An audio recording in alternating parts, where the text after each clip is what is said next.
Guys, welcome to my channel, and today we're going to take a look at another horrible case with you.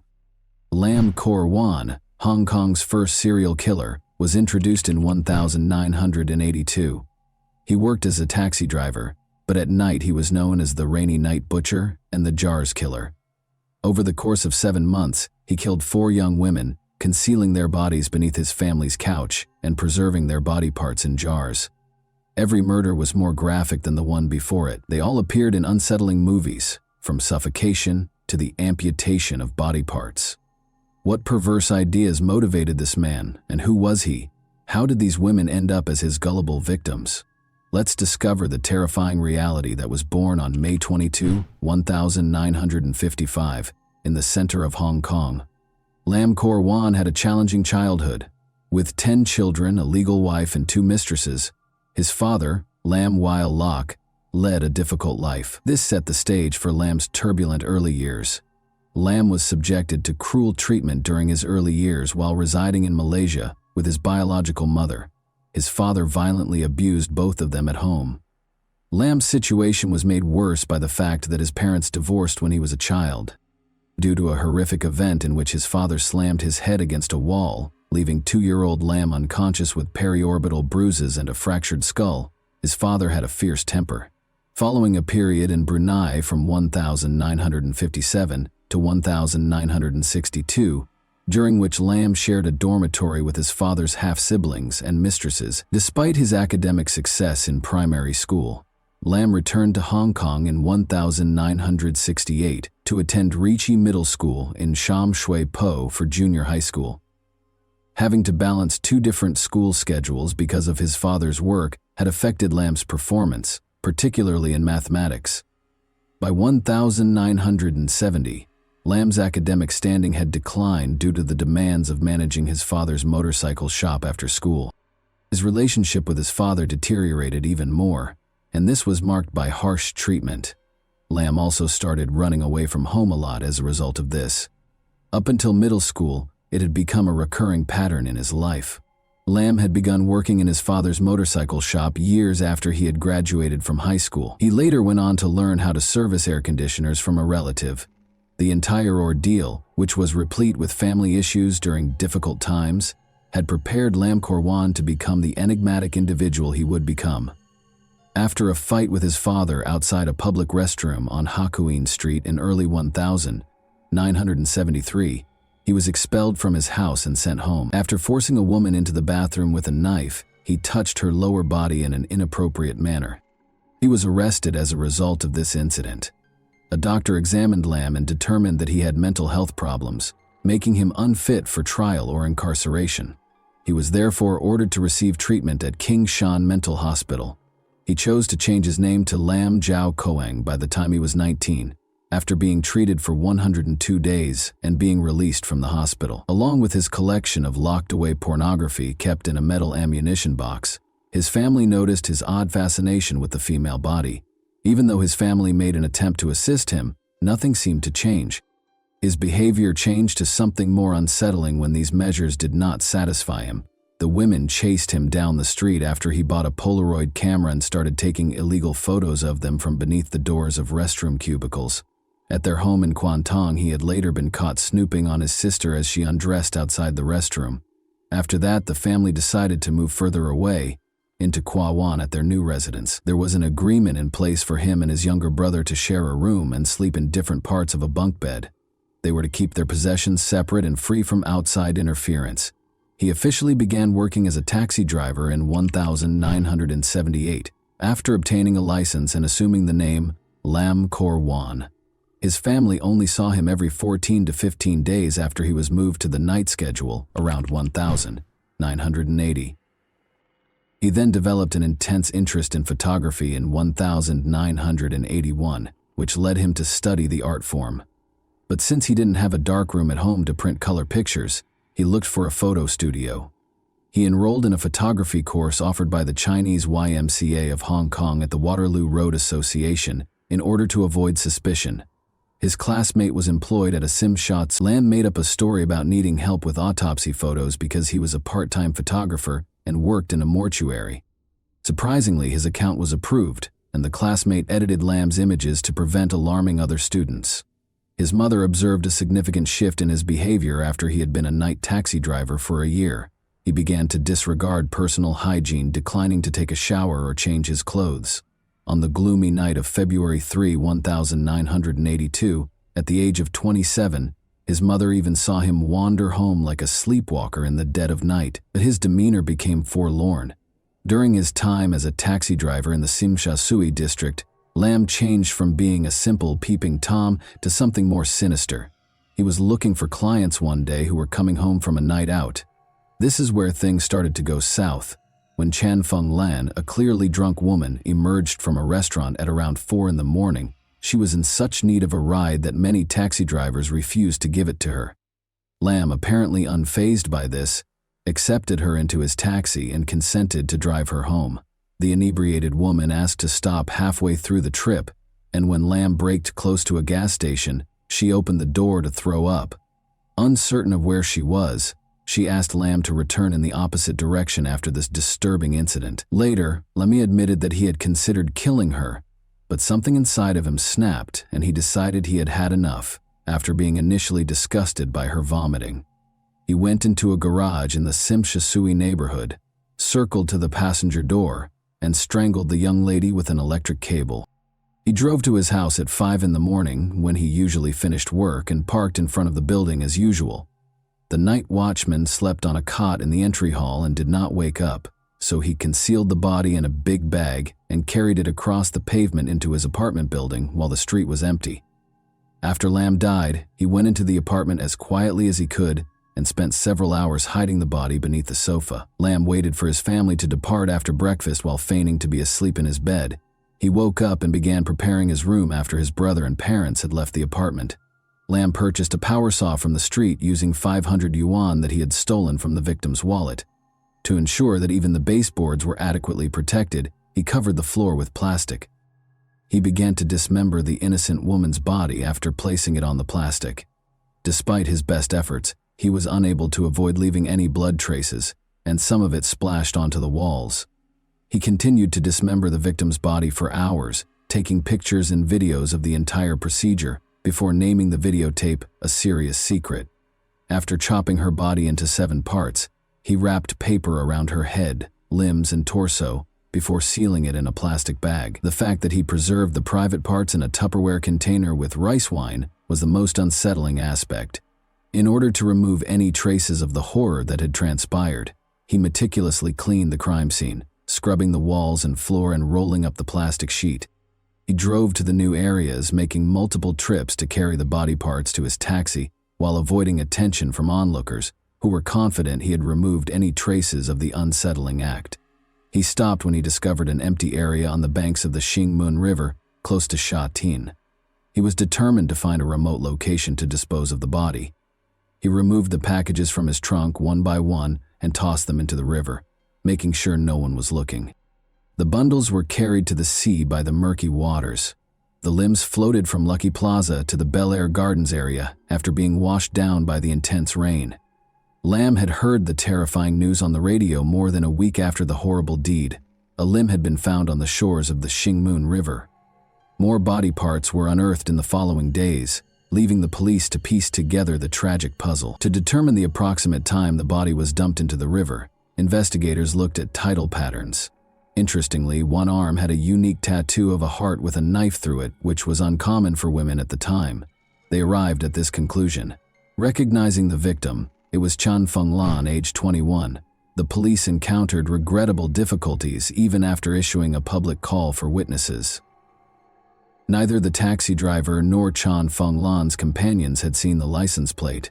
Lam didn't learn of the body part's discovery for over a week. The police had determined that the body belonged to Chan Feng Lan, a Simsha nightclub hostess and mother of 2. Chan's night out with her sister and friends, her taxi ride home, and the terrible fate she met at the hands of Lam Kor 1 were all revealed in the grim details. Sui. The next murder was carefully planned, but the murder had been opportunistic. He was determined to be more prepared because he was a perfectionist. His goal was surgical accuracy. He therefore chose to use professional tools rather than a power saw. In the end, he bought specialized surgical instruments and multiple bottles of formaldehyde after studying knives, blades, and scissors in great detail. Formaldehyde was a colorless, pungent chemical that was used for disinfection and preservation. Lamb had claimed another victim on May 29, 1982, 3 days after acquiring his equipment. He was able to capture his second target, a bar employee. This time, he picked Chan Wan-kit calmly and used an electric cable to strangle her before bringing her home. He waited in bed as usual for his family to get off work before beginning the grisly task of dismembering the body. Lamb had carefully prepared the room in accordance with his plan after thinking about what to do for days. After setting a sizable tray underneath the body to keep blood off the floor, he took out his video camera. Investigators later reviewed the video and found that he had carefully dissected the body while placing the tray beneath the family's parakeet cage. When Lamb had finished chopping it into pieces, he displayed remarkable skill. As Lamb considered a secure location for the body's disposal, he once more took photos of the various body parts. After numerous nighttime excursions, he eventually discovered the ideal location. He placed the body parts in a large plastic bag and put it in the trunk of his taxi this time. He drove through the tunnel to the selected location, Hong Kong Island, early in the morning. A 20-minute drive east of the city center was Tai Hang Road, a residential neighborhood with a lot of trees. Following his parking in a secret area of the road, the heavy bag became difficult for him to carry out of the trunk. As he watched it roll down the slope into a muddy ravine, he carried it a short distance up to the railing and threw the body over it. Lamb had been thinking about what had happened that night all the time in the days that followed, not because he was sorry or regretful, but because he wanted to become a better person. On June 17, 1982, 2 weeks later, he had struck once more. Leong Saw Wan, a 29-year-old nightclub cleaner, had left work at 4 a.m. and was in Lamb's taxi shortly after she met her terrible end. Lamb took her lifeless body back to his house and engaged in a terrifying string of acts. He recorded his horrifying deeds, titling the recording, Operation Rainy Night. Lamb used the selfie feature on his camcorder, which was resting on the bunk bed, to record the dismemberment procedure, displaying an unnerving amount of detail in contrast to his earlier action. On this occasion, he even cut open the abdomen, removed the intestine, and even tried to taste human flesh before giving up because it made him sick. Then, in yet another horrific episode of this gruesome rampage, he abandoned the severed limbs in a burlap bag on Tai Hang Road. Lamb had grown bolder with every crime. Knowing the bars in the Simsha Sui neighborhood, he had spent his time meticulously planning his next crime. He was also aware of the locations where women frequently waited by themselves for his cab. He had wanted the next victim to be a woman from a higher social class, but his first 3 victims had been what he had dubbed bad girls. He purposefully chose a young woman who seemed innocent, and this time it was Leung Wai Sum, 17. On July 2, 1982, Lamb had discovered her outside the Simha Sui Hotel. Before the final exams, she had gone to a party at her high school, but she had made the decision to leave after dinner. Her high school friends had gotten her a cab to make sure she would get home safely. Lamb parked his car and guided her to a remote road. When he took hold of her wrist and handcuffed her to the front seat, the teen was frightened. Surprisingly, he wanted company, which was another reason he wanted to keep her in his taxi, even though it was only 9:30 p.m. and too early for him to go home. Desperate for a friend, he kept Ling confined for hours, asking her about her family, religion, and life in general. He wanted to talk to her without any friends.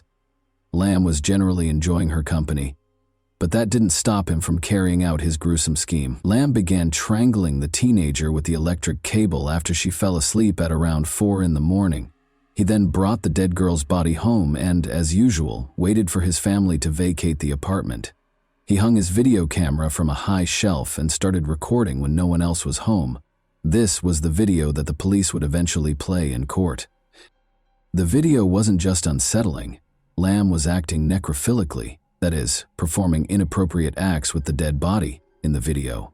It should be mentioned that Lamb had burned the young victim's skin after falling on her thighs while he was earlier assembling the lighting apparatus to record his activities. In order to later refer to it as the 4/3 operation, he also recorded it on video and took pictures of her. Then, just like he had done with the earlier victims, he dismembered the body, which would later come back to haunt him. On August 10, 1982, he later left the body on Tai Hang Road. Lam tried to make his fourth victim's mutilated photo larger. As it happened, Lam's friend had to move Lam's negatives to the Mongkok branch for magnification because the enlarger at his friend's photo shop was broken. Suspicious as he was, the branch's photo editors discovered disturbing details in the developed photos during the manual enlargement process, suggesting a possible connection to the dismemberment of a human body. A picture of a severed breast and a burn mark on the victim's thigh were among the features that prompted the shop supervisor to call the police.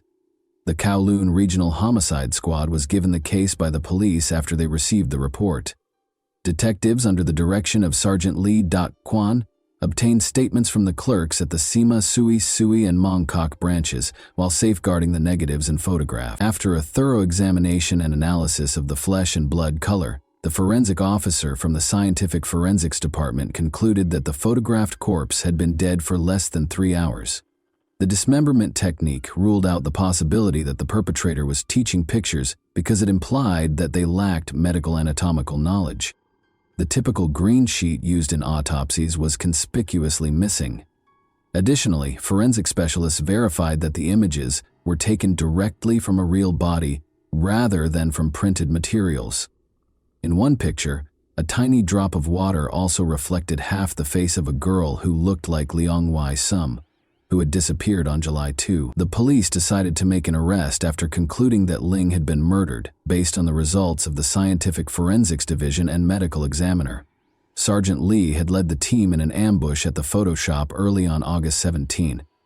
He asked the clerk to mix a Lam set of 13 photos with a few other pictures and encouraged him to talk to Lam about the pictures, where they were taken, and why they were being enlarged. The goal was to document the discussion and collect supporting documentation. Lam arrived by taxi to pick up the pictures at about 6 o'clock in the evening.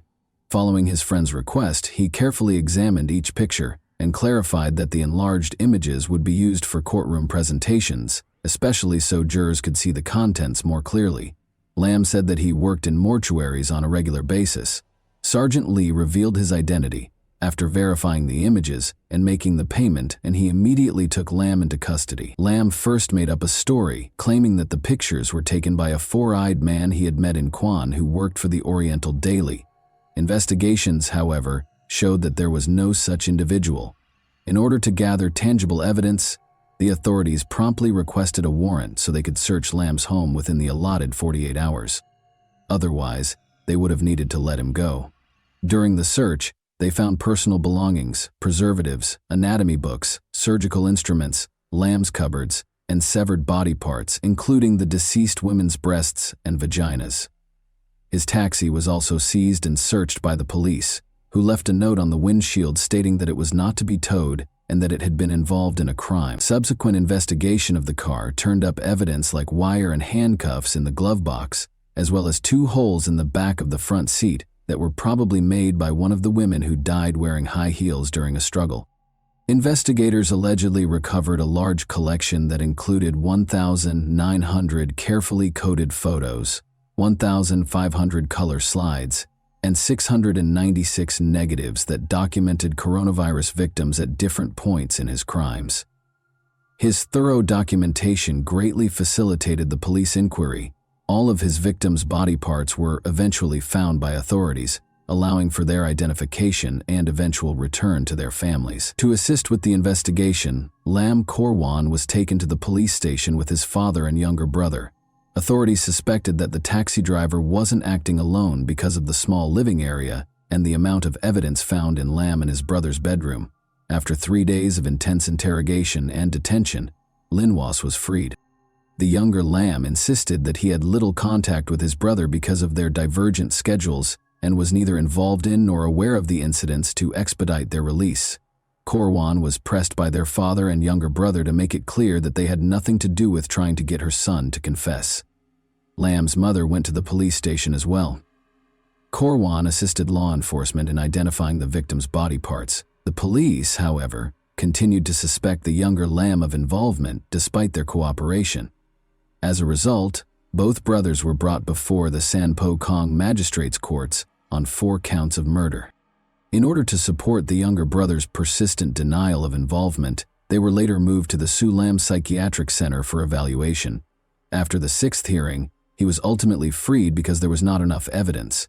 The case was sent to the Supreme Court for trial after a medical evaluation determined that Korwan was of sound mind, had a remarkably high IQ, reportedly over 130, and was deemed fit to stand trial with established prima facie evidence. On March 3, 1983, the trial began, and a large crowd gathered outside the court to watch Lam's behavior. Because it was thought that the more than 1,000 pieces of evidence that would be presented in the case were too graphic for women, a number of men were chosen to serve on the jury. Authorities claimed that the specifics of the case were too upsetting for women, so 7 men were chosen specifically to guarantee a fair trial and avoid shock.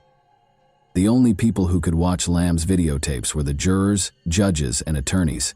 Furthermore, during the trial, the victim's organs were not allowed in the courtroom. Police officers, Photoshop employees, forensic and scientific specialists, and even Lam's relatives were called as witnesses by the prosecution. Acknowledging the strength of the evidence against him, Lam negotiated a reduced sentence in exchange for admitting to manslaughter. But this appeal was turned down. The jury was instructed by the judge to choose between charges of murder and manslaughter, rather than to discuss Lam's guilt. With testimony from 5 psychiatrists, the trial descended into arguments about Lam's mental health. 3 of them suggested an obsession with women, while 2 questioned his self-control. On April 8 the same year, after 18 days, the judge gave the jury instructions to render a verdict based on whether or not they thought Lam had control over his actions during the crimes. The jury unanimously concluded that Lam was sane, motivated by aberrant desires, and guilty of murder. After more than 3 hours of deliberation, Lam was originally given a hanging death sentence, but thanks to the governor's pardon, his sentence was reduced to life in prison when Hong Kong abolished the death penalty in 1984. Following his conviction, Lam was taken to Stanley Prison and then Shekpik Prison, where he was called a lamb by the other inmates. He kept a low profile, avoiding conversations about his past and valuing his privacy. Rob. He reportedly had a modest salary, was reticent and rarely interacted with people. He read religious, medical, and newspaper articles and took part in Catholic and Christian classes while incarcerated. While he did not receive family visits, he did occasionally receive visits from church volunteers. He amassed a reputation among the prisoners for his understanding of purple star astrology, a type of Chinese fortune-telling, and his cell was stocked with books and newspapers. When Lam applied for parole in 2018 at the age of 62, after serving more than 34 years, even prison officials sought his counsel, raising public outrage. The parole board decided against changes or parole at that time due to concerns about the possibility of repeat offenses, even though they review parole every 5 years.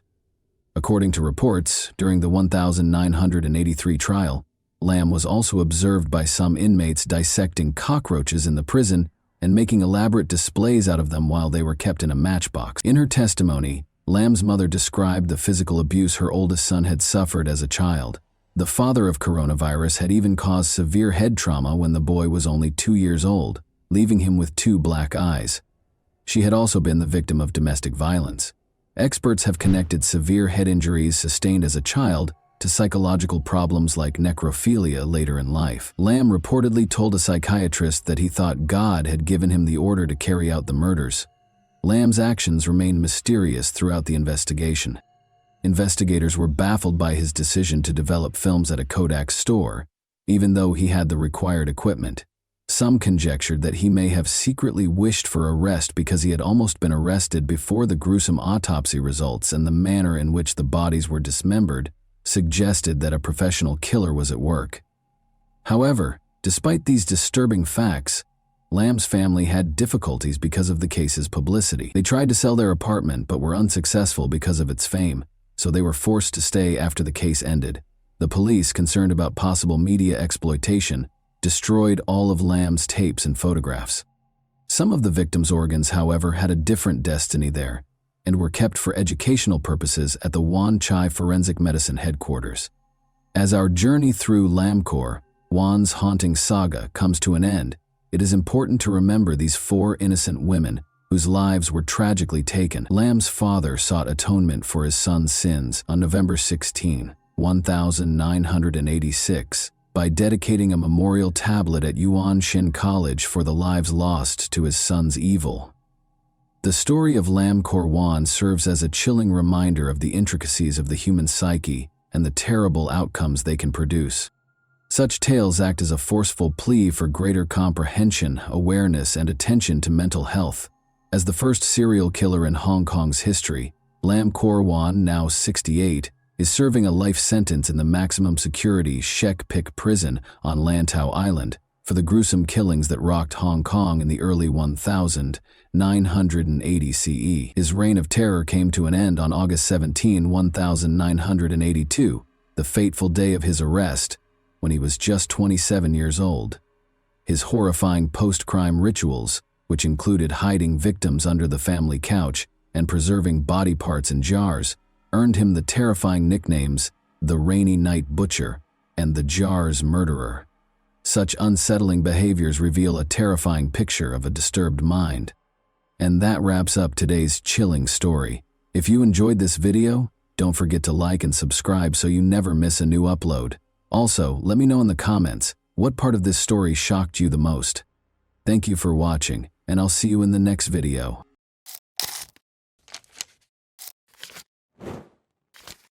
Hey guys, welcome to my channel, and today we're going to take a look at another horrible case with you. Lori Eisenberg called the Idaho authorities in February 2018 with a distressing message.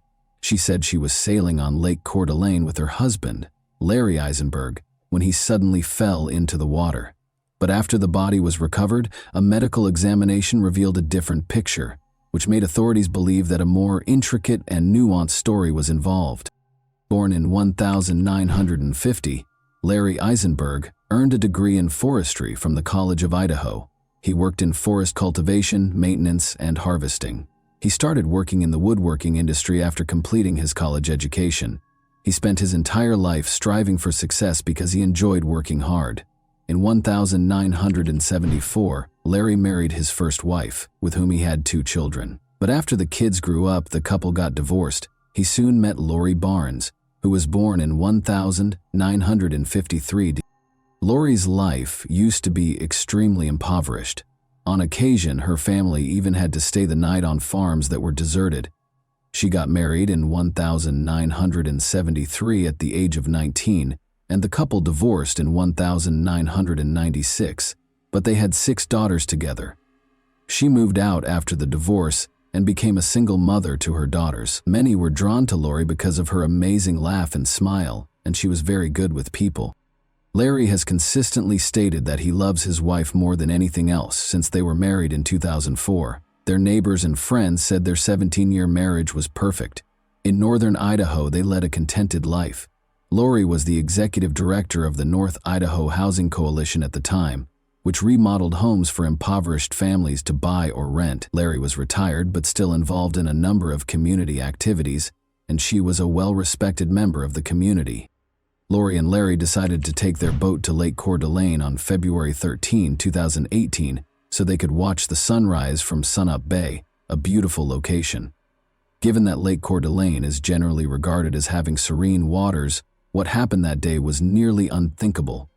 But soon after they set sail, Lori looked very upset and used Larry's phone to dial 911. She reported her husband's drowning to the authorities. Lori described her desperate search for Larry in the water and her need for immediate help. At 11 a.m., officers reached the closest shoreline and sent a rescue boat to retrieve Lori so that she could receive medical care. Sheriff deputies asked the woman for any information regarding Larry's last known location when they arrived at the scene. Lori claimed she couldn't find her cell phone and didn't call emergency services until 2 hours after Larry went overboard. Additionally, Lori stated that she had to manually start the engine again because the ignition key had broken shortly before the incident. She then disclosed that after searching the neighborhood for Larry, she chose not to drive the boat back to shore out of concern that she would lose the trail. She eventually located Larry's cell phone and dialed 911 after taking out a blanket to stay warm. But after she finished speaking, the cell phone fell out of her grasp and into the lake. The officer observed that the woman's emotion appeared to be very real during this exchange. They all believed it to be an accident. Lori was assisted by medical staff in waiting for an ambulance so she could be monitored further. Officers towed the Eisenbergs' boat to a speedboat nearby so they could inspect it. Detectives noticed blood spatter in multiple locations as soon as they got on the boat, most likely from Lori's nosebleed. Officers discovered a switch and cord on the floor, despite Lori's assertion that the ignition key broke prior to Larry falling into the water. Because the switch and cord would have needed to be connected to the ignition switch in order for the engine to start later, investigators thought this was strange. Furthermore, the ignition key was obviously bent, indicating that there may have been a struggle of some kind.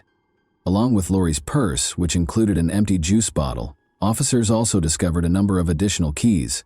These things were all taken as proof. Lori's cell phone was discovered by a deputy sheriff during an examination of the vehicle the Eisenbergs used to tow the boat. Additionally, a vial of allergy medication containing the active ingredient dimenhydrinate and an unidentified liquid spilled in the cup holder. Despite being an over-the-counter antihistamine medication that is frequently used to treat fevers and allergies, it still makes you feel extremely sleepy. Unfortunately, a thorough search was necessary because Lori did not provide precise information regarding their most recent location. As a result, it was determined to use a group of divers equipped with sonar. In an attempt to find Larry, search and rescue helicopters were also involved in the search, but to no avail. Detectives were still unable to locate Larry, so 5 days later, on February 18, they called Lori Eisenberg and asked her to go on the lake with the sonar diving team. Despite her agreement, Lori was unable to name any particular landmarks and offered the searchers little help. The investigator thought this behavior was strange. Lori laughed and joked during the search and occasionally broke down in tears for no apparent reason. However, this was not stressed because everyone grieves in a different way. However, Lori's suspicious behavior at her husband's house, which was 20 minutes southwest of town, prompted 2 calls to the county sheriff later that day. Police became interested after the callers, who were the Eisenbergs' neighbors, claimed that Lori's family members were assisting her in moving her belongings out of the house.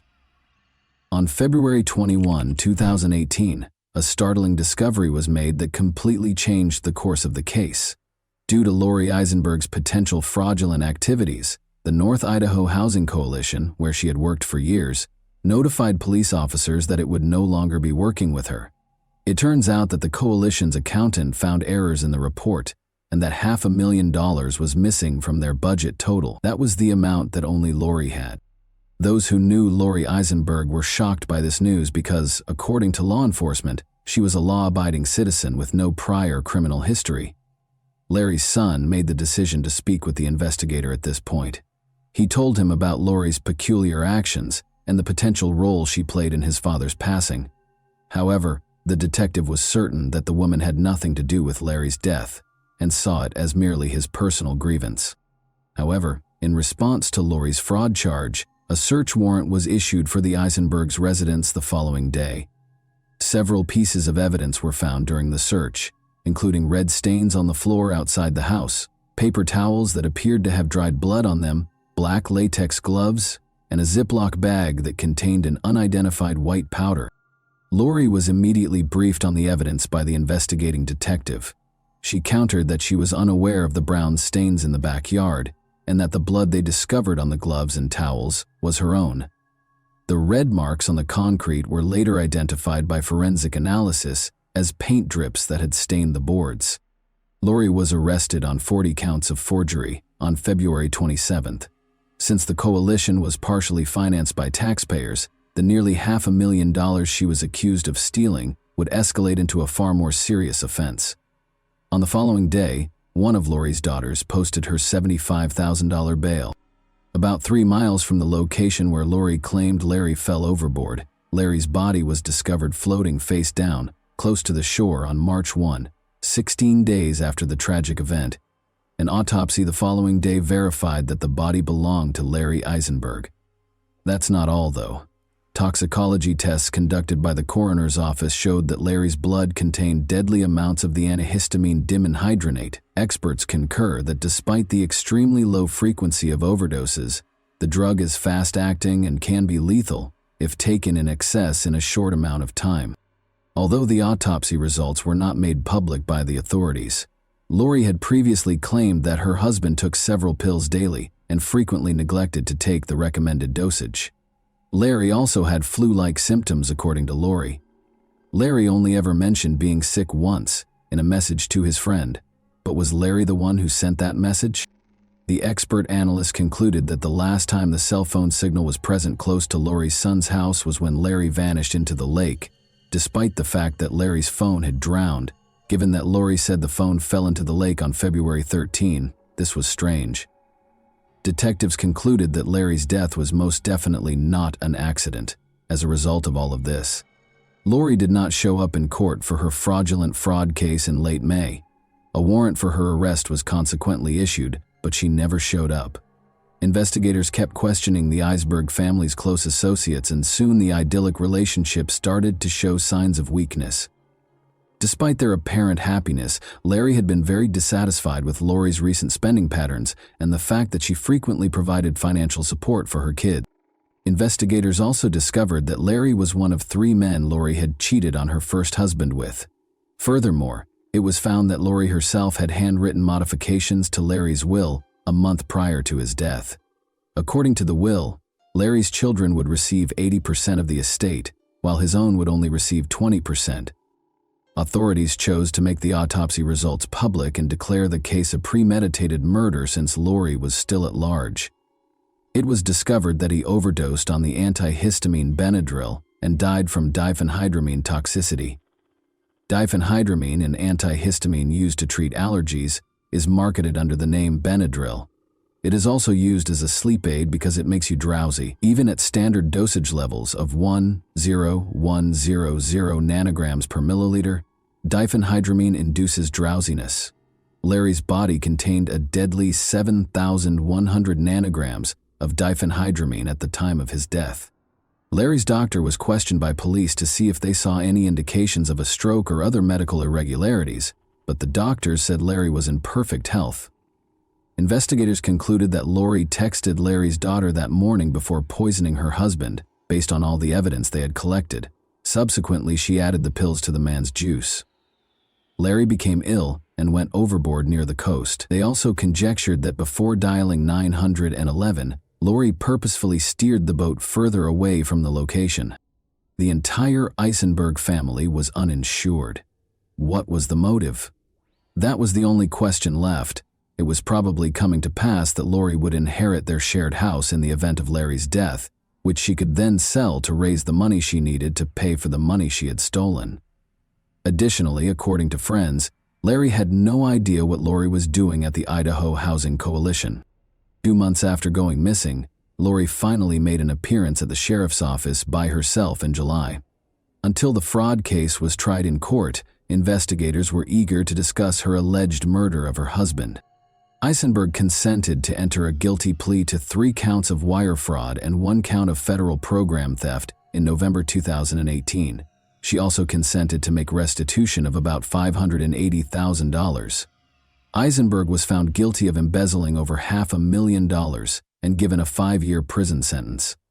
In addition, Lori's daughters entered guilty pleas to individual conspiracy charges. Each of them received a $50,000 fine and a house arrest sentence. Even though that case was resolved, another one was still pending. Lori was questioned about Larry's death once more right after the sentencing. Detectives questioned her directly about whether or not she had killed her husband during that interrogation. Lori behaved apprehensively throughout this interrogation. Her foot started tapping, which is a sign of tension and anxiety. After that, she was informed of the autopsy's findings. The detectives persisted in pressing her with additional compromising evidence, even though she denied any involvement in her husband's death. She eventually demanded an attorney and refused to answer any more questions. Lori Eisenberg was charged by a grand jury with first-degree murder by poisoning, a capital offense, 2 years after her husband's body was discovered floating in Lake Coeur d'Alene. The COVID-19 pandemic caused her trial to be repeatedly postponed. In order to maintain her innocence and admit that she would probably be found guilty if the case went to trial, Eisenberg entered an Alford plea to a lesser charge of second-degree homicide, after initially being charged with first-degree homicide by use of poison.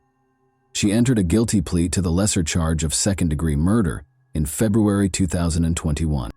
Larry's daughter, Jessica McPherson, said she thought the plea agreement, which spared Eisenberg from acknowledging guilt, was a betrayal of her father's family. "The manner in which I lost my father, Lori Eisenberg, has left a hole in my soul that I will never be able to fill. And for 3 years, that hole has just continued to get deeper and deeper at the web of lies, deceit, and manipulation that have continued to expand," Jessica McPherson said. Larry's son, Dean Eisenberg, stated, "It is impossible for me and those who are deeply impacted by the loss of such a great man and wonderful father to find closure." In an unforgettable way, he referred to his father as his best friend. "Even those who hated him loved him in a way," he stated. As her stepson talked about the man she confessed to poisoning, Lori Eisenberg wiped her eyes with a tissue. He spoke of a decent, industrious man who cherished his family, especially his wife.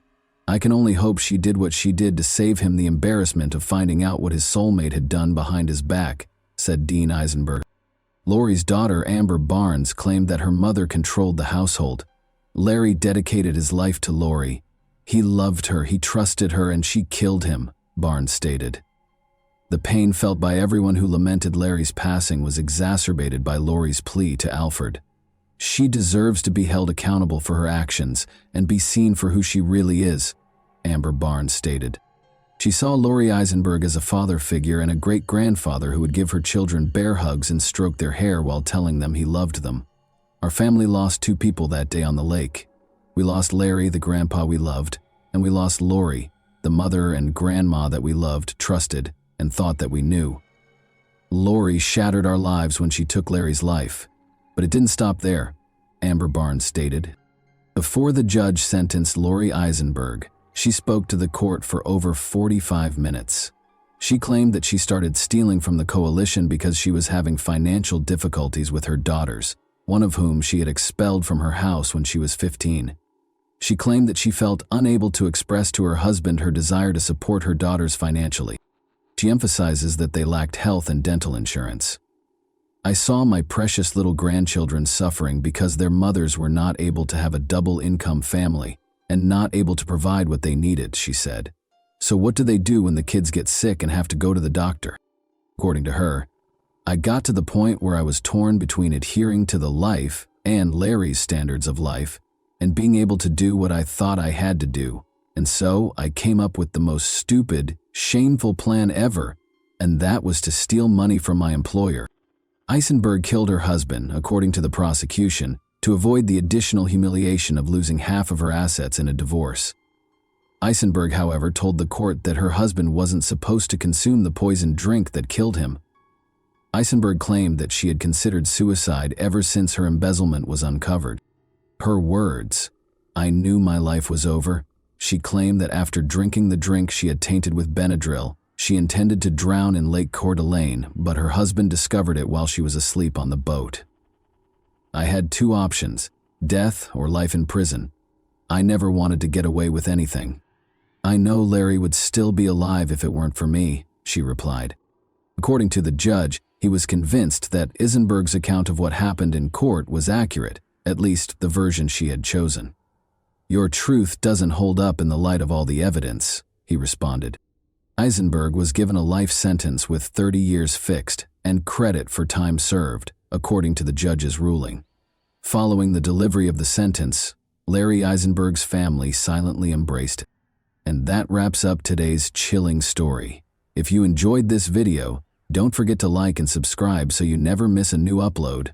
Also, let me know in the comments what part of this story shocked you the most. Thank you for watching, and I'll see you in the next video.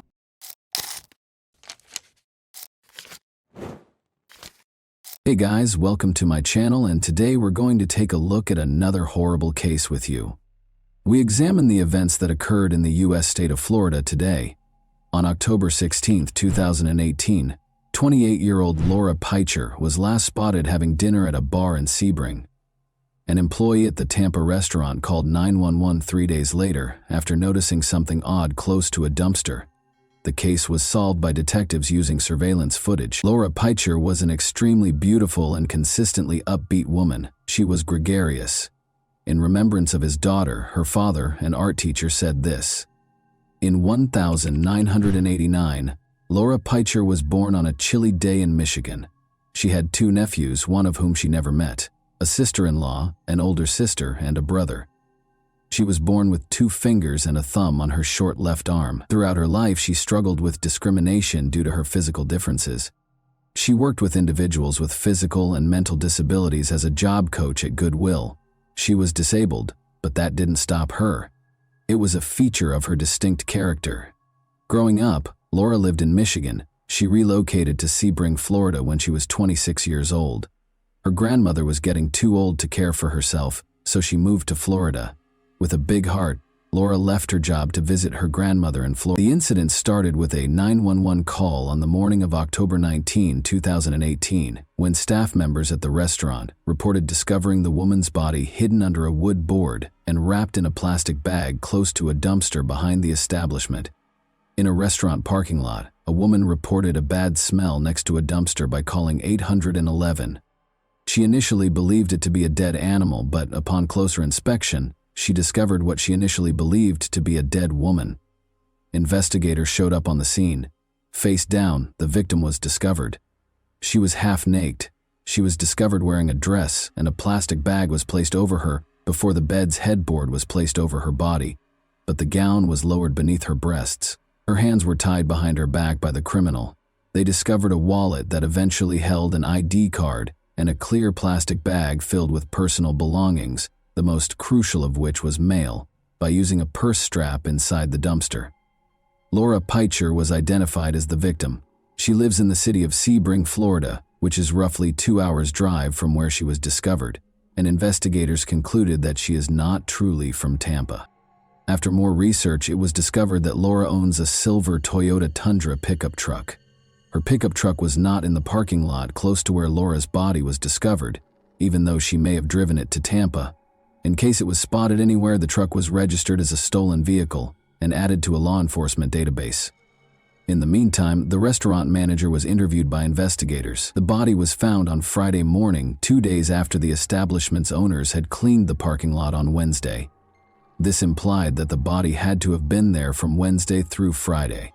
Laura was strangled with a thin rope-like object, as evidenced by the obvious marks on her neck discovered by the medical examiner who conducted the autopsy on her body.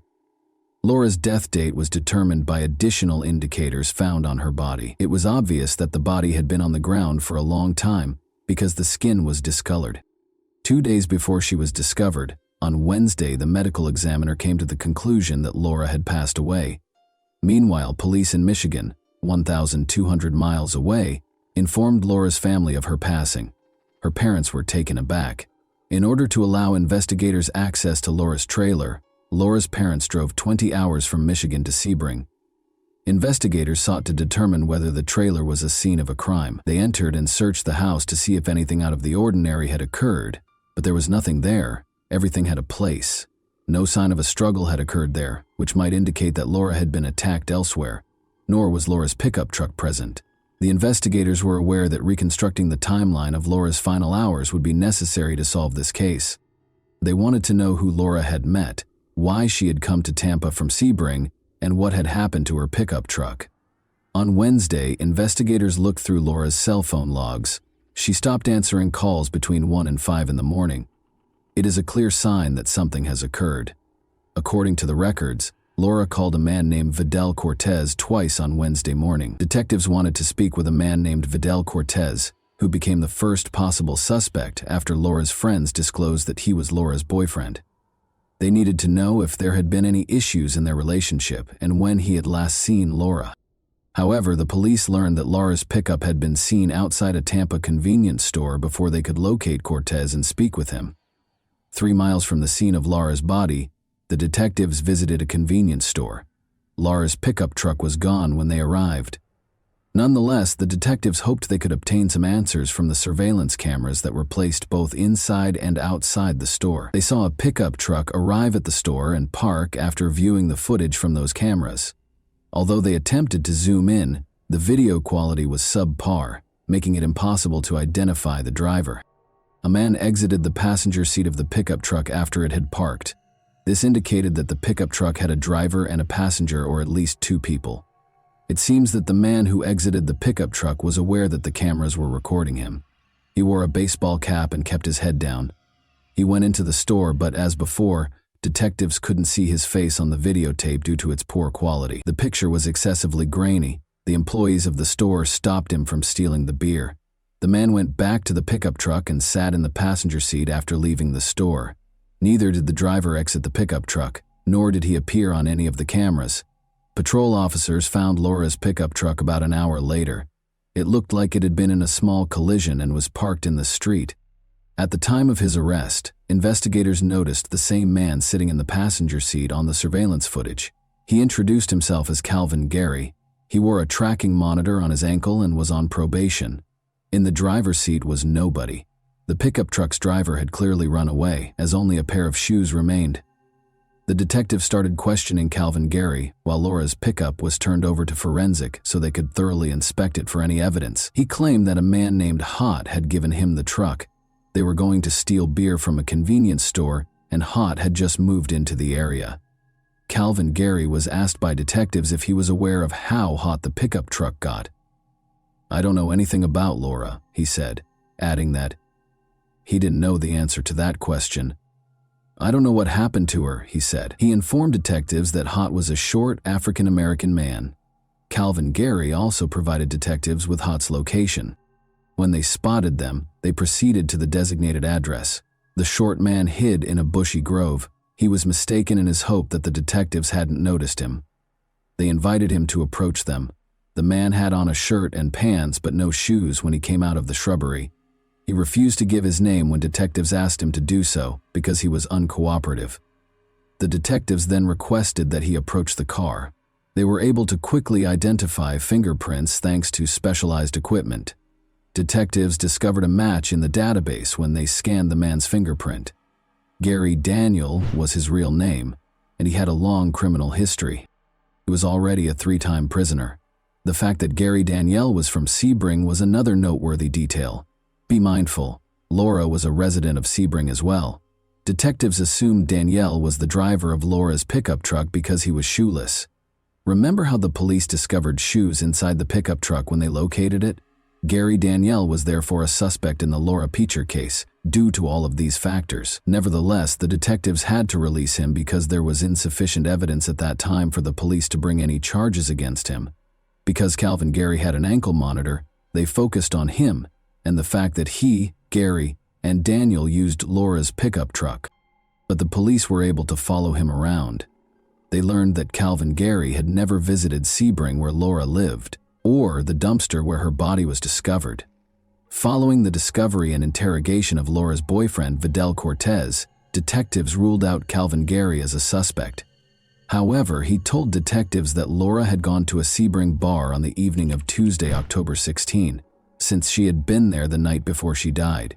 Detectives were intrigued by this information and went to the bar to talk to the establishment personnel. Since Laura lived nearby, the manager told detectives that she frequently stopped by the bar for a bite to eat. Her most recent visit was on the evening of Tuesday, October 16. There was nothing unusual about her manner. She was smiling and friendly as usual. The existence of surveillance cameras within the establishment, which captured all events within the bar, was discovered by detectives. They viewed the video, which supported the bar manager's claims that Laura was wearing the same dress in which she was discovered. At the bar, she was seated. At the time, she was conversing with a waitress who was employed. She ate dinner. Nothing odd was going on, and she hadn't ordered any alcohol. Around 11 p.m., she left without meeting anyone and only talked to a waitress. Subsequent investigation revealed that the witness saw Laura with a man he described as Shorty at 2:45 a.m., approximately 4 hours after she had left the bar. She was spotted by the witness at a gas station outside a convenience store across town. At that moment, Laura was sitting in her pickup truck and appeared to be in good health. There was no sign that she was having problems or that she needed assistance. In addition, the witness stated that Laura and Shorty took off in their car. Since the gas station was the last known location where Laura was spotted alive, the investigators went there. At 2:54 a.m., when they began watching the security footage, they recognized a familiar face. Gary Danielle had entered to purchase cigarettes. Before he left, he chatted with another customer. Laura's pickup truck was seen backing out of the parking lot and onto the highway in footage captured by another camera. The footage supported an eyewitness's account that he unquestionably saw Laura Peicher and Gary Danielle together at a gas station near Sebring, but it was impossible to determine whether Laura was inside the pickup at the time, whether she was okay, or whether Gary Danielle was with her. Investigators searched the dumpster for clues that might connect Gary Danielle to Laura's murder early on Wednesday morning. Although the ATM receipt was partially torn, it contained information that helped law enforcement identify that it was a specific ATM at a Lakeland gas station. The receipt states that the transaction took place on Wednesday at 3:30 p.m., 12 hours after Laura was last observed in Sebring. In order to locate the ATM of interest, the detectives proceeded to the gas station.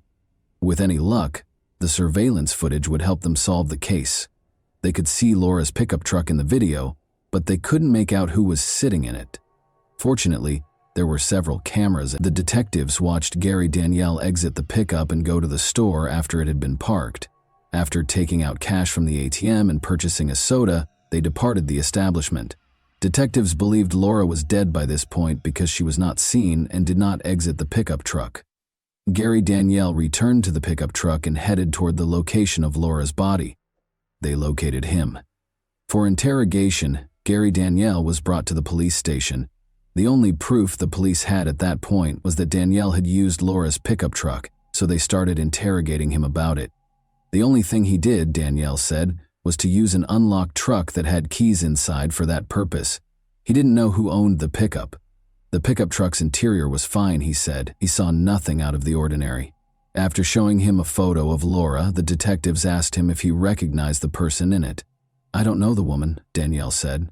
He was asked if he had ever met Laura in Sebring by detectives. "No," he said. Then they told him that a recording had been made at a Sebring gas station. "He's on the tape, and Laura's pickup truck is on the tape." He refused to answer any more questions after Danielle learned that the police suspected him of killing Laura.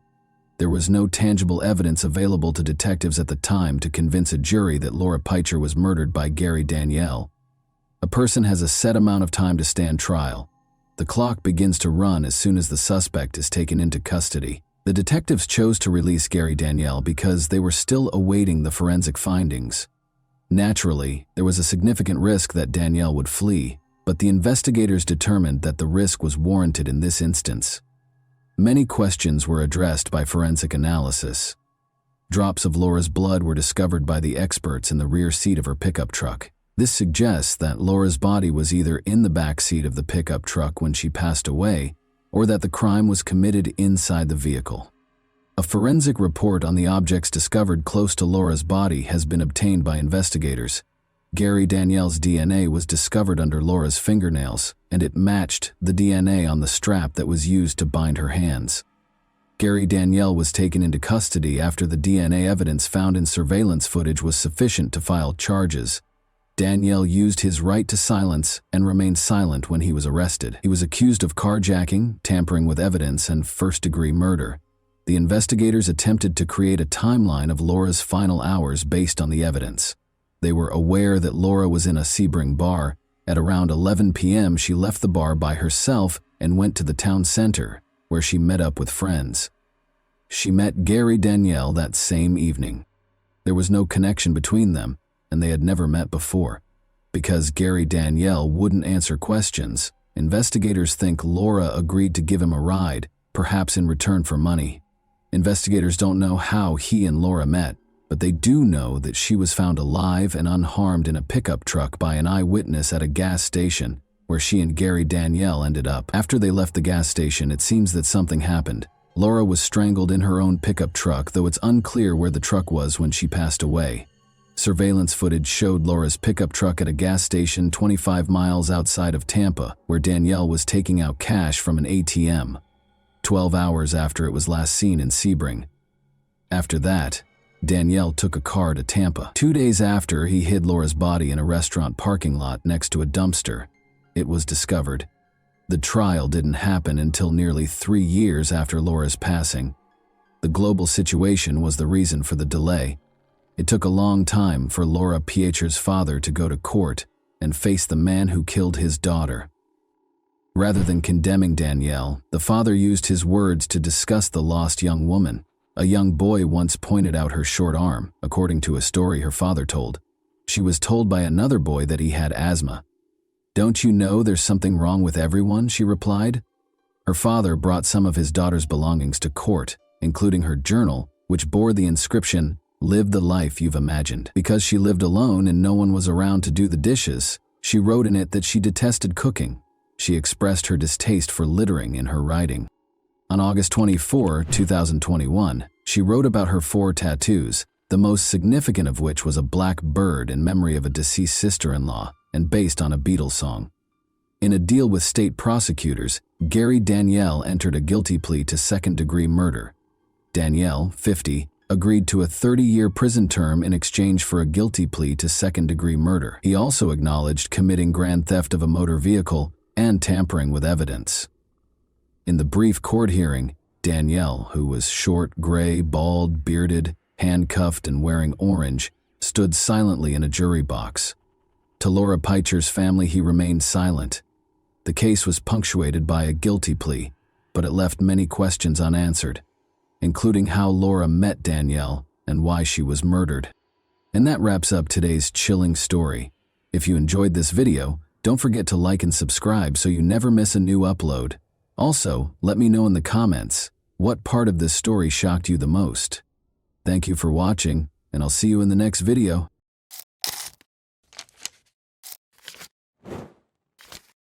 Hey guys, welcome to my channel, and today we're going to take a look at another horrible case with you. We examine the events that occurred in the U.S. state of Georgia in this video. At the age of 22, Laken Riley was a medical student at Athens Augusta University College of Nursing. She went for a run on February 22, 2024, and never came back.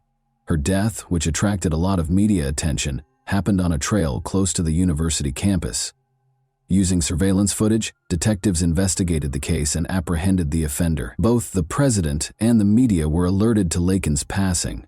However, Joe Biden had to later issue an apology for remarks he made while discussing her passing.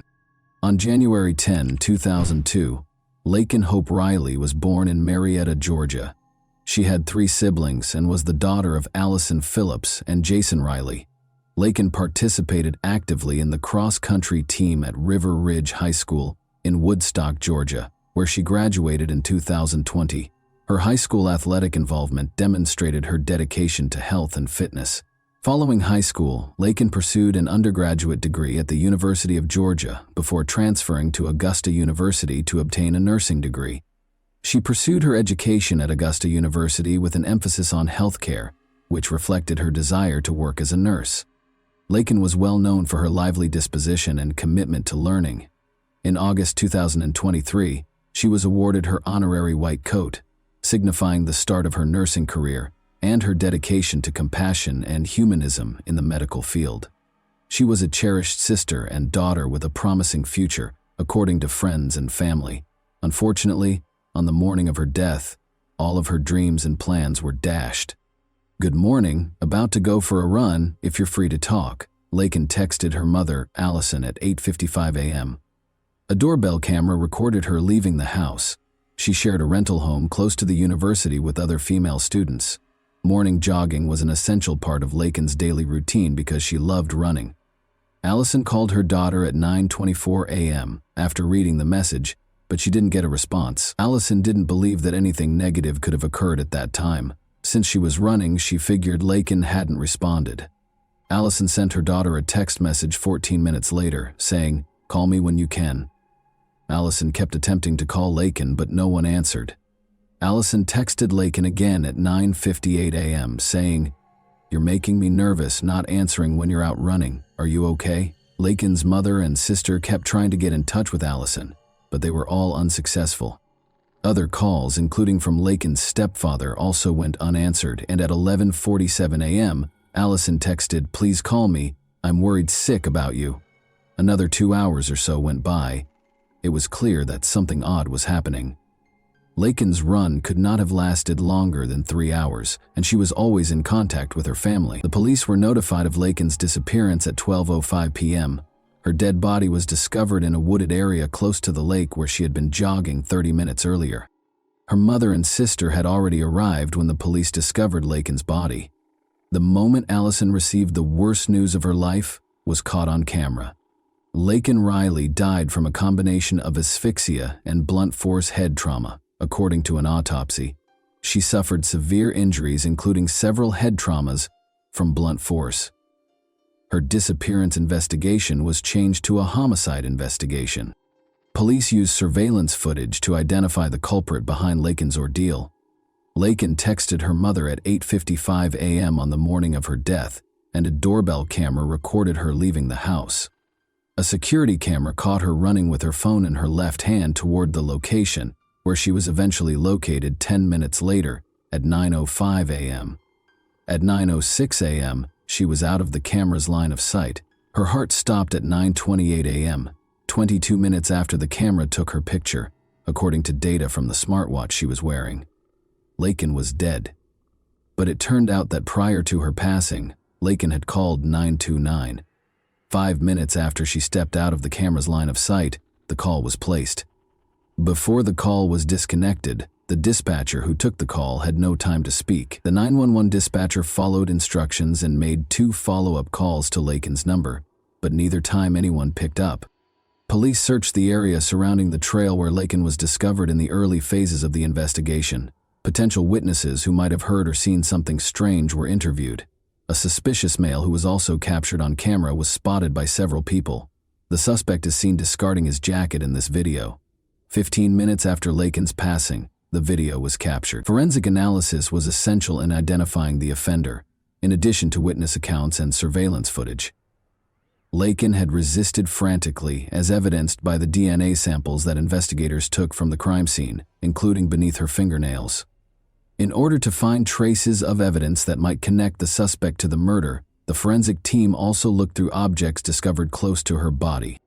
The man on the tape was promptly identified by the police. On September 8, 2022, a 26-year-old Venezuelan named Jose Ibarra entered the country illegally.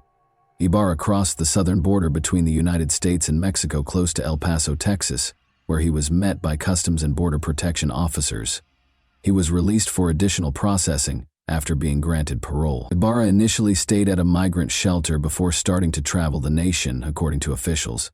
On September 14, 2023, Ibarra was taken into custody by the New York Police Department and charged with violating a motor vehicle license and acting in a way that would cause harm to a child under the age of 17.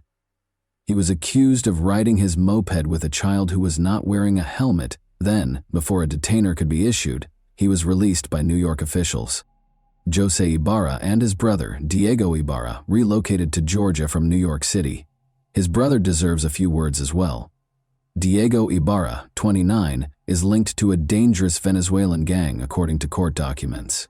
Diego Ibarra was taken into custody for using a fictitious green card to obtain employment at the University of Georgia. Diego's tattoos, attire, and use of gang symbols in social media photos, according to the prosecution, gave the impression that he was connected to a gang. In court filings, the gang was accused of being behind recent violent altercations with law enforcement and civilian victims in New York and other U.S. cities. Members who ride mopeds are accused of dragging victims to the ground in order to steal their devices during a series of violent phone robberies that are said to have occurred in New York City. Ibarra has tattoos associated with the gang, such as a 5-pointed star on the right side of his neck and a 5-pointed crown on the left. He poses with handguns in other photos. Since he is an undocumented immigrant and is therefore not permitted to legally possess firearms in the United States, prosecutors said this was a blatant violation of the law. About a mile from the wooded area where Lakin Riley's body was discovered in Georgia, Jose Ibarra resided in an apartment complex. Lakin had already been arrested for shoplifting at a nearby Walmart prior to the attack, but he was freed pending trial in December 2023-3. When he did not show up for the theft case in court, a warrant was issued for his arrest. If Ibarra had been taken into custody on the outstanding warrant, police could have stopped the attack on Lakin, but they chose not to. Those who witnessed him on campus reported seeing him in places where students congregate. His location close to the scene of Lakin Riley's death was also determined by investigators using digital footprints and cell phone data. Ibarra and Riley were not known to be related. At a press conference after the murder, Jeff Clark, the chief of police at the University of Georgia, stated, "This was a crime of opportunity where he saw an individual and bad things happened." Ibarra was arrested after authorities gathered sufficient evidence to connect him to the crime scene. His hands were scratched from the fight with Lakin.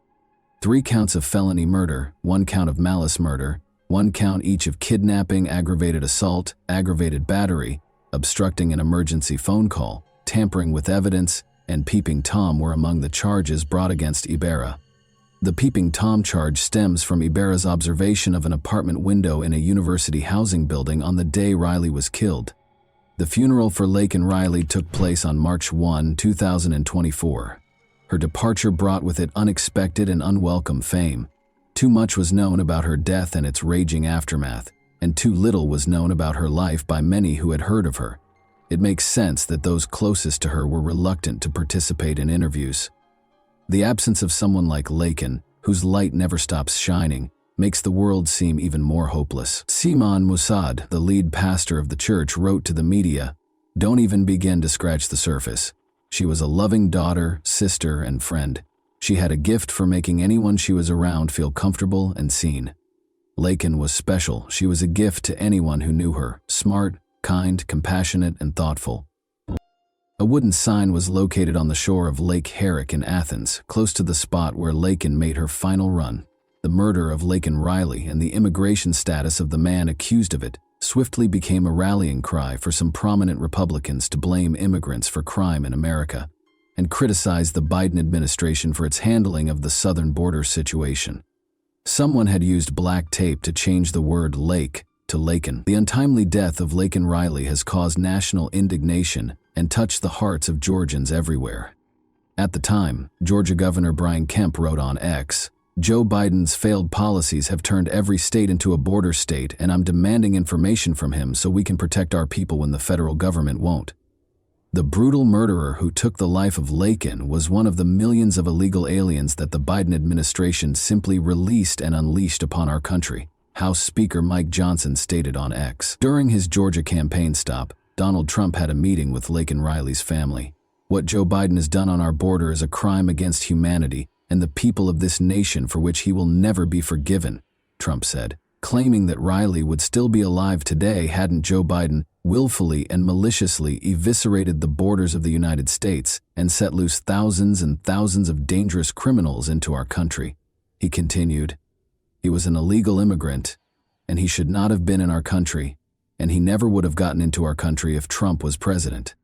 Joe Biden, on the other hand, made a mistake in his speech, but did not downplay Lakin Riley's death. To the thunderous cheers of his supporters, Biden mispronounced the victim's name during the speech, saying instead Lincoln Riley. Lincoln Riley, an innocent young woman who was killed by an illegal. He also added, "Note the word illegal in that quote." Lakin's mother, Allison Phillips, posted on Facebook, "Biden does not even know my child's name. It's pathetic. If you were going to say her name, even when forced to do so, at least say the right name." Allison also wrote, "Amen," beneath a comment labeling the 81-year-old Biden a disgrace of a president. Following criticism from some members of his party for using the term to refer to those who entered or are currently residing in the United States illegally, Biden later apologized, but not for referring to the young woman as Lincoln. Instead, he apologized for referring to Ibarra as a illegal. "I shouldn't have used illegal. It's undocumented," said Biden. At the same time, Trump attacked Biden for the remarks while on the campaign trail in Rome, Georgia. He said, "Joe Biden went on television and apologized for calling Lakin's murderer illegal, to furious booing and jeering. Biden should be apologizing for apologizing to this killer. He compared his words to Biden's. I say he was an illegal alien, he was an illegal immigrant, he was an illegal migrant, and charged that Biden, who has long been regarded as a compassionate leader, lacked regret. He's got no regret. He's got no empathy, no compassion, and worst of all, he has no intention of stopping the deadly invasion that stole precious Lakin's beautiful American life, Trump stated. Ibarra was indicted on 10 counts on May 8, 2024. He was refused bail after entering a not guilty plea to all counts. He requested a bench trial during a pre-trial hearing, waiving his right to a jury trial, which was scheduled to start on November 13 with jury selection. In the courtroom, family members of Laken Riley gave statements. Allison Phillips, the mother of Laken Riley, pleaded with Judge Patrick Haggard to punish Jose Ibarra harshly. There is no end to the pain, suffering, and loss that we have experienced or will continue to endure, Allison stated when making a statement in court as part of the family impact. This sick, twisted, and evil coward showed no regard for Laken or human life, said Allison. We are asking the same be done to him. Allison characterized her daughter as intelligent, industrious, considerate, kind, and, above all, a child of God. She claimed that her daughter worked with the elderly in nursing homes and went on mission trips. This monster took away our chances to see Laken graduate from nursing school. He took away our ability to meet our future son-in-law. He destroyed our chances of meeting our grandchildren, and he took my best friend, the mother of Riley said. Laken Riley's younger sister, Lauren Phillips, stated that she was unable to join her sister in celebrating her acceptance to the University of Georgia. I had to get accepted into my dream school, the University of Georgia, without my sister telling me how proud of me she is, and finally getting to live in the same town together again, she stated. She said she would miss Riley's contagious laugh, her smile, and her daily good morning messages, and referred to her as her sister, best friend, and role model. She lost her sense of security as well because of the murder. I cannot walk around my own college campus because I am terrified of people like Jose Ibarra, she stated. She referred to Ibarra as a monster and stated that she was certain he was the cause of her demise. As he read one of Laken Riley's final journal entries to her future husband, John Phillips, her stepfather broke down in tears. To my future husband, I'm working every day to become the best wife I can be, Laken wrote in part. According to John Phillips, Laken's journal entry only scratches the surface of what was cruelly and tragically taken from her and her family. Prosecutors told the court how the nursing student battled for her life and dignity against a man who had gone hunting for women that day. As the trial finally began on Friday, November 15, Ibarra retaliated when she saw Laken Riley, according to prosecutor Sheila Ross. When she refused to be a victim, he bashed her skull in with a rock repeatedly, Ross stated. Riley's death was tragic, according to defense attorney Dustin Kirby, who also described the case's evidence as graphic and unsettling in his opening statement.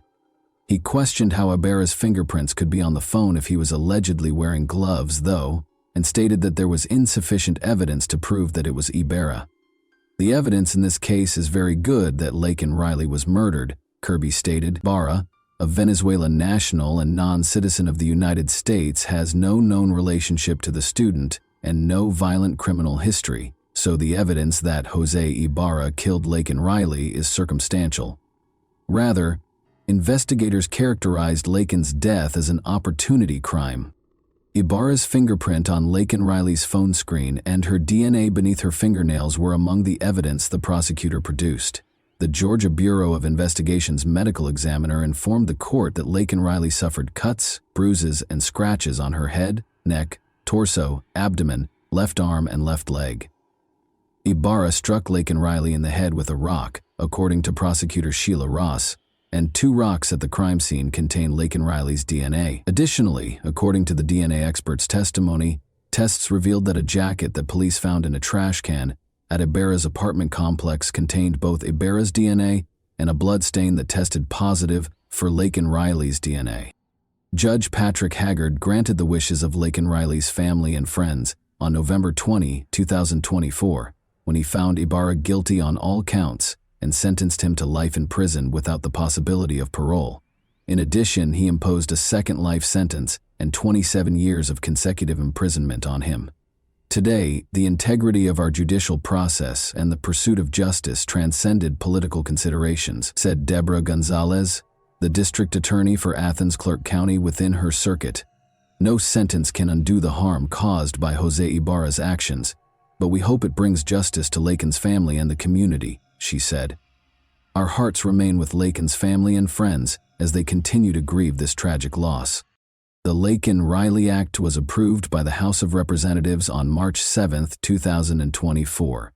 The Lakin-Riley Act would allow states to sue the federal government for not enforcing immigration laws and would require federal detention of illegal immigrants who commit theft or burglary if it were to become law. In August, Riley received her honorary white coat, which represented compassion, humanism, and the beginning of her nursing career. And she had just made the fall dean's list. The nursing school issued a statement on Facebook. She was set to graduate in 2025. The College of Nursing will miss Lakin's spirit on campus, and our hearts go out to her family and friends. We know that she would have been a wonderful nurse, and her passing is a loss for the profession and the communities she would have graciously served. And that wraps up today's chilling story. If you enjoyed this video, don't forget to like and subscribe so you never miss a new upload. Also, let me know in the comments what part of this story shocked you the most. Thank you for watching, and I'll see you in the next video.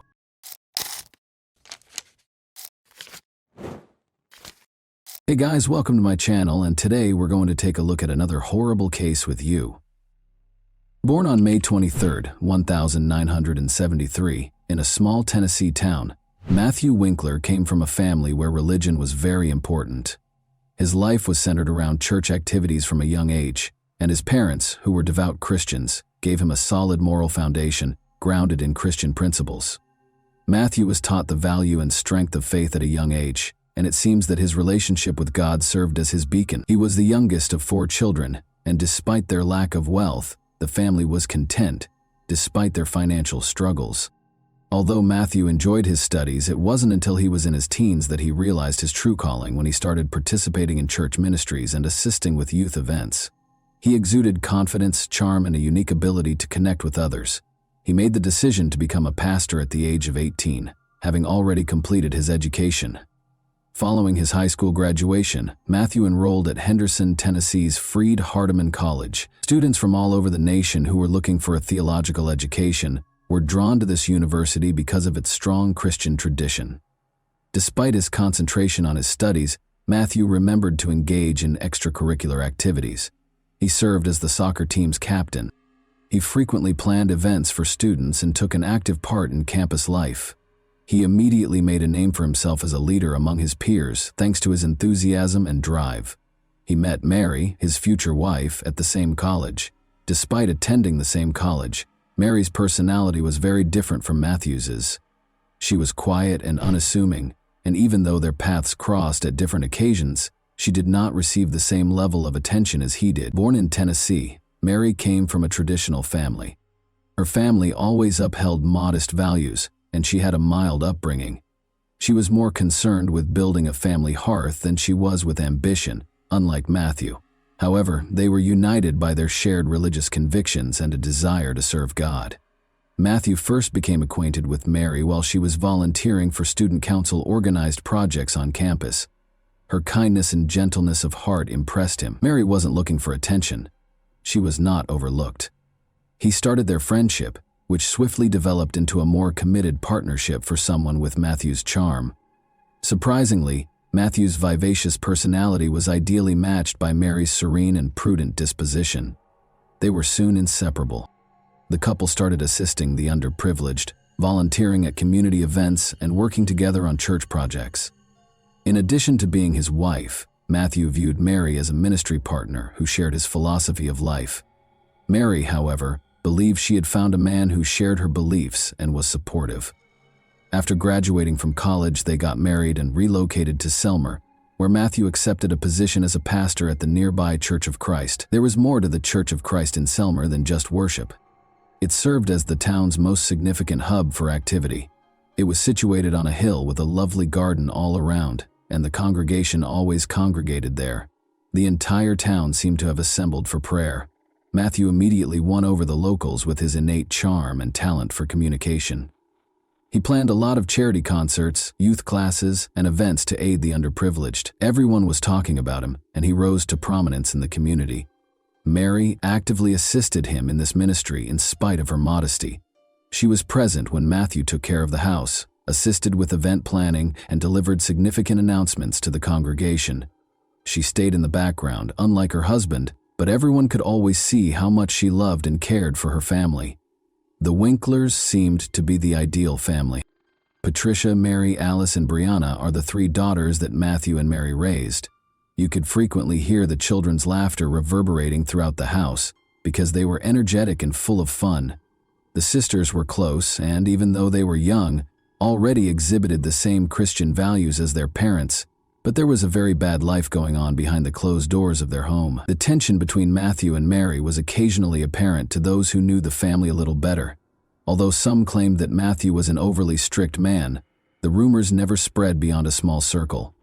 Matthew was a man of strong character. In a small town, people hardly ever talked about such things openly, but their children, who were always happy and gregarious, showed no signs of trouble for most of them. The Winklers were still a role model. It started out as a typical spring morning on March 22. As the Christchurch congregation started to assemble for services, the town was just starting to awaken. The air was filled with the aroma of freshly cut grass and coffee poured into thermoses that residents frequently brought to meetings. But soon after, the unsettling news that Pastor Matthew had failed to arrive at church broke the stillness of that morning. He never skipped Sunday services, so this was out of the ordinary. After unsuccessful attempts to contact him, a number of parishioners visited his home to check on him. They saw that the door was unlocked and the windows were draped as they got closer to the house. Given how strict the Winkler family had always been about security, this seemed strange. They knew something had gone wrong as soon as they were inside. It was too quiet in the house. A distressing call was placed to emergency number 91 at 9 a.m. Matthew Winkler was the pastor of the Church of Christ, where James Barker, the caller, was a parishioner. Barker stated that because Matthew had not shown up for the morning service, he and a few other churchgoers who were worried about the pastor had made the decision to pay him a visit at his house. A few minutes after the call, Barker found Matthew's body in his bedroom, and police officers quickly arrived on the scene. In order to avoid interfering with the investigation, Barker and other parishioners had already left the house. The house appeared to be in good condition upon first inspection, but the atmosphere was strange. The only evidence of violence or damage in the house was the fight in the bedroom. There was no sign of the family's presence, as if they had just left the house. The police officers were astounded by the house's unremarkable appearance as soon as they entered it. There was an incomplete breakfast in the kitchen, toys on the floor, and cups of leftover coffee on the table in the living room. However, the initially seemingly normal atmosphere did not match what the police officers soon learned when they entered the bedroom. They saw Matthew Winkler's body right away. He was on the bed, face down, in pajamas that showed obvious signs of abuse. Death had finally caught up with him, as was later revealed. The pastor had a noticeable large wound on his back a few hours prior, which was clearly caused by a gunshot, but the gun itself was not present in the room. The police observed that the gunshot shell casing was on the ground as they placed Matthew's body down. This immediately suggested the presence of a firearm, but none was found. There was evidence of a struggle in the bedroom. The nightstand had been knocked over, and books and personal items were all over the floor. As though someone had attempted to hide or flee, the sheet was partially hanging off the bed, and the bedding was wrinkled. This implied that at the time of the crime, the victim and the offender were engaged in combat. A few crucial details were also noted by forensic investigators who arrived soon after the police. The family had gotten up early that day and was getting ready for their morning duties, as evidenced by the empty bottles of shampoo and shower gel in the bathroom. But there were concerns about Matthew's own death in the bedroom and his absence from the church service. The shoe tracks that did not match Matthew's shoes, however, were the most interesting discovery. Someone was in the room when the crime was committed, as evidenced by prints found on the carpet near the bed. The pastor's shoes were not the same size as these footprints. This suggested a potential offender who might have been both directly involved in the incident and a witness to the murder. On one of the night tables, police also discovered a partial palm print that they later determined belonged to Mary Winkler. Her whereabouts were unknown at the time of the murder, but the print provided unmistakable proof that she was present at the scene, making this fact contentious. A child's note was left on the kitchen refrigerator by the family's eldest daughter. The paper said, "Daddy, you are loved." In the midst of the tragedy, the message was especially poignant and made investigators wonder about the motivations behind the crime. After examining the house and documenting important evidence, police started questioning. James Barker, who saw the first events, was the first person interviewed. Barker attested that he and a number of parishioners visited the residence early on March 22 in order to locate the pastor, who had not arrived for service. The next question posed by a neighbor is whether the perpetrator knew the family, because he also stated that there were no indications of violence or forced entry in the house, who also claimed that he saw Mary Winkler on March 21st in the evening. According to him, there were no indications of tension or conflict, and the Winkler family seemed friendly and at ease. The Winkler family was described by numerous witnesses as calm and amiable, so this turned out to be a crucial point. Soon after, the police started interrogating the church employees, who also attested to the absence of any indications of disputes or questionable activities, but it soon became apparent that nobody had any clue as to where Mary and the kids might have gone. The main thing that caught people's attention right away was that Mary and the Winkler kids were nowhere to be found. The family may have been kidnapped or on the run because their car was out of place. This turned into the primary query that investigators were attempting to address. Following the discovery of Matthew's body, a massive search was launched for the Winkler's vehicle, and hotels and gas stations were inspected for possible routes Mary might have taken. When police learned that the Nissan Quest minivan had vanished, they immediately began a manhunt for it. Every patrol team within a few hundred kilometers was told to keep an eye out for vehicles that fit the description. Investigators also asked for surveillance footage from gas stations and major highways. Because Selmer is a small town, there were few options for escape routes, which gave police hope that the missing men would be found soon. The car was seen on a surveillance camera at a gas station in northern Alabama, roughly 200 kilometers from the crime scene, a few hours after the search started. 3 kids were in the backseat of the car, and the driver was a woman, according to the video. Although her motivations were still unknown, this discovery was the first concrete indication that Mary had left the state with the kids. Police started looking through Mary's cell phone's messages and calls while they searched for the car. Cellular carrier's information indicated that her phone was in operation in the Jackson, Alabama area. During the time that the car was spotted, Mary made a number of brief phone calls, none of which were to friends or family. This demonstrated her prudence and desire to avoid leaving an overt trace. Calls made the day before the murder were also examined by investigators. One significant discovery was that Mary had spoken with the bank where the family had a loan about their financial troubles. Based on this information, police theorized that strange financial relationships might have been the driving force behind the crime. Examining Mary's financial activity was another crucial area of attention. The family booked accommodations at a small Jackson motel using their credit card. Police were able to further focus their search as a result, and on March 23, 2006, just over 24 hours after Matthew Winkler's body was found, they went straight to the address that was provided. Mary Winkler and her 3 kids were discovered by police in a motel in Jackson. A tiny room with 2 beds was occupied by the family. Mary opened the door almost instantly when the officers knocked. She didn't appear panicked, but she did look exhausted. She later discovered that she had purchased the toys her 3 daughters were playing with on the way in. There was no opposition to Mary's arrest. After giving him a hug, the woman calmly climbed into the police car. The investigators were taken aback by her actions.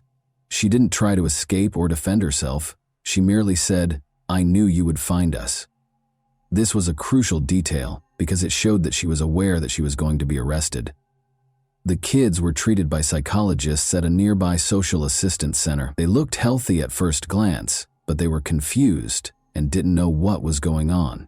Patricia, the oldest daughter, informed center employees that her mother had asked them to be obedient while they were on a brief vacation. Investigators also spoke with people who knew the Winklers, including Mary. While neighbors characterized the family as amiable and successful, others noted that Mary had recently appeared to be depressed. According to one of her friends, she hardly ever interacted with people outside of her family and church. According to Matthew's church colleagues, he was a strict man, particularly when it came to family matters. This was inconsistent with the public portrayal of their happy marriage. The Winklers had substantial debts, according to officials at the bank where the family's loan was arranged, and a member of the congregation remembered that Mary had appeared distracted and depressed the day before. The bank sent a letter requesting repayment shortly before the tragedy. The family may have become tense as a result of this. The testimony of witnesses and the evidence collected suggested that the couple's relationship was not as perfect as it seemed. According to Mary, Matthew was emotionally harsh and frequently chastised her, but at the time following Mary's wink, there was no proof of physical abuse. Was taken into custody by police at a motel in Jackson Township. Investigators sought to ascertain her involvement in her husband's murder, and she consented to an interview. Despite appearing exhausted and depressed, the woman maintained her composure. She maintained that what happened was an accident, but her confession became the main focus of the case. Mary made it clear right away during her initial interrogation that she had no intention of concealing her role in the incidents. "It was an accident, but I did it." Her voice trembled as she told investigators about Matthew's death, but she responded to inquiries promptly and clearly. Although she acknowledged that she had picked up a shotgun the night of the murder, she maintained that she had no plans to kill her husband. Mary said it was a tense night. She claimed that she and Matthew had argued about money issues that had been accumulating for months. She claimed that Matthew had accused her of mishandling their finances and of keeping bank correspondence about their debt hidden from him. Mary remembered him telling her that I had ruined everything. Following her husband's remarks that evening, Mary disclosed that she felt depressed and humiliated. According to her, Matthew was frequently severe and insisted on complete order in the home. However, his criticism had gotten especially harsh in the last few months. He allegedly discussed that evening how her behavior had put the family in danger of going bankrupt. Following that altercation, Mary acknowledged that she felt confined. She said that in order to get her husband to listen, she took a shotgun. She claims that she only wanted him to stop yelling and had no intention of hurting him. He was standing by the bed when she came up to him, explaining that she had taken the weapon from a closet in the bedroom. "I wanted him to see me in a new light. I wished he would stop yelling." "I said," she said. Mary said she had no idea how the weapon operated. She claimed she didn't have time to realize anything because it happened so fast. "All I can recall is the sound. It was really noisy." She recalled realizing what had happened when she watched Matthew fall onto the bed following the shooting. Mary recalled that she first froze in place after the shooting because she was in shock and unsure of what to do next. She couldn't get close to her husband to check on him. Instead, she hurried to the children's rooms, where they were already asleep, woke them up, hurriedly packed her things, and walked out of the house. Mary claimed she was in total shock and was worried that no one would comprehend her when investigators questioned her about why she didn't call the police or an ambulance. With no specific objective in mind, she simply wanted to get as far away as she could, so she climbed into the family minivan and drove off, taking her kids with her. According to her, Mary denied that she was attempting to conceal or get away with it. She claims that she chose to simply leave because she was unsure of what to do. She added that protecting her kids was her first priority. Mary's confession raised a lot of questions, but also provided investigators with a foundation for prosecution. The shotgun needed a lot of force to pull the trigger and remove the safety, according to forensic specialists who examined the weapon. The fact that Mary brought the gun with her raised suspicions among the police, who began to wonder if the shooting was really an accident. Investigators suspected this was a deliberate choice or an attempt to conceal evidence after the murder. Despite being emotional, Mary's own confession did not rule out a premeditated crime. In an interview with psychologists, Patricia, the family's eldest daughter, claimed to have heard her parents talking loudly the night before the trip. The girl remembered that her mother had later entered the room, woken her up, and informed her that they were leaving, but she did not understand what was being said. Mary's claim that she left the house right away after the murder was supported by this testimony. To prevent traumatizing the children, the investigation used their testimony with caution. They did, however, support the idea that Mary acted emotionally, even though her actions following the shooting continued to be unpredictable. Investigators concluded that Mary's confession contained enough evidence to bring charges of second-degree murder. Her acknowledgement that she fired the shot herself, the fingerprints found at the scene, and the fact that the gun was found in the car's trunk were the primary contributing factors. After conducting interviews and compiling evidence, investigators also explained her attempts to escape to another state and her escape with her children, which they viewed as avoidance behavior. Prosecutors intended to present the case in a way that would demonstrate Mary's actions went beyond chance, so she was moved to the county jail to await trial. What was ahead was a trial that would spark extensive public outrage and become a national conversation point not just in Tennessee. The trial had a national impact. In the spring of 2007, Mary Winkler's trial got underway in the Tennessee District Court. The case immediately sparked widespread public interest. Journalists from across the nation attended the hearings, in addition to Selmer residents. On the one hand, Mary was portrayed by the prosecution as a cold-blooded killer. The defense, however, contended that Mary suffered from years of emotional suppression and domestic abuse, which ultimately caused the tragic result. From the outset of the trial, the prosecution adopted a tough posture. Using evidence from forensic experts, prosecutors contended that Mary Winkler killed her husband voluntarily. They presented evidence that Mary's behavior the night of the murder was motivated and purposeful. The necessity of removing the safety and purposefully pulling the trigger on the weapon that fired the shot was one of the main points of contention. According to experts, the shotgun was operational and difficult to fire, so this was not an accident. Prosecutors also emphasized Mary's actions following the murder, including her running from the scene, disappearing with her kids, and trying to escape to another state, all of which suggested that she knew what she had done. In order to demonstrate that Mary's actions were intentional, the prosecution presented surveillance footage of her filling up her car and using a bank card as proof. Prosecutors contended that she fled in an effort to escape accountability rather than phoning the police or an ambulance. According to the prosecution, the couple's relationship tensions stemming from financial difficulties were the driving force behind the crime. The family's significant debts were disclosed by the bank in court documents.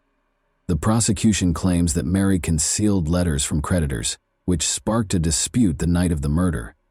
Prosecutors tried to show that the woman's decision to divorce her husband was ultimately prompted by this circumstance because they felt he controlled her and put psychological pressure on her. Mary's choice to hide the weapon in the car trunk following the murder caught the attention of the prosecution. Prosecutors emphasized throughout the trial that a person who unintentionally fired a shot would not have taken such actions, and that this was not only an attempt to conceal evidence, but also another sign that her actions were conscious. In contrast, Mary's defense centered on her emotional state and the aspects of her family life that might have contributed to the tragedy. Mary acted rashly under intense stress and fear, according to the defense lawyers. They attempted to demonstrate that the flight was the product of shock and panic, and that the shooting was an accident. The assertion that Mary had been experiencing emotional and psychological distress served as the primary defense. She told the court for years that her husband dominated every part of her life, frequently criticized her, and made decisions for the whole family. Mary's lawyers claimed that these situations made her feel scared and powerless, which ultimately caused her to lose it during her testimony. Mary stated that she took the shotgun that evening to persuade her husband to listen to her and cease the abuse, not to murder him. She maintained that the shooting was unintentional. Mary could have acted under the influence of stress and emotional distress, according to a psychologist the defense brought to the trial. The expert pointed out that people frequently do things they wouldn't normally do when they're depressed and afraid. Her actions following the murder were another area of focus for the attorneys. They maintained that she did not intentionally try to hide the crime when she fled. Mary's instinctive defense was to leave the scene of the tragedy with her children because she was afraid that no one would understand her. Mary appeared depressed long before the tragedy, according to defense witnesses, some of whom were close friends of Mary. They recalled that she seldom expressed her emotions, but occasionally brought up the fact that her husband could be too strict. These testimonies enhanced the overall picture of the family's relationship, even though they were insufficient to prove abuse. The jury deliberated for several hours before rendering a decision. Mary Winkler's manslaughter conviction was upheld, although her behavior following the shooting suggested responsibility for what transpired. The court believed there was not enough evidence to consider her actions fully conscious. Due to a scheduling conflict with one of the attorneys on June 8, 2007, the sentencing phase was postponed from its original start date of May 18, 2007. A judge in Tennessee sent a yes on the manslaughter charge. Mary Winkler received a sentence of 210 days in prison. According to her record, she had already completed 5 months of that time, and the judge permitted her to spend up to 60 days in a Tennessee mental health facility. And that wraps up today's chilling story. If you enjoyed this video, don't forget to like and subscribe so you never miss a new upload. Also, let me know in the comments what part of this story shocked you the most. Thank you for watching, and I'll see you in the next video.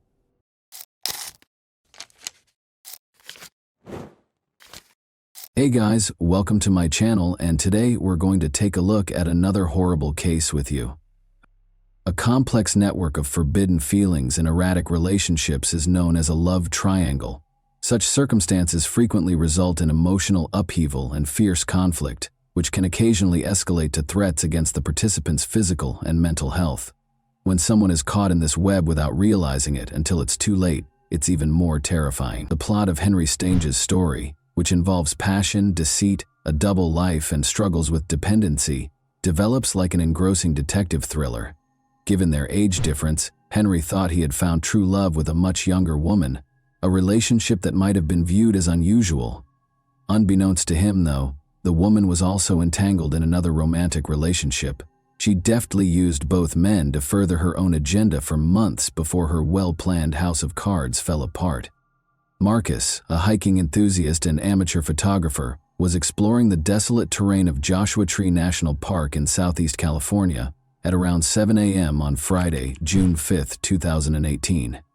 Marcus saw a sizable group of vultures scavenging over something as he veered off a main trail.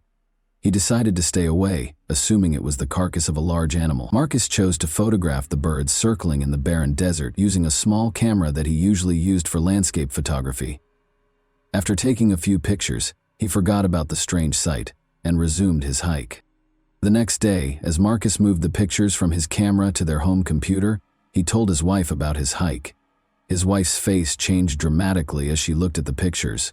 She gestured to one of the pictures and beckoned Marcus over. Zooming in, it was startlingly obvious that beneath the vultures, something like a human leg was partially buried in the sand. The couple, shaken, immediately reported what they had witnessed to the local authorities. Marcus gave them all the pictures and explained the precise spot where he had seen the birds. Investigators found the area, which was close to one of the park's main roads, with relative ease. A seemingly ordinary discovery became the subject of one of the most intricate and astounding criminal investigations in recent memory. A pair of coyotes and a group of vultures stood out in sharp contrast to the barren desert about 30 feet from the roadside. Seeing coyotes scavenging in the middle of the day was unusual, and the officers became suspicious right away. After pulling their car to the shoulder, they got out and went to the scene. They discovered a shallow grave there that was less than 2 feet deep and had been hastily dug into the dry ground. The site had already been disturbed by local wildlife, revealing its squalid contents. This was obviously not a natural occurrence when forensic experts showed up to exhume the remains. The remains belonged to a white middle-aged man who had been interred there for approximately a week. In order to make the body accessible to scavengers, the lower half of the body had been partially unearthed. There were several horrific wounds visible. Multiple fractures in the man's skull were consistent with blows from a blunt, heavy object. The scene depicted a violent and intentional act in a terrifying way. The perpetrator had been in a hurry, judging by the shallow grave's closeness to the road and its hasty construction. The body might have stayed hidden for years if they had dug a little deeper hole and gone deeper into the desert. Rather, they made the hasty decision to hide the crime and fled the scene carelessly. According to forensic analysis, the crime most likely happened somewhere else. Despite the severe wounds, there were very few blood traces in the grave, indicating that the body was moved after death.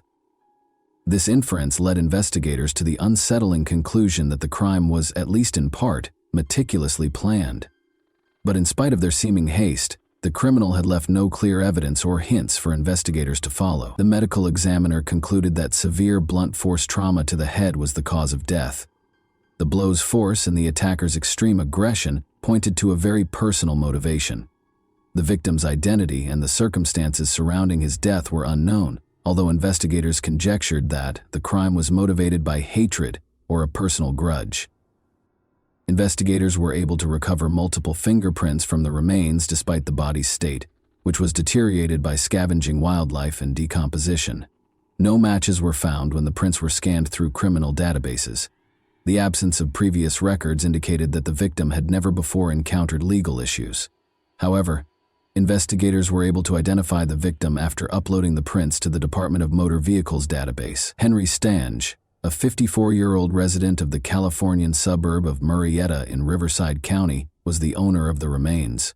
About 90 miles separated Henry's home and the location of his body's discovery.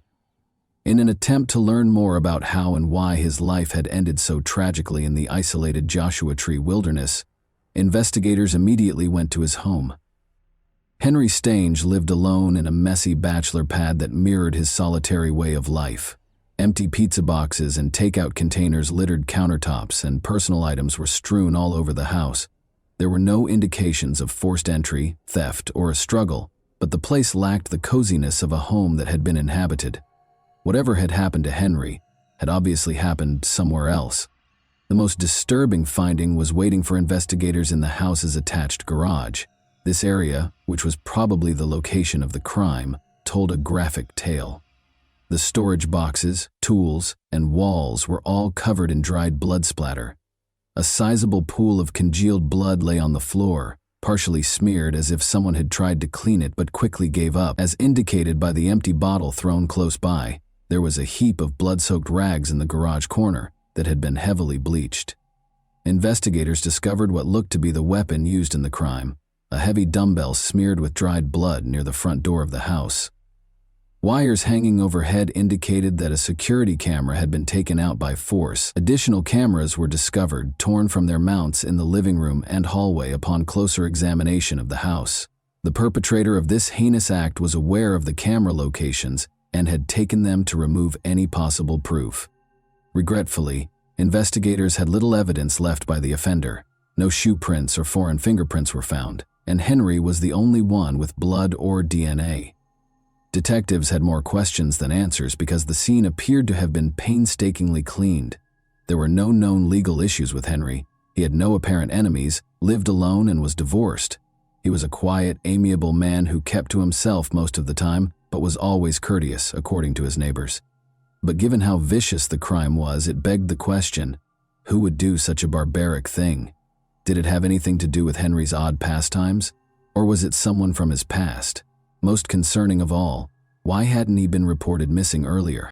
Henry was raised in a close-knit household that placed a high importance on relationships and respect. In a nearby town, his mother and 2 younger sisters resided with their families. Through frequent phone conversations and sporadic visits, the family regularly maintained communication, but Henry had grown more reclusive in recent months, talking less to his loved ones and keeping personal information private. Though they tried not to overreact, his family was concerned about him. They became more worried when he didn't get back to them for a week or so, but they chose to hold off on setting off an alarm. Henry's mother and sisters were devastated to learn of his violent death. Heartbroken and shocked, they immediately volunteered to help investigators by providing any information they could, in the hopes that it would aid in the case's resolution. At one time, Henry Stange was a man of energy and athleticism. He enjoyed hiking, traveling, having outdoor adventures, and being in nature. Henry was a gifted guitarist and a passionate motorsports fan who loved his motorcycle, a valuable asset that had taken him across several states. However, everything changed in the spring of 2014. One day, as Henry was getting ready to go for a ride, a pickup truck with an inebriated driver collided with his motorcycle. It was a devastating collision. Before coming to a halt, the driver pulled Henry for almost 300 feet. Henry miraculously lived, but his injuries changed his life. Henry's legs were severely damaged in the collision, necessitating several major surgeries. He had to go through months of exhausting rehabilitation in order to be able to walk again. But the physical pain continued. No relief was provided by over-the-counter medication. Strong painkillers were prescribed by doctors to treat his illness, but the drug soon caused dependency, which in turn led to a crippling addiction. Henry had been married for more than 10 years and was raising 2 children with his spouse at the time of the accident. At first, his wife helped him through his recovery and increasing reliance on medicine, but the strain was too great.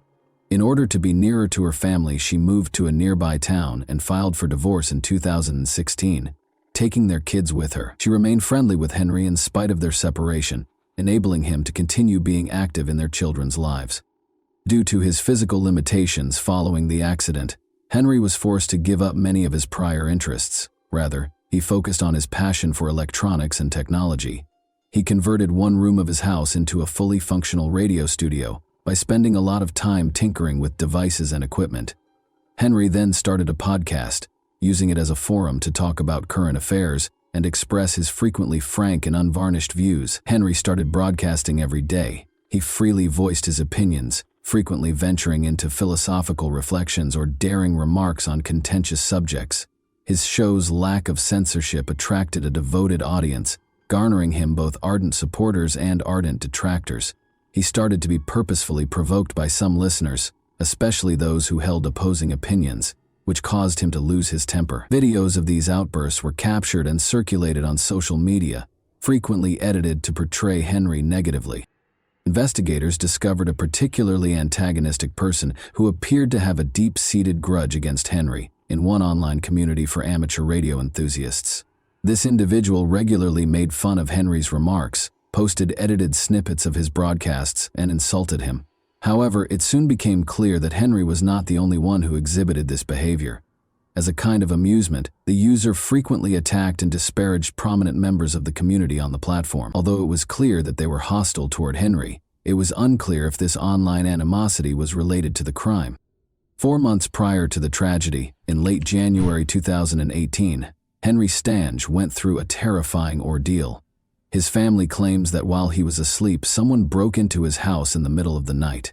After breaking in through a window, the intruder struck Henry repeatedly in the head with a hammer. Since nothing was taken from the house, it is obvious that a personal grudge was more likely to have been the motivation than robbery. When they left, the assailant took the hammer that they had brought. Henry surprisingly chose not to call the police to report the incident. He installed covert security cameras all over his house instead, taking matters into his own hands. The person who broke into his house the second time was aware of the camera's locations.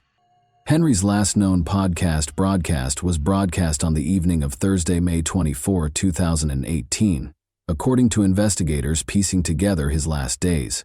After that, his utilities showed no activity, no text messages, and no records of incoming or outgoing calls. Investigators concluded that Henry's death occurred on this day because neither electricity nor water had been used since that evening. Those closest to Henry were interviewed by detectives as the first step in their investigation. They found out that he was still going through the divorce process. After the split, the couple had been embroiled in a contentious legal dispute over Henry's residence, despite his and his ex-wife's best efforts to keep things civil for the benefit of their 2 kids. In the meantime, his ex-wife had moved in with her mother along with their kids. When it was discovered that Henry's ex-wife had been paying the house's utility bills, the tension increased.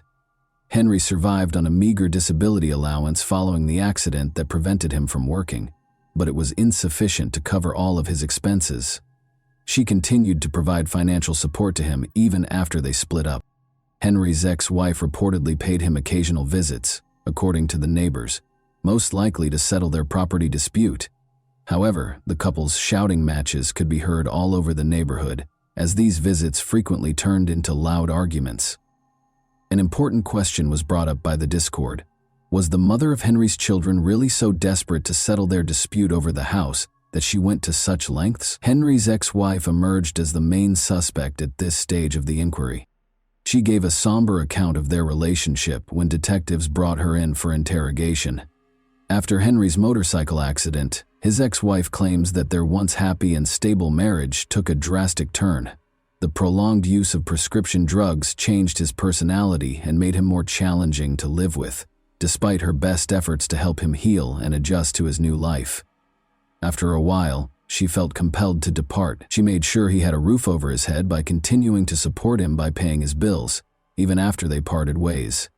It was challenging for investigators to ascertain whether she could have committed such a horrible act because of her financial support and loyalty. The investigators needed to do more research. Even though Henry's ex-wife continued to be interesting, her story presented a more nuanced picture that necessitated more research into Henry's tense relationships and unspoken conflicts.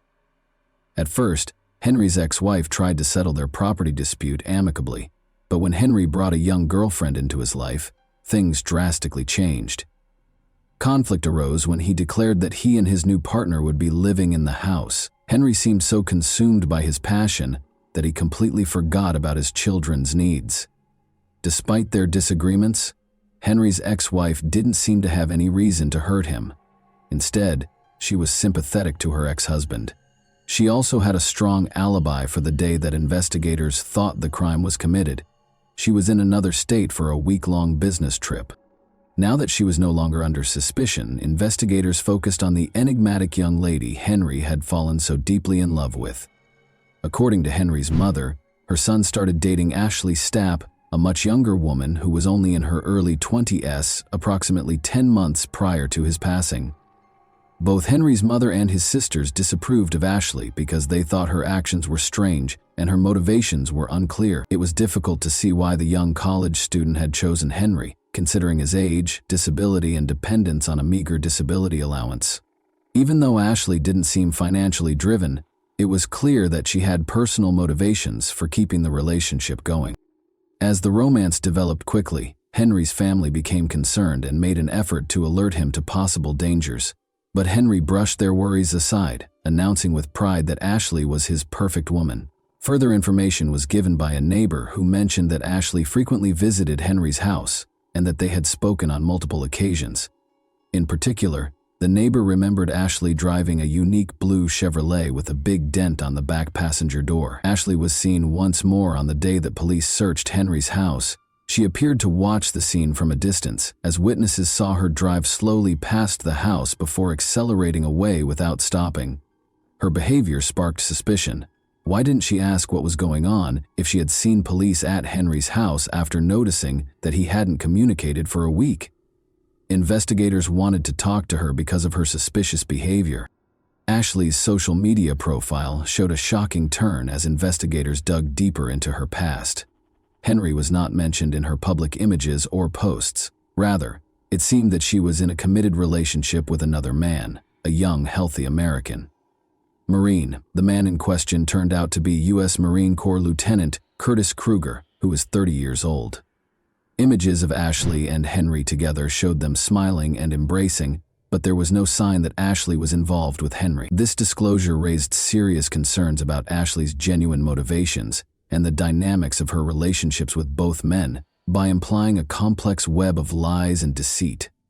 It was now up to investigators to ascertain whether the violent crime that killed Henry was caused by the unstable conditions of this covert love triangle. Due to his military career, Curtis Kruger was constantly on the move and rarely had the opportunity to see Ashley Stapp. Weekend visits made up the majority of their relationship, and even those were not assured. When they were able to get together, they frequently went out of town to spend time together privately. Ashley blended in with Curtis's world, occasionally visiting him on base for family days and other military functions. In fact, the couple had already started organizing their wedding. Curtis frequently talked about Ashley being the woman of his dreams and how he would never want to lose her. But there were still questions in his mind. He told his sister about Ashley's repeated disappearances, her inability to return his calls, and her lack of justifications. Curtis put tracking software on Ashley's phone out of suspicion in order to keep tabs on her whereabouts. Before long, he had discovered the truth. At a gas station close to Henry Stange's house, Curtis confronted Ashley. She gave Curtis the address and, under duress, acknowledged where she had been spending her time. But instead of admitting to being unfaithful, she disclosed a concerning secret. Ashley stated that she had become dependent on strong painkillers as a result of a hip injury she had suffered years prior. She added that Henry had been attempting to cut back on his use because he was also struggling with a similar addiction. He had a lot of medicine left over from this effort, which Ashley had been taking for herself. She accused Henry of being abusive and said he made her give something in exchange for the medicine. Her story infuriated Curtis, who decided to take matters into his own hands. On a chilly January night, armed with a hammer, he broke into Henry's house and assaulted him while he slept. Curtis later confessed his actions to his sister, who would later become a crucial witness, after he thought he had killed Henry. Curtis was unaware that Henry had survived the assault. Henry believed the assault was connected to his vocal podcasting, so he chose not to notify the authorities. He was unaware that the attack was focused on his girlfriend and her double life. Detectives had a problem, because Curtis and Ashley were the main suspects. Both suspects could have requested legal representation and exercised their right to remain silent, which could have delayed the investigation, and they did not have enough evidence to make an arrest. To get around this, the police came up with a cunning scheme to surprise the two, a trap that would eventually reveal the truth. In order to monitor Curtis and Ashley's phone conversations, the authorities first secured a court order. Officers then went to Ashley's brother and asked him if he recognized anyone in a picture of her with Henry. He said he didn't know the man next to her, but he recognized his sister right away. The officers clarified that they needed to identify the man in the picture because they were looking into a serious crime. In order to learn more, they asked the brother to email Ashley the photo. She reacted rapidly. Ashley said she didn't know who the man was or anything about a crime when she called her brother. Ashley called Curtis in a panic shortly after. She explained that the police had somehow linked her to the investigation during the tearful conversation. Confident that they had hidden the body in the desert and removed the cameras to cover their tracks, the two suspects expressed bewilderment over how this had occurred. Although they refrained from using overt language regarding the crime, they did discuss certain details that would only be known by someone who was directly involved in the events.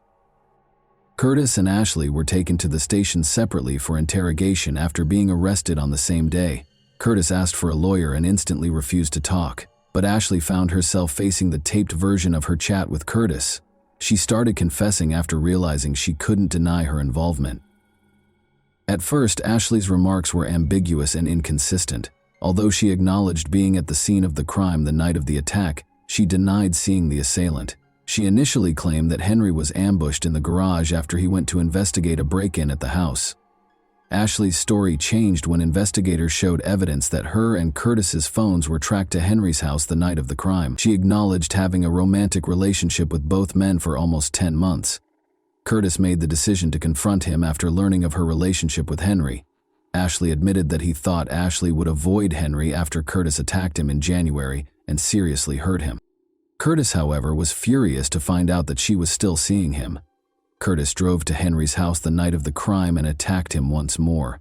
Ashley acknowledged that she had assisted Curtis in hiding the crime. She disclosed that she had guided him to the location of Henry's security cameras, assisted him in taking them down, and helped conceal Henry's body in the desert. At last, Ashley revealed where Curtis had used the hammer in the January initial attack. When found, this weapon still contained traces of Curtis's fingerprints and Henry's blood, which was crucial evidence in the case. In August 2020, Curtis Kruger and Ashley Stapp's trial got underway. Curtis insisted that he was protecting his fiance's honor and denied any wrongdoing. According to his lawyer, Ashley was the real catalyst, living a double life and controlling both men for her personal gain. The defense also emphasized that Ashley had stolen all of Henry's prescription drugs from his house for her own use following the heinous crime. Curtis was convicted in September 2020 of assaulting Henry, second-degree murder, and tampering with evidence. He was given an 18-year prison term with no chance of release until 2031. Ashley agreed to a plea bargain, acknowledging that she had obstructed justice and tampered with evidence. She received a sentence that included 2 years of probation, 9 months in jail, and treatment for her substance abuse problems. After only 4 months of service, Ashley was released. However, she broke the conditions of her probation and was returned to prison to complete the remaining 5 months of her sentence. Although Ashley has been free for a while, no trustworthy information regarding her life or current location is available. And that wraps up today's chilling story. If you enjoyed this video, don't forget to like and subscribe so you never miss a new upload. Also, let me know in the comments, what part of this story shocked you the most? Thank you for watching, and I'll see you in the next video.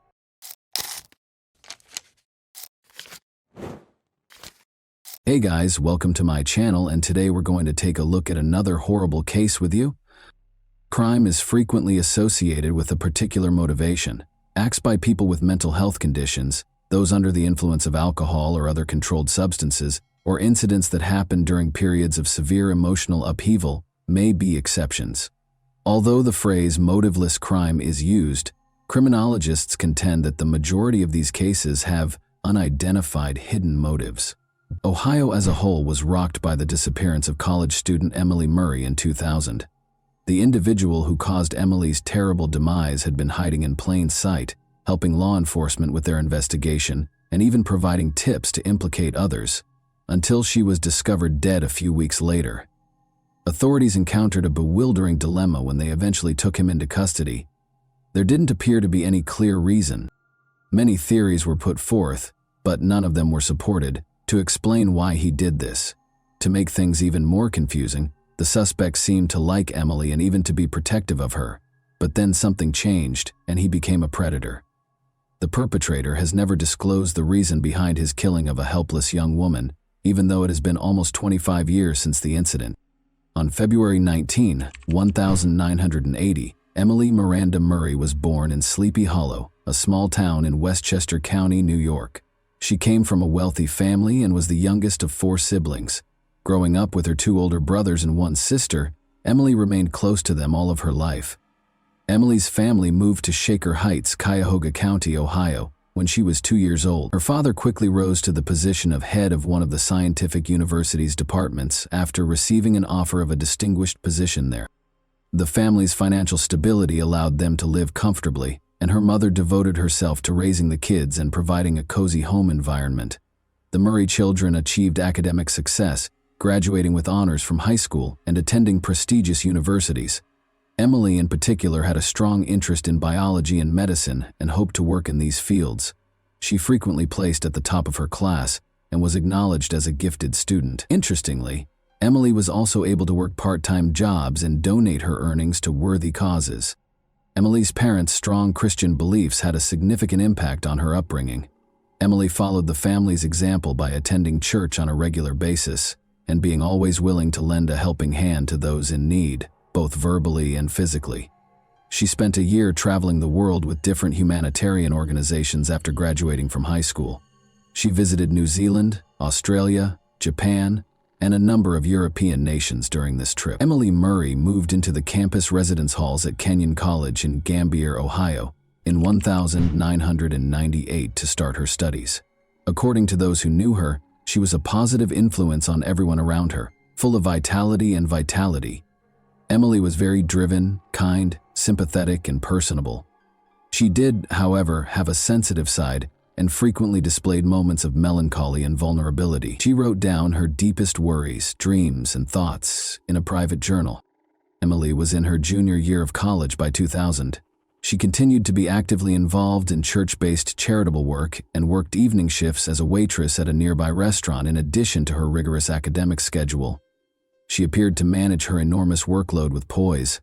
She even managed to make time for her personal life, going to events that she loved. But soon, it would be evident that her life was more complicated than it seemed. Emily's bed was empty when her 2 roommates in the dorm woke up on Tuesday, November 3, 2000. They couldn't figure it out. Emily was always thoughtful and informed them if she would be spending the night somewhere else. They thought she might have gone straight to class or stayed late at work because her restaurant shift had ended at 2 in the morning. However, things started to feel strange when they discovered that her notes and textbooks were still on her shelf. The roommates asked friends if anyone had seen Emily before leaving for their lectures in the morning. As it happened, she hadn't been seen since the day before and hadn't attended any of her classes. Her friends initially attempted to explain the situation in the hopes that there would be a plausible explanation, even though her absence was disturbing. Emily had been anticipating the celebration of a close friend's 20th birthday for weeks, and it was scheduled for that evening. She had picked out a thoughtful present and even assisted in planning a surprise for the birthday person. Emily could not imagine missing the party, but her friends became increasingly concerned when she failed to appear.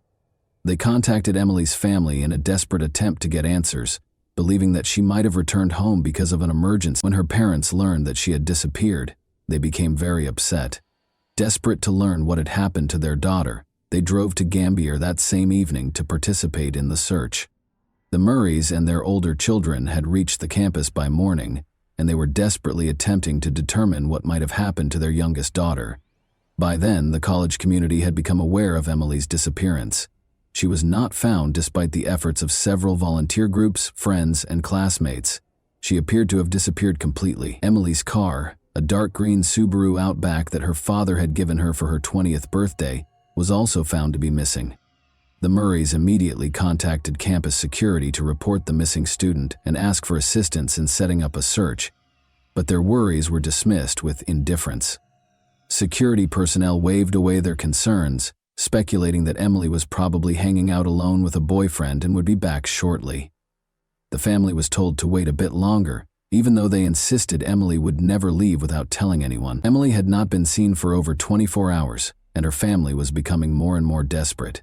They reported a missing person to the local police after realizing that campus security would not be able to assist. They were shocked to learn that police initially appeared to minimize the incident as well, assuming Emily might have taken an unplanned break or gone off on her own. She was a 20-year-old college student after all, and they didn't have to explain her every action. Nevertheless, the police finally consented to check Emily's dorm room. At that point, they learned she had forgotten her identification, bank cards, and personal items.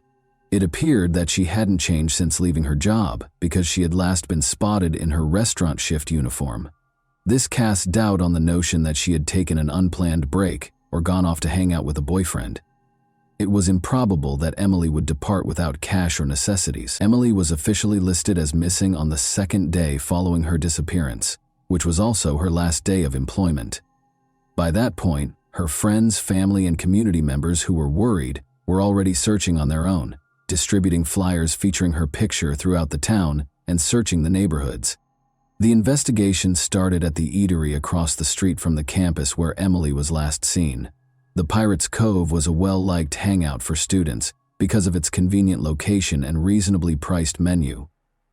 Emily's shift that night turned out to be her final one.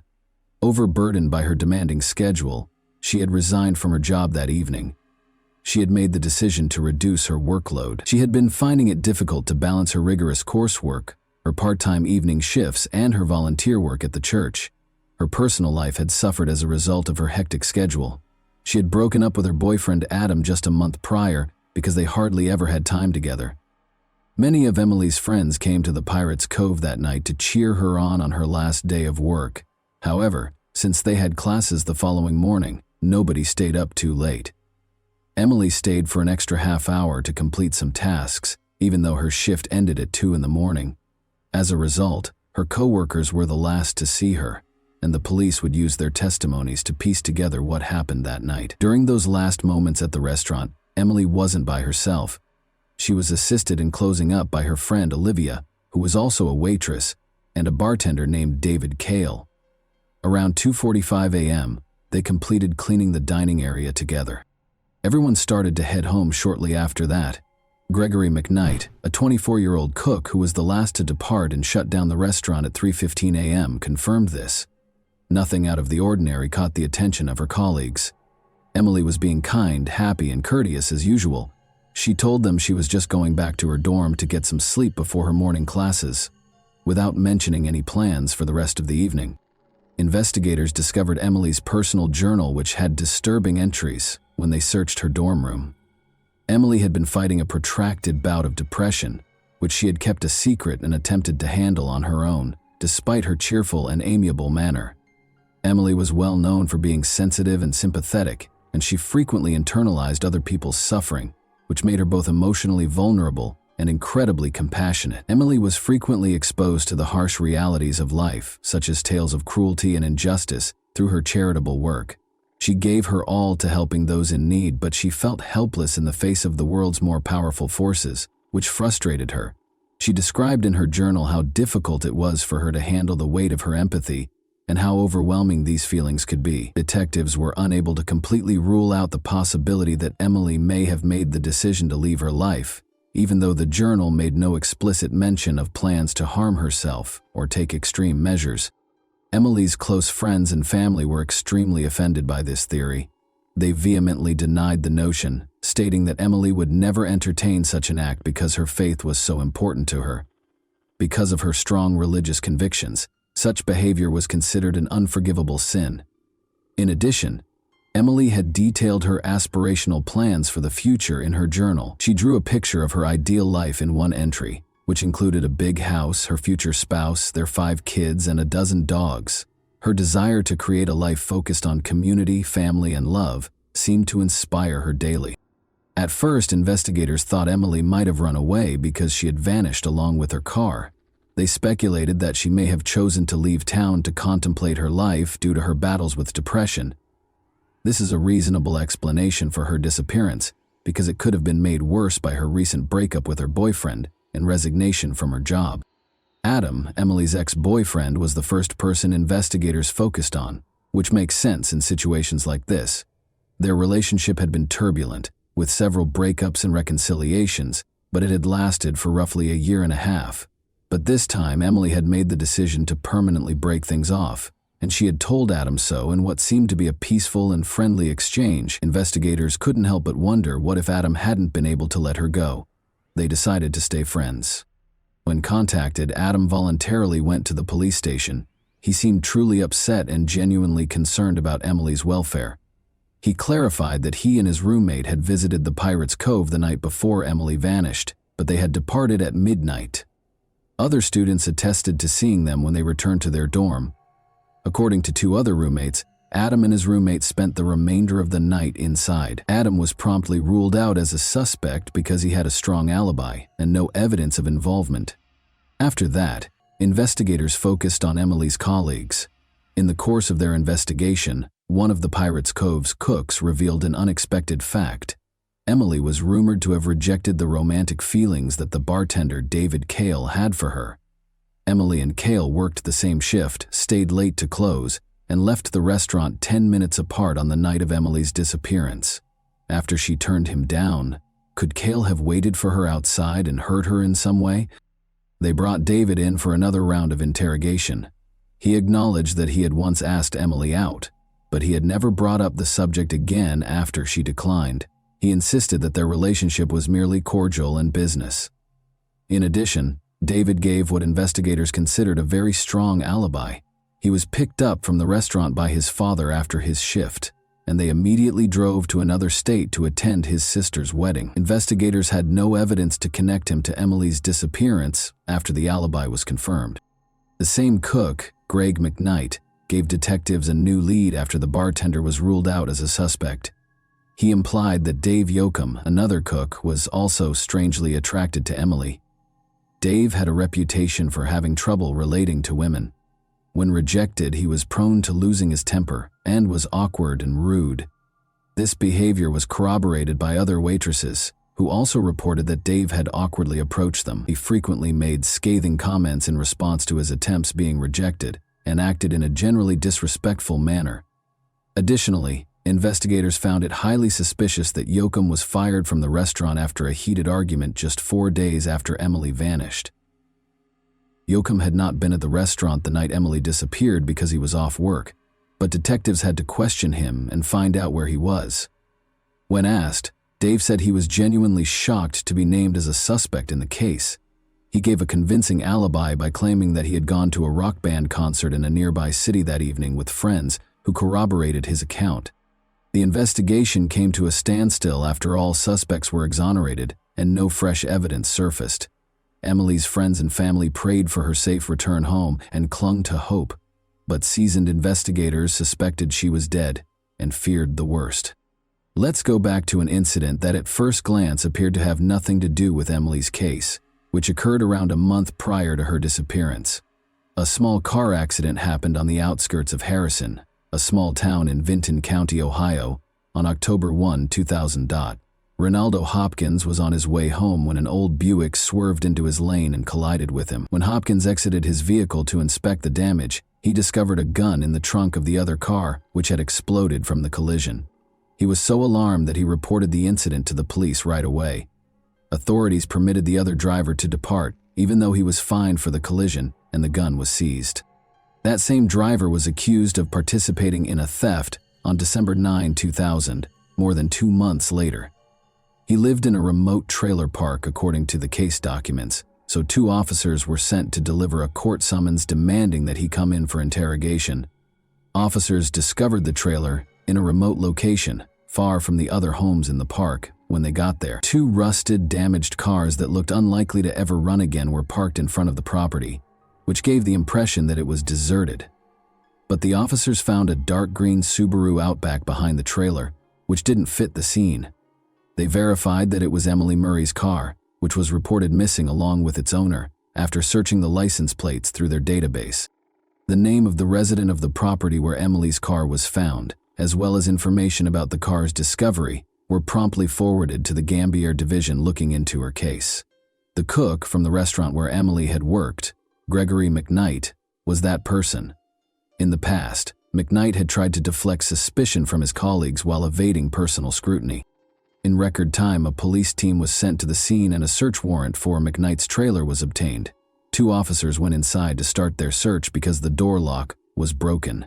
The foul stench of decay overcame them almost immediately. They located the source of the smell, a young woman's body covered in a carpet, by following it to the rear of the trailer. Emily's remains were immediately thought to be hers, and forensic analysis quickly verified this. A gunshot wound to the head was the cause of death. The weapon had been pressed against the right side of her skull, and the bullet had been fired at close range.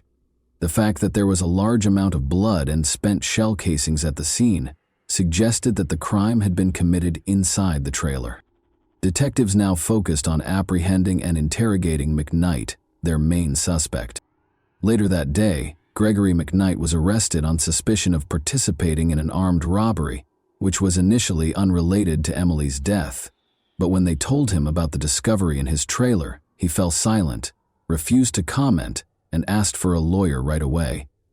Police detained him pending additional investigation, even though there was no concrete evidence at the time connecting him to Emily's death. Investigators were informed by the trailer park's neighbors that they had not heard or seen anything strange. Considering how far away McKnight's trailer was from the other houses, this wasn't shocking. The property itself was in poor condition, with rusted, dilapidated cars all around it and trash all over it. Investigators searched the area extensively in the hopes of finding more evidence. They soon discovered a small, overgrown well beneath a sheet of metal that was weighed down by a fallen tree. After draining the well, researchers found a human skeleton at the bottom that seemed to be that of a man. Other bone fragments were discovered nearby, dispersed throughout the property. All of the remains belonged to a single person whose identity was still unknown, according to forensic analysis. Police quickly linked the discovery to a 6-month-old missing person case, though McKnight's friend, a 20-year-old student named Glenn Julius, had disappeared. According to Glenn's girlfriend, he was planning to go to a party with McKnight the last time she saw him. Following the start of the Glenn Julius search, Gregory McKnight emerged as the main suspect, but according to McKnight, Glenn and he got into a fight at the event, and Glenn drove off with a few new friends. No one saw him again after that. Although they couldn't find any hard evidence to link McKnight to the disappearance, investigators also couldn't find any evidence to back up his story. Thus, he was set free. Later, pieces of Glenn's belts and clothes that were found in the well were recognized by his girlfriend. Dental records from his family attested to the fact that Glenn's remains were present. Inside McKnight's trailer, a number of his personal belongings were also found. Shortly after Glenn vanished, McKnight sold his car illegally, according to additional investigation. Associates who were also connected to an armed robbery case purchased the car. The car's license plates had been replaced with fake ones, and it had been hurriedly repainted. Authorities found the car after one of McKnight's accomplices was taken into custody. They discovered sizable amounts of cleaned-up blood in the trunk, which forensic analysis verified belonged to Glenn. This implied that Glenn had been carried in the trunk, either injured or dead. The work had been done sloppily, probably with homemade tools, and Glenn's body had been partially dismembered. The bones were deeply scratched, like saw marks. Investigators discovered an axe, a shovel, and several other tools inside McKnight's trailer. These were all removed for forensic analysis. Although unidentifiable marks were left by other tools, it was definitively established that the axe had been used during the dismemberment. On November 12, 1976, Gregory McKnight was born in a poor Columbus, Ohio suburb. He was raised in a big, impoverished family without a father, where everyone was left to fend for themselves. McKnight began stealing when he was a young boy, and at the age of 14 he first came to the notice of the police. He had committed his first deadly crime at the age of 15, a poorly executed robbery. The jury was lenient toward McKnight because his accomplices were older, and he was given a comparatively light sentence. He was placed in a juvenile detention center and given a sentence of only 6 years. After being freed in 1997, he quickly wed Catherine, who went on to have 2 children.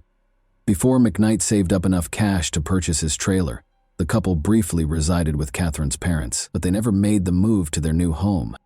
Gregory McKnight killed Glenn Julius in May 2000 and concealed his body in the well behind his trailer. He then abducted and murdered Emily Murray in November of that year, leaving her body to decay inside the trailer. Catherine, McKnight's wife, acknowledged during interrogation that she had begun to have doubts about the trailer. Her husband refused to allow her to visit or even come near the property, and he often went there by himself. She believed that he was either using the area to meet potential lovers or to hide his criminal associates from the authorities. She had thought of a lot of things, but she had never thought of him keeping human remains there. The majority of the evidence against McKnight was circumstantial, despite the fact that it was substantial. The precise manner and location of Julius's death were unknown to the authorities. Consequently, the prosecution was unable to pursue the death penalty for that specific offense. Emily's case appeared to be simpler. There were obvious traces connecting her and McKnight to the trailer when her body was discovered at the scene, but there was no apparent reason for such a heinous act, and the murder weapon was never found. Emily had not been robbed, she had not been assaulted, and even her car had been left behind the trailer. Why McKnight would perpetrate such a heinous act against the young college student was still a mystery. Several colleagues attested that McKnight had consistently treated Emily with dignity. He was said to be courteous, and once he had even intervened to shield her from an inebriated patron who had mistreated her. Even McKnight declined to assist investigators. He gave no information about either crime and denied all charges. The prosecution contended that McKnight had tricked Emily into falling into a trap following her work at the restaurant. Given her kindness and trustworthiness, he may have asked her for assistance, and Emily, oblivious to the danger, was powerless to refuse. He may have shown romantic feelings for her once he was inside the trailer, but he went into a rage and committed the crime after she rejected him. A psychiatric evaluation found that McKnight was fully aware of his actions and could be held accountable, despite the defense's attempt to claim that he was mentally unfit. By changing strategies, McKnight's lawyers attempted to portray Emily as a suicidal person with severe depression, alleging that McKnight only helped her carry out a purported death wish. Emily's loved ones were incensed by this argument, but it didn't change the court's decision. Gregory McKnight was convicted of 2 indictments of first-degree murder, kidnapping, and armed robbery in 2002. He was placed on death row to await execution after being given a death by lethal injection sentence. Every appeal and clemency request was turned down. Gregory McKnight, who said in 2015 that he would sooner die than rot in prison while awaiting execution, asked that his sentence be carried out. He quickly had second thoughts, though, and made another unsuccessful attempt to appeal the sentence. McKnight filed a lawsuit in 2020, claiming that he was subjected to unfair treatment and racism during his trial. He maintained that the punishment was unduly severe because the jury and the judge were both white and had acted biasly against him. Gregory McKnight is still waiting to be executed on death row as of right now. And that wraps up today's chilling story. If you enjoyed this video, don't forget to like and subscribe so you never miss a new upload. Also, let me know in the comments what part of this story shocked you the most. Thank you for watching, and I'll see you in the next video.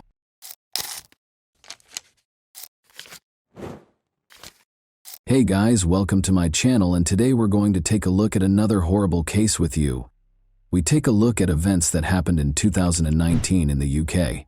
On April 28, 2019, 39-year-old care worker Emma Faulds vanished under mysterious circumstances. After receiving a call from her family 2 days later, the police began a thorough investigation to find out Emma's true fate. 700 square miles had to be searched by the police. In 2019, Emma resided in Kilmarnock. Located in southwest Scotland's East Ayrshire, Kilmarnock is a town and former burgh. There was quiet and comfort in her home, and she was always followed faithfully by her dog Maverick. Emma led a quiet, measured life. In addition to having a good heart, she was well known among her neighbors for her ability to relate to everyone. Emma regarded her dog Maverick, a cute West Highland Terrier, as a son, and more than just a pet. They would enjoy the fresh air and the splendor of nature while taking long walks together in parks and woods. Emma visited her parents on April 25, 2019. Her father, Ian, 70, and mother, Margaret Faulds, 70, were thrilled to see their daughter. Emma always brought a sense of coziness and warmth to her visits with her parents. Emma's parents talked about their plans and memories during dinner. Even though she had heard these stories a lot, she always discovered something fresh and motivational in them. Her parents occasionally reminisced about Emma's early years and how the family used to go on picnics at the lake. The conversation at the table was informal and laid back. Immersed in the recollections of her carefree childhood, Emma shared their laughter. However, the discussion continued. In order to prepare for the future, her parents informed her that they would be traveling to Brighton to see relatives who resided there. Emma remarked to herself how her parents, in spite of their advanced age, made plans with ease and joy, still full of life and adventure.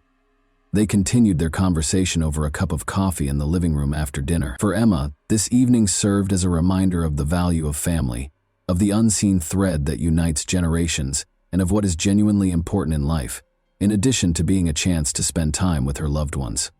Nobody could have predicted that the family's tranquility would vanish in a matter of days.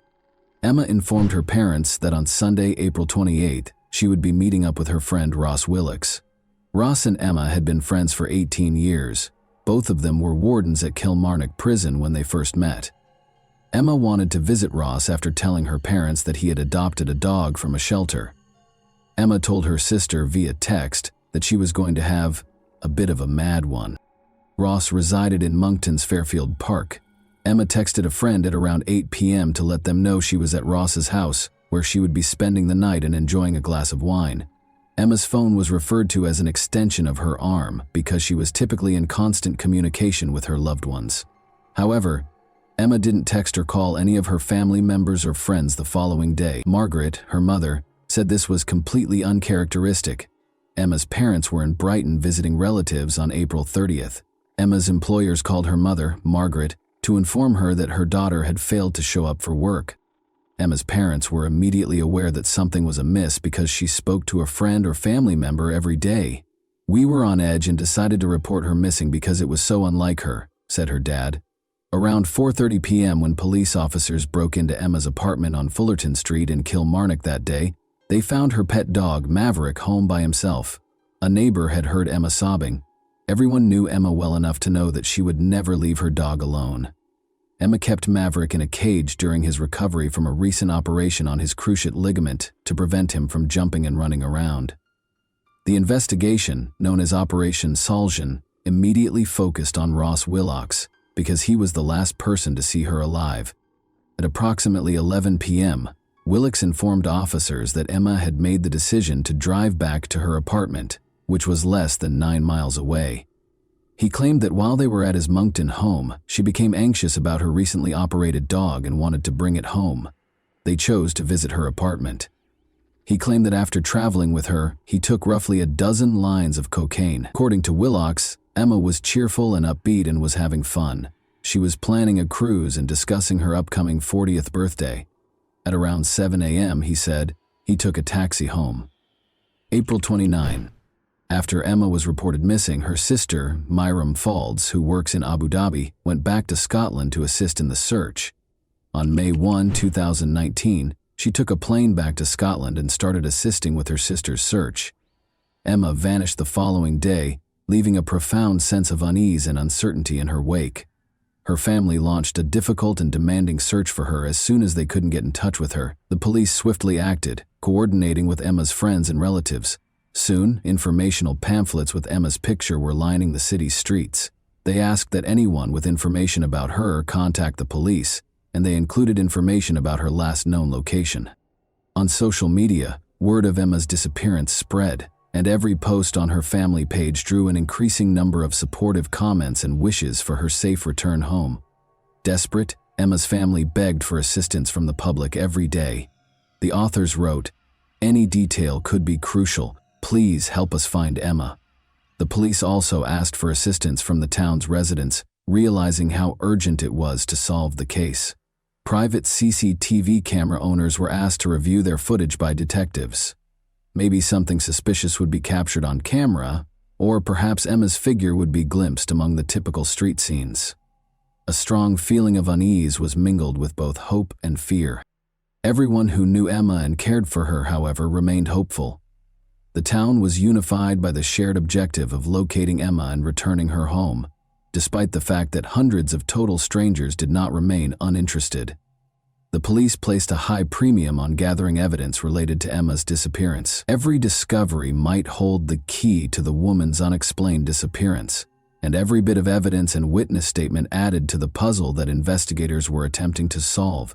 Every little detail had to be considered in their hard work. For detectives, every discussion with neighbors and family members became a source of fresh concepts and theories that might help explain Emma's fate. One of the key success factors was the investigative team's capacity to carefully examine the evidence. They were able to create a tenuous but significant series of events that ultimately led to Emma's demise because of their meticulous attention to detail and unwavering pursuit of the truth. Furthermore, it was critical that the investigators take into account both the psychological and physical evidence. They made an effort to learn more about Emma's personality, relationships with other people, potential enemies, and the reasons behind her actions that most people would find improbable. Emma's vehicle was essential to the chronology. At 5:39 p.m., dashcam footage showed the blue BMW 1 Series parked outside Ross Willocks's residence. April 28. Emma's car was parked outside her house the following morning, but strangely it was parked on the other side of the street. Emma always parked her car directly outside her apartment because she suffered from obsessive-compulsive disorder. When the police were able to obtain footage from a private CCTV camera, they were extremely fortunate to discover that Emma was not the driver of the car, but rather a man. Let's examine the video that was made public by the police. If you pay close attention, you can see the driver cleaning the dashboard and steering wheel of the vehicle. Investigators think Ross Willocks was the driver of Emma's car and was aware of Emma's fate. After Emma was reported missing, her family and friends posted posters and handed out leaflets throughout Ayrshire. But Willocks chose not to participate. Sarah Falls, Emma's sister, told investigators that she spoke with Willocks after Emma vanished, and he provided her with 2 different accounts of what transpired. "Hi Ross, I'm just wondering if she's still with you. No one's seen her," she texted Willocks on April 30, 2019, to which he responded that she wasn't with him. In a subsequent message, Willocks told Sarah that he had driven Emma home himself. When Sarah inquired about the time of her departure, he replied, "Sunday. Maverick was getting rowdy with my dog, Patty, and Emma was getting stressed." Experts started using CCTV and cell phone analysis to map Willocks' movements as the hunt for Emma grew more intense. CCTV footage of Willocks purchasing bleach, rubber gloves, and tins of outdoor disinfectant from multiple stores was found. When we put all those pieces of evidence together, it painted a suspicious picture of Ross Willocks' movements. They also looked into his background and found that he had previously constructed wind farms in Dumfries and Galloway, close to the Galloway Forest, according to Detective Crombie. When cameras captured 2 trips to the region in the days after Emma vanished, this became crucial. The first was in his Mercedes SUV on April 29. The second was in a Jaguar he purchased for his wife, who was working overseas when Emma disappeared. Later, during the search of the Jaguar, a police dog trained to detect the smell of dead bodies repeatedly barked at the boot area, providing a positive indication. In addition to an officer with extensive local knowledge and experience working as a wind farm liaison, police also called in search specialists from the UK National Crime Agency. According to Detective Crombie, some areas of the 700-square-mile Galloway Forest Park resembled the moon's surface. Willocks' cell phone was examined by digital forensic specialists. who then superimposed the CCTV footage that was found on the routes he took in the 48 hours following Emma's disappearance. As previously stated, the police dog made a signal when searching Willicks's Jaguar. Even though investigators knew Emma was dead, they still needed more solid proof to find Willicks guilty. They had to locate Emma's remains. Police called for assistance from the public once more. The Mercedes on Monday, April 29, and the Jaguar on Tuesday, April 30, were both known to have been on the A714 Girvan to Newton Stewart Road. Detective Martin Fergus, who was in charge of the investigation, stated, "What Emma's family is going through is unimaginable, and our priority is to find her. I am thankful to members of the public who have been in touch and have provided us with valuable information which has led us to explore this area. I believe the A714 route is key to helping us find Emma, and I am appealing again to those who use this route regularly. Please take time to think back and consider if you saw a Mercedes or Jaguar car on this road, or parked up somewhere, or even off-road. If you have dashcam footage, please take the time to go through and check it. You may not realize it, but you could have captured footage of the vehicles in these locations, which could provide us with vital information and assist us in finding Emma." Since Willicks was the sole suspect in the Emma Faulds disappearance case, he was constantly monitored by the police. Neil Moore, Ross Willicks's best friend, gave the police another crucial lead. Moore claimed that after Willicks requested to use his device, he noticed the searches on it. On May 8, 2019, Moore told prosecutor Paul Kearney that he discovered searches he had not made on his iPad. They included: do police put tracking devices on cars? Can cars be traced by GPS? And can UK police trace your car without a warrant? Willicks was being watched when he was taken into custody at his mother's home on May 8 on suspicion of Emma's murder. Declaring that he had no idea where Emma might be, he entered a not guilty plea. The Galloway Forest is roughly 700 square miles in size. However, police were able to concentrate on a search area by employing specialized techniques. During Operation Salzan and the search of the 700 square mile Galloway Forest area where Emma's body was suspected to be, police called in Professor Lorna Dawson.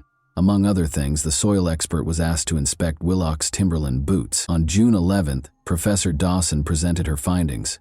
Emma's nude remains were discovered 24 hours later, concealed in a section of Glen Truel Forest that is not typically traversed by people.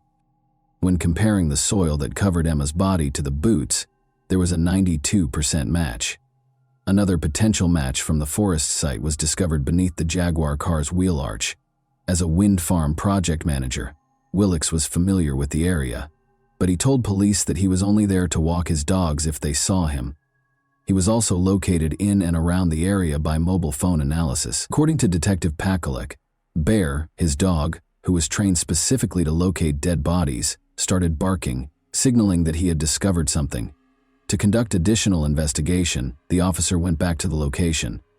Pakalek put on sterile gloves and stated, "I lifted the vegetation to see if it was a body part or torso. I could see the lower portion of a naked body." A service was held at Holmesford Bridge Crematorium after hundreds of mourners paid their respects at Kilmarnock's New Lay Kirk. Maverick, Emma's West Highland Terrier, was leading the procession out of the church while sporting a blue bow tie.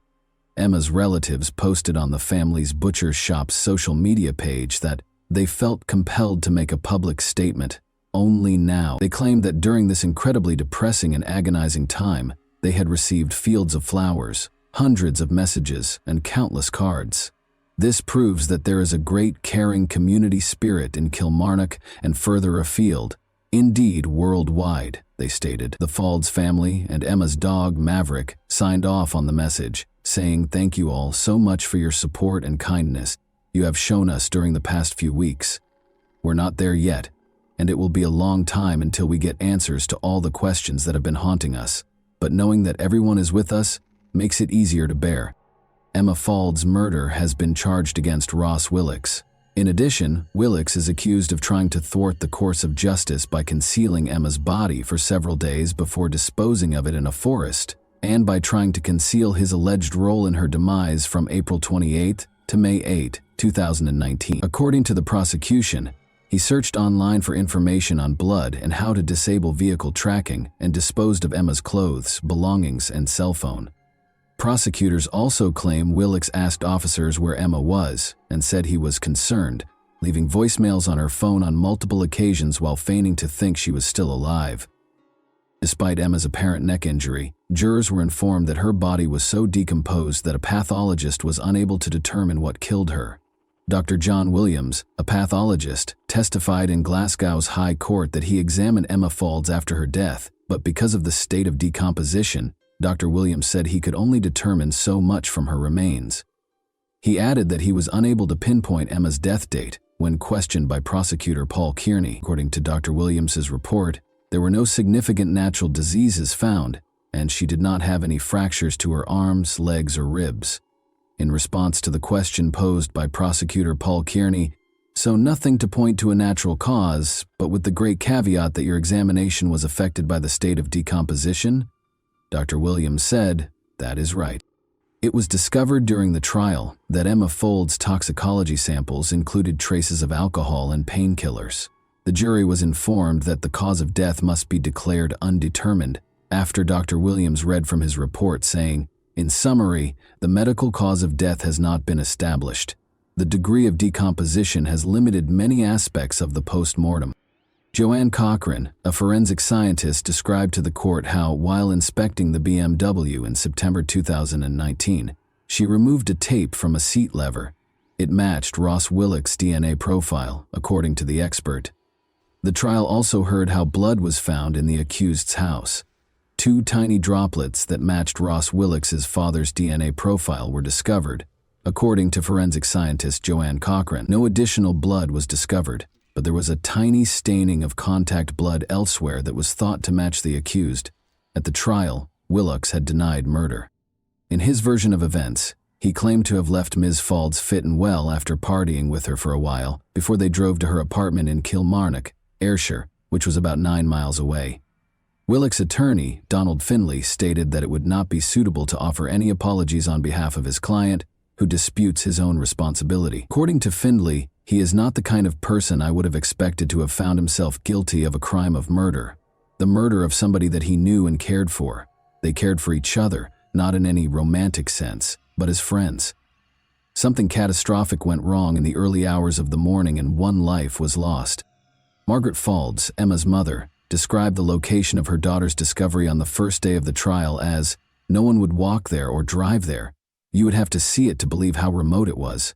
Nevertheless, one individual went there with the intention of ensuring that no one would discover what he had done to his friend of nearly 20 years. Professor Lorna Dawson, a soil specialist, presented her results on June 11 after testing the Mercedes and Jaguar vehicles for soil and a pair of Willix's Timberland boots.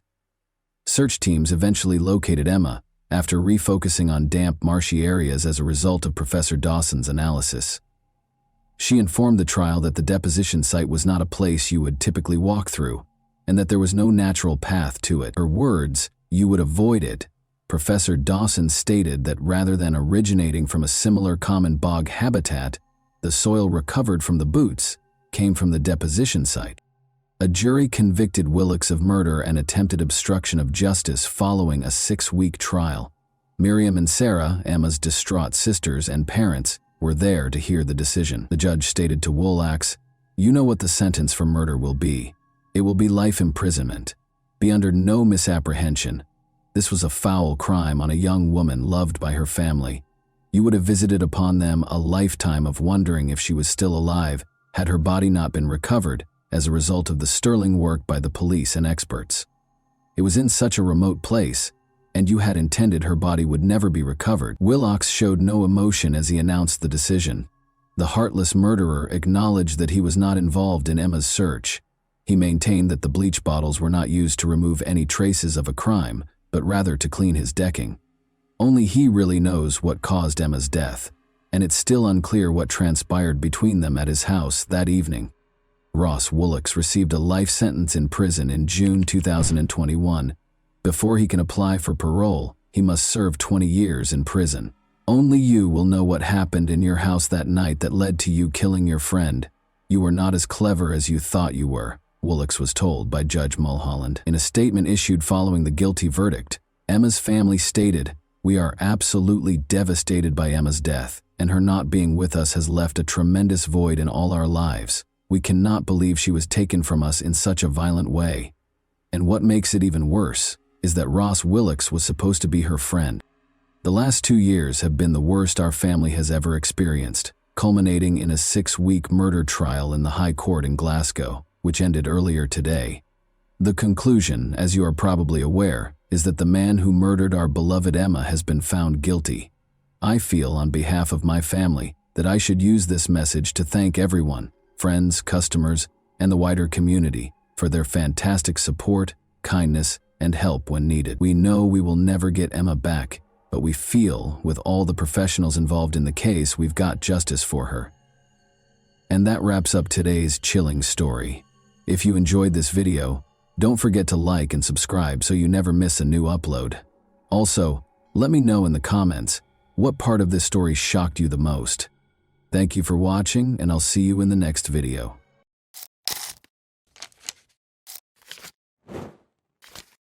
Hey guys, welcome to my channel, and today we're going to take a look at another horrible case with you.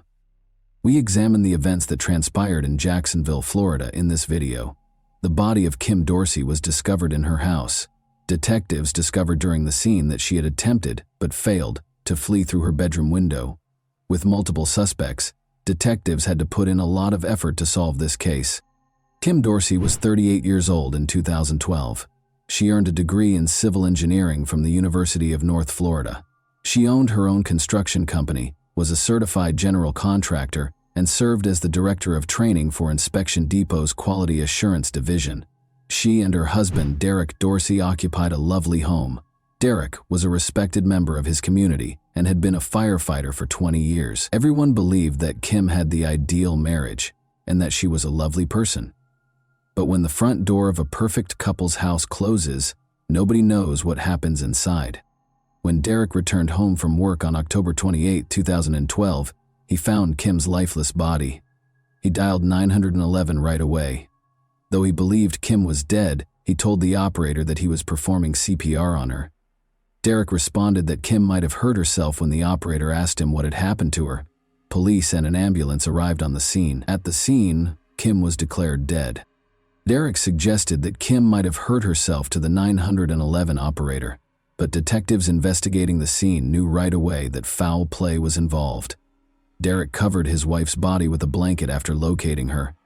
Upon the arrival of the medical examiner, they took off the blanket and witnessed the severity of Kim's ordeal. Detectives were informed by Derek that he had left for work the morning before. Firefighters are on duty all day and all night. He expected to find Kim in bed when he entered the bedroom on Sunday morning just after 8 o'clock. It was very dark in there because of the heavy curtains. At the foot of the bed, he noticed Kim sprawled on the floor. Kim had already passed away when he dialed 911. Experts concluded during the autopsy that Kim Dorsey had passed away about 24 hours prior to Derek dialing 999. Police discovered a lot of evidence at the crime scene. Kim had a plastic tie around her wrists and ankles. On the floor was a broken pool stick. On the floor beside it was a gun. In addition, there was a knife on the ground near Kim's body. Both the bedroom doorway and the wall had bullet marks on them. The bedroom appeared to have been the scene of a firing incident. There were numerous things that required clarification. By examining the remainder of the house, investigators were able to determine the cause. The contents of drawers had been dumped out by someone who had gone through the kitchen. There was definitely someone searching. It was quite strange that the kitchen sink had a keypad that was connected to a surround sound system and 3 or 4 remote controls. The front door was undamaged and showed no signs of having been broken into. Nevertheless, investigators did observe an oddity. It was knocked over, a ceramic dog statue by the front door. They immediately reached their first conclusion. It didn't seem possible that a stranger could have broken into the house, stabbed Kim, beat her with a pool stick, and bound her with plastic ties. Either the intruder knew how to enter the house, or Kim Dorsey knew who had attacked her. The fact that Derek was the first suspect and brought to the police station to be questioned was not surprising. Derek was asked to provide more details about his work, his wife, and the previous weekend by the detective. He claimed that Kim spent a few hours shopping on Friday after leaving the house. They watched a movie at home in the evening. Derek rose early on Saturday and headed to work at around 7 in the morning, as he usually does. At 8 a.m. on Sunday, he concluded his shift. Kim was at home by herself during those 24 hours that he was away. He made multiple attempts to reach her on her cell phone on Saturday. In the far north of the county, Derek was employed at a fire station. The call didn't go through, and the cell coverage wasn't always good. With one exception, he is an experienced professional with years of experience. Everything Derek had told them so far made sense, but when he called 911, he informed the operator that Kim most likely hurt herself. How could he have failed to recognize that this was a crime? Did he know? Derek discussed his relationship with Kim, saying that it was basically free. They permitted one another to have relationships with other people. However, Derek went on to say that Kim stopped because she was grieving the loss of her mother, who passed away 3 or 4 years ago. Kim sought medical assistance from a professional. She may not feel as attractive as she once did because she gained a little weight while taking medication. Detectives needed to know whether Derek had adopted a more relaxed lifestyle since Kim had stopped doing so. Frequently, someone dies as a result of marital infidelity. Derek acknowledged that he was seeing another woman at the moment. Investigators wanted to know if Derek intended to divorce Kim. Would her passing have brought him any financial gain? Kim's life was uninsured when Derek was asked if his wife had a life insurance policy. For example, the detectives considered the amount of time it would take Derek to drive home from the fire station. It would take nearly an hour to travel the 15 miles between the two places. He was employed at a small fire station. After speaking with every firefighter, detectives came to the conclusion that Derek had a perfect alibi. The investigators then made the decision to consider an alternative. They were aware that Derek was referring to a girlfriend. Perhaps this woman wished to remove Kim from the situation. Someone may believe they were treated unfairly in a love triangle. Perhaps Derek didn't follow through on his promise to his girlfriend that he would divorce Kim. After being questioned by detectives, Derek's girlfriend was promptly ruled out as a suspect because she had a strong alibi. To examine everything again, investigators went back to the crime scene. Investigations may involve experts like blood spatter analysts in specific situations where it is unclear what happened and who was involved. They are able to elaborate on the specifics of what transpired. It was crucial to comprehend the events that led up to the fight, its beginning, and its conclusion. Experts concluded that Kim was hurt close to the bedside table in the first place. The left side of the bed was heavily covered in blood. She spent a considerable amount of time there after suffering severe injuries. Kim then regained consciousness and started to fight back, according to the evidence. She managed to reach her gun storage area. It was a revolver with 5 shots. She shot at whoever might have been standing in the doorway, using all 5 shots. Kim fired 5 shots, but she never hit her assailant. Kim must have been sitting or lying on the bedroom floor when she fired the shots because, as you can see, the bullets flew from bottom to top. She missed 5 shots, as I mentioned. The offender came back into the room with a pool stick and hit her until the stick broke after realizing she had run out of ammunition. The pool stick was broken against Kim's body, and it would take a lot of force to break one. Additionally, the offender stabbed her in the neck. New information about the crime and its possible perpetrator was revealed by the thorough investigation. A pool stick kept on the second floor was the most obvious murder weapon. Kim had plastic ties on her wrists and ankles, which investigators were able to find were also kept in an upstairs office. It was one of a set of knives in the kitchen. All of this suggested that the person who committed this crime knew the house well. He knew Kim well enough to enter her house and was aware of its contents and location. Investigators believed this suggested that the crime was committed by a family member. Kim had contact with a man prior to her death, and that contact was against her will, according to injuries discovered on her body during the autopsy. You understand what I mean. Thus, the police had the offender's DNA sample. There might have been other men in the house while he was at work, according to what Derek Dorsey told them. This increased the number of possible suspects, and all of them needed to be tested by the police. Derek was asked by detectives to provide the names of any men who might have been in the house. Derek worked as a general contractor at a construction site in addition to being a firefighter. Derek's home was once occupied by some of the people he used for his contracting business. According to Derek, he used to work with a man named Lance Kirkpatrick, with whom he became friends. Derek allowed Lance to stay in his home for a few months while he dealt with his issues. Derek, however, requested that Lance leave after he began abusing drugs. Derek claims that Lance was on a boat in the Atlantic Ocean the weekend the crime was committed. Derek mentioned a man by the name of Joshua Veal as the second individual. Derek tried to assist Joshua, made friends with him, and gave him some work. After some arguments, Derek and Kim allowed Joshua to live in their home before Joshua eventually moved out. However, Derek stated that he was still supposed to meet Joshua the morning he found Kim's body and continued to hire him for odd jobs. Derek was going to pick up Joshua Veal on Sunday morning after he got off work. Joshua failed to show up for their scheduled meeting at a convenience store. If he wanted to earn money, why wouldn't he attend this meeting? Joshua thus turned into a suspect. Joshua Veal's criminal history was found by the police, primarily for drug offenses. After being arrested, he was brought to an interview room. Joshua was asked to explain his weekend activities by the detective. He stated that he had spent the entire weekend, including the moment the detectives thought the crime was committed, having a party at his house. The investigator then inquired as to whether he and Kim Dorsey were romantically involved. Although he said no, he made it clear that he thought Kim was a very attractive woman and that he wouldn't mind dating her. The detective eventually told Joshua that Kim had passed away. The detectives were surprised by his response. He broke down in tears. But was he pretending, or were his feelings real?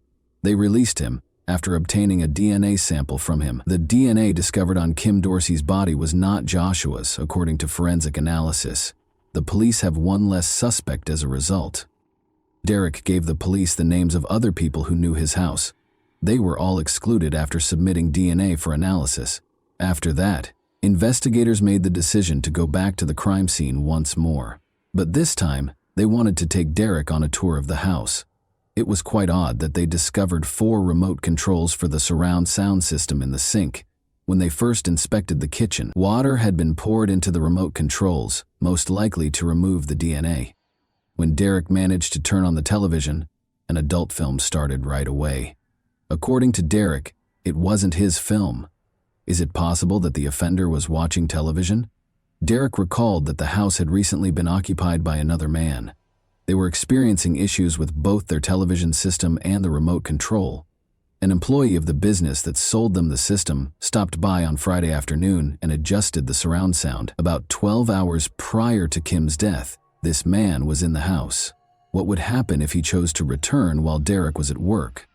Detectives found this man quickly and started interviewing him. They saw that his hands were cut. He claimed it was nothing out of the ordinary that he had injured himself at work. He consented to give his DNA and denied any role in Kim Dorsey's ordeal. The DNA that was discovered on Kim's body did not match it.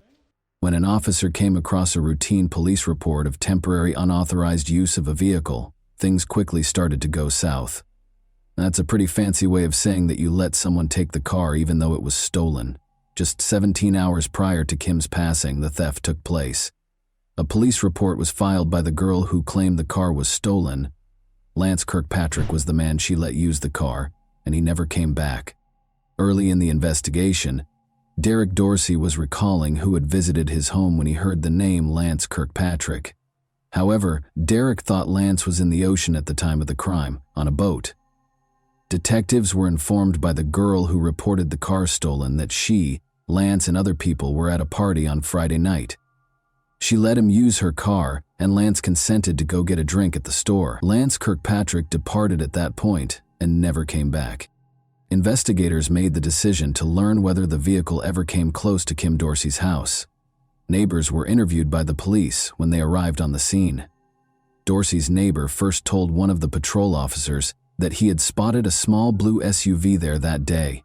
It was identical to the vehicle Kirkpatrick had taken. The SUV was reported to the police a few days later. They discovered surveillance footage that verified the blue SUV was outside Kim's house at 6:30 a.m. on the day of her death. Lance Kirkpatrick was the top suspect after police saw this surveillance footage. They contacted the woman from whom he had stolen the car in order to locate him. Although she didn't know Lance's location, she claimed to know where to look for Brian Kiefer, one of his friends. After being brought to the police station, Brian was questioned about Lance Kirkpatrick. Brian was at the same party when the SUV vanished, investigators discovered. Being one of the people who allowed Lance to use the car, Brian claimed to have spent the entire night driving around in a taxi in an attempt to find out where Lance was. It took him until the following day to locate him. According to Brian, Lance appeared unkempt and he saw that one of his arms was injured. What Brian went on to say was totally surprising. Lance informed him that he was going to jail because he had killed a man. It was a beating, he said. There are a number of reasons why someone would confess to a crime. To begin with, due to guilt. They are unable to tolerate it. They are unable to conceal it. Keeping it to themselves is not an option. Alcohol and illegal substances may be the cause of reason number 2. When an individual loses self-control and begins babbling, Lance gave Brian information that only a criminal would be aware of. He claimed, for instance, that he used a pool stick to attack Kim. In addition, Lance claimed to have been shot 5 times. It was a 5-shot revolver, so he waited for the 6th shot. But it never came. Because he was aware of the specifics of the crime, there were 2 possible suspects in this case: Lance Kirkpatrick or Brian Kiefer. Brian informed investigators that Lance was hiding in his home's attic. An arrest was made for Lance Kirkpatrick. Throughout the interview, he remained composed. He was questioned regarding his relationship with Derek Dorsey and the last time he visited his home. "I was there a week or a week and a half ago," Lance said. Derek and Lance had communicated long enough. He did a lot of work with him. He was aware that Derek would be gone for 24 hours due to his schedule. Kim would be home alone, he knew. Lance was questioned by detectives regarding her relationship with Kim Dorsey. He claimed that their relationship was trouble-free, but the interview ended there because Lance insisted on having a lawyer and would not respond to any questions. Investigators had to find another way to prove Kirkpatrick was at Kim's house because he refused to cooperate. Numerous questions could have been addressed by DNA testing. Lance's father provided a DNA sample which investigators compared to Kim's body. The parallels were striking. It cleared Brian Kiefer, another suspect, in addition to confirming Kirkpatrick as the murderer. Investigators think Kirkpatrick had some sort of evil scheme based on his actions in the hours leading up to the murder. As you are aware, Lance drove away in someone else's vehicle that Friday night and returned. He was aware of the route to Kim's home. He was aware that Derek would be gone for 24 hours due to his schedule.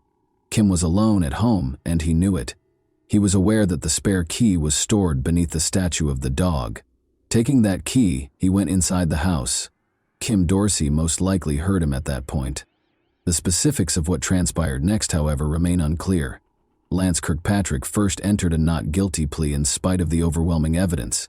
However, Kirkpatrick acknowledged that he was responsible for Kim's death during a trial that took place almost 2 years after her passing, but he maintained that he had no intention of killing her.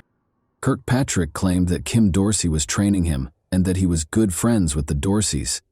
He claimed that after going to the gym 3 or 4 times a week with Kim Dorsey, they occasionally got together for drinks and flirted, which occasionally resulted in intimate contact. It wasn't anything constant. It was random. It wasn't planned, Kirkpatrick remarked when discussing his private meetings with Kim Dorsey. According to Lance, on the day of Kim's passing, they had intimate, consenting contact. He acknowledged that he was the owner of the adult film's DVD. He asserted that after they were done, Kim Dorsey was upset with him for assisting her husband in meeting other women. She snatched up a gun in her anger and began shooting him. He claimed that everything that transpired after that was because he was essentially attempting to defend himself by fighting back. He claimed that after leaving the pool stick in the kitchen, he fled and hid there. He claimed that in an attempt to seize the gun from Kim, he dashed over and swung the pool stick wildly.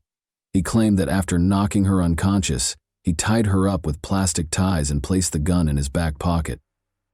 He claimed that after the shooting, he decided against tying her up because he believed it would look bad when the police showed up. He claimed to have located a knife to cut the plastic ties, but they began to struggle when Kim eventually grabbed the knife. He claims that he stabbed her by accident. The police never showed up, and he fled because he was too scared to dial 911. I was frantic. I didn't know what to do. I was scared. I just sat and was waiting for the police, Kirkpatrick recalled. The prosecutor tried to expose Kirkpatrick's deceit and inconsistencies in his testimony to the jury during cross-examination. Finally, the state wanted Kirkpatrick to explain to the jury the punishment he believes he should receive. "I'm guilty," revealed Kirkpatrick. "I don't know what I want right now." Lance Kirkpatrick received 3 life sentences without the possibility of parole in May 2015. The jury suggested life in prison, but he could have received the death penalty. His mother pleaded with the jury to spare him from death. With tears in his eyes, Derek Dorsey delivered a victim impact statement following the sentencing. According to Derek, Kim Dorsey was much more than just a firefighter's spouse.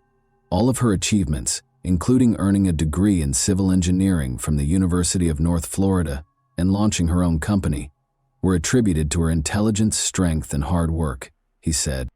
Derek expressed his disappointment with the sentence in an interview, saying he had hoped for the death penalty. And that wraps up today's chilling story. If you enjoyed this video, don't forget to like and subscribe so you never miss a new upload. Also, let me know in the comments what part of this story shocked you the most. Thank you for watching, and I'll see you in the next video.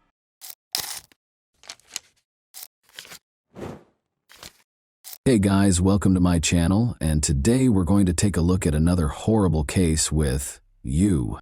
A prosperous physician living 2 lives, a future mother in need, a watchful twin sister. Additionally, an overheard conversation made the innocent victim aware of what was going on. This story had everything it needed to be one of the most dramatic. The media, however, mostly ignored it. The story, however, followed the finest traditions of Greek tragedy and took place in Ohio in the 2000s. It took not 1, but 2 deftly placed traps to capture the offender, whose behavior and intentions will cause you to reevaluate your level of trust in the people you let into your home and your heart. Michelle Baker was prepared to become a wife and mother at the age of 33. When her friend introduced her to the amiable young physician Maynard Mincing, happiness appeared to be imminent. The 33-year-old Maynard had prior married life experience. They had similar interests in medicine and a desire to assist others, because Michelle was an EMT in the fire department, because Maynard was the ideal woman, successful, attractive, and charming. Michelle thought she had won the lottery.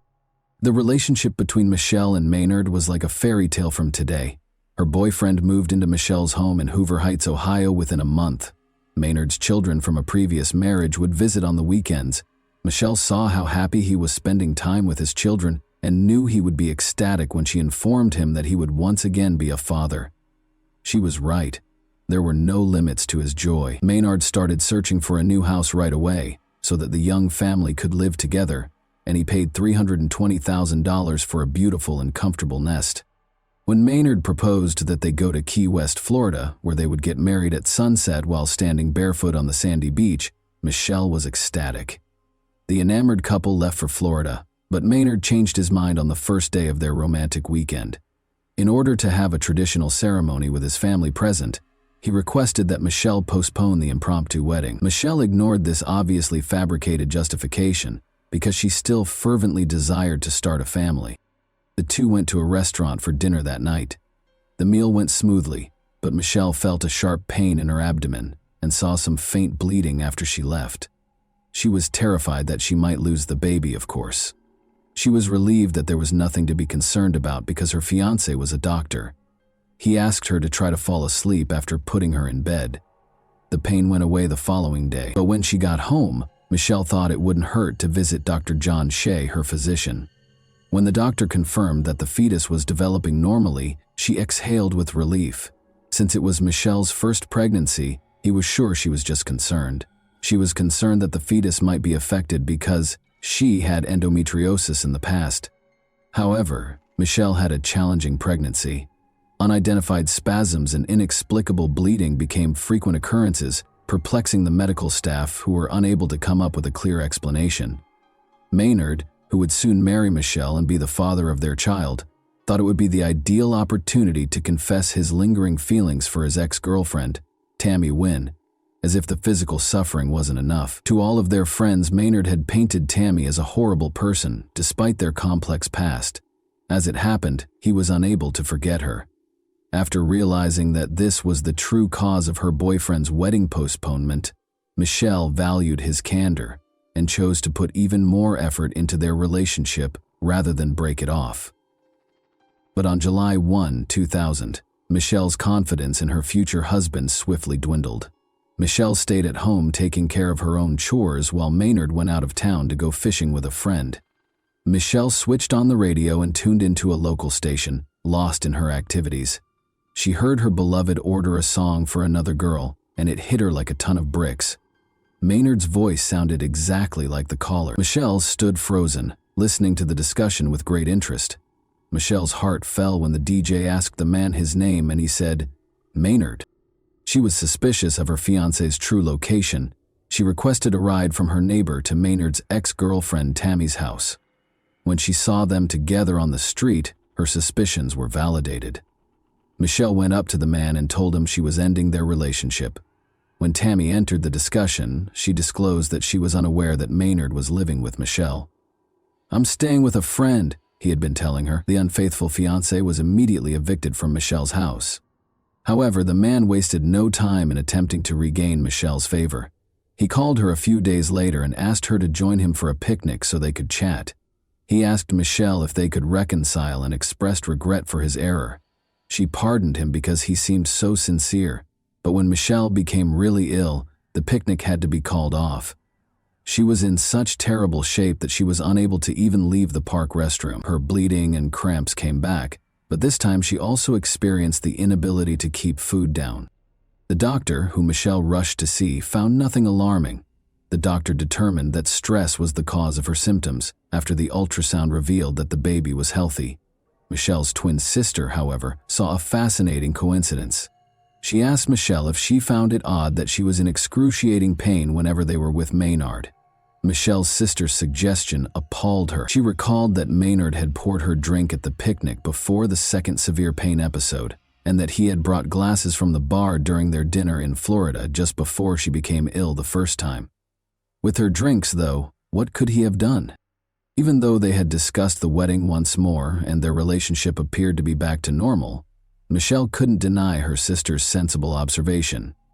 She also couldn't get rid of the impression that Maynard and his ex-girlfriend weren't entirely over. Michelle once again followed her gut and drove to Tammy's house, where her fiancé's car was parked, when Maynard informed her that he would take the kids to Florida for the weekend. Through an open window, she could hear a conversation between two people she saw inside. She was stunned by what she heard. Maynard responded that he thought he had already dealt with the child when Tammy asked him what he intended to do about it. Michelle came to the conclusion that the only way to keep Maynard as far away from the child as possible was to call the police. Michelle went to report her suspicions to the police. The detectives, however, were dubious after hearing her story and found it hard to accept that someone would try something so unbelievable. They had never seen anything like it in all the years they had worked as police. Although department rules forbade testing pregnant women, the police wanted Michelle to take a lie detector test. As a result, they rejected the notion and told her up front that, given Dr. Minsing's professional status, they would require strong evidence before they could arrest him.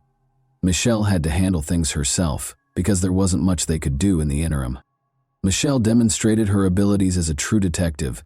With the assistance of a friend, she concealed a tiny video camera inside a fake plant on the kitchen counter and arranged the flowers so that it recorded everything that took place behind the kitchen table. Then, like all famous spies, she asked her boyfriend to join her for dinner and asked him to pour her a soda as she grilled steaks outside. Michelle excused herself under a false pretense and proceeded to the bathroom to pour the soda into a bottle after Maynard handed her her glass. She was horrified to find residue of some substance, not a tiny bit but a noticeable amount of some sort of drug at the bottom of the glass. She calmly poured the soda from the hidden bottle into the glass and went back to the table, trying not to show that she was in shock. However, Maynard kept getting calls from Tammy, so Michelle was unable to continue dinner in a composed manner. "Do you know why Tammy is upset?" he asked Michelle over the phone after he finally left. Michelle wasn't too worried about Tammy's feelings after finding out that her fiancé had been giving her drugs in her drinks, but when she gently inquired as to why Tammy was upset, Maynard surprised her once more by revealing that they had secretly wed earlier that week. Michelle's determination to protect her unborn child outweighed her feelings of hurt and rage over her beloved's betrayal. She immediately took the soda bottle to the police. An expert concluded that Cytotec, a drug used to treat stomach ulcers and induce labor, had been added to the soda. When used carelessly, though, it can also have lethal effects on the fetus. Legally speaking, the detectives had a problem even though they believed Michelle. They didn't have any proof that Maynard put the substance in the glass. In court, a skilled attorney would contend that Michelle falsified it in order to frame her cheating fiancé. The police therefore set up a trap for themselves. When the detectives asked Michelle to inform him that her pregnancy was going well during one of Maynard's phone calls, he invited her to dinner and gave her another dose of the drug. On August 14, 2000, two police officers hid in the garage while hiding a small camera inside a firefighter figurine that was placed on Michelle's kitchen counter. The police stormed into the kitchen and arrested Maynard for attempted murder as soon as they saw him trying to serve Michelle one of his special cocktails. "I hope these are prenatal vitamins," one of the officers said to Maynard, gesturing to the enigmatic material he was holding. The police discovered even more of the same substance in Maynard's vehicle. The doctor was forced to confess after laboratory tests revealed that Cytotec was present in the beverage. Maynard provided an apologetic justification for his horrible act, effectively acknowledging that he had poisoned his ex-fiancée in order to solve the issue. Maynard responded in the affirmative when asked if he thought the child was a problem. Michelle kept going to the doctor once a week and getting ultrasounds once a month. The fetus appeared to be growing normally in spite of multiple doses of the drug, but Michelle went into labor just before Maynard's trial, at 28 weeks of pregnancy. She gave birth to a stillborn daughter, whom she named Michaela. Michelle was surrounded by family and friends in the hospital room, where they were able to bid Michaela farewell and give her one last hug. It was impossible to ascertain whether Michaela's death was caused by Cytotec's effects, because the coroner could not detect any traces of the drug in the placenta. Prosecutors reached agreements with Tammy and Maynard to spare Michelle and her family from a torturous legal process. Tammy was given a 5-year probationary period and 100 hours of community service after acknowledging her guilt about getting the medication with a prescription while working as a nurse. Maynard received a 5-year prison sentence. In the United States, the two spouses would never again be able to work in the medical industry. Maynard startled the people in the courtroom during the trial by declaring that the child's death was the result of a higher power's intervention. In addition to displaying no remorse during the sentencing, and without pleading with Michelle for forgiveness, Maynard asserted that their daughter's death was the will of a higher power, and that the experience would make him stronger. His statement shocked even Judge Barbara Gorman. Judge Gorman said to Maynard, "I must say it was one of the strangest statements I have ever heard. You are a disgrace to your profession, in my opinion. All of this is the consequence of what you did. You must accept responsibility for what transpired." Although the spouses' sentences may be viewed as being rather light, Michelle is aware that Maynard will eventually face consequences for his actions in the afterlife. She made the decision to strike him where it hurt the most, his wallet, in the interim. Michelle Baker sued Tammy Mincing and Maynard Mincing for $3,500,000 in August 2002 over what had happened to her daughter. Orally and in writing, Maynard made it clear time and again that his goal was to get rid of the child.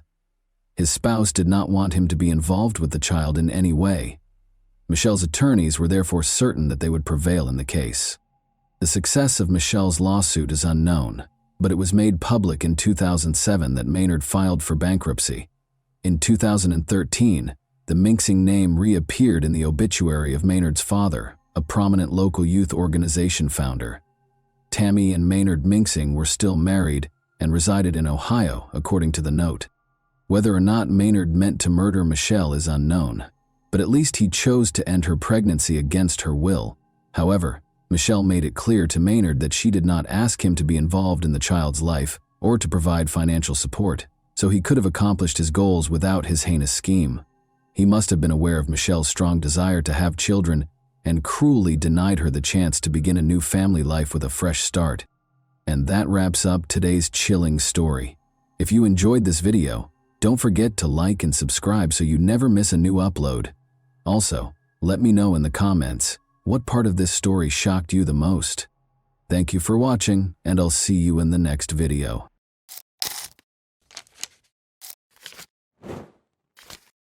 Hey guys, welcome to my channel, and today we're going to take a look at another horrible case with you. Jasmine Block, a 15-year-old from Alexandria, Minnesota, had 1 month until the start of the new school year on August 8, 2017. She was having a great time boating with her friends during her summer vacation, but by nightfall, Jasmine was suffering from a headache. Sarah, her mother, suggested that she take it easy and wait for the pain to subside. Jasmine laid down after taking her mother's advice. Sarah had to leave for an urgent family matter at 10:30 p.m. Before leaving the house, she made sure Jasmine was okay and would attempt to get some sleep. Knowing that Jasmine's older sister and her boyfriend were at home gave her comfort. 3 hours later, Sarah found her younger daughter gone when she got home. To her surprise, the top portion of the pajamas she was sleeping in was on the floor, and Jasmine's phone, keys, and bag were all at home. She had also lost 2 pairs of shoes. At first, Jasmine's family thought she had just gone outside to get some fresh air in the hopes that her headache would go away, because she had never left a note before. She wasn't in the house, though. Because her daughter was terrified of the dark, Sarah was certain that she wouldn't flee, especially at night. This indicated that she had been abducted. Sarah became so worried that she called the police. Hundreds of locals and the police joined the search for the missing teen in the days that followed. Posters asking anyone who saw Jasmine to report her whereabouts were displayed everywhere. The young girl found herself in the worst nightmare imaginable as the hunt for Jasmine went on. A family friend named Thomas Barker visited them that evening on August 8th while she was trying to fall asleep despite having a headache. Since she was a young child, Jasmine has known Thomas Barker, the 32-year-old father of her best friend. The youngest of his 6 children was born only a month ago, and he was married. Jasmine believed him when he told her that his son was having a breakdown of some kind, and that he couldn't manage it alone. In an attempt to soothe his son, Thomas asked if she could accompany him to their house. Even though it was late, Jasmine was unable to turn down his request, but she had a hazy feeling of danger during the ride. Her instinct was correct. The story about his son's breakdown was really a pretext.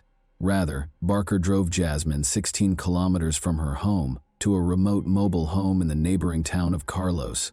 Barker attacked her out of the blue and used zip ties to bind her hands and feet. Jasmine's actual nightmare started inside the mobile home. Before attacking her, Barker threatened her with his gun. Once his craving was satiated, Barker told his victim why he had taken her hostage. He brought up the incident a few days prior when Jasmine fell while riding a bicycle with his son. She revealed a bruise on her body by slightly lifting her shirt. For Thomas, it was an innocent incident. The 32-year-old man's inappropriate thoughts were triggered by it, which ultimately led him to abduct her. Barker and Jasmine stayed in the mobile home for the next few days. After 3 days, Thomas's old friend Joshua Holby, 31, and his acquaintance Stephen Powers, 20, arrived at the house, decreasing Jasmine's chances of escaping. Jasmine was mistreated by all 3 men, but Stephen in particular was not ashamed to participate in the abuse. Although Joshua didn't try to hurt her, he also didn't try to free her or call the police. Jasmine was kept in a utility room most of the time and made an effort to keep quiet out of concern that they would hurt her or worse. At intervals, they fed her fast food and water, and all 3 of them tried to kill her several times. Barker tried to kill Jasmine twice in the 13 days she was left alone with him.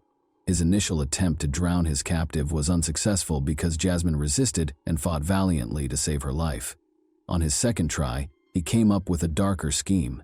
He put her in a bag with the intention of drowning her in the bathtub. However, Jasmine was able to chew a hole in the bag, insert her fingers, then her hand, and eventually free herself when he left her in the bedroom to fill the tub. When Barker realized she was out of the bag, he became furious and hit her. He briefly gave up on trying to get rid of her, but he later went back to his evil schemes with the help of his cronies. Stephen helped Barker attempt to drown Jasmine on the 3rd attempt.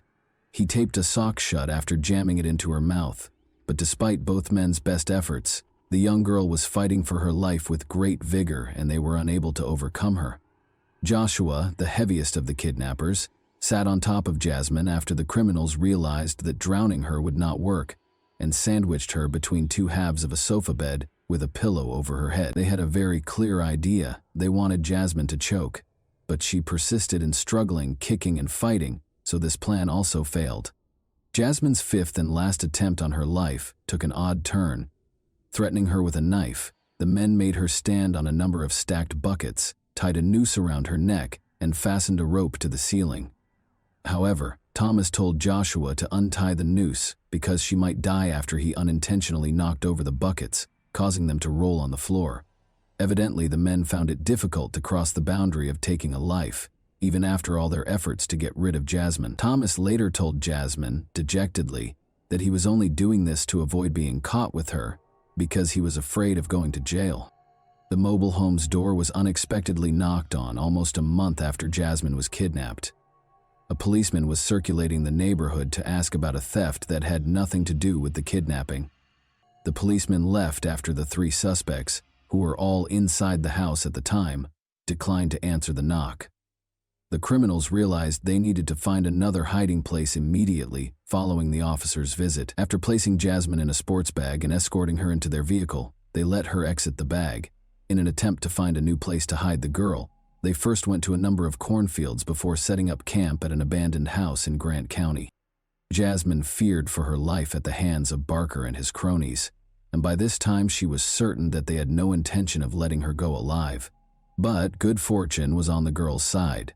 She had an opportunity because of the kidnappers' negligence and the forced relocation to a new location. The previous day, the men had come across a police vehicle while driving and quickly threw some illegal substances out the window. They made the decision to look for those substances at the new location and had to purchase supplies for both themselves and their captive. They left Jasmine sitting in another car, thinking she wouldn't go anywhere, and told her they would be gone for approximately an hour. Thus, Jasmine was alone for the first time in 29 days following her kidnapping. After waiting for approximately 5 minutes after Thomas's car had driven away, she plucked up the courage to get out and hurriedly jumped out. In the hopes of finding assistance, she hurried to the two closest homes, but they appeared to be deserted. She didn't even think twice before jumping into the water when she spotted a house across Thompson Lake. In order to swim more quickly, she removed her pajama pants and shoes. When she got to the opposite shore, she saw Thomas's car as she crossed a field and came out onto the road. Jasmine hurried to hide in the grass, keeping low and trying to control her labored breathing so she wouldn't be noticed. She was so relieved to discover that she had erred in putting someone she had never met before behind the wheel. Jasmine ran across the street and across the field to a house close by. On Tuesday afternoon, local farmer Earl Melcher was meant to be at work, but he had to go home because he had forgotten his tools. He saw something strange in the distance among the grass before he got into his pickup truck to return to work. He thought it might be a deer grazing his field from hundreds of meters away, but when he saw it was a girl, he turned on his car and headed in her direction. When Jasmine heard the car, she rushed to meet him. The man was astounded by what he saw when the girl arrived at Earl's pickup and opened the door. In a single breath, Jasmine exclaimed, "Call the police! I am Jasmine Block and I have been abducted."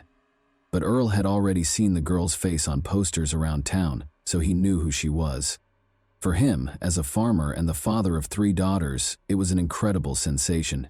He turned on the car's heater, sat Jasmine down, and gave her a towel. He was going to take her to the hospital when he called 911, but the emergency dispatcher advised him to wait for the police. When the police got there, they saw an absolutely unbelievable scene. Jasmine yelled, "There's that car," as Earl assisted her in getting into the sheriff's assistant's SUV. "That car is there." Incredibly, Stephen Powers was just by their house at that precise moment. The suspect was immediately pursued by one of the officers, who jumped into his vehicle. Powers was taken into custody following a comparatively brief pursuit. Shortly thereafter, Joshua Holby and Thomas Barker were captured.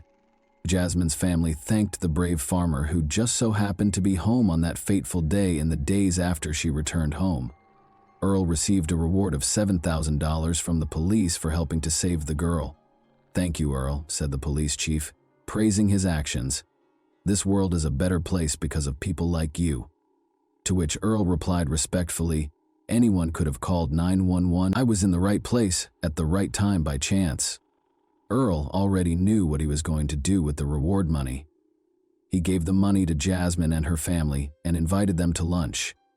He clarified that, although the sum meant a lot to him, Jasmine's family needed it far more than he did. Their family and friends were shocked to learn that Thomas, Joshua, and Stephen were the ones who had abducted the girl, even though they had previous criminal records. According to Thomas's sister, she couldn't fathom how her brother, who has cerebral palsy and uses a walker, could have managed to kidnap a teenager. She added that she helped with the search for the girl, and that Barker's wife and mother even went to the house where he was keeping her, but they had no suspicions. Thomas Barker was given a 25-year prison sentence for his actions toward his son's friend a year after the kidnapping. He will spend the rest of his life listed as a violent offender. He can, however, apply for civil commitment after being released from prison, and, if accepted, he will live out the rest of his days in a specialized facility. Stephen Powers will spend 8.5 years, and Joshua Holby will spend 8 years behind bars. Even though the girl managed to get away, the 29 days that the three men held her captive had a profound effect on her. Never again will she be the same. Her words, "None of us will be." She has trouble sleeping because she fears nightmares, and every time she closes her eyes, she sees the faces of the kidnappers. Jasmine finds it difficult to trust people these days, so she withdraws from them. Fortunately, acknowledged Sarah, her mother, the world is not without kind people. Jasmine had the chance to visit a post-traumatic stress disorder specialist in Texas to try out novel therapeutic approaches. She brought 2 gadgets home from the meeting that have been effectively assisting her in managing her PTSD symptoms, anxiety, and nightmares. In addition to these resources, Jasmine says she has found comfort in talking to friends and creating art as a way to express herself. She is getting better every day. In order to support other girls who might have gone through something similar, she made the decision to share her story. Jasmine smiles and responds that she just wants everyone to know that she is doing well when asked if she has anything else to share. And that wraps up today's chilling story. If you enjoyed this video, don't forget to like and subscribe so you never miss a new upload. Also, let me know in the comments what part of this story shocked you the most. Thank you for watching, and I'll see you in the next video.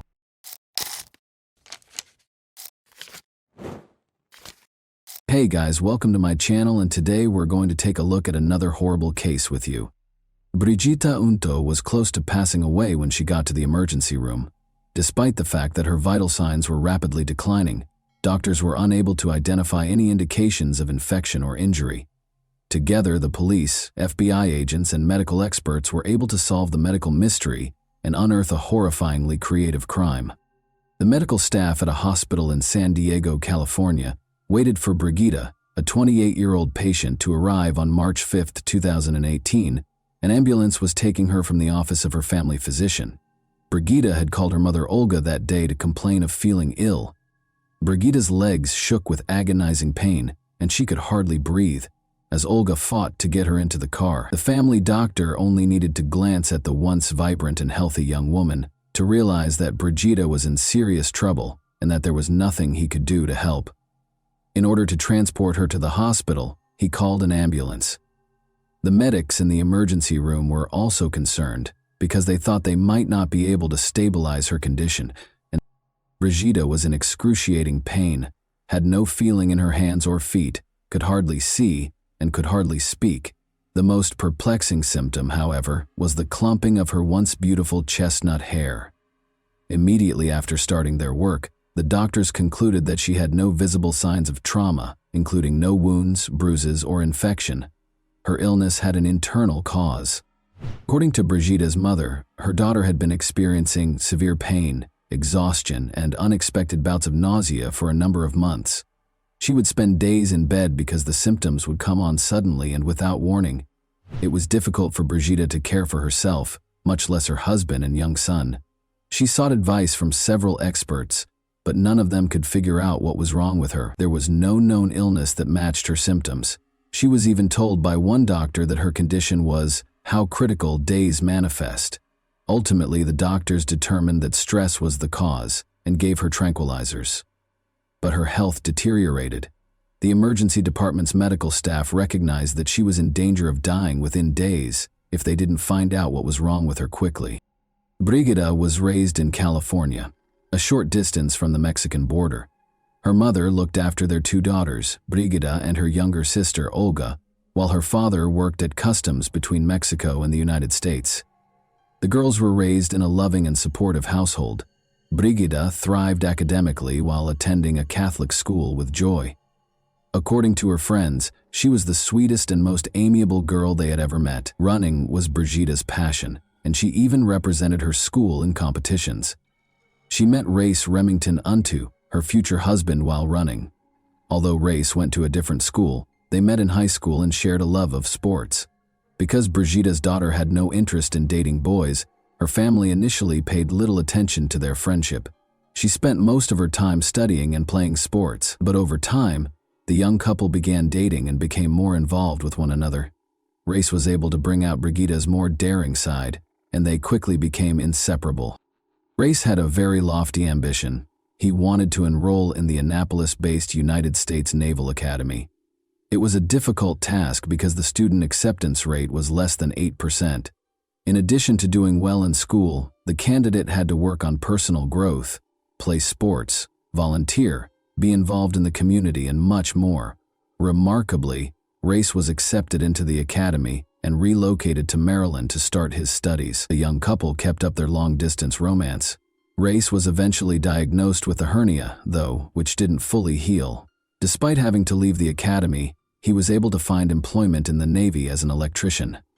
Brigida, meanwhile, went after her own goals and became a teacher. Following 7 years of dating, Brigida, 25, and Race, 24, were married in 2014. They welcomed their son shortly after. Brigida thought that everything in her life was going as planned, and she was completely content. She lived a short distance from her parents, had a wonderful child, and a loving, caring husband. She could never have predicted the extraordinary and agonizing turn her life would soon take, though. Dr. Jeff LaPointe, a certified toxicologist, was one of the emergency department doctors at San Diego Hospital. This was unusual. Like a great detective, Dr. LaPointe followed the trail of clues that might help him figure out what was happening to Brigida. He was a true medical detective. Was an autoimmune disease killing her? No, that was not confirmed by blood tests. Is it possible that she has cancer? No. But among all the symptoms, hair loss was the most noticeable. This was a result of treatment rather than the illness. Brigida had been exposed to a toxic chemical, according to all the symptoms. But which one and how? It wasn't cesium, cadmium, or arsenic, because hair loss wouldn't be caused by these heavy metals. But thallium was the one material that could. Thallium was employed as a depilatory agent at the beginning of the 20th century. Additionally, doctors actively used it. For instance, if a child had lice on their head, thallium was applied to the lice, which caused the lice to fall off, along with all the hair. In the years that followed, thallium took center stage in rodent poisons. But by the 1970s, and arsenic had become so widely used as murder weapons that they were outlawed for use and sale. Leg pain, weakness, deteriorating vision, appetite loss, weight loss, and of course hair loss were all signs of thallium poisoning that Brigida was experiencing. Dr. LaPointe's inability to promptly verify his suspicions was the issue. There was no way to test the patient for poisoning on the spot, and no one in the hospital had ever seen a case like this before. The results would be available in 3 days, which Brigida might not have, and the samples needed to be sent to another lab. This was the start of the race against time. In order to get an expedited analysis, Dr. LaPointe began phoning each agency. The antidote would be desperately needed, even if the doctor's suspicions were confirmed and Brigida had thallium poisoning. But getting the antidote, which was aptly named Berlin Blue, proved to be more difficult than he could have imagined. Since Berlin Blue is a blue pigment used in paints, we have all seen it. When creating Starry Night over the Rhone, Vincent van Gogh used it. Additionally, it speeds up the body's removal of heavy metal poisoning by acting as an antidote.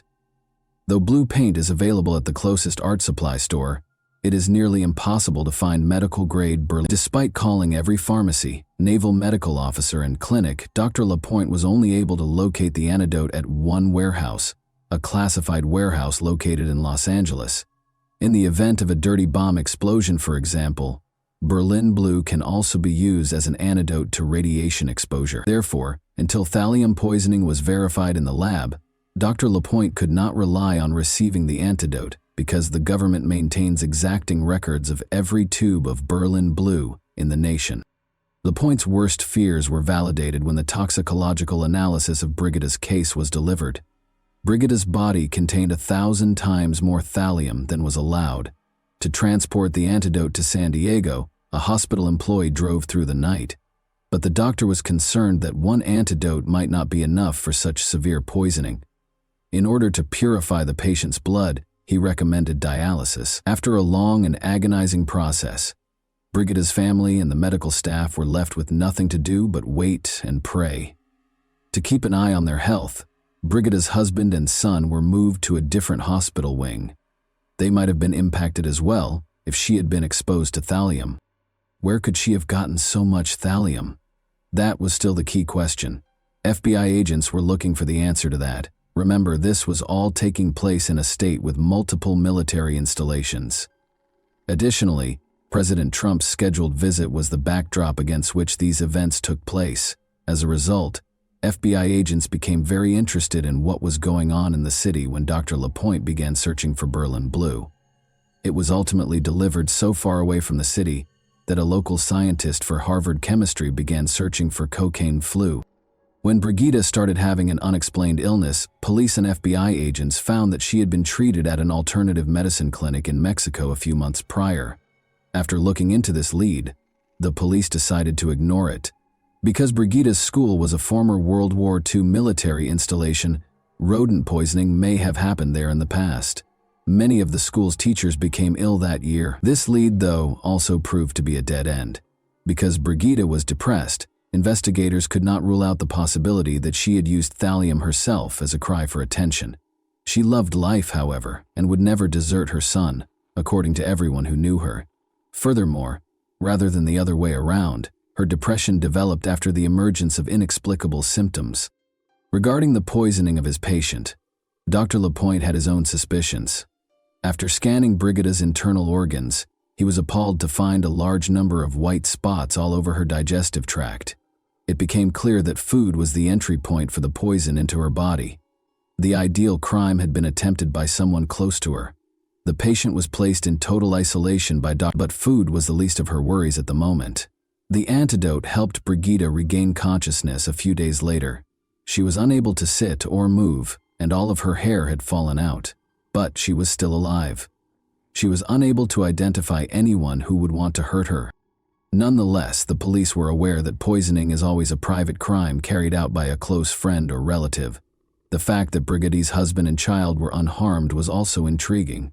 Her husband, parents, and sister were all willing to assist with the investigation when the police spoke with them. Her husband, Race, complained that he was unable to put himself in his wife's shoes to ease her pain. Investigators sensed that he was lying, even though he said what they wanted to hear. Additionally, the medical staff observed that he asked odd and occasionally inappropriate questions and didn't seem as concerned. When her husband was suspected of being involved, Brigida became enraged and strongly denied it. She maintained that Race had taken care of their son and taken her to the hospital while she was ill, and when she didn't have the strength to get out of bed, he would cook. But what the investigators discovered during their chat with Brigida gave them the chills. Race had a rather peculiar pastime. He liked to gather rare poisonous plant seeds. After Brigida was hospitalized for 16 days, the police became interested in this and gathered enough information to search their house. Race, looking a little agitated, opened the door. He voluntarily turned over all of the family's devices, including laptops and phones, when the detectives asked him to. They were unable to ignore the fact that the device's entire search histories had just been erased. The police discovered 2 books, Criminal Poisoning and The Poisonous Handbook, despite the purportedly erased data on his phone. The Poisonous Handbook claims that thallium allows the poisoner to manipulate the rate at which their victim perishes. As the patient gradually deteriorates for unclear reasons, the poisoning manifests as a medical mystery. Race's vehicle yielded even more fascinating findings. In a tiny compartment in the spare tire, they discovered a packet of exotic seeds and an acetone canister. Additionally, just before the police arrived, their mother saw Race throw away a black garbage bag, which Brigida's sister handed over after retrieving it from the trash can. Receipts for exotic seeds, including cerebra dollar, prayer nuts, and tick seed, as well as a variety of equipment for grinding and filtering them, were found inside. Stated differently, everything required to produce rare poisons. The man had clearly already tried to crush tick seeds to extract ricin, a poison that is poisonous to mice but harmful to people if swallowed or inhaled. Although the detectives' suspicions increased, no thallium was discovered in the car, yard, or house. As a result, Race could not be arrested. They had no choice but to inform Brigida of their suspicions and request that she refrain from going home. Despite her continued incredulity, she did not object to the investigation's continuation. As they dug further, the investigators found a potential motive for the murder. One of Race's lovers thought he was a widower. He misled her by saying he was a Navy SEAL and that he wanted to work in the poisoning division of the FBI. Race led a double life, going so far as to have another affair and confessing to the woman that he was married.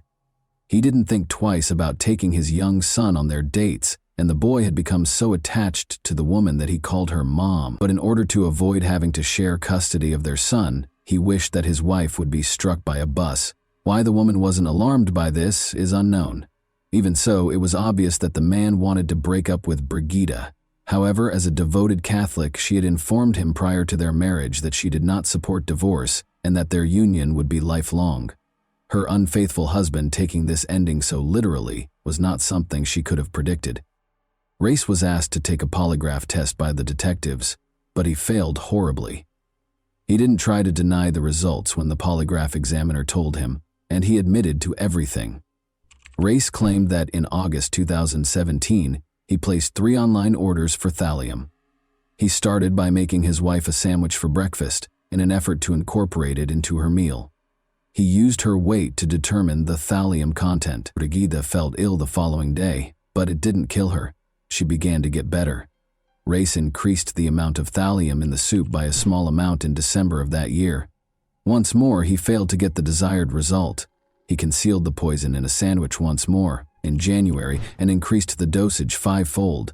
He planned to murder Brigida in a few days. She started to lose her hair, felt awful, and was in terrible pain, but she persisted in fighting for her life. Race confessed and was taken into custody.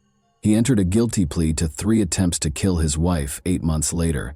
His attorney attempted to claim that Race's judgment was impaired due to a spinal injury he sustained while serving in the Navy. This defense, though, was ineffective. He was given 3 life sentences, ranging from 21 years to life, on March 14, 2019. In October 2033, he might be eligible for parole. He will only be incarcerated for 14 years and be released before turning 42, if he is fortunate enough to be successful in his first attempt at freedom. Brigida finally had the opportunity to speak to her husband directly during the trial.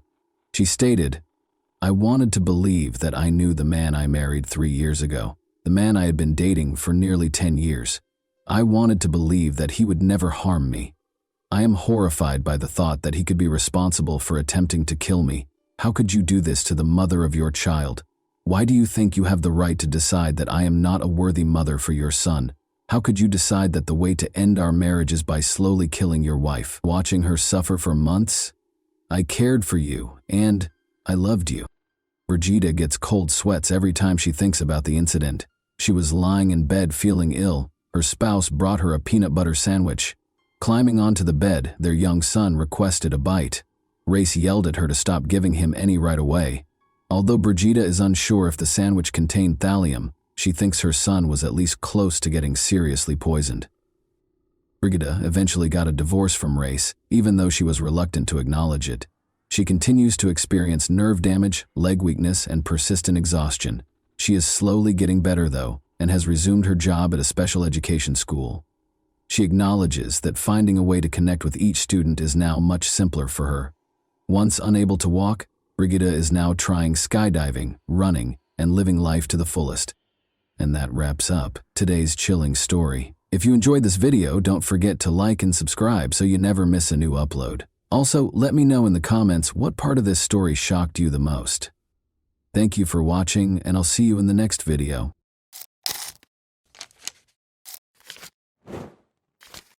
Hey guys, welcome to my channel, and today we're going to take a look at another horrible case with you. A teenage girl from Uruguay went missing on December 28, 2014. Because of the strange circumstances surrounding her disappearance, word spread quickly around the world. She didn't go missing late at night in a dangerous neighborhood. Instead, she was walking along the beach in broad daylight, visible to everyone. But it appeared that the ground had opened up and swallowed her. No one saw anything, no one knew anything, and a few days later her body was discovered in a location thoroughly searched by police, raising a slew of new questions.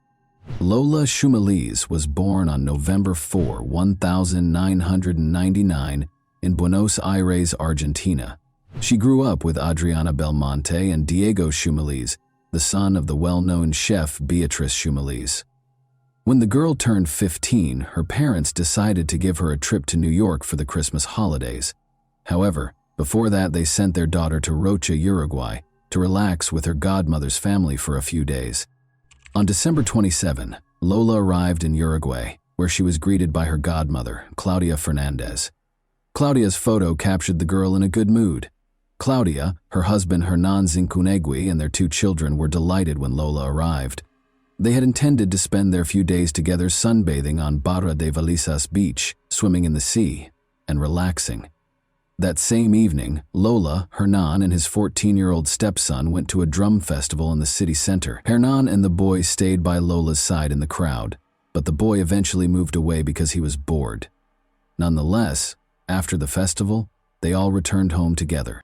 The following day, the family went to the beach. Lola requested permission to walk along the beach from her godmother around 3 p.m. She wanted to walk to Aguas Dulces, a spa resort, along a popular trail that would allow her to explore the area's flora and fauna. Claudia had no objections because the route was popular and safe for walks, and the locals were known for being friendly. She informed Lola of the time they would be waiting for her at home and watched her walk away calmly along the beach.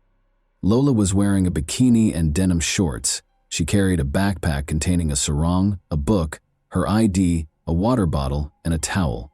She didn't have her phone with her because the reception on the beach was poor. The backpack also included a wallet containing 2,000 Uruguayan pesos. Several hours passed, it became dark, and Lola had not returned. Her godmother became worried. The family followed the route Lola had planned, but she was nowhere to be found. Claudia called Lola's parents that evening to explain what had occurred. She informed Adriana that she had already called the police. However, it took 45 minutes for them to arrive at the station and report the teenager's disappearance. The police began searching for Lola. Since she vanished during a walk on the beach, it was thoroughly searched both lengthwise and crosswise. Helicopters and search dogs were dispatched to assist with the search. Lola's parents quickly arrived in Uruguay to assist the police. Almost simultaneously with the start of the investigation, it was revealed that Adriana and Diego were receiving anonymous calls. The caller made no demands or asked for a ransom. They simply stated that Lola was with them and was fine. Unfortunately, this turned out to be incorrect. 2 days later, on December 30, her body was discovered partially covered in sand on the beach. She was in an area with a lot of dunes and thick vegetation. There were shallow knife cuts on her neck and signs of head trauma. The autopsy revealed that Lola was attacked from behind and then dragged or forced to the spot where she was discovered. The killer pressed her face into the sand until she suffocated. This was proven by the presence of sand in her lungs. The news of the crime sparked an unprecedented outcry in Argentina and Uruguay's press.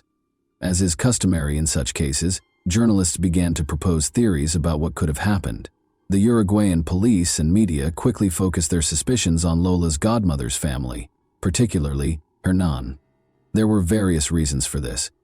To begin, they told Adriana and Diego that they had already contacted the police, despite the fact that they had delayed their arrival at the station. Second, the media attempted to read something sinister into the fact that Lola, Hernan, and his 14-year-old stepson attended a drum festival together, but the boy eventually separated from them, leaving the girl with Hernan. A hypothesis regarding violence against Lola emerged, but the forensic expert discovered no evidence to support it. However, there were other reasons to suspect them. Claudia and Hernan immediately hired a lawyer, and none of the family members agreed to a polygraph test. Lola's parents fueled the fire with a series of bold statements. Diego in particular stated that he had long since lost trust in Hernan, which prompted additional questions. If he didn't trust the man, why did he let his daughter accompany them on their vacation? Claudia and Adriana had been friends for 25 years. Claudia's second husband was Hernan, whom Lola's parents had known for about 5 years. They all used to live in Argentina, but Hernan and Claudia moved to Uruguay. When Hernan was interrogated, investigators discovered contradictory statements, leading to his arrest on December 31. Diego was arrested for allegedly concealing evidence. Her son was also detained because he was suspected of making the anonymous calls. It is not certain who made the calls to Adriana and Diego, but it is clear that they were a failed attempt at a joke. Nonetheless, the police interrogated all 3 family members for several days and found no evidence against them. The investigators stated that they discovered some discrepancies in the testimonies, but they were minor. Hernan claimed they arrived home at 11 p.m., but his son said it was 12. Aside from that, there was nothing the police could charge Hernan, Claudia, or her son with. Therefore, on January 2, 2015, they were all released. The friendship appears to have deteriorated as a result of several public statements. Claudia and her loved ones never spoke to Lola's parents again or called to express their condolences. Adriana thinks their lawyer may have given them such advice. However, she believes that as friends, a simple human gesture would have been to call and express condolences, particularly given their 25-year friendship. Lola's pink backpack was discovered a few days after her death. It was also buried in the sand, about 200 meters from where Lola's body was discovered. This immediately prompted a slew of questions. How did the police not find the body and then the backpack despite searching the entire beach and its surroundings several times? Furthermore, the town's authorities had claimed from the start that the beach was very safe, which was strange because drug dealers operated there, particularly in the area where the body was discovered. Nonetheless, almost all of the girl's belongings were still in the backpack, with the exception of 2,000 pesos stolen from her wallet. Furthermore, there were bloodstains on the towel and the documents. Forensic experts examined the items and discovered Lola's DNA, but it was mixed with male DNA. Because Hernan's suspicions had not been completely dispelled, his DNA was compared to the one dispelled. It was compared to the one discovered. They also checked it against the Uruguayan police database, but there were no matches. Following the discovery of the backpack, one suspect created quite a stir. He was suspected based on witness accounts of his whereabouts on the day of the murder. According to locals, a man nicknamed El Conejo, the Rabbit, was working on a roof near the beach when the girl went for a walk. The man went to lunch in the middle of the day, and his co-workers were aware that he did not have any money with him. However, he came back with food and money. This immediately prompted the question of where he obtained the food, if he did not buy it. But that's not all. Someone claims to have seen him with a pink backpack on the day Lola went missing.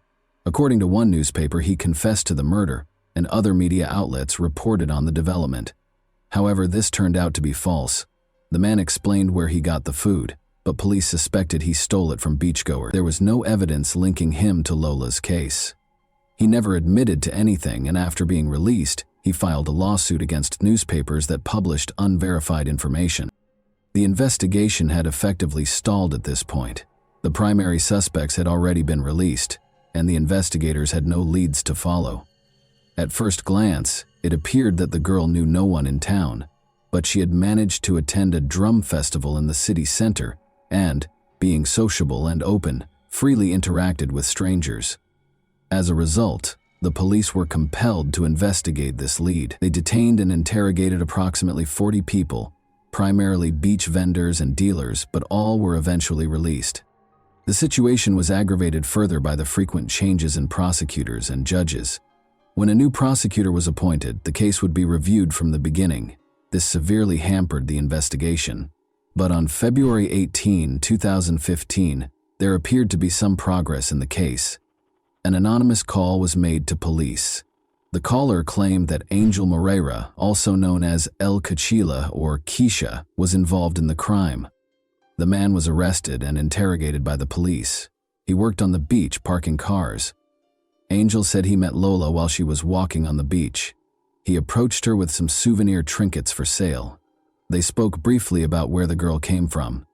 When Lola mentioned feeling dizzy, Angel suggested they move to a shady area. He took her to a location with tall bushes and dunes for shade and coolness. The girl fell to her knees. Angel attempted to check her pulse but became scared when unable to hear it and fled. The statement sounded strange, but the police had to release him because there was no evidence. After 4 years, Jorge Basso, the new prosecutor in charge of the case, decided to re-interrogate Angel. The man was arrested following the interrogation on May 22, 2019. This time he was charged with obstruction of justice. His DNA did not match the DNA found on Lola's towel and documents, so the prosecutor concluded that he was covering up for the true perpetrator. According to Basso, Angel's 2015 statements revealed details that only Lola's companions would have known. He knew Lola had fallen to her knees in the sand, and a forensic expert confirmed this. Lola fell, however, not because she felt dizzy, but because she had received shallow knife wounds. Despite Angel's arrest, the Shumelas family waited for an answer to the main question for years, until geneticist Natalia Sandberg became involved in the case. 7 years after the murder, the case took an important turn. The investigators' method of discovering the suspect is reminiscent of a detective novel plot. Natalia Sandberg had the idea to trace the genetic DNA of an unknown man discovered on Lola's towel and documents. There were no matches in the paternal line, but an examination of the maternal line revealed a minor match with a prisoner serving time for murder. In other words, the man who left blood on Lola's towel is related to the man who is currently serving a sentence. The third crime, which involved Marines who died in the naval complex on Faro de Montevideo, was the tip of the iceberg that led investigators to Lola Shumeliz's true killer. The murders happened on Sunday morning, May 31, 2020, and the three people, Juan Manuel Escobar, Alex Galinia, and Alan Rodriguez, were found with gunshot wounds to the head. Jonathan Brand Gundy was identified as the killer by police. Jonathan was born in Rocha. When the police discovered his mother and tested her DNA, it was clear that they were looking for another son of the woman, Jonathan's half-brother. The woman told the investigators that she had given birth to 11 children from various fathers, 8 of whom were boys, but only one son was placed for adoption at the age of 18 days. He turned out to be the person the police had been looking for 7 years. The suspect was identified as Leonardo Sena. During Lola's murder in 2014, Sena was homeless, dividing his time between La Paloma, Chuy, and Castillos. He lived in these places, working odd jobs. He recently settled in Chuy, where he lives with a girlfriend and works in a bakery. Between 2003 and 2009, the man had a history of police records for aggression, theft, and violence. Despite his involvement with the law, his DNA was not stored in the database because it was created after 2012. As a result, on May 18, 2022, the police issued a search warrant for his home. They expected the man to refuse to provide his DNA, and they were correct. However, forensic experts looked at the man's toothbrush and comb. To the surprise and delight of the forensic experts, the DNA match was 99.9%, indicating that it was his DNA. The suspect was arrested at the Brazilian border on May 19th. During the interrogation, Leonardo claimed he had no involvement in the crime. Regarding the DNA found on the identification card and the girl's towel, he stated that he found a pink backpack on the beach.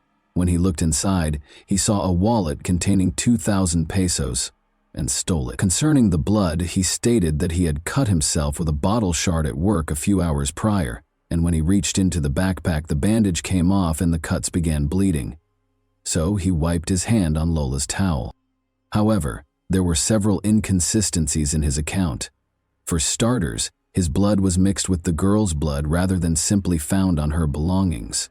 This would not have happened if he had simply found the backpack and removed the wallet. Second, according to his own words, someone other than Leonardo took Lola's backpack on the 28th, the day of the murder, after Leonardo stole the money and mysteriously buried it 4 kilometers away from where it was found, without taking anything from it. Even the suspect couldn't deny the absurdity of the story. Finally, his colleagues from December 2014 did not recall the incident involving the broken bottle, and Leonardo's cut. Furthermore, according to documents, Leonardo was no longer working at the brewery on the day of the crime. According to police, Lola was stopped by Leonardo and Angel while walking on the beach on December 28, 2014. They dragged her through dunes and bushes. Lola attempted to flee, but the kidnappers struck her on the head several times and stabbed her in the neck, knocking her to her knees. However, Lola's wounds were not fatal and she resisted. She most likely screamed loudly to get the attention of other vacationers or beach vendors. In an attempt to silence Lola, they pressed her face into the sand. They pushed for too long, causing Lola to suffocate.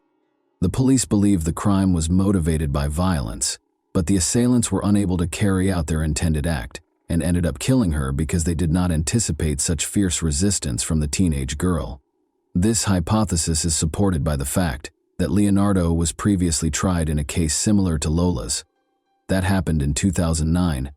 When Leonardo was 26 years old, the victim was a 15-year-old girl, just like Lola. Leonardo pursued her for a few blocks before attacking her with a knife. He dragged the victim into a remote wooded area where he assaulted her. Uruguayan police believe that at least 2 people were involved in the attack on Lola. As a result, they charged Leonardo with aggravated murder and Angel with harboring a criminal. Jorge Basso sought a 10-year prison sentence for Angel and 15 for 30 years for Leonardo. A judge granted Angel conditional early release under oath in June 2021, after he had been in prison since 2019. Despite psychiatric and psychological evaluations describing Angel as aggressive and impulsive, the judge found no grounds to accuse him of harboring a criminal. Harboring involves assisting a criminal after the crime has been committed. Angel should have faced charges as an accomplice in this case. The judge determined that Angel Morera's actions did not constitute harboring. The prosecutor filed an appeal against the judge's decision, arguing that Angel was present before, during, and after the crime. Despite their initial suspicions, Lola's parents, Adriana and Diego, believe the evidence presented by the police agree that 2 suspects were involved in the crime and wish for a quick verdict. And that wraps up today's chilling story. If you enjoyed this video, don't forget to like and subscribe so you never miss a new upload. Also, let me know in the comments what part of this story shocked you the most. Thank you for watching. I'll see you in the next video.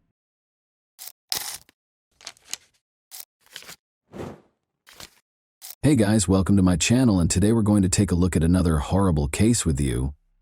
Little Bria had only ever been frightened by imaginary monsters.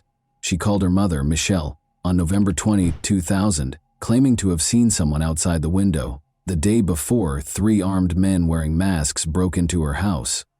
Michelle looked out and saw no one, so she dismissed her daughter's words as the product of her young imagination. The difference with this incident, though, was that Bria saw them. They had looked through the window. Michelle and Bria were being held at gunpoint in their own home's living room by the same individuals who had been there the previous evening. In a peaceful San Diego, California suburb, it was November 2009. Michelle Renee was 35 years old and had just returned home from her job as a manager at the bank. She and her 7-year-old daughter, Bria, resided in a rather remote home. Michelle had been a bank manager for more than 13 years, putting in a lot of time and effort to advance through the ranks and land a job where she was respected and trusted. She was happy to be home with Bria after a long day. The 2 of them were playing Game Boy on the couch when a loud noise suddenly burst from somewhere behind them. Michelle saw 3 people when she turned around. As though they were a takeover squad, they stormed into the house. This was obviously not a SWAT team, though. The strangers wore all black clothing and were armed. Bria and Michelle screamed. When Michelle was grabbed by her hair, a gun aimed at her face and flung to the floor close to the couch, she was able to see her daughter running into another room. After securing her with duct tape, they turned the woman to face her daughter, who was lying face down close to the door with her hands and legs bound. "Are you going to kill Mommy?" Bria asked. "Do you intend to murder me?" The stranger said, "No, if the mother does everything we tell her to Michelle's belief that they had broken in to kill them. Michelle was told bluntly by the illegal intruders, "You will rob the bank for us, or we will kill you, and your daughter will be first." The intruders told Michelle that they had been watching her for months and had a plan because they knew she was a bank manager. They would stay with her all night to give her instructions and make sure she understood exactly what she was supposed to do. As they held her and her daughter bound on the couch with tape, the gang leader gave her explicit instructions throughout the night, stressing what she needed to do repeatedly. He told Michelle that 6 more gang members were standing guard outside, waiting to murder her if she did anything stupid. Around 11, a female voice on the radio caught his attention, as if to reaffirm what he had just said. He was told by the accomplice that a car had pulled into the driveway. The neighbor of Michelle and Bria had shown up. She lived in the same building and was named Kimbra. She was obviously very drunk after returning from a night out. She shocked the criminals by resisting their attempts to grab her. One of the criminals shouted at Kimbra not to move while pointing the weapon straight at his face. In an attempt to shield her friend, Michelle pushed his arm away, but he pointed the gun at her and hissed at her to never touch him again. Kimbra was finally restrained, and they all waited for dawn. Michelle became aware that she might be spending her final evening with her daughter. She needed to share everything with Bria. Thinking that this might be the last time she would ever touch her daughter's hair or see her sleeping, the mother smoothed her hair to give her some space to rest. The nightmare persisted in the morning. The robbers' leader told her to get up and prepare for work at 6 o'clock. He interrupted her to apply dynamite to her as she was getting dressed and arranging her hair. She was in excruciating pain as he taped it firmly to her back. Kimbra and Bria were also outfitted with sets of explosives by the criminals. The girl sobbed and asked what it was, but the mother merely muttered something because she didn't want her to become even more terrified. Then they showed Michelle something that looked like a lock on a door. According to the man, it was a detonator, and he would press the button if she made even the slightest mistake. The detonator had a 10-meter radius, he added. Bria was placed in her bedroom closet by the criminals. The mother reiterated that everything would be all right and that she would be back shortly. "Mom, have courage," her daughter said. 2 men remained inside the house as Michelle left, and the gang leader gave her a suitcase containing a sports bag before hiding in the backseat of her Jeep. As she always did, she was headed to work in a minute, but this time she had a gun pressed against her side and dynamite strapped to her back. She parked in her usual spot when she arrived, and the man told her she had 5 minutes to come out with the money after the cash collector arrived before she got out of the car. He had his finger on the detonator in case something went wrong. Around 9 o'clock, the cash collector showed up and handed over the cash. Michelle was in charge of getting the money because she was a bank manager. Michelle asked her colleague to go with her to the vault as soon as his car pulled away, and she explained the situation. Michelle was left with no choice but to stuff the bag full of cash while her colleague watched in horror as the bank manager did something so unthinkable. Her heart pounded. Was she moving quickly enough? Naturally, Michelle's co-workers informed the police about the incident, but first she took $360,000 out of the bank. She climbed into the Jeep and got ready to do whatever was asked of her. The criminal told Michelle that she would find her Jeep further down the street and told her to get out of the car after a few blocks. And so, it came to pass. She located her vehicle, got into it, and drove quickly home. The woman didn't know if she would find her daughter alive when she got home. She saw Kimbra's car was gone as soon as she pulled up to the house. She called for Bria as she entered the house, but the silence was uncanny. At last she heard a small voice. From the other side of the house, Bria was calling to her. Her mother had left the girl in the closet and she was still there. Relieved, the woman gave her daughter a hug, but it wasn't quite over. Bria saw her mother's expression change to one of panic. The gang leader had departed without taking the dynamite away from her. What if the detonator was used remotely by the criminals?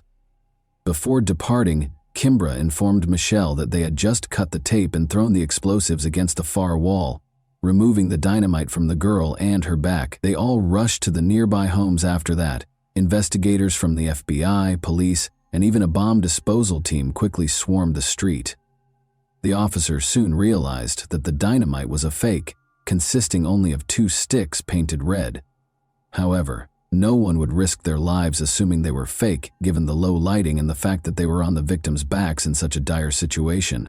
However, Michelle made an effort to commit every detail that might aid in identifying the criminals to memory during the incredibly terrifying 14 hours that she was held captive. It made it possible for her to concentrate on something else rather than the situation's horror. Actually, it was her special talent for picking up on subtleties in people's looks and actions that others might miss. She committed the criminals' physique to memory, attempted to gauge their height from the house's furnishings, took note of their footwear and jeans, and examined the appearance of their weapons. She eventually had to use the restroom, so the gang leader accompanied her. She flipped the switch, brightening the man's face as he led her to the restroom. He was still wearing a mask, of course, but Michelle could see his eyes clearly. They were big, expressive, and a little red at the corner. All of a sudden, she recognized this person from her bank office. She frequently handled new client accounts in her role as bank manager, and on that particular day, a man had visited her office. He clarified that he needed information about opening accounts and making investments because he would shortly inherit a sizable sum. He repeatedly asked the same questions while seated at her desk. The man introduced his companion as Lisa, and they departed when a woman finally came in and said, "Chris, we need to go." However, he gave Michelle his business card before he left. She put it in her desk's top drawer. Michelle's mind was racing with all of these ideas, and she felt that she needed to be extremely careful and not even hint at her recognition of him. Additionally, she recognized his accomplice because she occasionally heard Lisa's voice on the radio. They wouldn't let her die if she messed up. Michelle then requested that the officers immediately check her desk's top drawer. The business card wasn't a fake. It was there. Christopher Butler was the man's name. Butler's conviction as a bank robber was quickly discovered by the FBI. They discovered his residence and placed him under observation. The bank was only a few kilometers from Butler's home and that of his fiancée, Lisa Ramirez. The other two men, Robert Ortiz, who had his sights set on Bria, and Christopher Higgins, a big man who protected Michelle, were soon recognized by detectives. The decision to arrest Christopher and Lisa was made on December 1. They were allegedly pulled over for document verification during a routine traffic stop. There was just so much evidence in the car. In a stressful situation, the pneumatic gun in the glove compartment appeared completely real. In addition, the officers discovered a black bag Michelle had described, gloves, homemade masks, Michelle's credit cards, banknote adhesive ribbons, and even a door lock that the criminals had managed to pass off as a detonator. Two investigators waited for more evidence in the house. Officers discovered a sample of dynamite bearing Christopher and Lisa's fingerprints, along with all the ingredients needed to make fake dynamite. Because they were sure they wouldn't be linked to the crime, the accomplices left a ton of evidence. The $360,000 that was stolen, however, was not discovered by the officers in the house or the car. On that same day, they took $93,000 and arrested Higgins.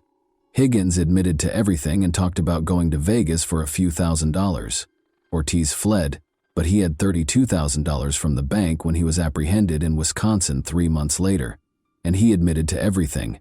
Christopher Butler, however, denied everything, even in the face of indisputable proof. His fingerprints on the dynamite. Lisa rejected his attempt to place the blame on her. She acknowledged that she was the woman Michelle had heard on the radio. She even acknowledged that she came up with the plan to steal the bank manager using fake dynamite. Lisa disclosed that although they divided the funds into 3 sections, over $100,000 of their portion with Butler was pilfered. To the surprise of all, she said Michelle was part of the plot.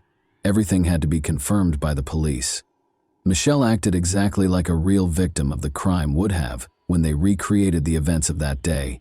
Every detail of the victims, Higgins, and Ortiz's accounts lined up, and investigators were unable to uncover any proof linking Michelle to the plot.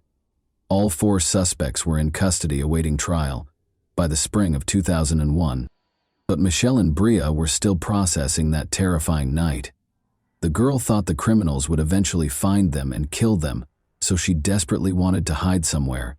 She changed from a joyful, fearless, and energetic youngster to a terrified being who feared solitude. Michelle took Bria to stay with her grandmother in Alaska in June because of this. She went back to finish things up and moved to Alaska with her dog, essentially no money and a camera, leaving the child with her grandmother. She drove off on a 9-day journey. Since she had committed to returning for Bria's birthday, she was only on the road for 9 days. Their healing really started only after they relocated. Michelle and Bria were prepared to confront their criminals when they returned to San Diego for the trial a year later. Michelle believed the trial was merely a formality because the investigators had gathered so much evidence. How foolish she was. Together, Christopher and Lisa were put on trial. Lisa would find it challenging to maintain her innocence because she confessed during a videotaped interrogation. In order to spare her from life in prison, her attorney made a deal with prosecutor Tom Manning, but he turned it down.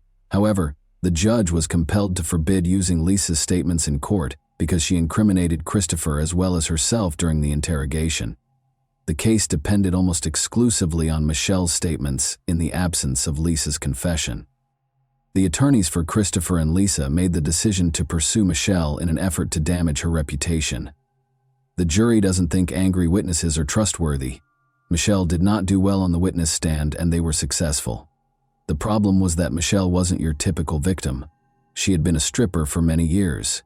It was a decision she had to make in order to live, and the woman didn't hide it. Michelle left home when she was 15 years old and put in a lot of effort to rise from bank manager to regional vice president before taking a bank manager position to spend more time with Bria. She kept up her exotic dancing for a while even while she was employed at the bank. However, Michelle's integrity as a witness was called into question by something else. She falsified her resume and other documents, listing experience and skills she didn't have in order to obtain a job at the bank. This appeared to be less than ideal from a legal standpoint. Butler's attorney also probed her personal life in an attempt to paint her as a careless, egotistical mother who would stop at nothing to get money. Her financial troubles might have served as a catalyst for the conspiracy. Since the FBI reports made no reference to Michelle recognizing Lisa's voice on the radio, Lisa's attorney asserted that Michelle had lied about it, and there was nothing stopping him from adamantly declaring that the voice on the radio was not that of his client, because Lisa's admission was not heard in court. He then asked Michelle about marked bills, which are traceable banknotes that banks store in safes in case of a robbery. She didn't intend to endanger her daughter's life, and the criminals cautioned her against taking such notes. However, the attorney now asserted that it was suspicious. In addition, he questioned her maternal instincts, knowing that her daughter is wearing dynamite. Would a mother rush to the house where she is? Following Michelle's 3-day testimony, Christopher took the stand. He testified that he had a romantic relationship with Michelle and that she was behind it all. He had no proof, of course, but his plan was obvious. First and foremost, he was committed to keeping Lisa safe at all costs. Second, compared to kidnapping for robbery, the robbery was deemed less serious. However, his plan only partially succeeded. After 5 days of deliberation, the jury found Christopher guilty of robbery and kidnapping Kimbra and Bria, but they were unsure about Michelle's abduction. 2 jurors abstained, and 1 juror thought Butler was right. He received 3 consecutive life sentences plus an extra 64 years in prison. Lisa was acquitted of all charges. Both Higgins and Ortiz were swiftly convicted in the second trial, which proceeded completely differently. Each received a 32-year sentence. There was never any trace of the remaining $260,000 in bank funds. Therefore, while the guilty were incarcerated to serve their sentences, Bria and Michelle saw it as only the beginning. It was a difficult road for them to heal, but eventually Michelle understood that she could either take charge and set an example and support system for her daughter, or she could become angry and blame the kidnappers for all of her life's shortcomings. So she did. She began her own public relations firm from the beginning, gave numerous speeches in public, told other assault survivors her story, and penned a book that was made into the movie In Captivity. Bria followed her dreams after being inspired by her mother. Despite receiving a multiple sclerosis diagnosis at the age of 18, she went on to attend college and join the school cheerleading squad, but they had to confront the past once more after their world was destroyed 20 years ago. Christopher was granted parole in June 20. Tom Manning, the prosecutor, made the decision to attend the hearing. He had a strategy. Christopher Butler was questioned by him regarding all of his false statements made in court. Christopher could have insisted on his version and carried the truth to his grave, so it was a dangerous plan. However, he acknowledged that Michelle was never a part of the conspiracy and that they did not have a relationship. He blamed his ex-girlfriend Lisa Ramirez for the crime, but he refused to accept responsibility for it. He conveyed his profound apologies for the suffering his victims had endured as a result of him. Christopher acknowledged that he felt deeply moved by Michelle's book and that he regretted what he had done. Despite their forgiveness, Michelle and Bria opposed his release and repeatedly refused to let him go. They had a fundamentally different attitude toward Ortiz and the other 2 men. In court, he was the one who expressed regret to Michelle. Ortiz was released in January 2021 after Bria spoke favorably during his parole hearing. Working together in Michelle's newly established business, Michelle and Bria are now closer than ever. Michelle's 9-day healing journey to Alaska altered her worldview, and she wrote another book about it. And that wraps up today's chilling story. If you enjoyed this video, don't forget to like and subscribe so you never miss a new upload. Also, let me know in the comments, what part of this story shocked you the most? Thank you for watching, and I'll see you in the next video.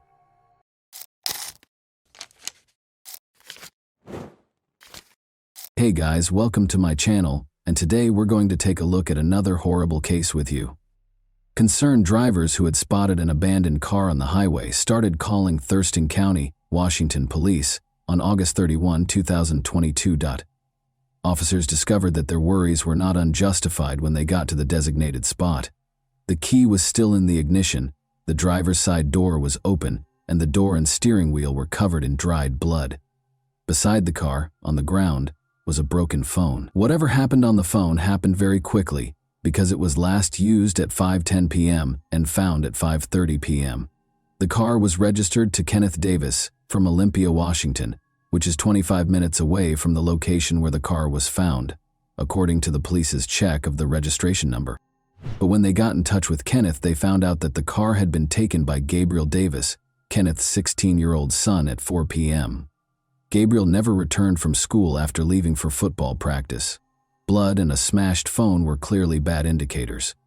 When such an incident occurs, a number of scenarios immediately spring to mind, such as a fight or perhaps even a murder. The police rushed to learn as much as they could about the boy. The 16-year-old Gabriel Davis hails from Olympia, Washington. His enthusiasm for football has not changed, despite a recent sharp decline in his academic performance. He never skipped a training session because he took it seriously. He was therefore immediately noticed when he failed to appear at the stadium on August 31st. No one knew where he was. Not even Justin Hume, his best friend. The police immediately began a thorough search after finding Gabriel's car, the broken phone, and the blood. Helicopters and search teams were involved in the ongoing search through the night and into the next morning. People who said they had seen the boy began calling in droves as word spread about his disappearance. The teenager was spotted strolling down the highway, according to 5 witnesses. He was walking toward the park by himself. Gabriel even responded to a caller who inquired about his well-being by saying, "Yes." The young man's mysterious disappearance was not the first or even the second incident in the county, which was the most horrifying part. Within 5 miles of where Gabriel's car was discovered, 2 other young boys had disappeared during the previous 6 years. Locals wanted the police to act right away because they believed he was the 3rd victim of the same kidnapper. Logan Schindelman and Matthew Anfelt were the names of the missing boys. Matthew and Logan played a lot of sports in their senior year, just like Gabriel did. There were notable parallels between the cases, especially in Logan's case. He had no reason to be in the southern part of the county, and his car was also discovered abandoned on the side of the road. Additionally, witnesses claimed to have seen the boys prior to their disappearances in both cases. But Logan and Matthew were never located. The FBI became involved early on because of these parallels and the urgency of Gabriel's investigation. The manager of North Carolina Power Systems, a company that specializes in diesel engine repairs, called the police while the massive search for the missing teen under mysterious circumstances was in progress. She stated that Daniel McCaw, one of their staff members, had not been showing up for work for 4 days and was not returning calls. She asked the officers to come to his house and see how he was doing because this was unusual for him, and he had never been missing before. When the officers got to his home in Orting, Washington, which is 45 minutes east of Olympia, they knocked on the door but got no answer. Through the doggy door, Daniel's German Shepherd dog ran outside. At the same time, they smelled a rotten smell, so they looked around for a way to get inside the house. An unlocked door to the laundry room allowed the officers entry. Daniel was lying on the floor when they got inside. He had been shot in the head and was lying in a pool of blood. At first, they thought he had committed suicide because there were no indications of forced entry. Nevertheless, no weapon was found close to the body, and a follow-up examination showed several stab wounds and an abdominal gunshot wound. The advanced state of decomposition made it difficult to determine the precise nature of the neck wounds. They discovered 2 empty holsters and casings for 9mm and .45 caliber firearms at the crime scene. Investigators came to the conclusion that the offender or offenders had used 2 distinct firearms, most likely taken from the victim. Only locals and the mailman had access to the man's elevated neighborhood residence, according to neighbors. How the offender could have muffled the gunshots was not immediately clear. It turned out, though, that although the locals were used to carrying guns, they did not meddle in one another's affairs. Even if someone heard something, they wouldn't think to call the police because they lived in relative isolation. During her talk with the police, Daniel's boss made a very intriguing comment. Daniel had split from Amanda Olafson, his fiancée, just 2 weeks prior. North Carolina Power Systems was another employer of Amanda's. Gabriel, her son, was the same Gabriel who had vanished the day before.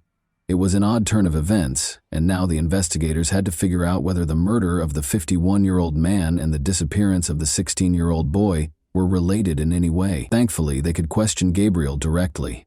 On the evening of September 2nd, they located him in Thurston County, only 3 miles from the location of his car. Gabriel was found wearing only shorts, without a shirt, shoes, or even socks, and by himself in the dark in the woods.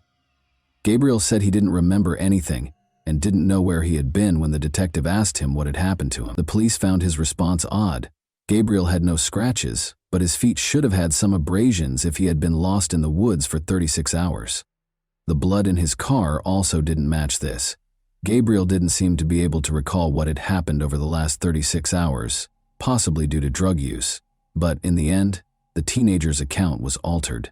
He admitted that he broke the phone out of fear that the police would discover something that could be used against him. He went on to say that he was afraid of getting hurt, so he couldn't tell what had happened to him. This was a very strange and alarming statement, but since they couldn't force the boy to give an explanation, they let Gabriel return home to his family while detectives worked to determine what had happened. Kenneth, Gabriel's father, called the police the following day. He claimed that although his son did play a role in Daniel's death, it was only because Daniel's biker friends forced him to do so in order to steal something from the victim's safe. According to Kenneth, the biker gang approached his son because Gabriel had lived there and was familiar with the house's layout. If the boy didn't comply with their demands, they threatened to hurt him. Gabriel then confided in his friend Justin Hume about his problems, and the two came up with a solution. The police's evidence, however, painted an entirely different picture. Although the victim and the Amigos Motorcycle Club, which is connected to the infamous Bandidos Motorcycle Club, were connected, the police did not discover any proof that the Amigos Club was involved in the murder. In addition, one of Daniel's friends, who was also a club member, went to the victim's house a few hours after the body was found. When the detective told him about Daniel's passing, he was truly upset. Whatever was in the victim's safe, it had to be identified. When Daniel's mother gave the police the safe combination, she said that the contents would surprise and shock them. Amanda had called and told her that nobody knew how to open it, she said. Approximately 212 different kinds of weapons and ammunition, along with a few coins kept in plastic packets, were discovered by the detectives when they opened the safe. There were several packets containing illegally obtained pills and an empty jewelry box. There were details about his biker club in the notepad. There was obviously something the size of an ammunition box on the bottom shelf. Daniel took his safety very seriously, which was lucky for the investigators. He had a number of cameras in his home in addition to weapons. They assisted the police in figuring out what happened the night of the murder. The detectives discovered that Justin and Gabrielle spent a weekend getaway with their loved ones at Lake Panther on August 28. They left the campsite shortly after midnight and came back at about 6:30 a.m. The surveillance cameras at Daniel's house recorded their exact location, but their relatives were unaware of their whereabouts. 2 young, slender men came up to the victim's house from the backyard at 1:50 a.m. On his belt, one of them carried a canister of pepper spray or something. The men wore masks that partially obscured their faces. One of them had on a ski mask, the other a medical mask and a baseball cap. They had flashlights on hand. Through the dog door came the young men. After a while, nothing happened. But at 2:41 a.m., the homeowner left the garage, went inside, and vanished from the camera.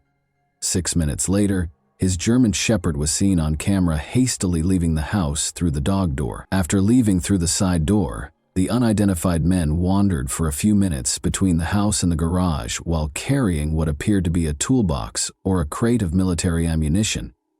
At 2:52 a.m., they finally left the crime scene, bringing with them what appeared to be a toolbox or a military ammunition crate.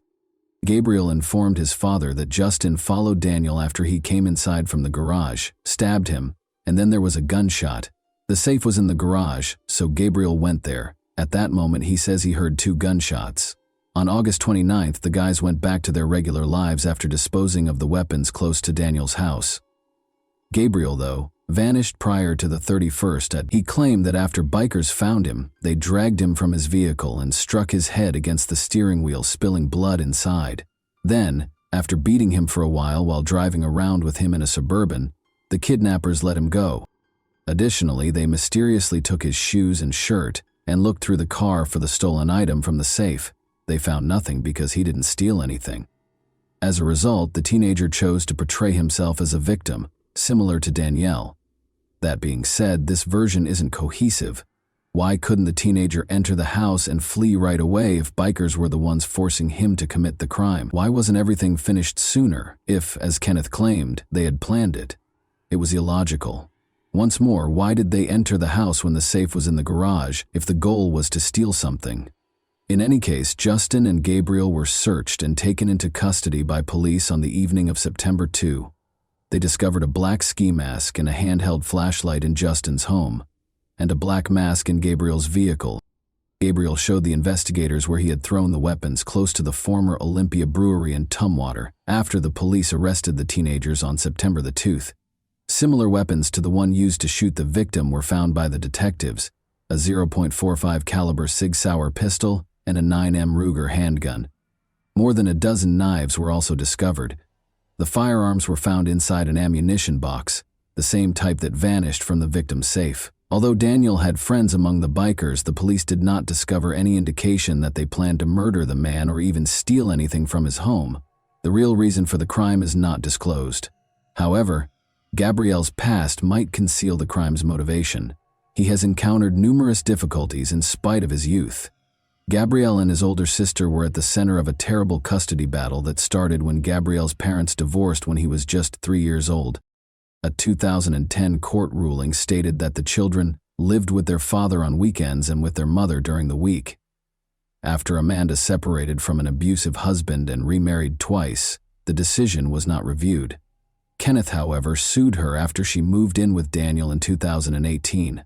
Alleging that the kids' grades suffered and they frequently skipped class. Additionally, he claimed that Daniel was violent, threatened Gabriel with a weapon, and even threatened Gabriel's sister, who is now 20 years old, and her boyfriend. Daniel acknowledged yelling at the sister's boyfriend when he became embroiled in the custody dispute, but he denied threatening him. The argument started when the boyfriend broke into the house and took a phone charger, but he now feels bad about how he handled the matter. In any event, a judge in 2018 ordered that Gabriel, then 12 years old, and his sister, then 16 years old, live with their father during the week and with their mother on the weekends. The chaos didn't stop there. Because of her subpar grades, Gabriel's sister was expelled from school in January 2019. The girl reported to the school psychologist that her father had grabbed her wrist with force and that he acted aggressively, particularly when intoxicated. This only had a short-term impact. It is unclear if this was the case or if Amanda and Daniel pressured her to obtain full custody. The children were ultimately ordered to live with their father by the court. Amanda and Daniel's arguments served as the background for all of this. According to Daniel's boss, they may have broken up because of his devotion to the biker club. Amanda gave him a choice, either she or the club, refusing to make concessions to the club. His reaction is unknown, but neighbors noticed her removing items from his home on August 13, about 2 weeks prior to the murder.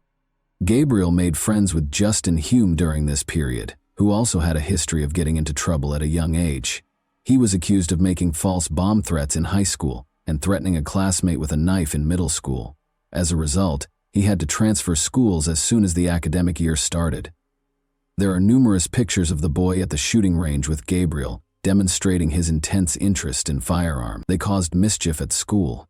Daniel's murder might have been retaliation for the way his relationship with Amanda ended, or maybe Amanda is lying. Anyhow, only a teenager could imagine a biker gang sending a kid to carry out their duties. The Raymond Hall Juvenile Detention Center is currently housing Gabriel and Justin. Among the many charges against them are first and second-degree murder. Because of the high probability of them trying to flee, the bail amount for each teen is set at $1 million. When police arrived to arrest Gabriel, Justin's family was seen packing their belongings into a car, suggesting that they were probably planning to flee. Gabriel has previously staged a disappearance to avoid being held accountable for his actions.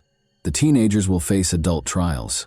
Notably, the Supreme Court in Washington decided in May 2021 that a person under the age of 21 cannot be automatically sentenced to life in prison without the chance of parole. Therefore, after serving 20 years, they might be eligible for release if found guilty.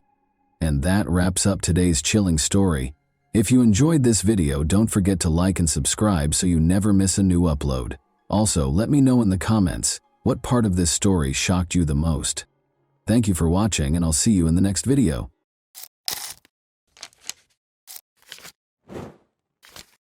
Hey guys, welcome to my channel, and today we're going to take a look at another horrible case with you. On a gray autumn day, a young Parisian girl, as usual, was returning home from school, hoping to remove her heavy backpack and grab a snack. However, as she approached her apartment building, she encountered a young girl who initiated a conversation with her.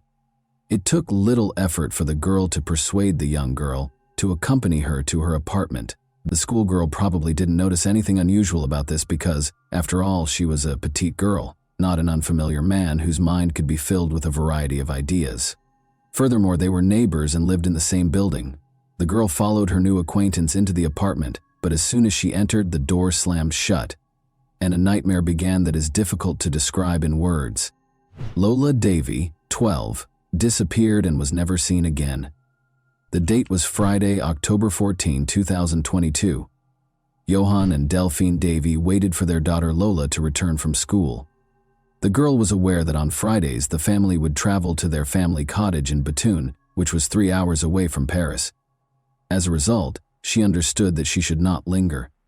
Lola was an extremely obedient child who never went anywhere without permission. The school was only 200 meters from her house, so she should have arrived at any moment. So, when the clock went past 4 p.m., when their daughter didn't arrive, the parents knew something had happened. Johan and Delphine Davy lived and worked in this building. It meant that Johan could check the surveillance cameras to see if his daughter had entered the building. To his surprise, the girl had arrived 45 minutes earlier, and she was not alone. She entered with a girl who the man did not recognize. The girl made a hand gesture, as if inviting Lola to accompany her. According to the video, the girl lacked confidence and the young woman appeared uneasy. The parents handed over the photo of the unknown girl to the police.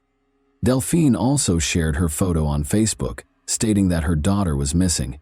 She described how the girl was dressed and said she was last seen with an unfamiliar young girl. The woman urged anyone with information to contact police or the Davy family. Thousands of concerned citizens shared the post. People took to the streets to assist in the search for the girl. The search lasted several hours until 11:20 p.m., when a homeless man entered the inner courtyard of Lola's family home. Maybe he was looking for somewhere to sleep or something similar. Regardless, his focus was drawn to a large plastic suitcase. What he discovered inside the suitcase caused him to rush to find a police officer. Inside, the police found Lola's lifeless body. An autopsy revealed that the cause of death was asphyxia. In addition, she had a deep wound on her throat and bruises and cuts all over her body. The perpetrator bound Lola's hands and feet before placing her in the suitcase, leaving a strange final mark on her soles. The numbers 1 and 0 in red ink. The last person to see her alive was the girl who appeared alongside her on the surveillance cameras. But who was she? It didn't take long for the cops to find her, and when they did, their hair stood on end as they heard the chilling story of Lola's murder. The investigators decided to review the footage that the girl's father had begun watching an hour and a half after Lola returned home with the stranger. The same girl left the house. She changed into different clothes and carried a suitcase and 2 smaller wheeled bags. It was the same kind of suitcase that they later discovered Lola in. It became clear that the mysterious stranger was somehow involved in Lola's situation. The police decided to question potential witnesses to see if they knew where the girl went after she left the building. It turns out she had unsuccessfully asked passersby for assistance with the bags because they were heavy and she was struggling to handle them herself. Despite their usual friendliness and helpfulness, the French people did not help the girl. Perhaps it was because she appeared and acted strangely. Her makeup had smudged and she muttered something to herself. She eventually stopped by a cafe and purchased a croissant. Meanwhile, the suitcase stood in the middle of the street, and pedestrians were curious what was inside because, according to some witnesses, it smelled of chlorine and had some red stains. However, it was clear that no one could have predicted that there was a person's body inside. One witness, who proved to be a valuable resource for the police, also saw the girl enter the cafe. She approached him, asking if he could give her a ride. The girl offered him a reward for his assistance and explained that she needed to transport organs. In other words, she invited him to participate in an organ trafficking scheme. The man became scared and refused to give her a ride. However, he parked his car slightly behind her and watched what she did next. The girl appeared distraught and was speaking to herself. It seemed strange to him, so he kept watching. The car arrived at 6:30 p.m. The driver loaded the suitcase and bags into the trunk before driving away with the strange girl. It did not take long for the police to locate the car driver, Rashid N., a chauffeur for the VTC company. He confirmed that he knew the mysterious girl named Dabia bin Kayad, who was 24 years old, and that they had previously dated. Xavier called him and asked for assistance with her belongings. He arrived as requested and did not ask too many questions. Rashid drove Dabia to his home in Al Asu Bois, a Paris suburb. There, the girl requested permission to do laundry and took a shower. She borrowed his clothes while her own were being washed. Around 10 p.m., they went out to eat and returned when Dabia was ready to go home. Rashid, on the other hand, stated that he had only brought her there and had no plans to return at the time. Nevertheless, he requested another VTC vehicle for her. The arriving taxi driver noticed the passengers' heavy suitcases and rushed to assist, but Rashid rudely refused and instructed him not to touch the luggage, either now or later. The girl got into the car, mentioned an address, and they drove off. When they arrived, without getting out of the car, the girl called someone. The conversation was held in a slightly raised tone. Dabia asked for assistance, but it was refused. It was later discovered that she had called her sister, who lived in the same apartment building as Lola's family. Dabia requested that her sister come down, let her into the house, and assist her in carrying the suitcase and bags up to the apartment. However, the sister, clearly aware of what Dabia represented, stated, "I will not help you. I don't want to know what's in those bags, so don't bring them here." Unable to come up with a solution, Dabia dragged the suitcase and bags into the house's inner courtyard and threw them there. She then called a friend and asked to spend the night at his place. After getting rid of the suitcase, Dabia appeared to calm down completely, and she and her friend spent an entirely ordinary evening laughing and having fun, as if nothing had happened. Dabia was arrested just 2 days after being captured on camera with Lola. The police tried to learn everything they could about the girl. She moved to France from Algeria 6 years ago with her mother and 2 sisters. In 2018, 2 years after moving, the police heard Dabia's name, but as a victim of domestic violence. Her relatives and friends described her as deeply religious, and her ex-boyfriend even claimed that she was obsessed with the church. They did, however, explain that she changed after her father died while still in Algeria, and her mother died of cancer in 2020. Dabia was unable to cope with the loss and began talking to herself, becoming increasingly aggressive and unstable. However, it is known that she experienced fits of rage prior to her mother's death. She had a confrontation with the hospital administration in July 2019 when she was asked to pay for the medical treatment she received. Dabia became enraged and attacked the staff, claiming that she did not ask to be treated and should not have to pay for it. When she was escorted out of the building, she threatened to return, saying they had no idea what she was capable of. Despite her outburst of rage, the girl had no need to be taken to the police. When she was arrested in August 2022, the girl was no longer a student and had no right to remain in the country.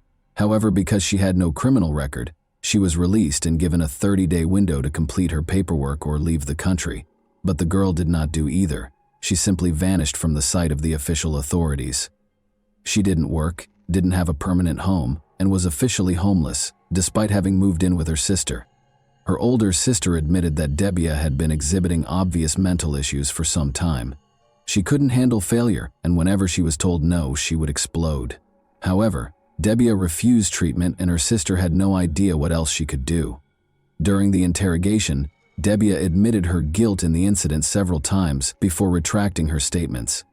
When the police showed her the footage of how they found Lola, she claimed she didn't feel hot or cold from it. She also stated that she had been mistreated and that her parents died before her eyes.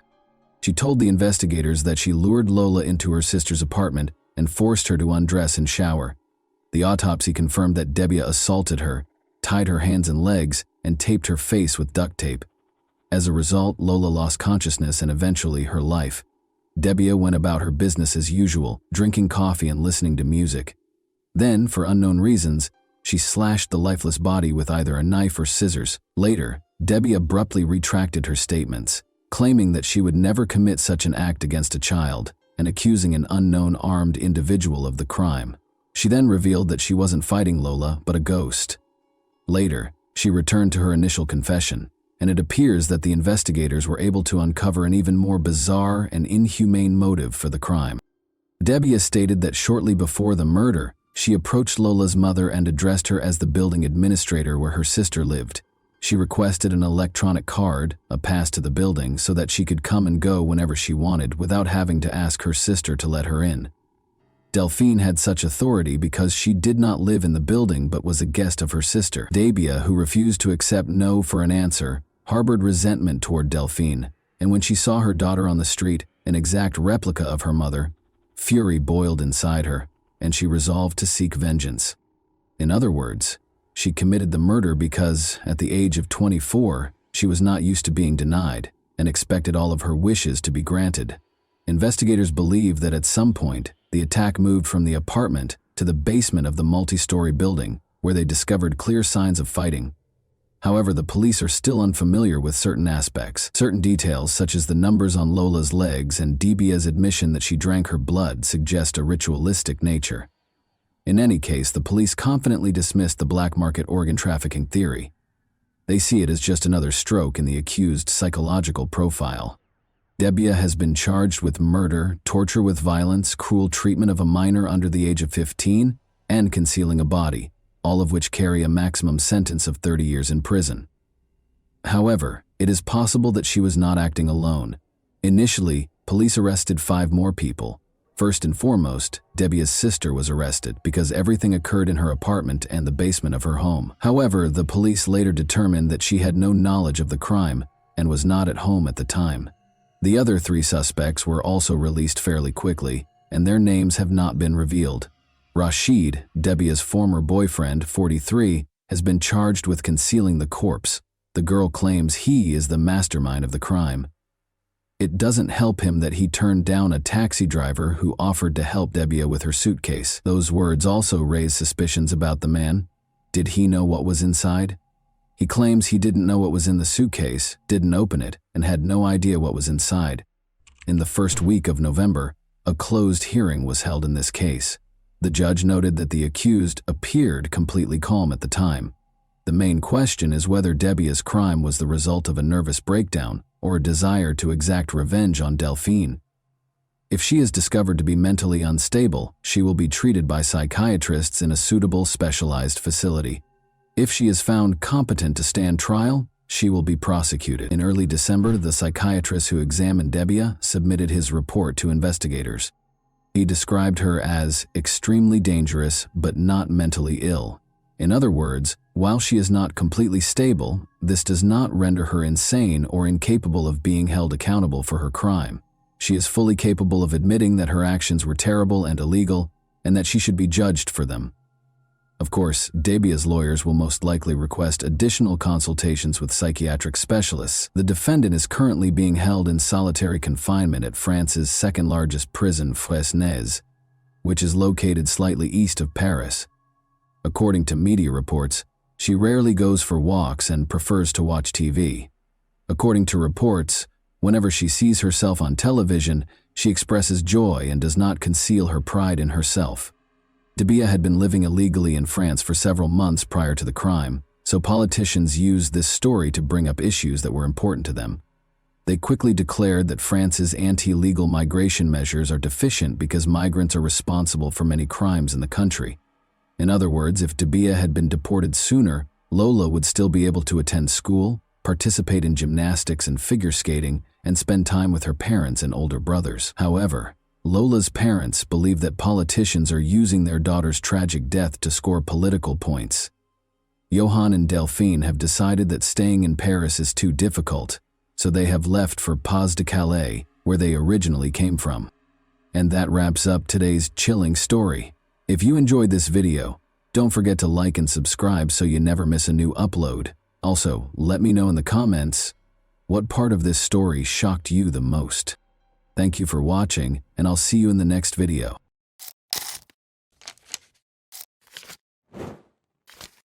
Hey guys, welcome to my channel, and today we're going to take a look at another horrible case with you. David Edward Moust, in contrast to other serial killers, was viewed as an outlier, a lunatic, who didn't match the conventional description of a ruthless, malevolent, uncontrollable killer. Rather, he was someone who truly regretted his actions and wanted to be imprisoned for the rest of his life in order to protect others. He screamed for assistance, but nobody responded. What events in his life shaped who he is now? Let's examine the tale of a man who was disappointed by his parents' separation, a difficult childhood, and an ineffective legal system. The story is about a serial killer called Deranged Dave. George and Ava Moust welcomed David Edward Moust into the world on April 5, 1954, in Connellsville, Pennsylvania. The family had 3 other children in addition to David. The Moust family had a difficult life. Ava and George both experienced challenging upbringings. The parents were unable to provide a loving home for their own children because his father was placed for adoption when he was 12 years old. George tried to avoid his wife, who needed constant attention, was emotionally unstable and self-centered, by being away from home a lot. Their mother had a nervous breakdown shortly after the birth of David's younger brother Jeffrey and spent a month in the hospital. She might have experienced postpartum depression, although at the time medicine didn't fully understand or support women with such conditions. David's parents divorced in 1963, when he was just 7 years old. David's father reportedly started the divorce because he had stopped providing for his ex-wife and the 4 kids for a year, leaving the woman to care for the family alone. Life at their parents' house was tough for all the kids, but David had it the worst, according to David's sister. Maybe because he looked so much like his father, their mother's hatred of her ex-husband was passed on to her son. Ava asserted that she was powerless over the boy.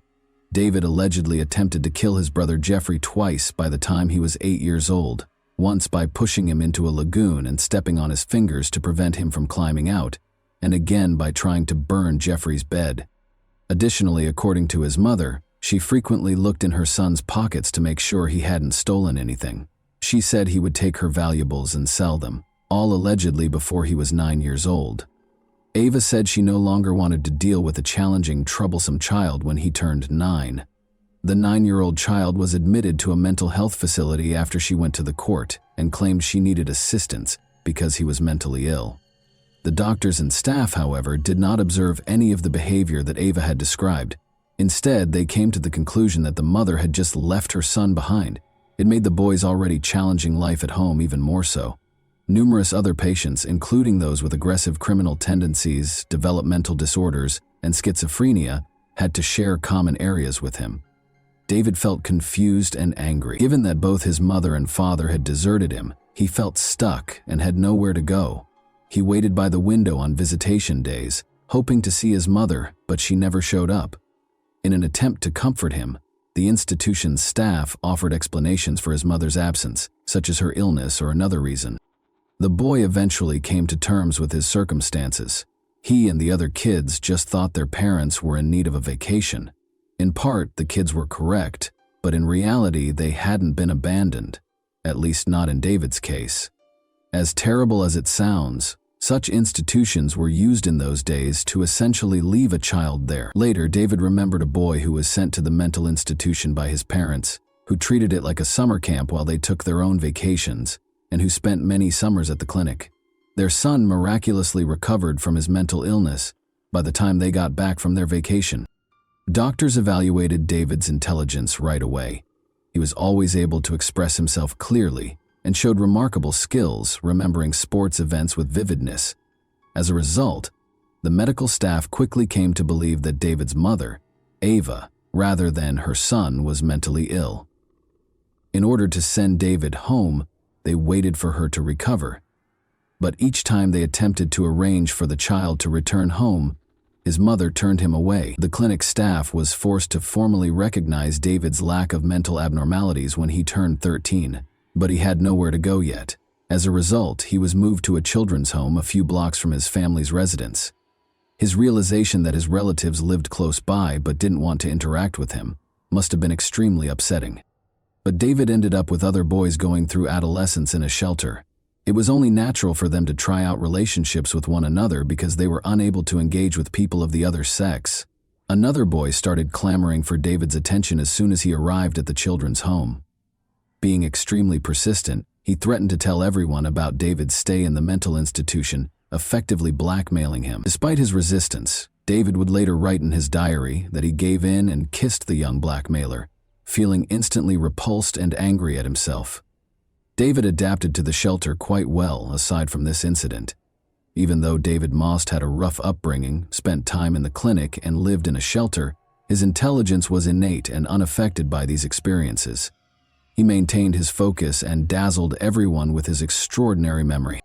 Life appeared to be getting better until all of a sudden a sense of anger arose inside of him. By the time he was 15, David had attacked Eddie, another boy. While they were playing together, David began strangling Eddie for no apparent reason. When David noticed that Eddie was practically out of breath, he abruptly stopped. Eddie granted his request for forgiveness. Was this a genuine act of repentance? It's unclear because David might have tried to control himself, had nowhere else to go, and didn't want trouble.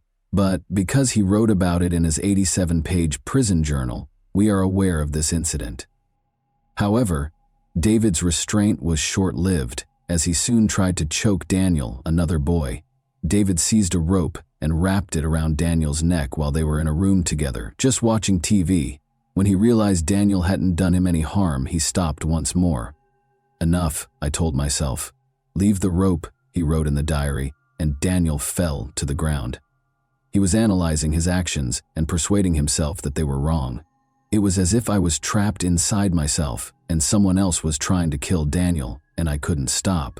David started to believe that he had no control over his thoughts or behavior, which was undoubtedly frightening for a teenager whose life lacked a typical parental role model. David was sent back to the institution for the mentally ill after Daniel, who lived, reported the incident. By the time the teenager turned 17, life appeared to be getting better. He made the decision to go home after he and a few other guys fled the clinic. He was devastated to learn that Ava had married and that her unwanted son had no place in her house. Furthermore, she pretended that David had never existed and told everyone that he was a shame to the family. She persuaded him to enlist in the army in order to get rid of him. It's crucial to remember that it was 1971, during the height of the Vietnam War, but maybe it wasn't the worst choice for the boy, to provide him with a purpose in life, a place to live, and practical skills. He was sent to the recruiter by his mother. After being drafted into the army, David was dispatched to Frankfurt, Germany. He worked as a cook at a military installation that also housed civilians.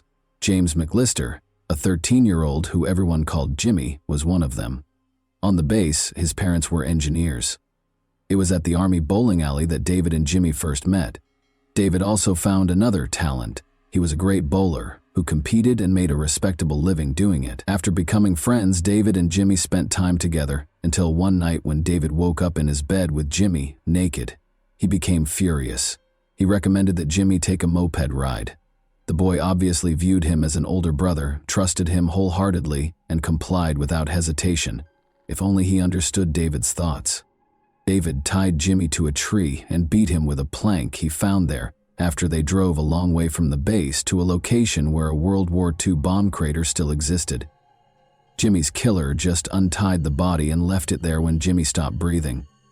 David went back to the base and acted as though nothing had occurred. They looked for the boy, of course, but he was only located a month later. Despite being in custody, David managed to persuade the judge that it was a tragic mishap. The boys allegedly damaged the moped, and Jimmy crashed out of it. David hid Jimmy's body because he was afraid and unsure of what to do. He was taken seriously. David was given a 3-year prison sentence because there was no proof of murder. It's interesting to note that David behaved flawlessly while incarcerated, received a diploma, wrote to his family once a week, and learned practical new skills. He was eligible to be considered for early release on parole because of his excellent behavior, but he turned down the offer. The young man was terrified of being free as he realized what he was capable of. He had ample opportunity to think about his actions while confined, and he came to the conclusion that he would undoubtedly murder someone else if he were freed. He was repulsed by such thoughts and feelings and hated himself for them. Because he had a conscience, his lawyer subsequently referred to him as one of the most remarkable serial killers. Even up until the point at which he committed another murder, he felt bad about killing people. Because of what he had done, he detested himself. But the desire to kill came back, and he gave in and killed once more. It's a really odd behavioral pattern. However, when he turned 23 in 1977, he was set free. He made friends with a teenage boy after relocating to Chicago 2 years later. Although it appeared that they were friended, David occasionally felt the urge to stab the boy while he was staying overnight.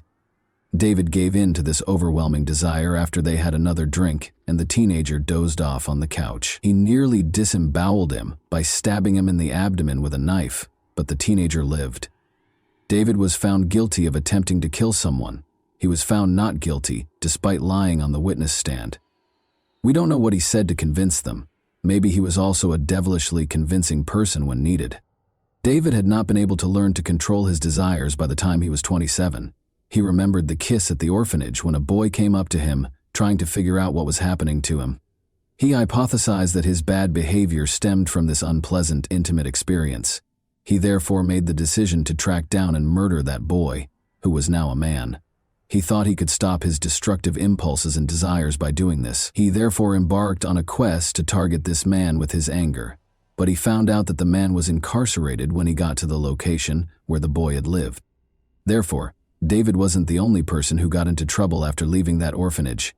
He was unable to control his urge to kill or vent his anger on his offender. Then he saw a 15-year-old boy named Donald Jones going by his car. He was utterly innocent and just happened to be in the wrong place at the wrong time. Under the pretense of a straightforward odd job, David persuaded the teenager to get into the car and drove him to a remote location with quarries. Like his last victim, he stabbed Donald multiple times in the abdomen.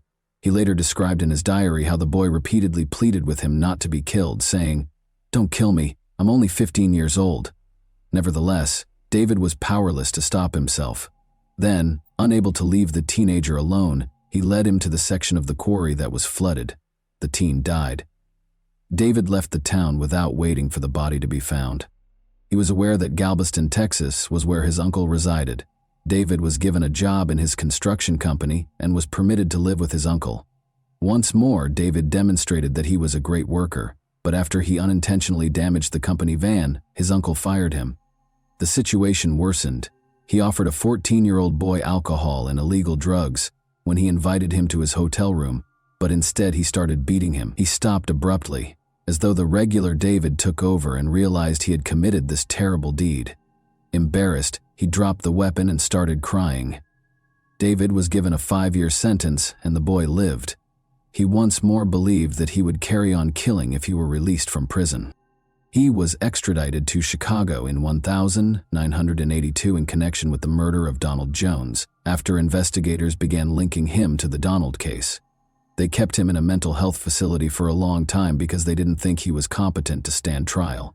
But in 1994, after waiting for a trial for 10 years, David acknowledged his guilt. He received a 35-year sentence. He was the most dangerous inmate the Illinois Department of Corrections would have, according to a report written by the Cook County prosecutor. He was even called a criminal on par with John Wayne Gacy by the sheriff. However, David Moust's sentence was lowered by 12 years because he had to wait 12 years for a trial and extradition. His remaining sentence was also reduced by 2 years due to his excellent behavior while incarcerated. In a 6-page letter to the Illinois Department of Corrections, David expressed his desire to remain incarcerated and acknowledged that he was unable to control himself. Illinois had a law at the time that permitted a convicted sexual assault offender to voluntarily serve out the rest of their life in prison. When given this choice, David wrote back, "Bring the papers, I'll sign everything," but no one approached him. His attorney claims that the letter was never even read, and he was freed from detention in 1999.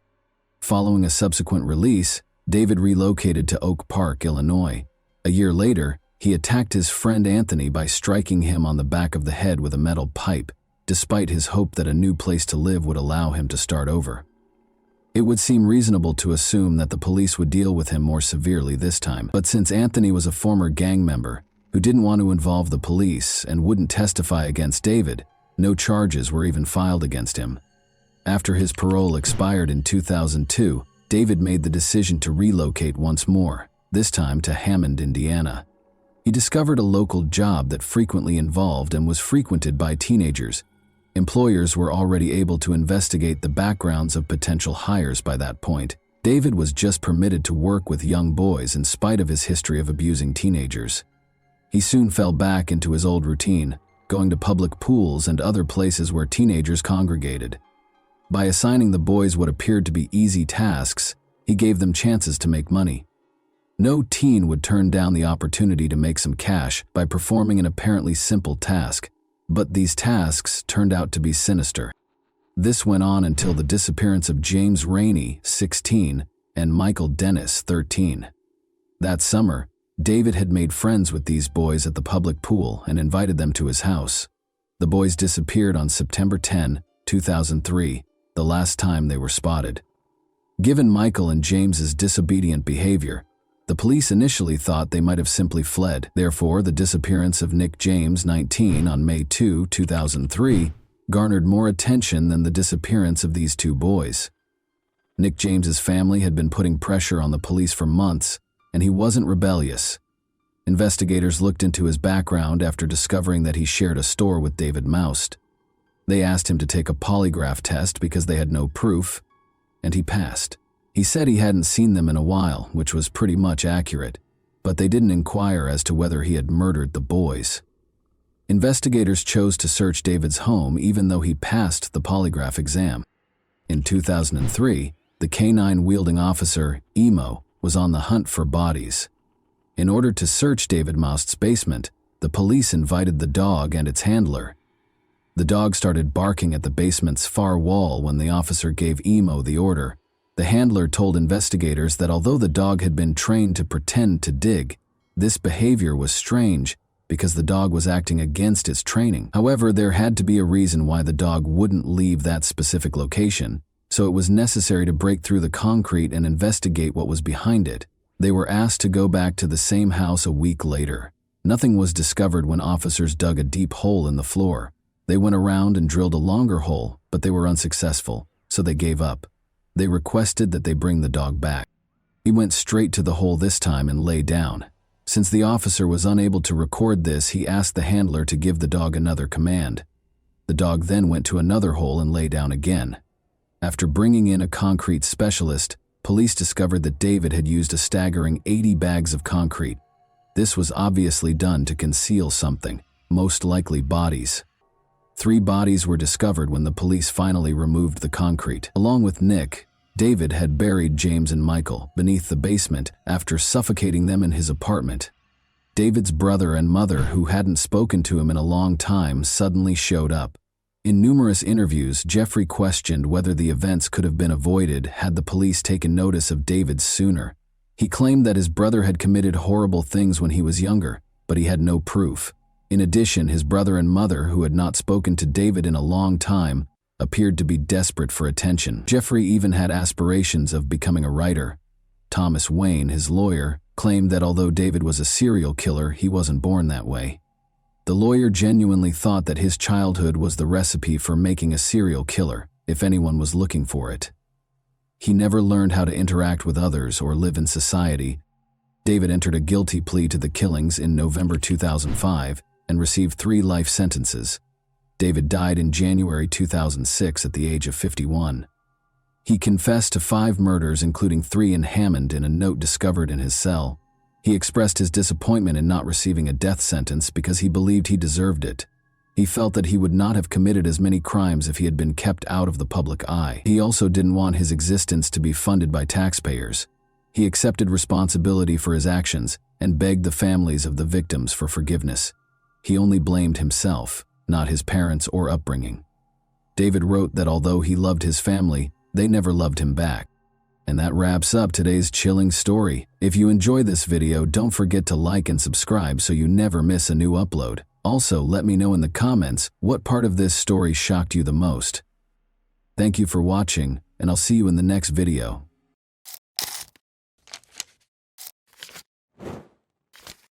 Hey guys, welcome to my channel, and today we're going to take a look at another horrible case with you.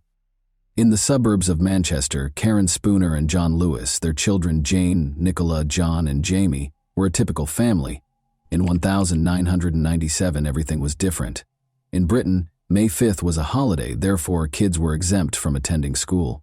11-year-old John and 8-year-old Jamie, the family's youngest sons, were having fun in a nearby supermarket parking lot. They were great friends even though they were 3 years apart in age.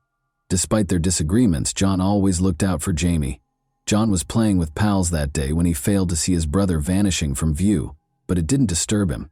An 8-year-old being bored and going home, or to see a friend, was not unusual. But his brother was still gone when John got home at around 6 o'clock. When the 2 brothers left the house at 8 a.m., Jamie had not been seen since. For Jamie, who enjoyed wandering the streets but frequently returned home to hug their mother or have a snack, it was highly unusual. Initially, no one was concerned, since they assumed the youngster was with his pals and had lost his sense of time. He was terrified of the dark, so they were sure he would return before dusk. However, Jamie's family went out into the street to look for the child when their father got home from work at around 8 o'clock in the evening. They went to every street where he liked to play, visited all of his pals, and called his name, but all they got was an echo. They went home exhausted and called the cops. Jamie was raised in the Manchester district of Openshaw, which is well known for its numerous shuttered factories from the mid-century. This implies that it is a somewhat dangerous but alluring area for a young adventurer to play. A number of worried residents joined the police search as they started looking through these structures. Karen asked anyone with information regarding her son's whereabouts, or who may have seen him, to call the police. The boy was short for his age of 8, she said, and he frequently wore clothes for children of 5 or 6. Jamie's family's anxiety drove them insane. How such a young youngster could go for his regular walk and not come home was beyond comprehension. As time went on and Jamie didn't show up, folks started to worry. Numerous calls and texts were sent to the police claiming to have seen Jamie in different locations throughout Manchester.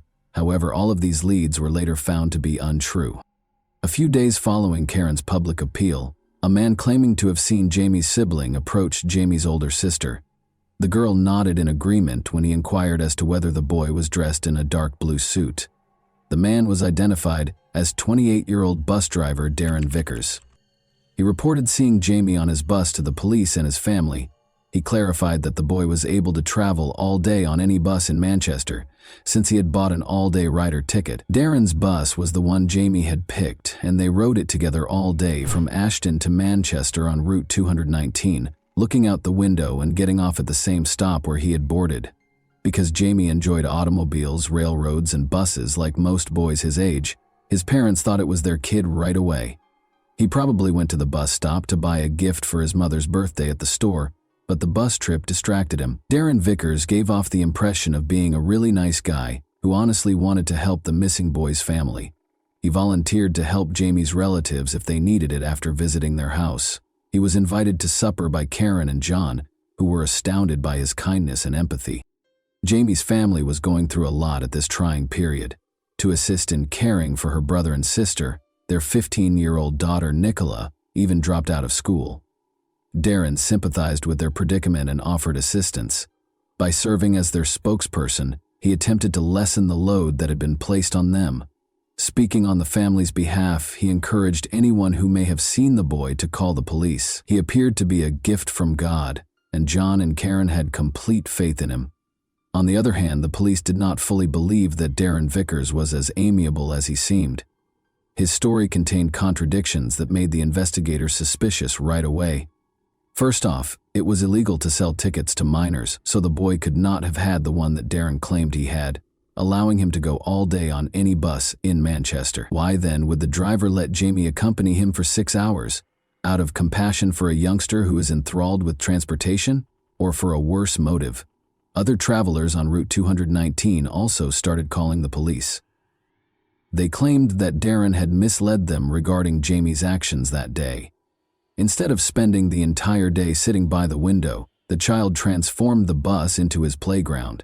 Because Jamie was permitted to sit close to the driver, play with the controls, hand out tickets to passengers, and even use the gear lever, witnesses deduced that he must have been the driver's son or younger sibling. The detectives were certain that Darren had done something to win the child's trust. They discovered that Vickers had been lying to them from the start after watching the security camera tape. The camera at the bus stop captured Darren getting off the bus and going up to the boy. Before they boarded the bus, Darren even brushed the child's hair during their brief talk. In the evening, Jamie and Darren did not show up at the same bus stop. Prior to the youngster going missing, Darren had only been a bus driver for 2 weeks, the police found out. Darren had submitted bogus references on all of his prior employment applications, with the exception of one that belonged to a convicted felon with a history of targeting minors, according to more research into his background.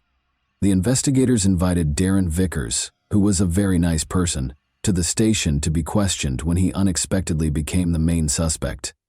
Unexpectedly, Jamie's family was incensed by this. They thought the cops were desperate, so they concentrated all of their attention on their new acquaintance, since they had no other suspicions. They waited for him outside during his time at the station, supporting him in the same way that he had always supported them. The detectives had to free Darren because they had no concrete evidence against him, and their investigation of his house turned up nothing. Jamie's family organized a party for him right away.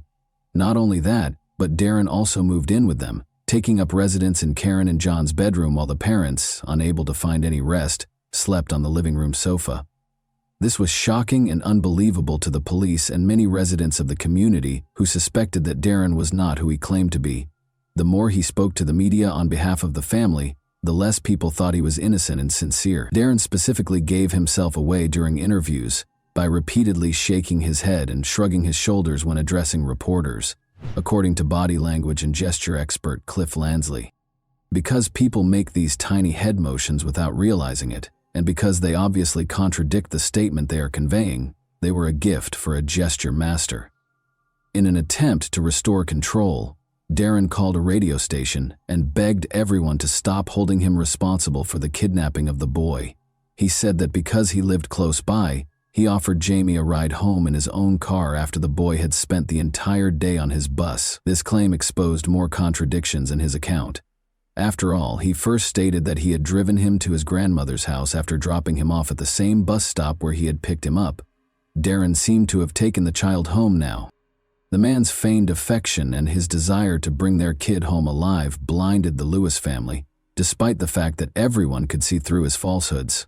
He stayed with them all the time, going to locations where they might have seen the youngster and occasionally even taking the lead in the hunt. One of the cops even claimed that the family trusted him more than the police because of his peculiar behavior, which made their job much more difficult. Given that the police have a duty to tell the victim's family during the inquiry, Darren likely believed it was shrewd of him to try to persuade them to back him. However, it was not a good idea to be as open with the family as he wanted to seem when the police knew that the enemy was inside the family. They had to be separated by the investigators. Luckily, the police used Darren's traffic infractions as justification to put him in jail for 10 weeks in September. The investigators searched for any evidence against him during this period. They determined on October 14 that they had sufficient circumstantial evidence to accuse Darren of kidnapping the child. Even though they were certain that Jamie was dead, they were still unable to charge him with murder. Luckily, Darren's frequent TV appearances worked against him. Two adolescents came to the police and told them a terrifying story about how a man who looked like Darren had attempted to kidnap them one night. After luring the kids to a quiet area of the neighborhood park, he showed them a picture of Jamie and yelled, "There he is! He was there, you see!" and tried to guide them deeper into the park. The children, however, were alarmed by the man's peculiar actions and were able to flee. The detectives shared their findings with Jamie's family. When Jamie's brother John told them a similar story, they were even more shocked. John held himself responsible for his younger brother's disappearance during this period. Darren became aware of this and began to show John more love by buying him gifts and supporting him all the time. But Darren took John to the park a few days after he moved in with the family, handed him a smoke, and said that his younger brother was there. However, John would wind up there himself if he spoke to anyone, and neither he nor Jamie would ever be seen again. John was frightened and startled by this confession, so he honored his oath and vowed to remain silent. It's interesting to note that the boy's older sister acknowledged that she was first uneasy about Darren's treatment of John. He obviously became attached to him, purchasing him a variety of things, such as a bicycle and pricey shoes, while utterly disregarding the older girls. Like the rest of the family, though, she soon came to feel that the man had been sent to support them at their darkest moments. The police and forensic specialists started searching the location that the teenagers had told them was where Darren had tried to lure them. Police found a jacket that matched Jamie's outfit and children's sports pants during the search. They discovered a piece of a jawbone when they took the garments to the lab for analysis and spread them out on the table to dry. According to experts who examined the bone, it was a human bone and belonged to a child between the ages of 7 and 9. The jawbone was identified as belonging to Jamie Lewis by subsequent DNA testing. Jamie's torso was eventually found in a secluded area of the park close to Stockport by the Reddish Vale Golf Course. A sizable percentage of the remains, nevertheless, were never located. The investigators came to the conclusion that Jamie was still alive when the murderer carried him to the spot, which was hard to get to. When Vickers gave his cellmate a different account, he was charged and in prison awaiting trial. He said Jamie was fatally struck after he fell and struck his head on a handrail in the bus. The bus driver threw him in the trunk and hurried him into the woods in a frenzy. The prosecutor, however, was certain that this account did not accurately reflect the events that took place. Even though it was challenging to pinpoint the exact cause of death due to the body's decomposition, Jamie's family's suffering persisted as the trial got underway. They were the targets of the murderer's horrible charges, in addition to being made to listen to what he had done to their son. Darren claimed to have a close relationship with Karen and that she was expecting his child. He also claimed that his father John killed Jamie. Even pictures of Darren and Karen touching hands were used as evidence by the defense lawyer. In order to show that Darren was lying and to stop the rumors that were spreading about her behind her back and creating repulsive graffiti on the walls, poor Karen had to submit to a DNA test. Darren Vickers was convicted guilty of kidnapping and murder by the jury following 7 weeks of trial proceedings. He was given a life sentence in jail with the chance of release after 25 years in April 1999. He unexpectedly asked to speak with the case's main investigator a day after the guilty verdict was handed down, and he admitted to killing, raping, abducting, and dismembering Jamie. According to the murderer's detailed account of the incident, Jamie called for his mother, but that didn't stop him from strangling him. He then made several trips back to the crime scene, most likely to dispose of the body pieces one at a time. Darren made this startling admission in the hopes of receiving a lighter sentence, but as his ruse backfired, he made a last-ditch effort to recover control by calling the media and taking back his confession. Another prisoner used a hammer to strike Darren in 2014. He suffered multiple severe head injuries. Despite spending some time in the hospital, the man recovered completely. In 2024, 3 years later, he is requesting a parole hearing. The police in the case pledged to do everything in their power to keep him from being released if the parole board determines that it is feasible. And that wraps up today's chilling story. If you enjoyed this video, don't forget to like and subscribe so you never miss a new upload. Also, let me know in the comments, what part of this story shocked you the most? Thank you for watching, and I'll see you in the next video.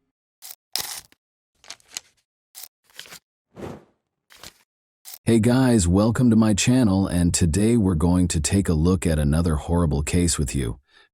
Susan Walters, formerly known as Susan Kuhnhausen, was employed at Portland Hospital in Oregon's Critical Care and Resuscitation Unit on September 1, 2006. Before going home after her sixth-floor shift, she made the decision to visit a beauty parlor to get a new hairstyle and unwind after a demanding day. She felt revitalized and renewed when she left the salon. Maybe she thought of the proverb that says, "A woman is about to change her life when she changes her hairstyle." Susan had no idea how accurate this statement would prove to be. She came upon a one-story blue Cape Cod-style home with a gray fence around it. She went through the back door and discovered a note from her husband, Mike, in the hallway by the microwave. He said he had gone to the beach and had to leave. They would meet up on Friday or Saturday, he added. Susan heard the security system and unlocked the kitchen door. After deactivating it by entering the code, she proceeded to the front door and emerged into the front yard. Susan gave herself a minute or two to check the mail outside on this warm, clear September evening. When she finally removed her shoes and went back inside, she saw that the bedroom was unusually dark. She always drew back the curtains in the morning, so this was out of the ordinary. But she brushed it off, assuming she had been rushing and had forgotten, and moved on into the room. Out of nowhere, a man emerged from behind the bedroom door. He was a huge giant that suddenly materialized, standing 180 centimeters tall and weighing about 90 kilograms. He had on a baseball cap pulled down over his eyes and a striped shirt. His long gray hair was pulled back into a ponytail that was concealed beneath the cap, and the rest of his face was entirely covered by a gray beard and mustache that made him appear even more menacing. Susan was most horrified to see that he was wearing yellow rubber gloves and that he had a hammer in one of them. Most people would instinctively run away if they saw a stranger in their bedroom wielding a hammer, but Susan could not be considered a normal individual. She was 51 years old and had spent 30 years working as a nurse in the critical care and intensive care units, so she understood how difficult it was. She had subdued patients who had taken illegal substances, dealt with wounded men who were writhing in agony, and learned how to deal with any of those situations while maintaining composure. She routinely received self-defense training, just like other hospital nurses. They knew how to escape a grip or sidestep a blow.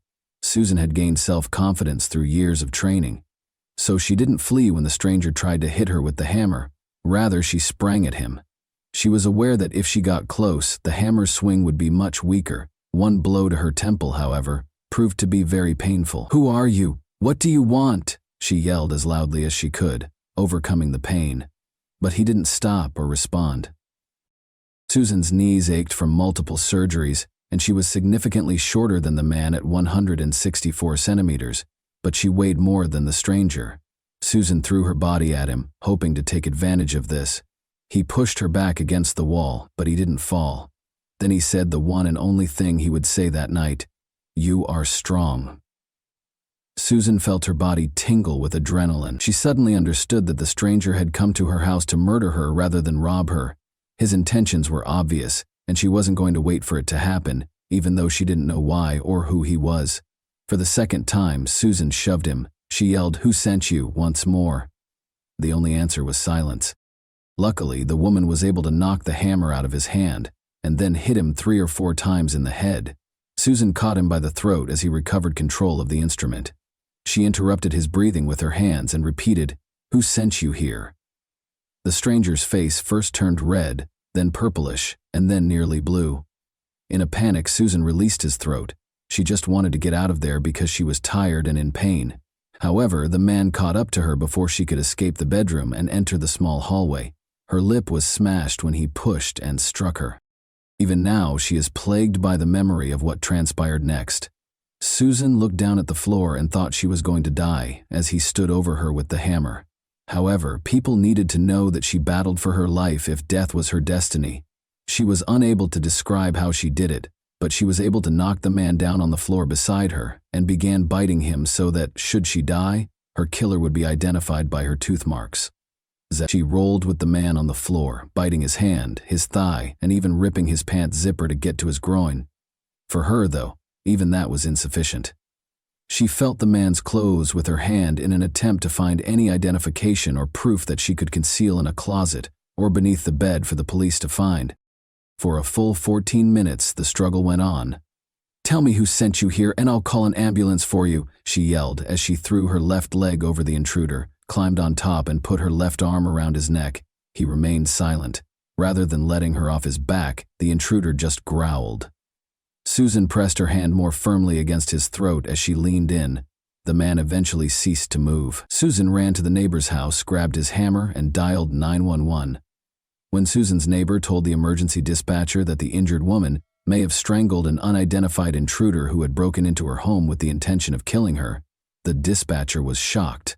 The neighbor clarified that Susan had put the man in a chokehold and repeatedly hit him with a hammer after the operator explained what the injured woman had done. The neighbor, who works as a nurse herself, responded that the man needed the ambulance when asked if the injured woman needed one. The dispatcher reassured the women that the ambulance was already en route and asked them to stop handling the hammer. Susan was taken to the hospital where she worked by the paramedics who arrived. Her worst fears were validated at that point. The man who had attacked her was dead, she found out. The identity of the man was quickly established by investigators. In his back pocket, they discovered an identification card. The police had been keeping an eye on Ed Haffey, a 59-year-old Viet. While Susan was being treated, she began to reflect on her life and try to figure out who could have wanted her dead. Susan had a difficult upbringing. Despite their love for her, her parents were unable to provide personal examples of what a successful marriage looked like. Their lives were very hectic because her father was an Air Force chef and her mother was a stay-at-home mom. The family had to constantly adjust to new homes and schools after moving from Colorado to Arizona, California, and Nevada. When Susan was in the second grade, her parents got divorced. Susan's romantic life took a turn in the early 1980 when she moved to Oregon and began working as a nurse. Susan's mother and friend sponsored a newspaper ad in 1988 announcing that she was prepared for a committed relationship. The ad was written in Susan's usual light-hearted and upbeat style. Mike Kuhnhausen, 39, wrote that he loved nothing more than strolling along the beach at sunset in one of the many responses she received. Mike spent a lot of time talking on the phone. He spoke in a pleasant tone and didn't hesitate to bring up weighty subjects. They threw unsalted peanuts to squirrels and fed ducks on their first date in February 1988 at the Crystal Springs Rhododendron Garden. They were married within a year. However, things weren't always easy in their marriage. The days of taking long walks in the park were over. Although Susan was the primary provider for the family, her husband disapproved of her spending time with friends and insisted on an accounting for every dollar spent. Susan soon discovered that her husband had never been content and didn't think he could make her happy, and they didn't have any kids. Mike eventually got a job at a business that sold adult videos at one of its locations. However, Susan decided she had had enough after 17 years of marriage. Although she no longer wanted to live with her husband, she still cared for him. She desired to experience joy once more. She asked him to leave the house in September 2005. Mike went to live with his father. That being said, they remained friendly, and he frequently came over to visit Susan's cats. As a result, Susan made the grave error of failing to update the locks or the alarm code, which was 1210, the day of their wedding. Susan went home to collect her belongings the very next day following the attack, accompanied by her friend Helen Ballone. A backpack that shouldn't have been in the basement was discovered by Helen. Like any other basement, Susan's was filled with a wide range of items, so the police were unaware of the backpack.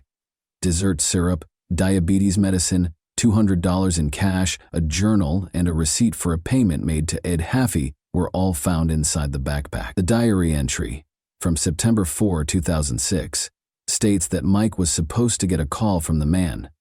Mike's new mobile number was also included. According to the autopsy, Haffey had taken a nearly fatal amount of illegal drugs prior to breaking into Susan's home. Although his family told the police that he was a successful tennis player and came from a wealthy family, the man had recently been living in a trailer. But 15 years ago, Haffey did something horrible. He planned the murder of Georgia Lee Dutton, 39, his ex-girlfriend, in 1991 near Roseburg. In the Umpqua River, her body was discovered. After acknowledging his guilt, Haffey was imprisoned for the next 9 years. He relocated to Portland after being released in November 2003, where he naturally began looking for work. When Mike Kuhnhausen hired him to clean the floors of an adult video store in July 2004, he discovered it. The police learned that Mike had traveled to the coast and stayed at the Lincoln City Inn on the day of Susan's attack. He went back to Portland during the night and bought a Taurus .357 Magnum revolver from a pawn shop the next day. Mike ran away after leaving a parting note at his father's home on September 8 that read, "All I wanted was to be loved, and every time I achieved that, I ruined everything." His arrest warrant was issued by the police. He was arrested on September 13 in the Kaiser Sunnyside Medical Center parking lot, where Mike said he planned to go to the psychiatric clinic for assistance. He expressed to the officers his sense of meaninglessness in life. His claims of innocence were not taken seriously by the police. Mike Kuhnhausen had lost his job a few weeks earlier and was living on the streets. Mike knew that Susan had named her brother as the beneficiary of her insurance policy in case she passed away. But Mike and Susan had paid off the $300,000 mortgage on their home, and if Susan passed away, it would still belong to him. Mike first claimed he didn't even know Haffey, but the detectives had already gotten company records to support their claim. Mike acknowledged that he was acquainted with Ed Haffey, but that did not imply that he had done anything wrong. Other evidence, however, surfaced that suggested the two men were conspiring. Records from the security system indicated that someone had turned off the alarm while Susan was at work, but there were no indications of forced entry into the house. Mike denied allowing Haffey to enter the house, but he did say he had turned it off when he left the note. However, Haffey's former accomplice called the police on September 18 to report that Haffey had asked him to participate in an insurance fraud scheme. He described how he and Haffey met with the town's contractor, Mike Kuhnhausen, who offered the man $5,000 in exchange for helping Haffey murder his wife. Naturally, the man declined. Another witness reported to the police on November 17 that he had escorted Haffey to a parking lot where he met a bald man. After the assault on Susan, he saw the man's picture on the news a few days later. Mike Kuhnhausen was the one. Despite Mike's best efforts to deny it, the evidence against him was growing, and on August 30, 2007, he admitted to ordering the murder of his wife. "You wanted me to share a life with you until death do us part. Turns out, you were hoping the sooner it happened the better. If I believed you deserved to die, I would have had the courage to do it myself," Susan said on the stand during the trial. Mike was sentenced to 7 years in prison. Susan filed a lawsuit for $1 million right after the sentencing to make sure he wouldn't have enough money left for another contract. The scheduled date of Mike's release was September 14, 2014. His former spouse was prepared for it. The new Susan, who had once been lively and daring, became very wary. She sat with her back to the door in restaurants. She started taking a different route to work, and she would circle the block for a while if she thought someone might be pursuing her in an attempt to ward them off.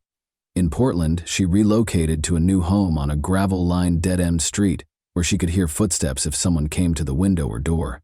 She also practiced shooting in the garage next door.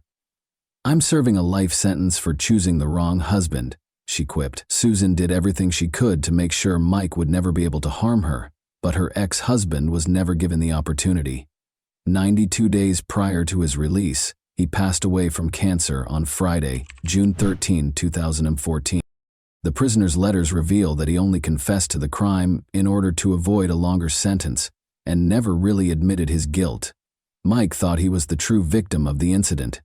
Susan acknowledges that she mourns his life, which he could have had if he had only let those who loved him into his heart, rather than his departure.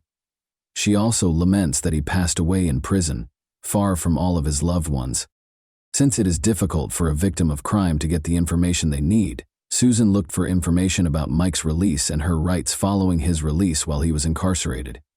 As a result, in 2017, she and the district attorney's office developed Case Companion, a free website devoted to helping local crime victims.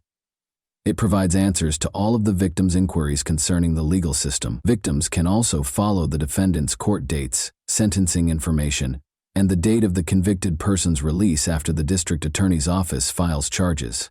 Susan kept up her nursing career until December 2014. Since saving lives was the focus of her work, She was long perplexed as to why her coworkers referred to her as a hero. They called her a hero not because she killed someone, but because they want to believe that if they were in a similar situation, they would also be able to survive. Her supervisor explained to her. Susan can't recall what happened without crying, even after all these years. She acknowledges that she thought of Hafey's family right away after learning of his passing. Everyone has someone who loves them. Children, a wife, a mother, a father. The worst part of what happened is not that someone tried to kill me, but that I had to kill someone to survive. But I'm not ashamed because I didn't choose his death. I chose my life. I chose to live.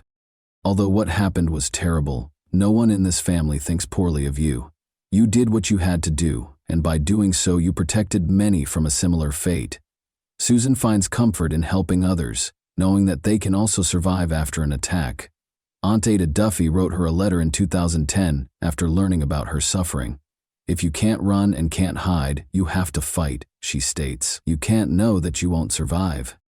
And that wraps up today's chilling story. If you enjoyed this video, don't forget to like and subscribe so you never miss a new upload. Also, let me know in the comments, what part of this story shocked you the most? Thank you for watching, and I'll see you in the next video.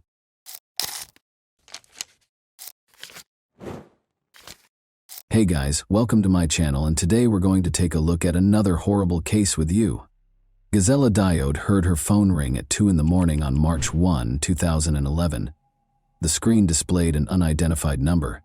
A Valence police officer approached her and inquired as to whether she was Samira Bernard's mother. Gazella said yes, but she didn't understand why the police were searching for Samira, her 20-year-old daughter. It had been 3 days since she last saw her. The police response did nothing to calm the woman, who demanded an explanation of what was going on. According to the call, Samira's boyfriend, Mile Columbia, 22, had vanished, so they were looking for her. The young couple had been dating for 8 months, the police had found out, but Gazella had no knowledge of the man. Mile had met Samira at a party. Samira Ben Sard was a stunning woman who knew she was beautiful.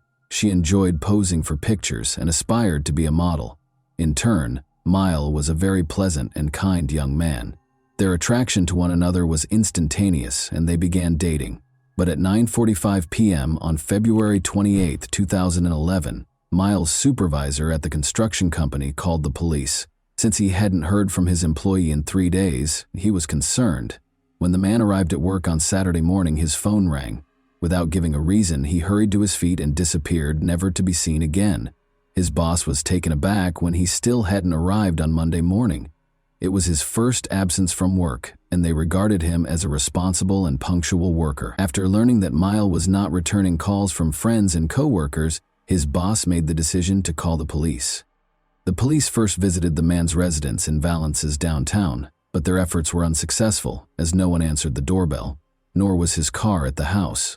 The police spoke with Mile's mother that same evening. She mentioned that she hadn't heard from her son in 3 days and that he had acted strangely during their most recent meeting, acting tense and very emotional. The woman reported that her son, who had never done so before, gave her a hug, kissed her, and declared his love for her. The investigators found some very suspicious details. Samira and Mile vanished the same day without telling anyone why, and they hadn't spoken to their families in 3 days. It couldn't have happened by accident. Analyzing their phones yielded one hint. The investigators discovered that Samira and Mile did not simply depart simultaneously, rather they drove off together. According to the phone pings, they left for Nice in the middle of the day on Saturday and checked into a 5-star hotel on the promenade in the evening.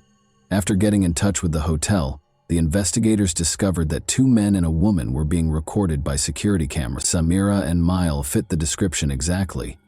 By Sunday evening, they had traveled from Nice to Livorno, 400 kilometers east of the French-Italian border.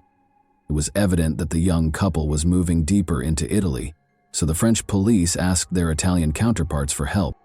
Mile had made reservations at a high-end Livorno hotel. A man and a woman who fit the description of the missing couple had stayed with the hotel, according to the staff. Thus, they spent Saturday night in Nice before traveling to Livorno the following day. Everything suggested that Samira and Mile had taken a haphazard romantic trip, which was not surprising given how popular the Riviera was for such excursions, since Samira's mother had received a message from her daughter saying that she had left, but that there was no need to worry because she would return soon. The detectives had no reason to doubt their belief that the young couple would soon return home together. Although it appeared to be another affirmation that the young couple was doing well, Gazella was positive her daughter would never vanish simply by taking an impulsive vacation.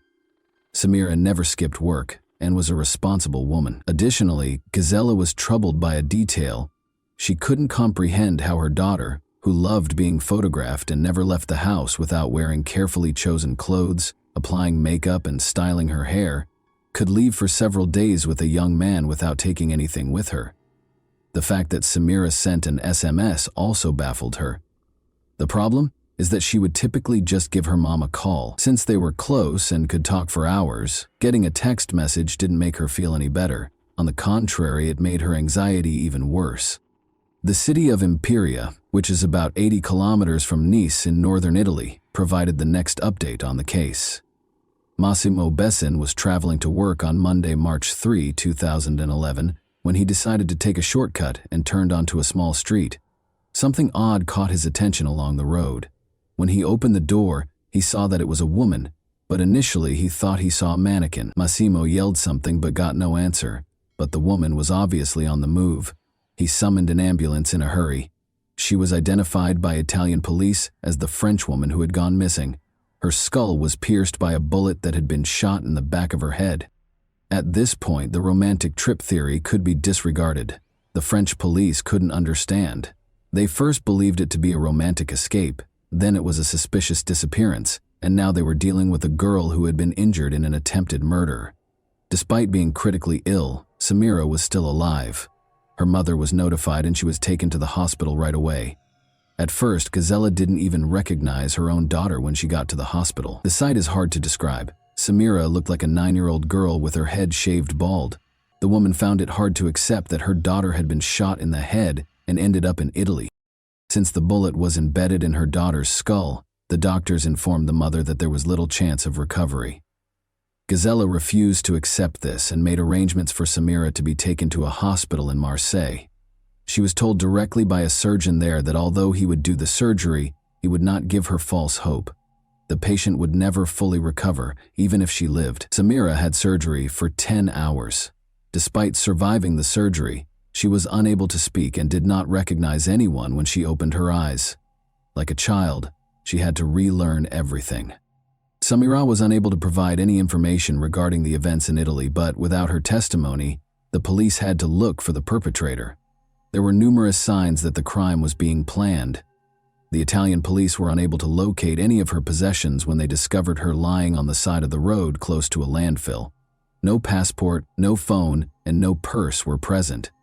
This suggested that the criminal did not want her name to be revealed, but the investigators had a lead. Samira's boyfriend, Mile Cambia, was the last person they saw her with. According to the police, Mile fled after committing the crime by crossing the border into Italy, but after Samira was discovered, he erred by using his bank card in France. Only 35 kilometers from his Valence apartment, he used it at a first-rate hotel in Les Turrets. Mile had returned to France the day before according to surveillance footage. But why didn't he return home to his family if he was innocent? He chose to stay in a hotel a few kilometers away instead. Investigators soon learned that he had used Samira's credit card, which was another error on his part. In other words, Miles stayed in a hotel and used the woman's card while the young couple went on an impromptu trip to another country where the woman almost died. The worst suspicions of the police were validated by everything.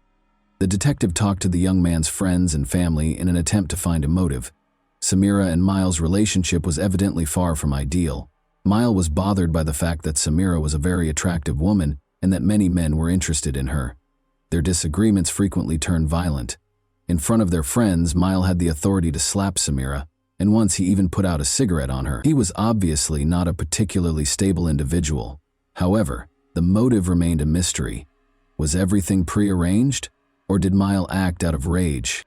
Despite Miles' actions, all of their friends were aware that Samira was smitten with him. She'd just learned, though, that her boyfriend was married. He had cheated on his girlfriend on a regular basis after getting married to her when she was 18. He had many mistresses besides Samira.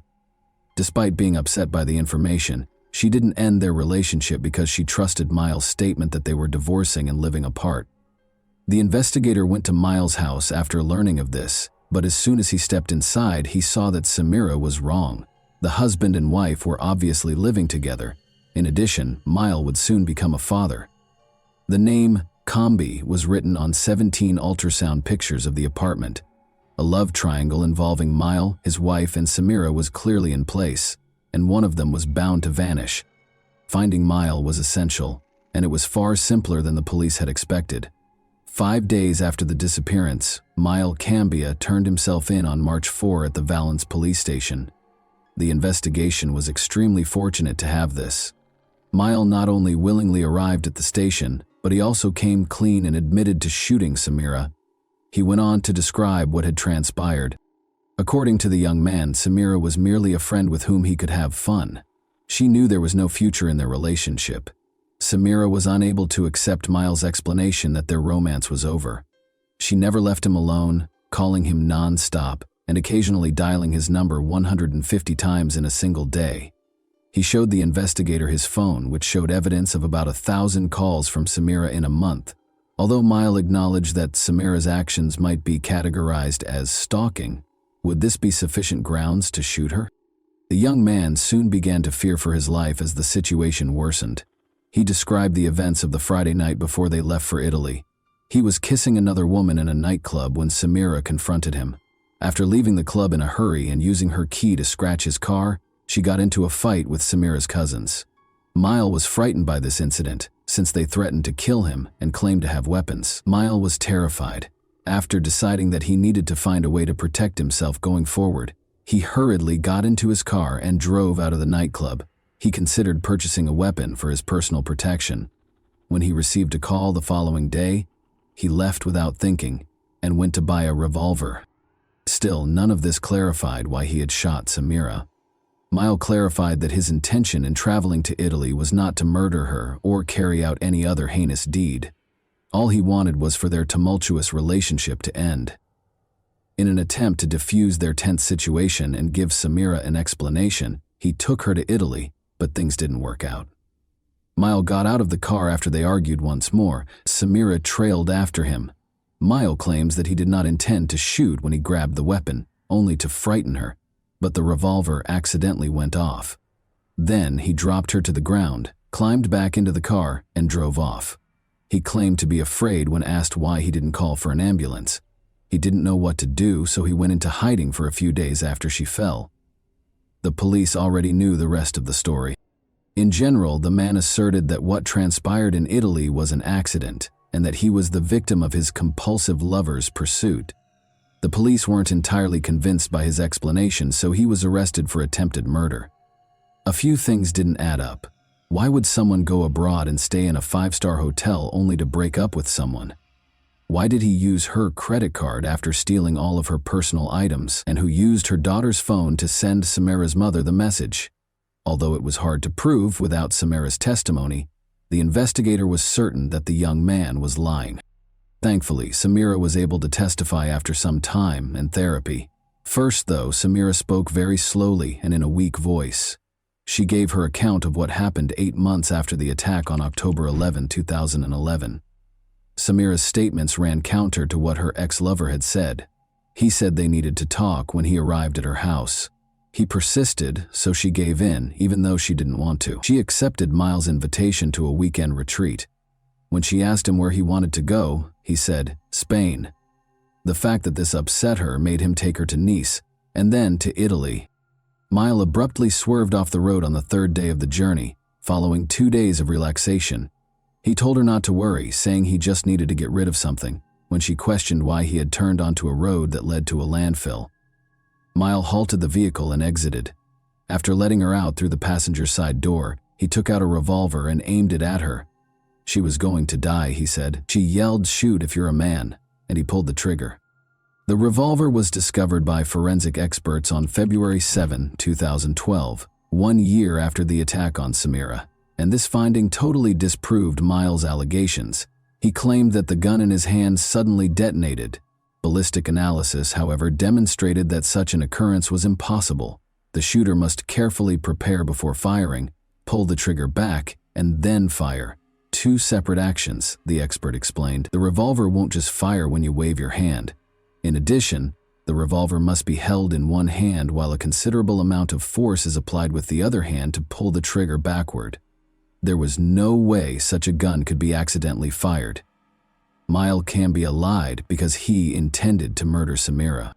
Detectives were finally able to piece together the murderer's plan after months of investigation. Mile left work on February 26, 2011 at 9 in the morning. He bought a weapon because he was determined to prevent a recurrence of the scene from the night before. He loaded it, tested it, pulled the trigger, and fired it as he made his way into the woods. Everything had been planned by him. Samira was to vanish across the border after spending a romantic weekend in Italy. Since he had no connections in Italy, it was the ideal place to carry out the crime. Mile pulled the woman out of the car, drove off the road, shot her, and threatened to kill her. In order to avoid identifying her, he then took her possessions. Miles tried to deceive the police by sending Samira's mother an SMS after returning to France. It was assumed that the woman had taken a vacation and was still alive. The man was sure he would never be caught and thought he had committed the ideal crime. You can only imagine how shocked he was to learn that his victim had lived.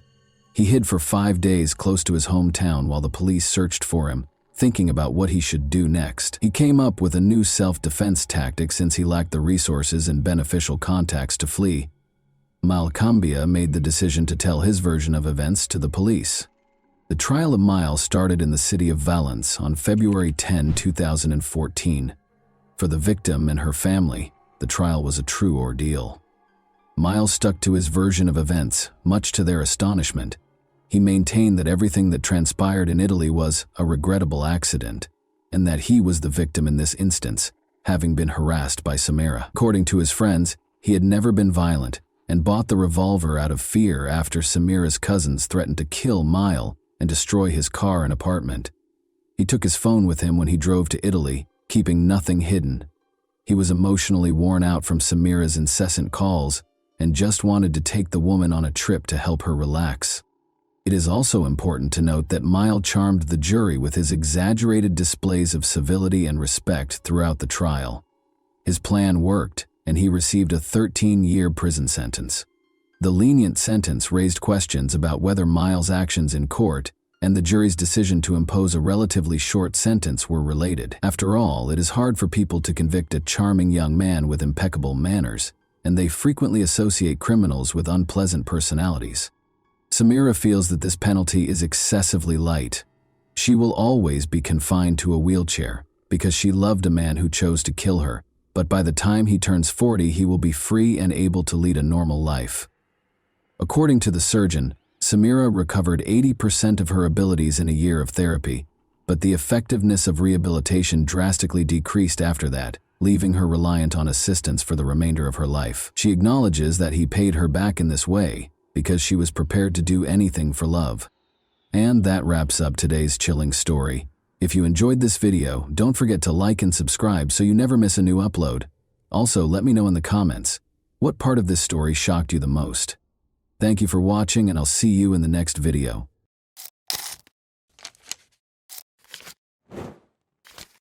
Hey guys, welcome to my channel, and today we're going to take a look at another horrible case with you. The frequency with which people are buried alive in movies makes you unconsciously believe that this never occurs in real life. Regretfully, incidents like this do happen, and the best evidence of this is a story that happened in Huddersfield, UK 10 years ago. Marcin and Michalina fell in love right away. When their feelings waned, however, Michalina insisted that it was time for her to move abroad and begin a new life. Marcin, though, would sooner kill her than let it happen. Not all people separate like well-mannered adults do. Some people think they can literally bury all of their problems in the ground. Here, 19-year-old Marcin Kaspak and 21-year-old Michalina Lewandowski first crossed paths in their home country of Poland in 2005.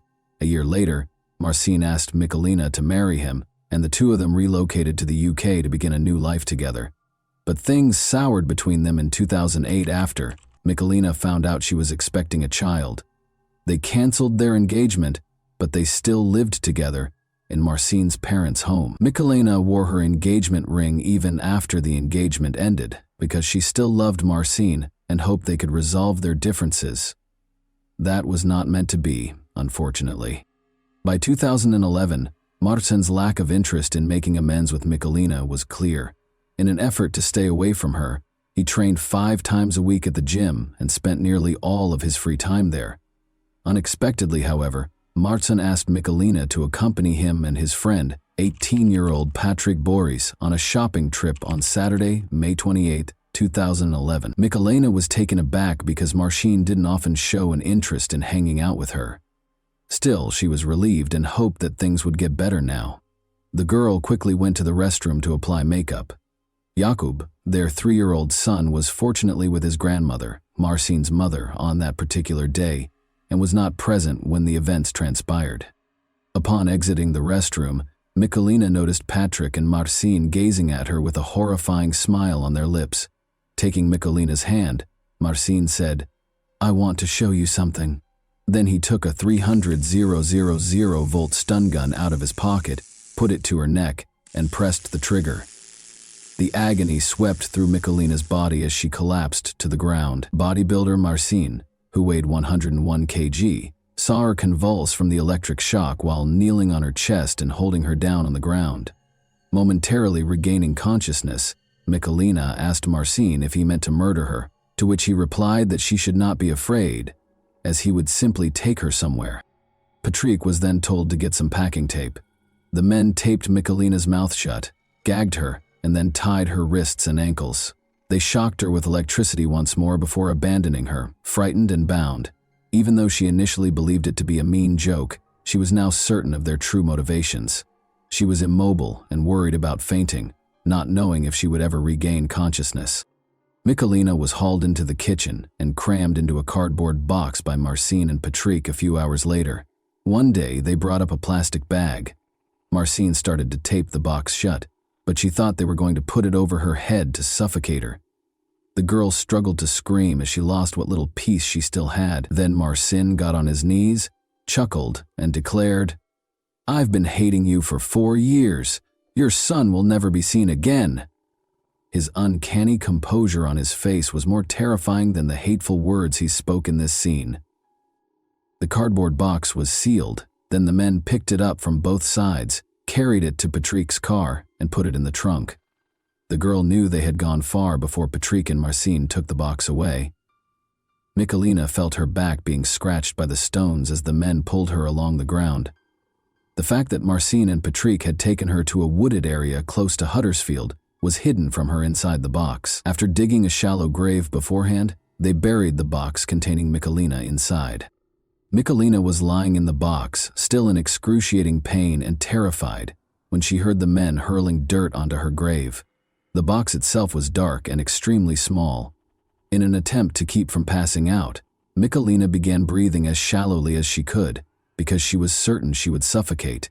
In an effort to determine whether the car had moved on so she could start to flee, she strained her hearing. That Marcin would hit her with a shovel if they were still around when she tried to escape was no longer a possibility. Even though Michalina was unable to hear a car leaving, she eventually made the decision to take action, whether or not they were in the area. She made an effort to maintain her composure despite the thousands of ideas racing through her mind. She would later admit that she kept going because she was thinking about her little boy, Jakub. She would never see him again if she passed away, and he would be left motherless. She could not let that occur. Looking down at her restrained wrists, Michalina realized she had her diamond engagement ring, which she could use to break free. Michalina was able to sever the tape that bound her mouth, hands, and feet with the ring's sharp edges. She started scratching at the box's cardboard after that. After some time, she managed to make a tiny hole in the cardboard, which she discovered was a little damp, perhaps from the wet dirt that had been piled on top of it. Through the gap, Michalina stuck her fingers out and ripped the box apart. She only felt dirt, though, the same dirt that had been thrown on her grave by her boyfriend. She was still unaware at the time that, in addition to the meter-deep layer of dirt they had buried her beneath, they had also positioned a 40-kilogram log on top to make sure she couldn't get out. As more and more dirt soaked into the box, it covered her clothes, hair, and face. Michelena cried out for assistance, but no one was there to hear her. Her body shook with pain, and she grew weary, but she knew that continuing on was essential if she hoped to see her son again. "Don't give up," she said to herself again. Simply, don't give up. Michelena persisted in pushing, tearing, and pounding at the cardboard box until she managed to reach out her whole hand and raise her head above the floor. She breathed in the fresh air with anticipation. She could see the sky above her head, the trees, and the leaves, even though it was dark. Even though Michelena was completely covered in dirt and had lost all her strength, she no longer had any doubts about her ability to get away. Finally, she was able to pull herself up and claw her way out from under the ground with one last effort. After being in the box for an hour, Michelena miraculously emerged from her grave. In addition to surviving, she saved herself by using the diamond engagement ring that her would-be murderer had given her. Running toward the road from the woods, Michelena signaled a passing vehicle. That the driver didn't run away in fear when he saw a weak, dirt-covered woman come out onto the road was a great blessing for her. He listened to her and then stopped to call the police to find out what had happened. Michelena showed the police the cardboard box where she had been left to suffer her last moments in horrifying pain when they arrived at the crime scene 15 minutes later. Without a doubt, Marcin had never been more terrified in his life than he was when the police knocked on his door and told him he was being taken into custody on charges of attempted murder and kidnapping. He resisted for a long time, claiming that his intention was not to kill Michelena, but simply to frighten her. But no one took this defense seriously, so it didn't do him much good. After leaving Michelena to die, the men took PS500 from an ATM using her bank card, went home, and began playing video games, as the police quickly learned. In fact, Marcin was not planning to return for Michelena. His idea was completely different. Marcin, 25, was a dedicated bodybuilder who had become dependent on anabolic steroids, which led to his frequent outbursts. He concluded that it would be best for his son to grow up without a mother at all. After learning that Michelena had decided to leave the fight for their relationship and was going to return to Poland with Jakub, Michelena would not be able to raise his grandson as well as his own mother. With the intention of killing his ex-fiancée, he came up with one of the most horrific ways to end her life. Marcin was given a 20-year prison term after being found guilty of attempted murder and kidnapping in January 2012. Although Patrick was convicted of kidnapping, he was not found guilty of attempted murder. He received a 4.5-year sentence in a juvenile detention center. Both men were not eligible for parole until they had completed half of their sentences. Marcin won't, however, be available for purchase anytime soon. The police searched his parents' home, where he lived with Michelena and their son after he was arrested. The house contained a variety of chemicals and instructions for making explosives, according to the police. Consequently, Marcin received 8 more 4-year sentences for the explosives, while already serving his sentence for attempted murder. I prevented him from achieving his goal of killing me in the most horrific manner possible, even though he wished for my demise. I battled my way out of that grave with the last of my strength.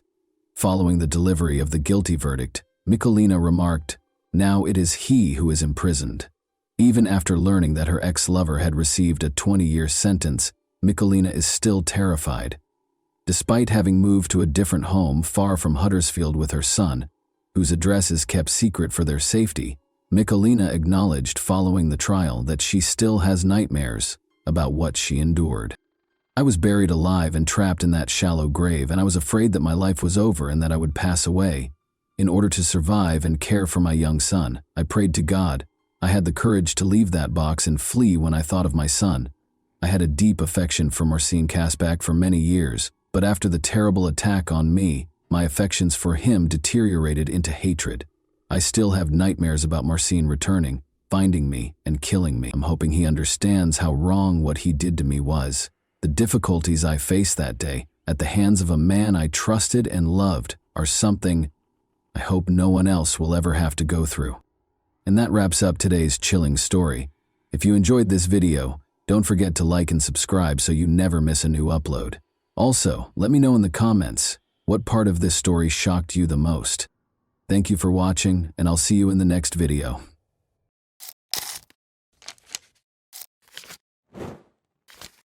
Hey guys, welcome to my channel, and today we're going to take a look at another horrible case with you. As they did almost every day of that year, Serena Tolson and her friend Israel spent the evening of January 23, 2012. The young couple was unaware of the descent of the dark night. They heard a scream while they were seated at a picnic table in the neighborhood park. Since it was 2:30 in the morning, it couldn't have been children playing. Israel and Serena ran toward the source of the shrill scream when it recurred. The scene that played out in front of them looked like the bloodiest horror film ever. A man was hovering over a girl in the middle of the road, repeatedly stabbing her with a knife. Serena yelled for the man to stop as she ran toward him. Israel shoved the assailant away from the girl, but the man got up and fled back to his car as Serena was calling the emergency hotline. With a bigger knife in his hands, he moved away from it. The two were pursued by the man. Israel and Serena dispersed in different directions, but when Serena turned around, she saw that he was going back to his victim to complete the task he had begun, not chasing after her. Serena was unable to speak because of the noise the big knife made as it entered the victim's body, and the girl saw him thrust it into her. The girl was dead, she told the operator. In the meantime, the man went to his vehicle, climbed in, and drove off. Melissa Dahm was born in the well-known resort city of Clearwater, Florida, which is renowned for its immaculate white beaches. Being the youngest in her family, Melissa was surrounded by her parents' and older siblings' love as she grew up. She never had any issues. She wanted to make her parents proud, so she did well in school. In an effort to become independent and self-sufficient, she secured a job at Dairy Curl to cover her own gas, insurance, and other costs. Before going to the beach to purchase ice cream, everyone would stop at Dairy Curl. Due to the cafe's proximity to her home and the frequent visits from her friends, Melissa loved her job there. Melissa first became aware of Robert Burton at Dairy Curl. Although he was a few years older than Melissa, they went to the same school. Robert's amiable and charming demeanor enthralled the girl. He was tender and kind. The young couple wanted to spend more and more time together, even though they seemed to be very different from one another. Robert didn't particularly enjoy getting together with friends, but Melissa was gregarious and energetic and loved spending time with them. In addition, Robert felt uneasy around his own family, whereas Melissa grew up in a close-knit household. He felt alienated in his own home because his mother had remarried and he had stepbrothers. He consequently began spending more time with Melissa's relatives. When Melissa discovered that Robert had not given up smoking as he had promised, it was the first red flag in their relationship. Although he expressed regret and pledged to stop lying to her, Melissa felt uneasy about being duped for such a long time. Their tension only grew after Robert persuaded her to abandon her aspirations of enrolling in a prominent university where she had been accepted. Melissa told everyone that she didn't want to leave the town, but in actuality, Robert was the main reason. Robert spent all of his time with her, which interfered with her work when she was able to secure a part-time job at the hospital. While still holding on to her dream of becoming a nurse like her mother, he would set up scenes, making her the guilty party and persuading her that she was the reason behind their frequent arguments, even if she attempted to tactfully explain that her shift had only just started. Melissa, who was practically a teenager, didn't realize that Robert's actions were out of the ordinary and thought that was the case in all relationships. Melissa received an invitation from her sister to hang out on the beach with friends in the spring of 2011. Melissa's ex-boyfriend was brought up by one of the guys, which obviously upset Robert. He began acting like a child and stepping on her shoes from behind as they were making their way back to the parking lot. Despite knowing she wasn't at fault, the young man obviously wanted to get even with her. Melissa tried to escape him by running ahead of him, knowing he wouldn't stop. She turned around when she came to a small hill and yelled at him to stop acting like such a child, but he pushed her off the elevation without a word. The girl suffered severe scratches after falling down the hill. Her friends hurried to her aid when she cried out, but Robert went to the others and said Melissa had fallen, rather than running to her.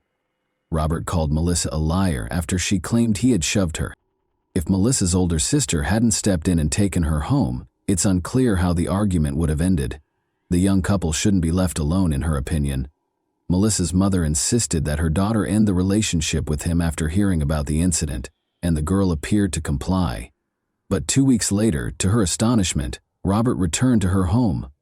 Their relationship completely changed as a result of this incident. He threatened to harm himself, which prevented Melissa from ending their relationship. Melissa and Robert were once more hanging out with friends on October 25, 2011. Melissa apparently felt more courageous than normal because she refused to go get cigarettes when Robert insisted on it. Clearly upset, the young man grabbed her car keys and demanded that they go to the gas station store together. Melissa subtly requested that the guys follow them in their cars since she could sense a storm coming. After noticing this tactic, Robert began to wonder if Melissa had spoken to them. Naturally, she denied it, but he was unable to relax. He began flinging Melissa's phone, keys, and bag across the street after they got home and she braked in the driveway. He hit the girl in the face after she screamed for him to stop. Melissa was clearly trying to beat Robert when he lunged at her, but she was able to hit him in the groin, get up, and flee. The girl recalled where her phone had been thrown by him. Reaching for it, she dialed 911, but she hesitated when it came time to hit the call button. Robert always threatened to kill her if she ever complained about him to anyone, after all. However, he was only 2 steps behind her when she turned around. She gained courage from that. She called the number and informed the emergency operator about the attack. She realized he wasn't pursuing her as she ran toward the intersection where the gas station was. She had the sudden thought that he was aware of the location of the keys he had thrown. As he always threatened, he would visit her home and murder her mother. It was Robert's primary means of controlling Melissa, because he was aware of how important her mother was to her. Melissa hurried back, terrified for her mother. Robert grabbed her as he leaped out from behind the bushes. He most likely would have given her a serious beating, but just then a patrol car arrived. Melissa couldn't believe he was holding her responsible for what had happened, so he yelled at her angrily, "So you really want to do this to me? You want me to get arrested?" The girl, still under Robert's influence, started pleading that instead of being arrested, he be sent to anger management classes or something. Regardless of what she said, the officers informed her that everyone had seen the incident and that he would be arrested. After escorting her home, the police officers spoke with her and her mother about domestic violence, explaining that victims frequently went back to their abusers and that they didn't want her to experience the same thing. After being taken into custody, Robert was accused of assault. But only 6 hours into his incarceration, he called Melissa the very next morning and insisted that she take him home. Luckily, she declined. January 23, 2012 was the date set for Robert's trial. Melissa had a good weekend with her friends because she didn't have to be at the trial. She was getting ready for her impending tests and gradually getting back to her regular life. However, the phone rang in the middle of the night while she was soundly asleep. Robert was the one. He called again, but Melissa didn't answer. Reluctantly, she replied. Robert informed her that he was close to her residence. He begged for a final farewell meeting while in tears, saying that he just wanted to give her one last hug and that they shouldn't part on such a sour note. The girl reluctantly consented and, believing she could manage the situation, retrieved her phone, keys, and pepper spray, but she knew it was a big mistake the moment she stepped outside. Unfortunately, the girl was too ashamed to turn around because Robert had already noticed her. She hoped to bid him farewell as soon as possible and then go back to bed to rest before her test. The young man came up to her and gave her a tight hug, and then she heard a click. He pulled out his pocket knife. With great force, he hit her, striking her throat, face, and shoulders.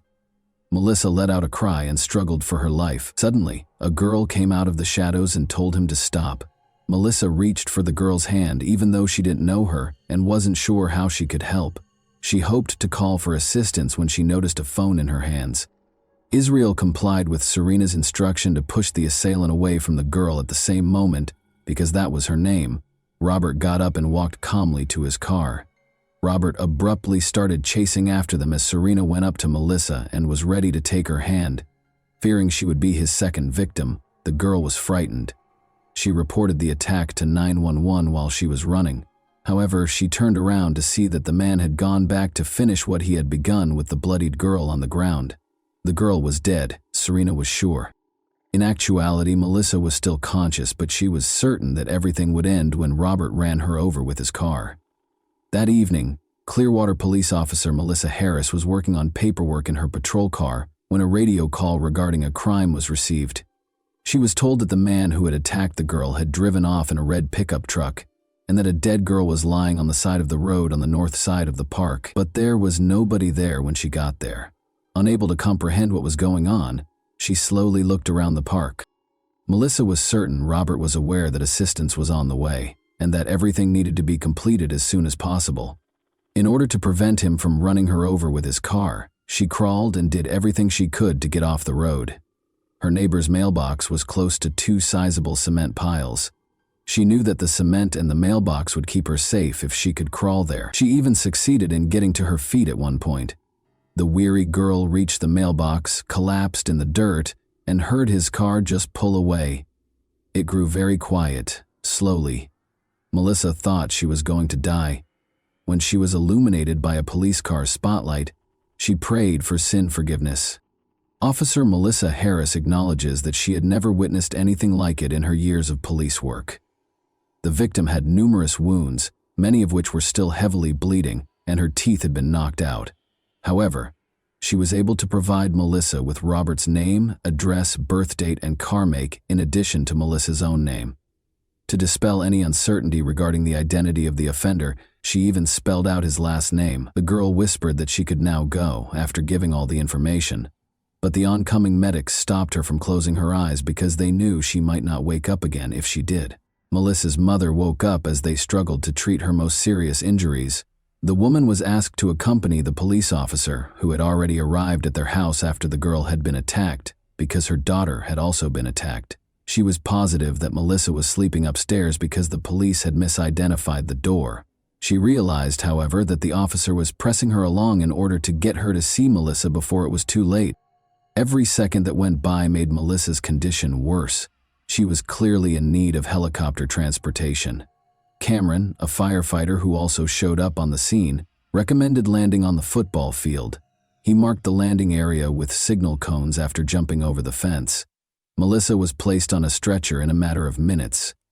Nobody thought she would live, and her condition was critical. Cameron, however, felt somehow certain that he would see her again as he watched the helicopter take off. Melissa came dangerously close to death multiple times on the operating table. Her body just didn't have enough blood, and her heart had a hard time pumping it. As a result, while transfusing blood on one hand, the doctors attempted to halt the bleeding on the other. 3 hours later, she was still breathing and squeezing the surgeon's hand feebly. It was only at that point that the weary medical staff decided to take a break and let the patient and themselves rest. The police radio announced that Robert had been spotted in the city in the morning. Presumably to wash away Melissa's blood, he made a stop at a store and purchased a large amount of water. He then went to Walmart to buy sleeping pills and had a meal at McDonald's. His vehicle was then discovered wrecked in a store. The young man was discovered unconscious behind the wheel. The vehicle caught fire after the wheel carved a hole in the ground from the prolonged operation. After being brought to the hospital, the man was shocked to learn that his victim had lived. At first, Robert maintained his innocence by saying he wasn't himself. He suddenly admitted his guilt, though, after the psychiatric evaluation determined that he was not insane and the court date was set. He received a life sentence without the chance of release. Melissa was hospitalized for 3 weeks. She had to retrain herself to walk, talk, eat, and even close her eyes. Melissa was asked to speak at a violence victim center after she recovered completely. Even though she was extremely anxious, she couldn't help but notice that 2 young firefighters were sitting in the front row, paying close attention to her every move. As it happened, Chief Cameron had called to let them know Melissa would be speaking close by and suggested they surprise her. The fact that Melissa was the same girl he had assisted in rescuing in the helicopter astounded Cameron. After introducing himself, Cameron invited Melissa and her mother to their fire station for a celebratory lunch. The youths were essentially inseparable after that day. Cameron restored Melissa's love for life, even though she was certain she would never date again. Later, when she was asked to ceremoniously open a baseball game, Cameron ran up to her and asked, "Will you marry me?" Melissa naturally said yes, and the two fell in love, and were married in 2017. Never date an ex-partner after a relationship breakup is Melissa's main piece of advice as a lawyer who advocates for the rights of victims of violence.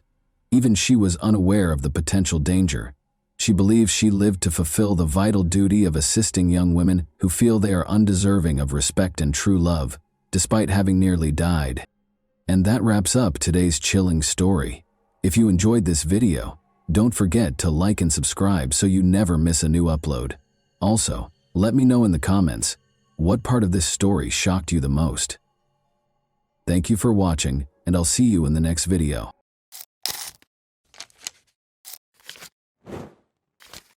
Hey guys, welcome to my channel, and today we're going to take a look at another horrible case with you.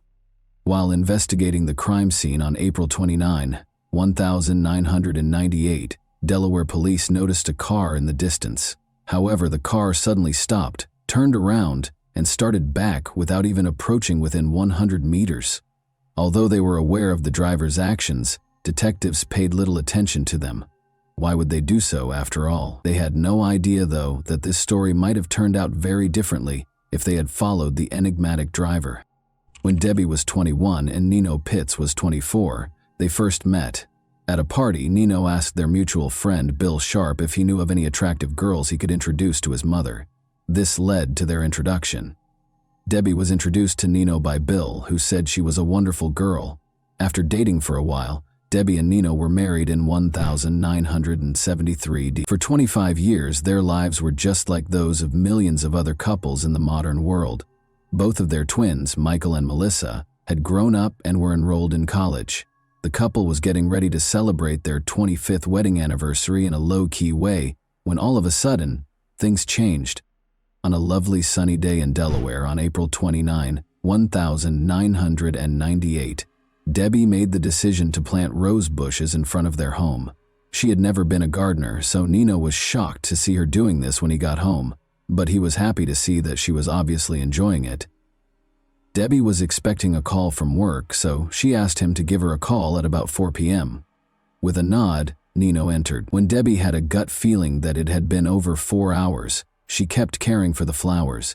She assumed Nino had just forgotten her request, so she didn't give it much thought. The woman rose and entered the house, but she was struck in the head and fell to the ground before she could reach the kitchen. Debbie was in shock and couldn't comprehend what was going on. She could hardly see because her glasses had fallen, but she could make out a stranger's silhouette standing over her. "Where did you keep your money?" he demanded. Debbie became aware that the house had been broken into. As the man searched through her possessions, she lay on the ground. She still felt that Nino ought to have saved her already, but she was worried that he might suffer harm if he did. In the meantime, the intruder threw her face down on the concrete floor, tied her wrists and ankles, and dragged her downstairs to the basement. She was violated by the man. Debbie was shocked by what was happening and writhed in agony. She had been caring for her roses in her cherished garden only 20 minutes prior, and now she was facing this humiliation on her own house's floor. The attacker pulled up his sweatpants and walked away when it was all over. The brute reappeared and pulled Debbie back up the stairs, this time from the basement, just when Debbie thought the horror was over. He kept a knife to her throat, covered her with a blanket, and carried her to a car parked near the front door, placing her in the trunk. Debbie didn't even realize she had just been abducted because she was in such a state of shock. However, the man started the car, so she didn't have time for that. Debbie was trying to break free already.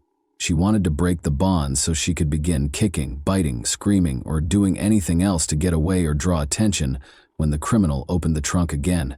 But when he opened the trunk, her plan fell through. Debbie was horrified to see that no one was willing to assist her and that she was already in the garage. She was brought back inside the house by the kidnapper. It took him only one look to realize that Debbie had attempted to loosen the ropes after she was flung onto the room's bed. Furious, he violated her once more and punished her harshly. She sobbed and pleaded for forgiveness, but the more she pleaded, the more vicious he became.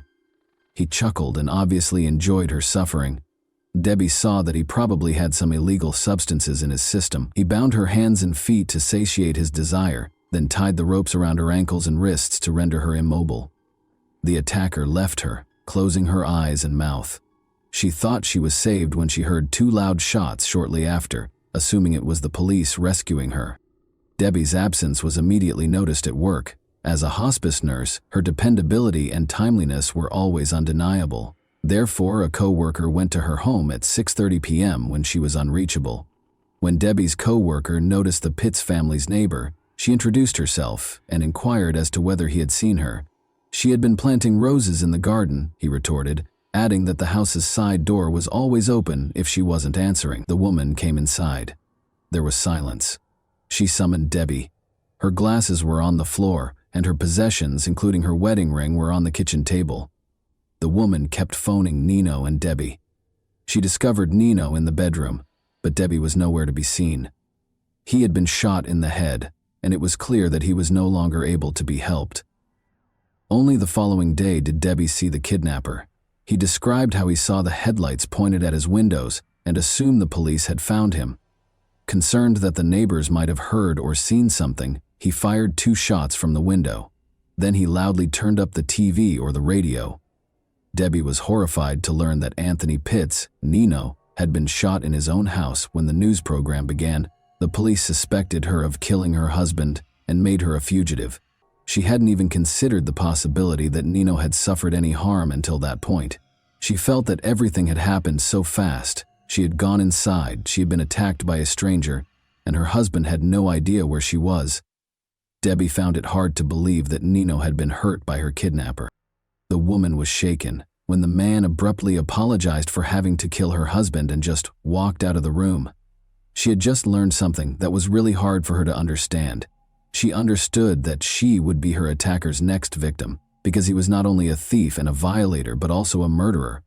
She also realized that she couldn't grieve for her husband because doing so would only make him angry. All Debbie could think about was her kids. They were adults, of course, but they had to cope with 2 horrific shocks: the death of their father and the disappearance of their mother, who was suspected of killing him. Detectives spoke with friends and family in the interim, but they were unable to determine Nino's killer. The two had a great relationship according to everyone's testimony. The neighbors never heard any screams and they never got into a fight. Furthermore, Debbie couldn't see anything without her glasses, so she would never leave the house without them. The fact that their primary suspect was fighting for her life only 5 miles away was unthinkable to the police. In a follow-up interview, the neighbor recalled seeing a car parked directly in front of the family's home, despite the fact that he had not heard any screams. A man had driven off after placing a blanket in the trunk. In fact, tire marks were discovered by detectives on the lawn directly outside the house, which was extremely unusual for such a wealthy neighborhood. The police determined they were dealing with a kidnapping after finding Debbie's glasses on the kitchen floor, which prevented her from seeing anything. 52 hours later, the kidnapper showed a new side of himself. He untied his victim and addressed her normally. He had hardly spoken to her more than a few words at a time before, so this was very unusual. The man acknowledged that he was thinking of letting her go, but was worried that she would tell the police about his house. Debbie took these words to heart. She had to persuade him to actually let her go if he was thinking about it. Since she could hardly see without her glasses, she assured him that she would not tell anyone about him. She addressed him respectfully as Sir. He'd brought her in the trunk, so she didn't know where the house was either. But as soon as the hope for Debbie began to grow, it was dashed when he said he couldn't let her go. Then, as though he were thinking out loud, he said that he would only be sentenced to 10 years in prison if he removed all illegal substances from the house. Debbie became aware that the person she was interacting with was not very smart. Could he have been so gullible as to believe that assault, kidnapping, and murder only resulted in 10 years? She made the decision to use her cunning to help him see her as a person rather than a victim. She spoke to him calmly, and this strategy worked. He let her sleep in his bed that night after taking the shackles off her eyes and mouth. The kidnapper informed Debbie that she needed to shower on the morning of the 3rd day. She was denied access to the restroom by the man, even though it was necessary, but Debbie didn't feel strong enough to stand under the water after being confined for so long. He gave in to her request for a bath. The least of her concerns was that taking a bath and undressing in front of a stranger made her uncomfortable. The man asked if she planned to wash her hair after noticing that she was done. She responded that she couldn't do it right now because her wrists and hands were so painful and swollen that she couldn't even lift them.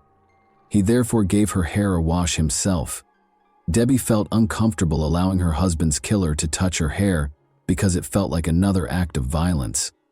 However, she controlled her emotions. The man raped her once more after forcing her to put on his clothes after the bath. The kidnapper didn't realize that Debbie needed to eat until the 4th day. She asked him to buy a newspaper when he went out to eat. Ironically, he did as he was told. They read the newspaper and ate together. Although she didn't express it, It stated that the police had no suspects and that Debbie had previously been brought up by her family, which deeply distressed her. The kidnapper, however, seemed extremely happy and even proud of himself. Since no one suspected him and no one knew where she was, he thought he had committed the ideal crime. The kidnapper told Debbie he was going to work on April 24, the 5th day she was held captive. Even though he came back within 20 minutes, presumably to see how she was doing, he had stated this several times previously. Still, Debbie made the decision that today was the day. She had to do something if she was going to get away. She complained of the terrible pain in her wrists and told him that he had to think of something else if he wanted to keep her alive. The man complained that Debbie was becoming too costly for him and consented to replace the ropes around her wrists and ankles with handcuffs. They cost $5 each, he said when asked what he meant. Stated differently, he only gave her one meal, spent $10 on handcuffs, and most likely wouldn't spend much more. She had to leave immediately. He fastened the handcuffs to her wrists and ankles with a rope, said aloud that he was going to work, and shut the door. She was unable to move her hands because of the rope, but she was able to move her wrists thanks to the handcuffs. Debbie, on the other hand, took her time and was correct. An hour or so later, she heard the front door softly open and close. Debbie became aware that the test was successful. She began to move her hands, releasing the rope that held the two handcuffs together. Then she walked warily to the door and froze in terror. What if he remained behind the door and became furious upon realizing that his victim had set herself free? When Debbie heard her husband say, "Hold on, dear," she tried to calm herself. Gathering her courage, she opened the door, ready to either die in that house or escape. Nobody was in the back of it. Debbie felt her way to the living room in the dark and saw the telephone. She managed to reach for it with her restrained hands and dialed 911. Sadly, the operator didn't recognize Debbie's name when she gave it to him. She went on to say that she had been abducted and that her husband had been killed. When the operator inquired about the perpetrator's current location, she said that he was at work, but could come back before the police showed up. Thankfully, the police arrived in less than 6 minutes after tracking down the call. She was reassured and told that the police were on their way by the operator, who stayed on the line the entire time. All of the feelings Debbie had been suppressing for nearly a week erupted when the police finally broke in. Her husband's death, the kidnapping, the violence, and the surprise rescue all blended into one. After being transported to the hospital, Debbie finally got to see her kids and other family members who had traveled from across the nation to show their support for Michael and Melissa. It was an odd mixture of emotions. Although Nino's murder consumed everyone's attention, they were also relieved to see Debbie still alive. The owner of the home where Debbie was being held was easily identified by the police. Donald Flagg was a factory worker who spent his free time robbing and attacking women. Donald gave in without protest and admitted to everything. Additionally, he provided clarification on a few points that the police were unaware of. He was just strolling past the Pitts family's home that day when he noticed Debbie caring for the roses. He went inside and waited in the kitchen, his eyes fixed on her. Because of the nearby construction and the lawnmowers in operation, Debbie was unable to hear the shot. He became acutely aware that he had not taken anything from the house after the attacker abducted Debbie. He went back to the victim's home, missing a great chance to make money. But the police officers at the crime scene had already surrounded it. Investigators had no reason to pursue the driver when they noticed a car stop suddenly and turn around. They didn't know it was their suspect until much later. The man's attorney persuaded him to enter an insanity plea in spite of his confession. Debbie was forced to testify in court as a result. Luckily, she was well prepared by her psychologist. In order to get used to the attacker's face and avoid displaying too many emotions, he asked Debbie to call him by name and look at his picture more frequently. This performed flawlessly in court. Not only did she maintain her composure, but she even turned to face her tormentor, making him turn away. Donald Flagg was convicted in spite of the lawyer's best efforts. He was given 8 consecutive life sentences, plus an extra 166 years in prison by the judge. Additionally, he will spend 10 years in solitary confinement from April 20 to April 24, the same period that Debbie was held captive. Even Debbie is relieved that he won't hurt anyone else. She later expressed regret for not going to violence victim groups. She had to speak up, but her family didn't want to talk to her about what had happened because they found it too painful. Helping other assault victims helped Debbie find healing. She gave lectures, wrote a book about her experience that was required reading at some American universities, and even assisted the Delaware Rescue Service in changing its operations to find the caller much more quickly. Debbie even mustered the courage to confront Donald in prison and ask him the question that had been bothering her for so long. Was he going to murder her? Yes, he replied. He didn't intend to let her die. Bill Sharp, the same Bill who had first introduced her to Nino, got in touch with her after learning of Debbie's fate. During Debbie's challenging trial process, they had a face-to-face meeting and spoke. More specifically, Bill listened to Debbie and let her speak. He started going to therapy sessions with her, and the psychologist saw them together and realized right away that his help was actually helping her get better. Bill, who became Debbie's husband in September 2000, was a true comfort and support system. And that wraps up today's chilling story. If you enjoyed this video, don't forget to like and subscribe so you never miss a new upload. Also, let me know in the comments what part of this story shocked you the most. Thank you for watching, and I'll see you in the next video.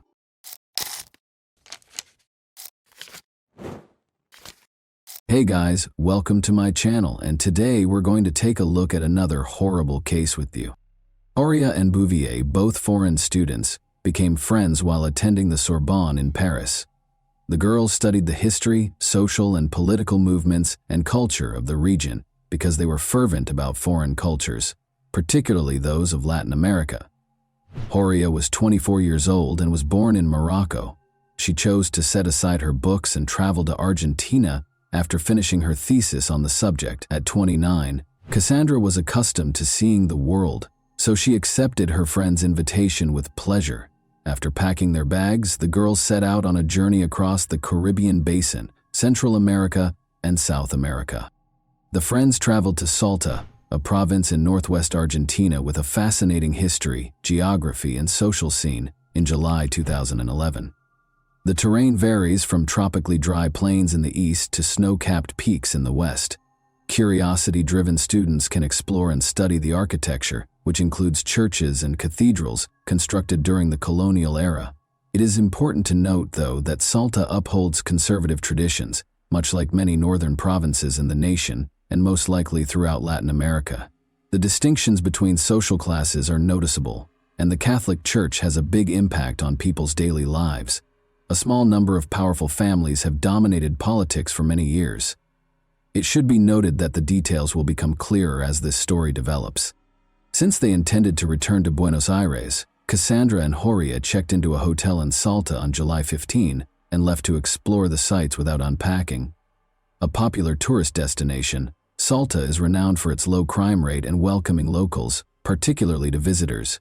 The natural reserve known as Quebrada de San Lorenzo is Salta's main draw. The girls bought tickets to the reserve at precisely 4:23 p.m. on July 15. Instead of hiring a guide, they went far into the forest. They were expected to get in touch with their families from Buenos Aires and let them know which city they would be visiting next, but there was no word from them. Unable to handle the uncertainty, their families contacted Cassandra and Horia's Argentinian acquaintances on the 19th and requested that they call the police. 2 weeks later, a group of visitors from a nearby town followed the French girl's path. Although it was not uncommon in this region, they reached the reserve rather late in the evening. One of the tourists broke away from the others at around 6 p.m. in order to locate a private area in the thickets. He saw what appeared to be a body there. He screamed and hurried back to the group to tell them about his discovery, after approaching and verifying that it was, in fact, a body. Around 10 p.m., the police showed up at the reserve. The tourists had only noted that the body was close to a viewpoint. They had not marked the precise spot where they discovered it. As a result, the police first had trouble finding it in the dark and among the thickets. The body was eventually located, but before they could start their work, they found 2 more victims a short distance away. It was the 2 French tourists who had gone missing. Given that many people in the area hunt for food, the police came up with a number of theories, one of which was that the girls might have been unintentionally shot by a local hunter. Thus, locals were the target of the search. Francisco Tojeder, a tourist guide for horseback riding, was taken into custody by the police. But since there was no proof linking him to the crime, he was freed a few days later. The police needed a scapegoat to placate the public, so his wife told the media that her husband was arrested only because they were impoverished. The police told the media right away after the bodies were found that they had been lying in the forest for roughly 3 days. There were several theories as to what might have happened to the girls during the remaining days when they were reported missing, because they had retained their tickets to the reserve for the 15th. There was conjecture that they were abducted, held captive, and subsequently disposed of. The police later explained that the girls had been lying in the reserve close to the viewpoint for 14 days before they were killed. There were rumors of violence against the girls because of Cassandra's ripped clothes, and Horia's pants and underwear being pulled down to her knees. This was verified by the autopsy. The tourists were sexually assaulted, severely beaten, and then shot with a .22 caliber gun. The police discovered a matching shell casing in the reserve. They went back to the reserve's entrance after determining that the girls had successfully gone for a walk. There weren't many people there because it was getting late, and the weather wasn't suitable for strolls. The perpetrator or perpetrators obviously approached their victims at that point, and one of them assaulted Cassandra. The girl was kneeling in front of her killer when she was shot in the head, following the abuse she had endured. After witnessing Cassandra's murder, Horia made the decision to persevere. She struggled with at least one attacker, as evidenced by the clump of hair that remained in her clenched fist. Then, based on the investigators' assumptions, the girl was shot and ran down the slope from the height. It went through her shoulder and struck her in the back. The criminals departed, thinking Horia was done as well. She tried to crawl back to the trail, but she was still alive. Her efforts were in vain, however, for she was too feeble and suffered for several more hours before passing away from blood loss. When the investigators looked through the girls' hotel room, they discovered that there was only one phone among their possessions, rather than the 2 they had anticipated. They found that a local girl named Maria Fernanda Canyons, RS, the daughter of a former police officer, was using Horia's phone after tracking it down. They also discovered that Horia was in possession of her camera.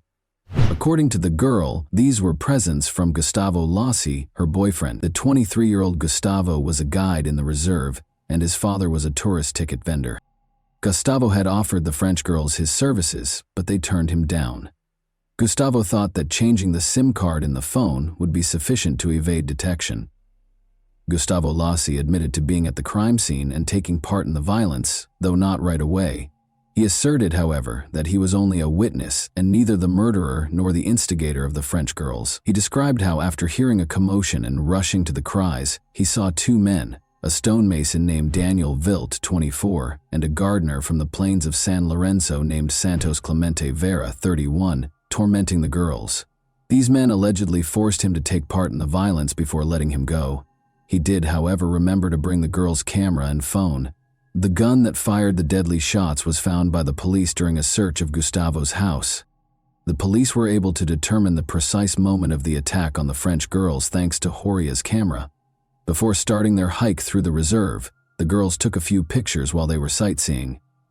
The tourists' final photograph, taken at 6:28 p.m., 2 hours and 5 minutes later, was hazy and ambiguous, leading investigators to surmise that the attack happened at that exact moment. Murder charges were brought against all 3 men. Witnesses came forward right away and identified Vilt as the individual who tried to sell a rifle. But since he was at a bank when the attack happened and could provide proof, he had a strong alibi. Vera was freed because of insufficient evidence and his denial of guilt, while Gustavo Lassi was sentenced to 30 years in prison in 2014. He said he had an alibi too. Both men were given life sentences in prison in 2016, though, after the prosecutor insisted on a review of the case. One of the most well-known cases in Argentine history appeared to have come to an end. The story doesn't stop there, though. The case was investigated by French journalist Jean-Charles Chattard, who spent 4 years writing a book outlining his reasons why the girls could not have been killed on July 15 in the nature reserve, as the investigators claim. The journalist is certain that the girls' bodies were just taken to the reserve following the murder, not that they perished there. First of all, in contrast to the victim's shoes, his were covered in dust and dirt even after a brief stroll through the reserve. Such a path, enduring violence, fighting for their lives, and still having clean shoes would have been impossible for the girls. Second, The tourists' overall appearance was peculiar.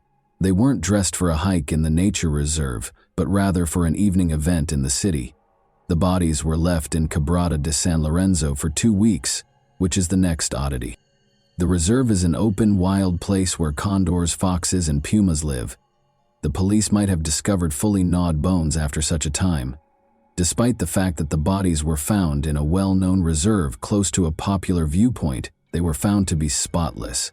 Last but not least, the pathologist who examined the bodies declared with confidence that they were killed no more than 3 to 5 days prior to the autopsy. The doctor was categorical when it came to the date of the murders, stating in the report that it was July 26, 2011. Interestingly, this date was rescheduled for July 15 by the investigating judge. Is there any chance that the judge purposefully falsified the facts in order to shield someone? Was he attempting to falsify the evidence? The commissioner in charge of the investigation, Nestor Piccolo, was persuaded of this very thing, and it might have cost him his life. 4 months after the investigation began, Commissioner Piccolo passed away, inexplicably. He was discovered with a bullet wound to his head at the commissioner's office entrance. Although his mother claimed that her son made the decision, she is positive that he was executed.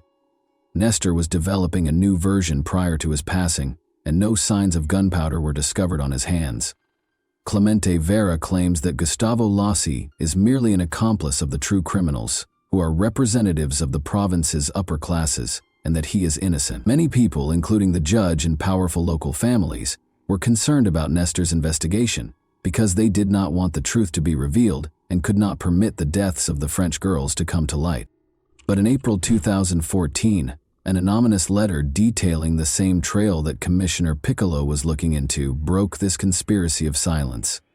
The families of the victims in France received the letter. After obtaining a copy, Chittard followed up on this lead. A woman who was afraid to testify in court wrote the anonymous letter by hand but did not sign it. After several months, Chittard was able to locate the witness. It turned out to be a girl who frequently hangs out with a select group of powerful people in Salta. She was aware that since the 2 tourists had been invited to a party hosted by the city's affluent youth on July 15, 2011, they could not have been murdered in the nature reserve. Her account of what transpired is entirely different. Alcohol is served freely at these parties, and everything seems like it's from a movie. But it's all real. The girl claimed that Cassandra and Horia were among the visitors and that they were spotted close to the pool. The men's interest in the gorgeous French women grew as the evening went on and more alcohol was consumed. They led them inside the house at around 3 in the morning and nobody saw them again. One of the tourists was being harassed by the guys. She refused, of course, but things went too far and the men no longer cared about her opinion. In order to keep the truth from coming to light, the guys chose to murder both of them after her friends saw what transpired. They took their time, though, torturing the victims for days before killing them. The witness gave the precise address of the alleged incident, a villa in Buena Vista, the city's most upscale neighborhood where ministers, deputies, and affluent foreigners live. Since the villa is frequently rented out to private parties, it is typically not occupied permanently. Additionally, the French women were last spotted in a pool. The villa's location, directly beneath the bodies, is the most fascinating aspect, though. A secret trail leads to the nature reserve's lookout point behind the house. If the witness's account is accurate, the girls' bodies were transported through that path during the night and dumped in the thickets of the reserve. But how could such a crazy situation that was taking place in full view at a party be kept a secret for so long? According to the witness, it can be explained by the fear that actual criminals instill in anyone who has the audacity to speak up. She claimed that the son of a deputy who assaulted the French woman was responsible for organizing the party. He severely beat her when she attempted to flee. The politician's 2 other sons also participated in the attack and subsequent killing. Today, during his most recent election campaign, the deputy's face calmly gazes down from a number of billboards. It should be noted that one of his sons became a politician, just like his father. One judge who oversaw the initial investigation expressed a great deal of interest in the story told in the anonymous letter, but the politician declined to comment on these claims. He thinks it has everything needed to bring about justice. The judge who later took over the case, however, had no plans to look for additional offenders. He blames the deaths of the French women on the provincial justice system and thinks that the family must have a lot of power to influence the police. The witness's account that he witnessed the two French women departing the nature reserve on July 15 is given more credence in the updated version. This implies that the crime might have taken place at a different time and location than the investigators maintain. Regarding the hazy photos purportedly taken during the assault in the nature reserve, Cassandra's father, Jean-Michel Bouvier, sent them to a specialist who thinks they were altered with a photo editing application. The lighting and shot angle are not as accurate as the picture shows. The families of the victims in France no longer hold the legal system to any standards. Jean-Michel Bouvier examined his daughter's body and performed his own independent DNA analysis. The most private areas were found to contain the DNA of Gustavo Lossi, 2 other men, and 1 woman. The sample from Clemente Vera was nowhere to be found. Uncertainty surrounding the ownership of the remaining samples raises concerns about Gustavo Lossi's actual involvement in the attack on the girls, as well as the identities of the other participants.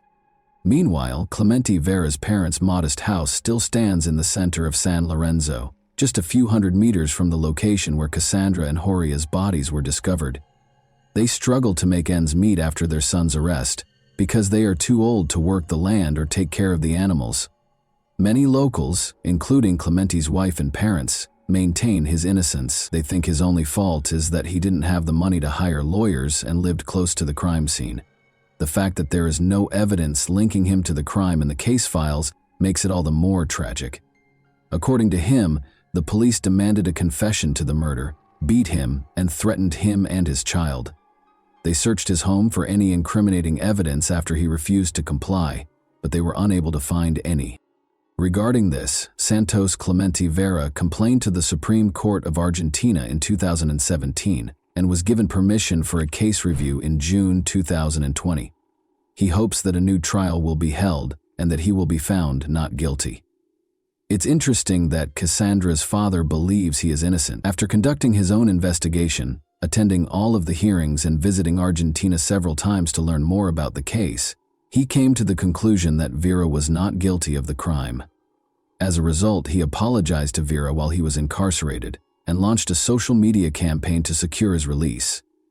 Bouvier worries that while an innocent person is still incarcerated, the case review process is taking an unreasonably long time. On November 25, 2013, the International Day for the Elimination of Violence Against Women, a monument honoring Cassandra and Horia was formally unveiled in Salta. In response to Jean-Michel Bouvier's request to take on this piece, Salta-born sculptor Alfredo Garzon, who lived in Paris, created a face with an agonized expression, eyes, and an outstretched hand. Alfredo was able to capture the anguish, terror, and suffering that the girls endured in a very potent image. The bodies of the victims were discovered in the San Lorenzo ravine, where the sculpture is situated. And that wraps up today's chilling story. If you enjoyed this video, don't forget to like and subscribe so you never miss a new upload. Also, let me know in the comments what part of this story shocked you the most. Thank you for watching, and I'll see you in the next video.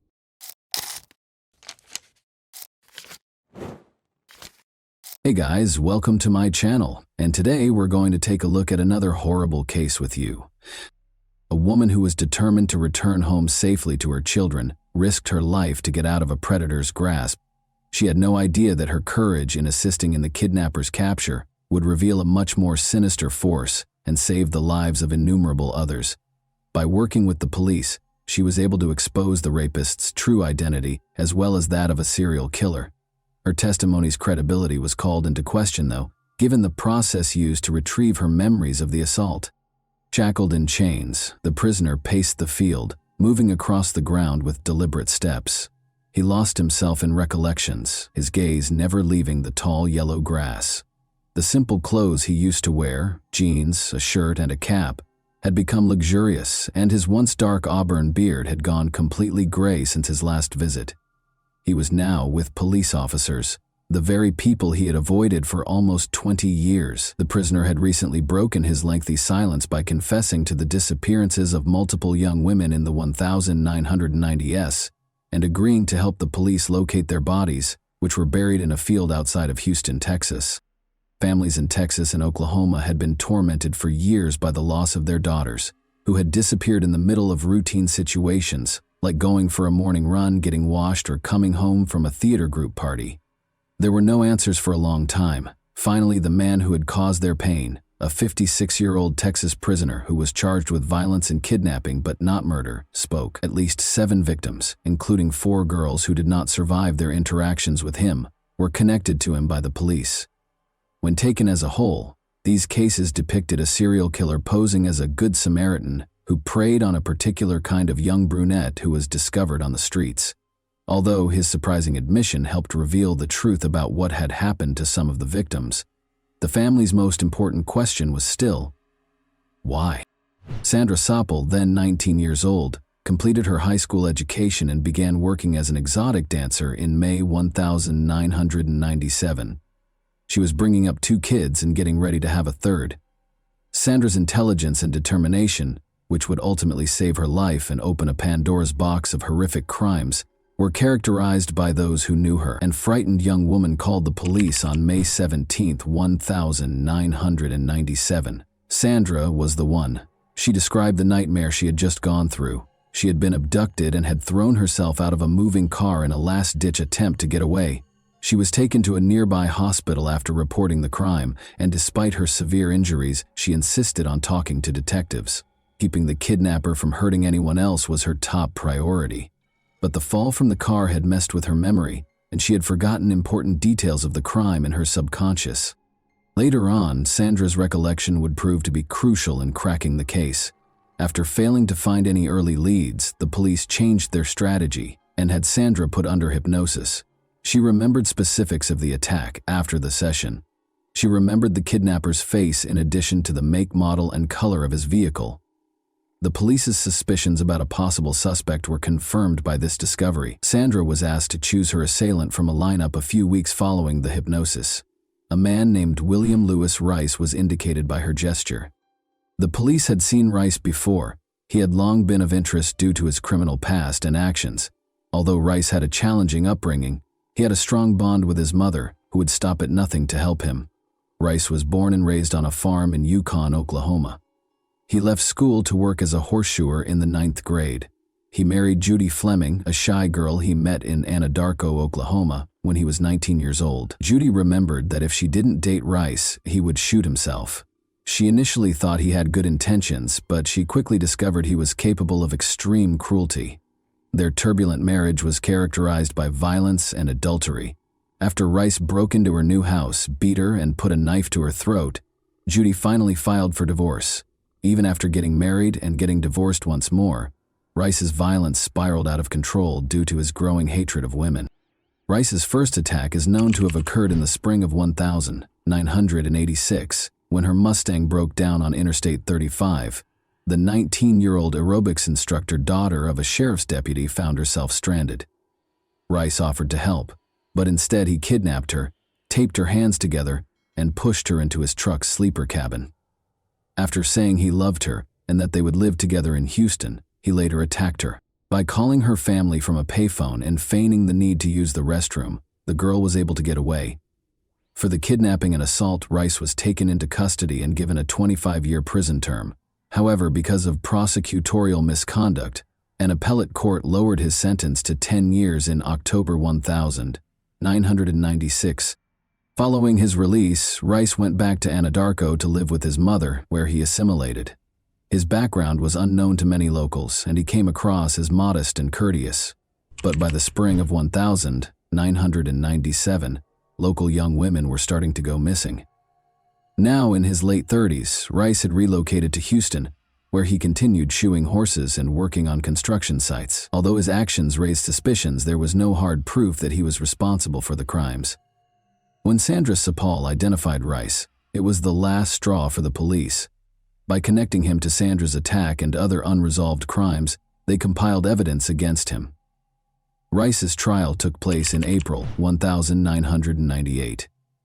In her testimony regarding her kidnapping, Sandra described how Rice had threatened her with a knife, cut her tire, and enticed her to his vehicle. She talked about how she thought her risky escape had saved her life. The defense, however, contested her testimony. claiming that Rice's name and photo might have distorted her memory and that hypnosis was unreliable.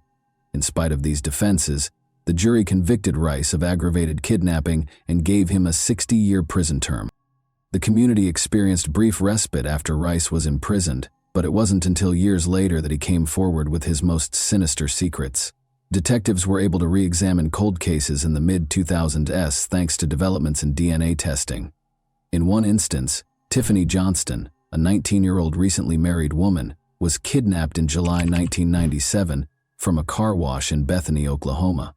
Although her body was discovered the following day, the case wasn't resolved until 2015, when Rice was connected to the crime by DNA evidence.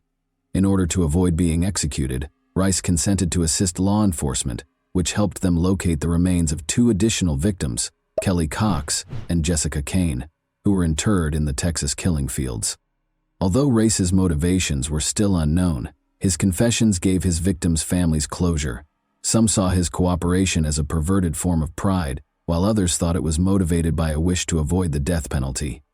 In any case, his crimes left a path of destruction, and those he had harmed received some justice when he was ultimately sentenced to death. In addition to saving her own life, Sandra Sapal's courage and tenacity helped expose a serial killer who had been terrorizing communities for years. Her story serves as a testament to the tenacity of people who are not intimidated into silence, and her bravery made sure that Rice could no longer prey on innocent lives. And that wraps up today's chilling story. If you enjoyed this video, don't forget to like and subscribe so you never miss a new upload. Also, let me know in the comments what part of this story shocked you the most. Thank you for watching, and I'll see you in the next video.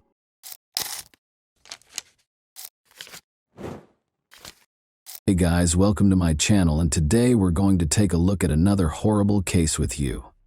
The discovery of the victim's body is usually the first piece of information we receive after a murder.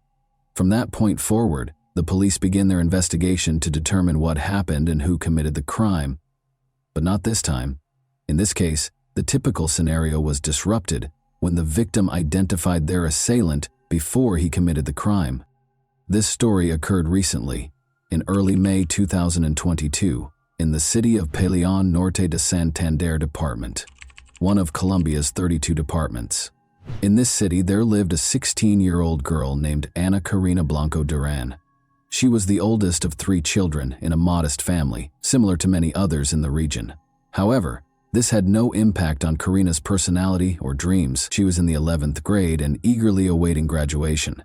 Karina's relatives and friends described her as disciplined and determined, but also cheerful, sociable, and optimistic. However, like most teenagers, she had doubts. She expressed her thoughts in a letter she wrote for a school assignment 2 weeks ago. In the letter, the girl stated that, like everyone else, she had goals that she wanted to achieve. However, at the time, she was preoccupied with being happy, studying, and assisting her mother, whom she described as a beautiful, strong, and resilient woman who had a huge influence over her. The following year, the girl intended to attend university and study psychology or philosophy. This would allow her to pursue her dreams, the most important of which was to buy a house for her mother. At the same time, Karina acknowledged her overwhelming fears and doubts. She wrote that she was afraid of growing up and facing the big world alone. She sometimes wished she could go back in time and play with dolls again, something she didn't get to do as a child because she had to grow up quickly and help her parents. Karina, almost prophetically, explained what would happen to her in 2 weeks in her final sentence. She wrote that she feared human evil, and she was not mistaken. What she was afraid of eventually shattered her dreams. Karina awoke early on May 3, 2022, as she usually does. She lived in La Vega, a village in the Cashra municipality. Karina had to walk for at least an hour every day along several country roads to the bus stop that would take her to school because her village was relatively remote. The morning progressed as usual. The student awoke, ate breakfast, said her goodbyes to her family, and left the house at 5:30 a.m. However, shortly after Karina left, her father began receiving messages from her. It was unusual. Karina wrote to her father that while walking down the country road, she noticed someone following her. A man was approaching her very closely. When the girl quickened her pace, the stranger did the same. If she attempted to take a different path, he would follow her. Karina was understandably uneasy and suspicious. She mustered the courage to take a discreet photo of the stranger and send it to her father so he would know who was after her. Cesar Blanco, Karina's father, became extremely concerned for his daughter's safety. He dashed out of the house, taking the same route to the bus stop that she had taken, but he couldn't find her anywhere. The man assumed the danger was over and Karina had safely boarded the bus. Unfortunately, this was not the case. Karina's parents were later informed by the school that she did not attend class that day. Karina's parents reported her disappearance to the police. Because it was a small village where everyone knew each other, word of the incident spread quickly among the locals. The girl's family distributed a photograph of the stranger who had been following her since the morning. A few hours later, a man who worked at a local farm mentioned another farm worker who looked very similar to the man in the photograph. Despite the blurry image, he believed he recognized him. Additionally, that worker was late for work on the same day. Armed with this information, several villagers and Karina's relatives went to the farm where these men worked and demanded answers from the person Karina had most likely photographed. The man in question was Alexander Quillo, a 55-year-old Venezuelan native. He had arrived in town 4 months ago and was staying with a relative. Alexander had found work on the farm where he was located. The people were outraged by the schoolgirl's disappearance and acted aggressively. He eventually admitted to assaulting Karina, killing her, and disposing of her body in the Kashra River. It's understandable that the villagers, particularly Karina's relatives, wanted to take matters into their own hands following such a confession. However, the police arrived just on time. The officers apprehended the suspect, rescuing him from the angry mob. The police took Alexander Carrillo to the station and began interrogation. He repeated what he had previously told the villagers. He admitted to killing the schoolgirl and revealed where her body was disposed of. Following the crime, he cleaned himself up, changed his blood-stained clothes for clean ones, and returned to work. The man truly believed he would never be found, unaware that the victim had taken a photograph of him. During the interrogation, villagers gathered near the station. They were furious and wanted to take matters into their own hands. Concerned for the man's safety and believing his life was in danger, the police decided to transport him to another location. They escorted the suspect out of the station and attempted to get him into the car. However, when the crowd began to act, they dragged Carrillo from the vehicle and attacked him. The police couldn't intervene because there were so many of them. The mob beat the perpetrator with sticks and stones before someone attacked him with a knife, killing him. Even after that, the crowd refused to disperse and blocked the police from approaching until they were certain that the man had died. Karina's body was discovered on the riverbank, exactly where her assailant had indicated. Her bag was nearby. The girl was partially undressed, and the autopsy revealed she had been sexually assaulted. She died of 2 penetrating wounds to her chest and neck. According to the police, Alexander Carrillo had been watching Karina for several days, meeting her every morning as she walked to school while he went to work. This version is supported by the fact that, a few days before the attack, Karina informed her school friends that she was being followed by a stranger, which made her extremely uncomfortable. The police have stated that the investigation will not be terminated at this time. They will investigate the actions of the local police officers who allowed the man's lynching, as well as who initiated the attack and delivered the fatal blow. According to local media reports, it was a relative of Karina, but the individual's identity has not been revealed. Pain and outrage swept through the city. An event was organized at Karina's school to honor her memory, while also protesting the killing of women. Students and teachers wrote an open letter to express their outrage at the current state of affairs. She wasn't drinking, she was not dressed provocatively, she wasn't in a bar. She walked to school every weekday wearing rubber boots because she lived on a farm, and she, like many other boys and girls in the country, had to overcome obstacles in order to receive an education. She feared that someone was following her. She was just 16, terrified. Her dreams, desires, and life were stolen from her. After Karina's voice was silenced, all that remained were the voices of those of us who demanded a safer environment and normal families in which children were taught not to hit, violate, or murder one another. Karina's killer did not see her as a person with her own life, dreams, and loving family, so the villagers decided to repay him in kind. Lynching is considered unacceptable by many, and it has no place in a civilized society. However, for many others, it simply reflects a lack of faith in the justice system.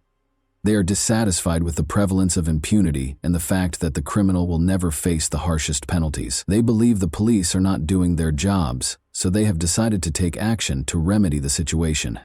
It is heartbreaking to see girls who leave for school and never return, becoming victims of murder. But in this case, Karina was the one who exposed the criminal. Karina did not behave recklessly. She immediately sensed the danger emanating from the persistent stranger, secretly photographing him and sending it to her father.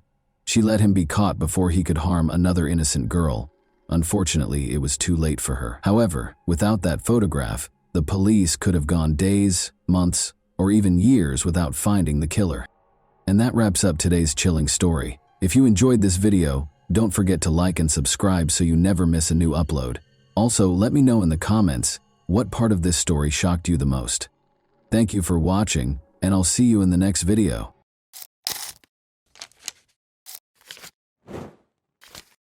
Hey guys, welcome to my channel, and today we're going to take a look at another horrible case with you.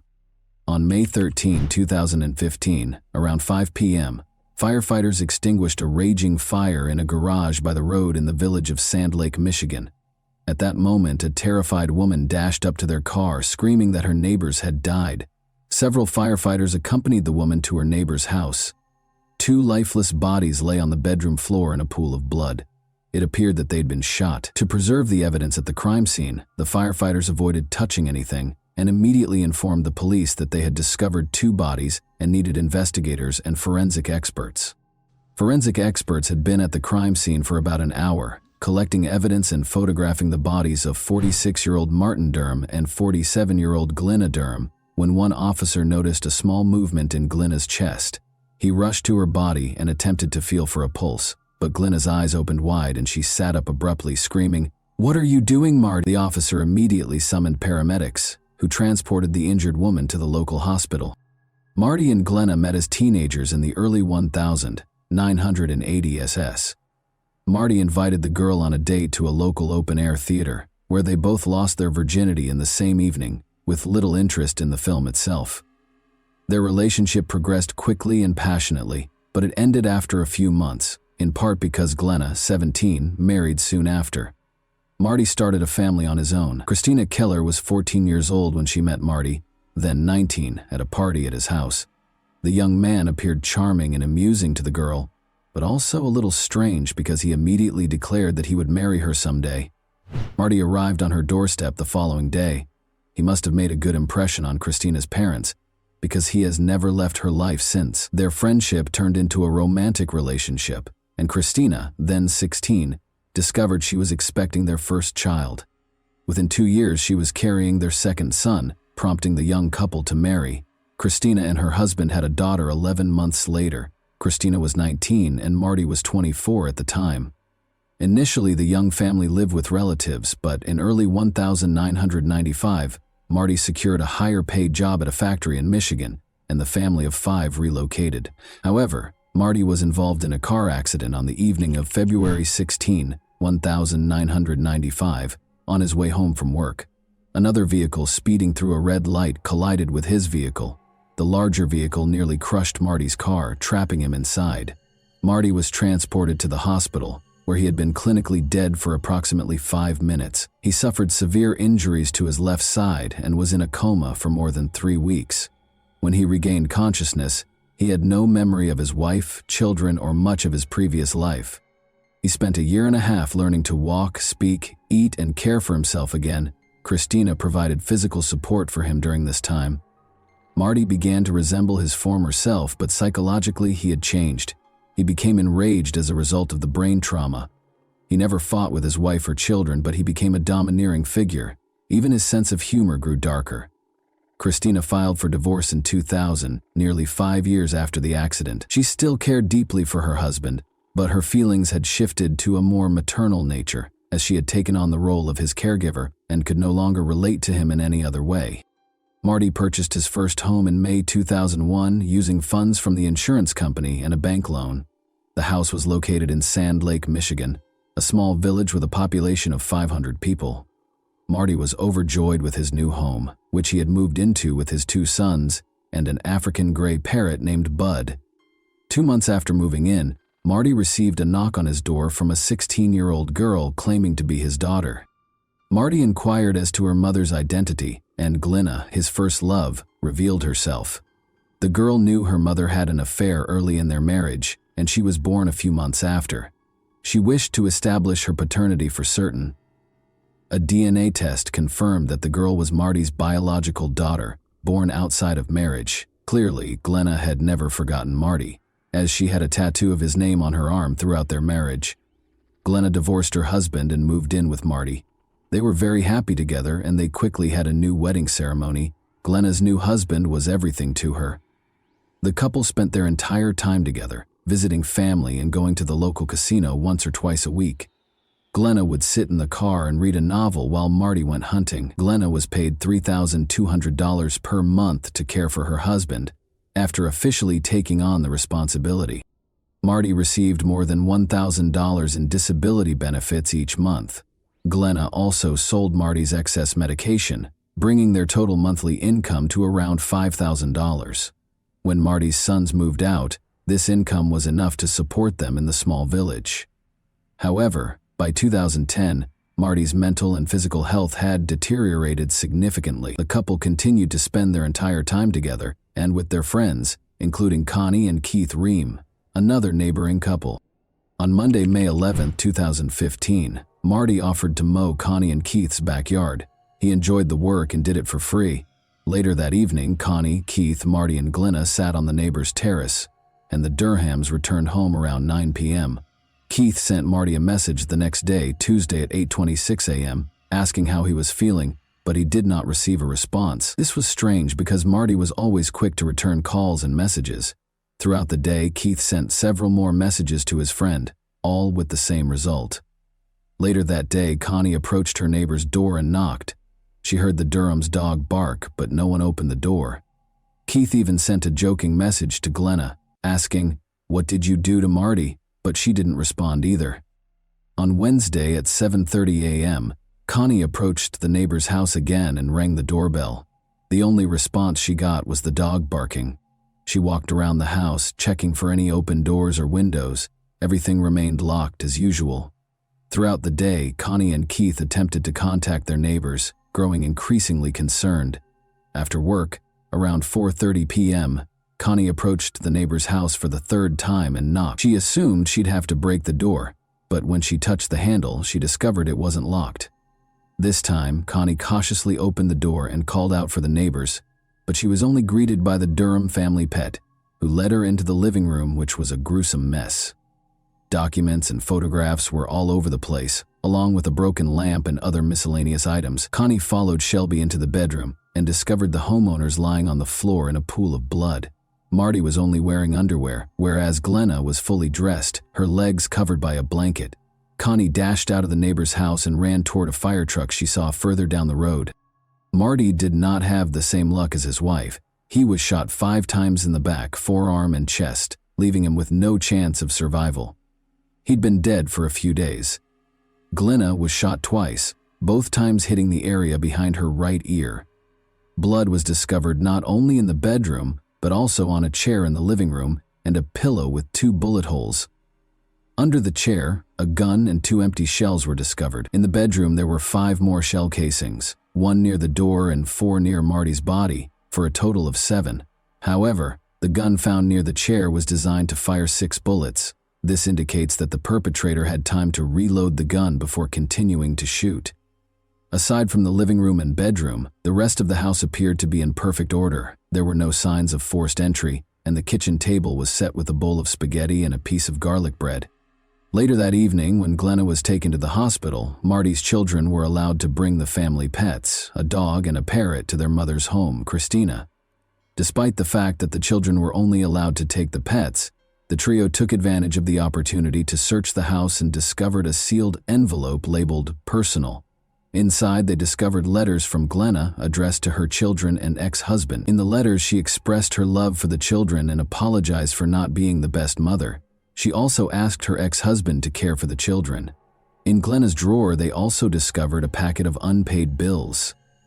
They handed over all of their findings to the police. The investigators began questioning the family's relatives and friends about their personal and financial situations.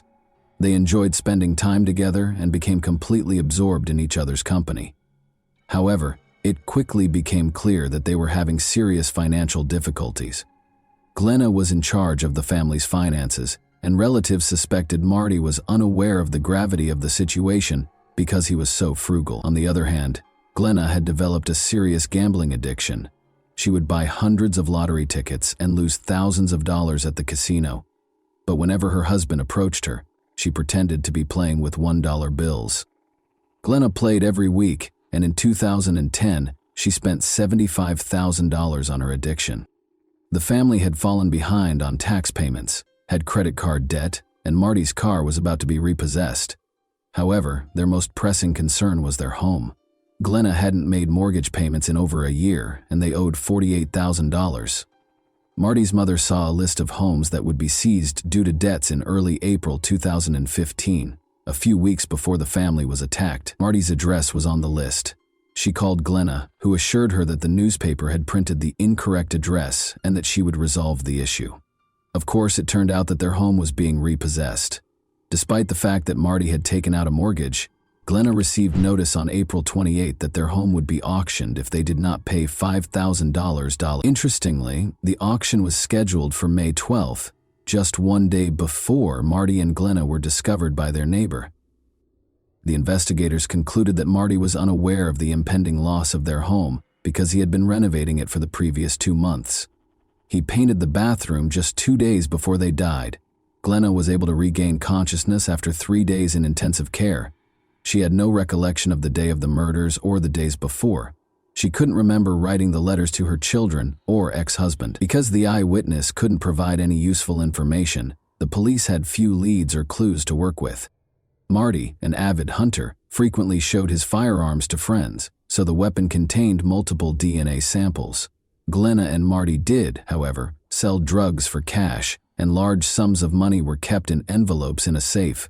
Could it have been an unplanned robbery? The living room was in disarray, as if someone had been looking for something and the money from the safe was missing. This version of events appeared to be the most plausible, but finding the killer among their illegal clients was like looking for a needle in a haystack. It took a full year before an unexpected witness helped solve the case. Bud, a 19-year-old parrot, had been living with Christina for the previous 12 months.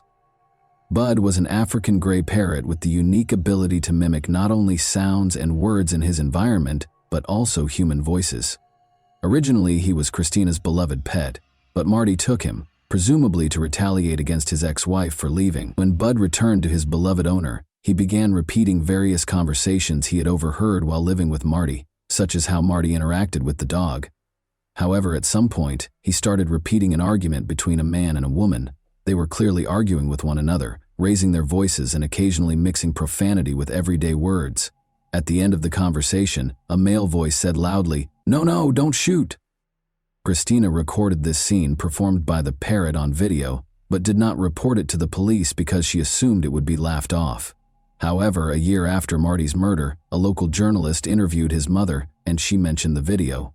The journalist became very interested and broadcast it on the news. The video quickly went viral, prompting the police to reopen the investigation and narrow their focus on one suspect, Glenna Durham. They examined Marty and Glenna's phones and discovered that Marty's last action on his phone was to search for information about lawnmowers on the evening of the 11th after returning home from the neighbors. The examination of Glenna's phone proved to be far more intriguing. It had been used until the 13th, when the bodies were discovered. Since 3:32 a.m., someone used the phone 5 times between 4 and 4:48 a.m.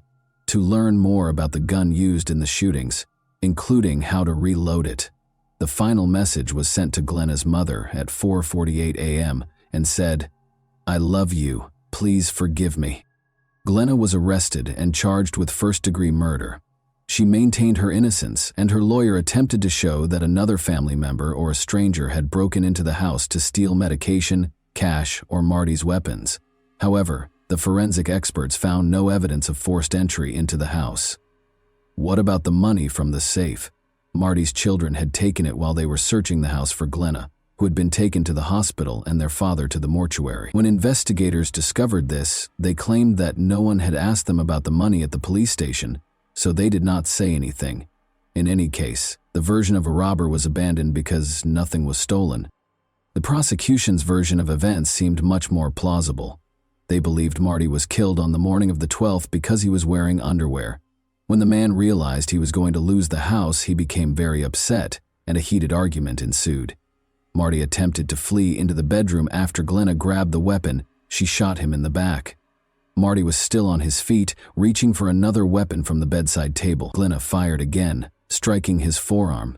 Only then did he turn to face her, and she fired 3 more shots into his chest. Marty lay lifeless on the bedroom floor. Glenna spent the entire day completing paperwork. She wrote letters to her ex-husband and children and made spaghetti for lunch. Glenna was still engaged in these activities when the neighbor first arrived at her house on the evening of the 12th. Glenna planned her next steps, knowing that her and Marty's neighbors would become concerned regardless. She needed to act fast.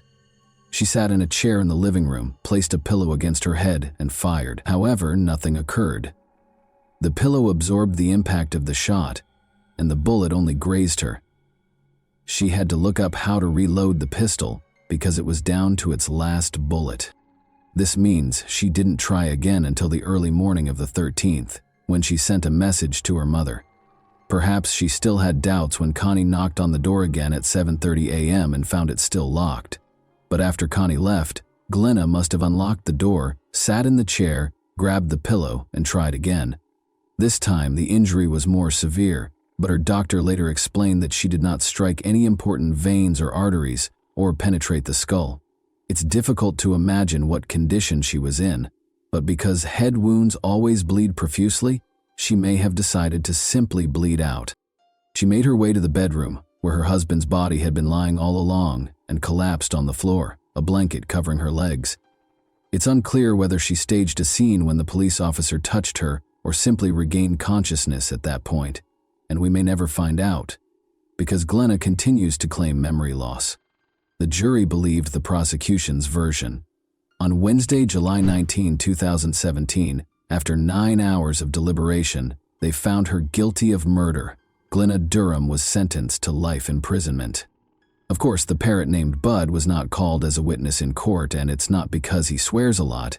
It is simply impossible to prove that he did not hear that particular dialogue on television or radio, let alone take an oath on the witness stand. In other words, if Bud had been involved in the process and it had been less than 24 hours since Glenna's guilty verdict, her lawyer would have filed an appeal. And that wraps up today's chilling story. If you enjoyed this video, don't forget to like and subscribe so you never miss a new upload. Also, let me know in the comments, what part of this story shocked you the most? Thank you for watching, and I'll see you in the next video.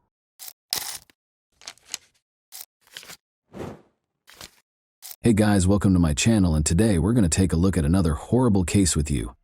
The phone rang early on April 27, 2006, in a comfortable home in a small Michigan town. The homeowner's previous life was instantly shattered by the sound she heard when she answered the phone, but the second phone call she would have to take 5 weeks later was nothing like that conversation. Whitney Sarek, an attractive and outgoing 18-year-old student, was crossing campus to attend a lecture on Wednesday, April 26, 2006. Whitney attended Taylor University in Upland, Indiana, as a freshman. Both Whitney and her older sister were now students at the same university where her parents had previously attended. Whitney actually wanted to attend a different university, but her parents assured her that they would pay 2/3 of her tuition if she attended a Christian university. They wouldn't even cover the cost of her education if she chose to go to a non-religious school. Whitney's decision was clear-cut, given the high expense of higher education. Whitney became anxious as she made her way across campus, negotiating crowds of other students, as she realized how quickly the school year was coming to an end. She was thrilled to spend the summer vacation with her parents in the small Michigan town of Gaylord, but she was also saddened by the thought of bidding farewell to her new friends, whom she wouldn't see again until the fall.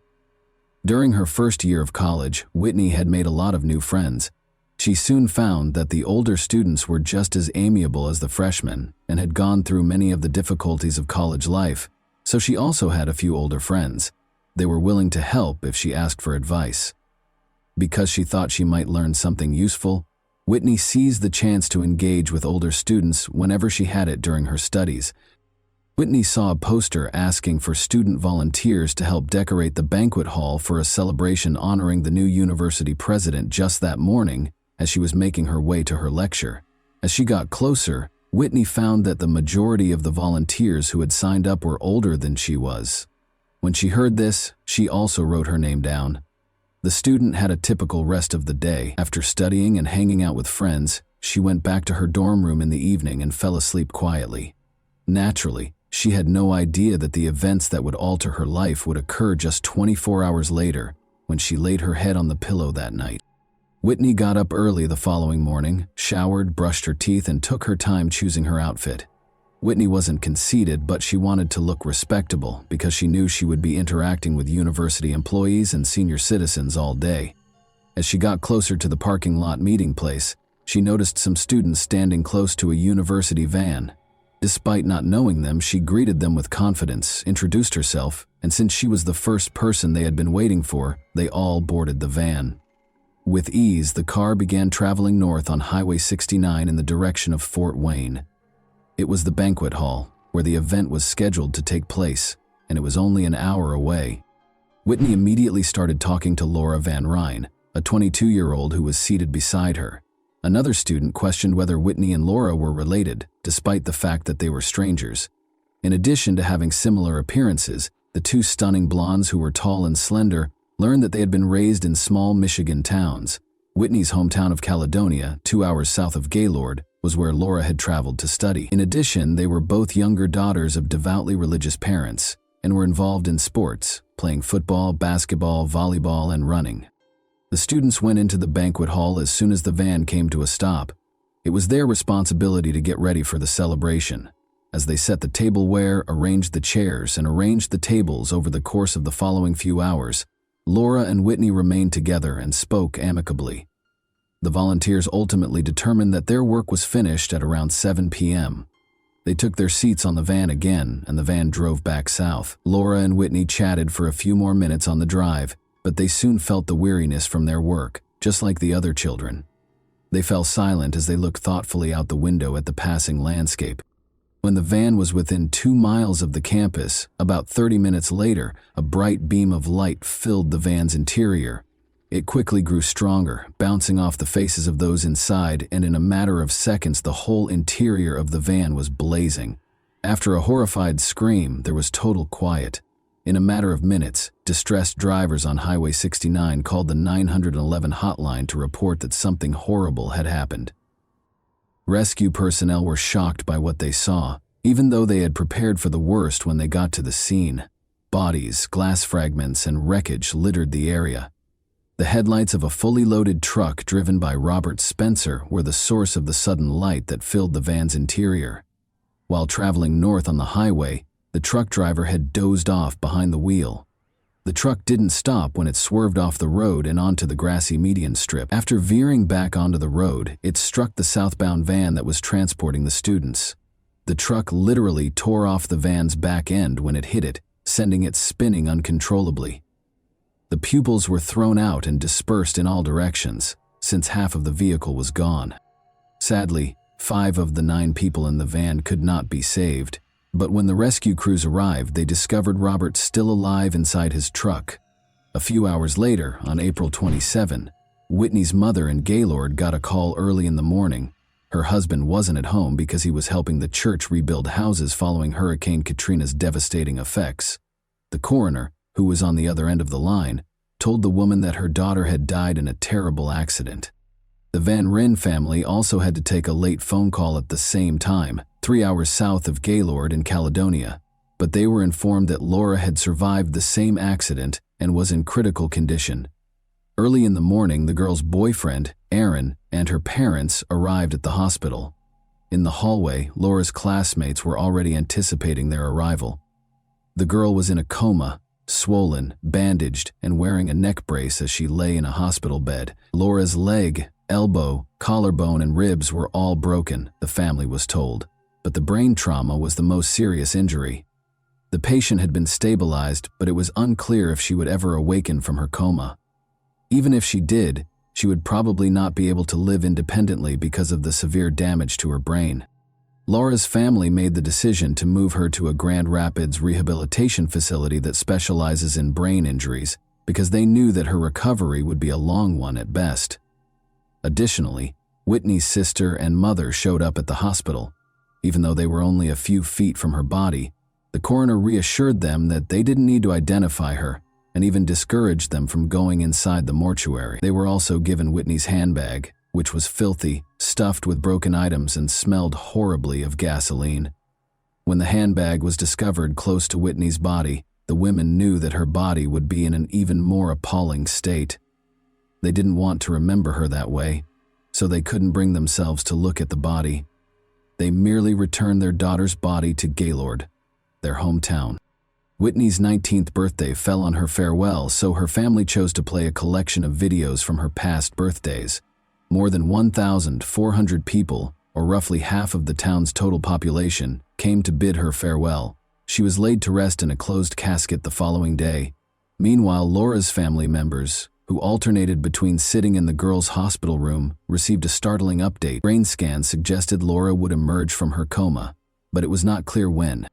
For the next few weeks, Laura stayed in a coma, but her injuries healed over time, and there were all indications that she would get better.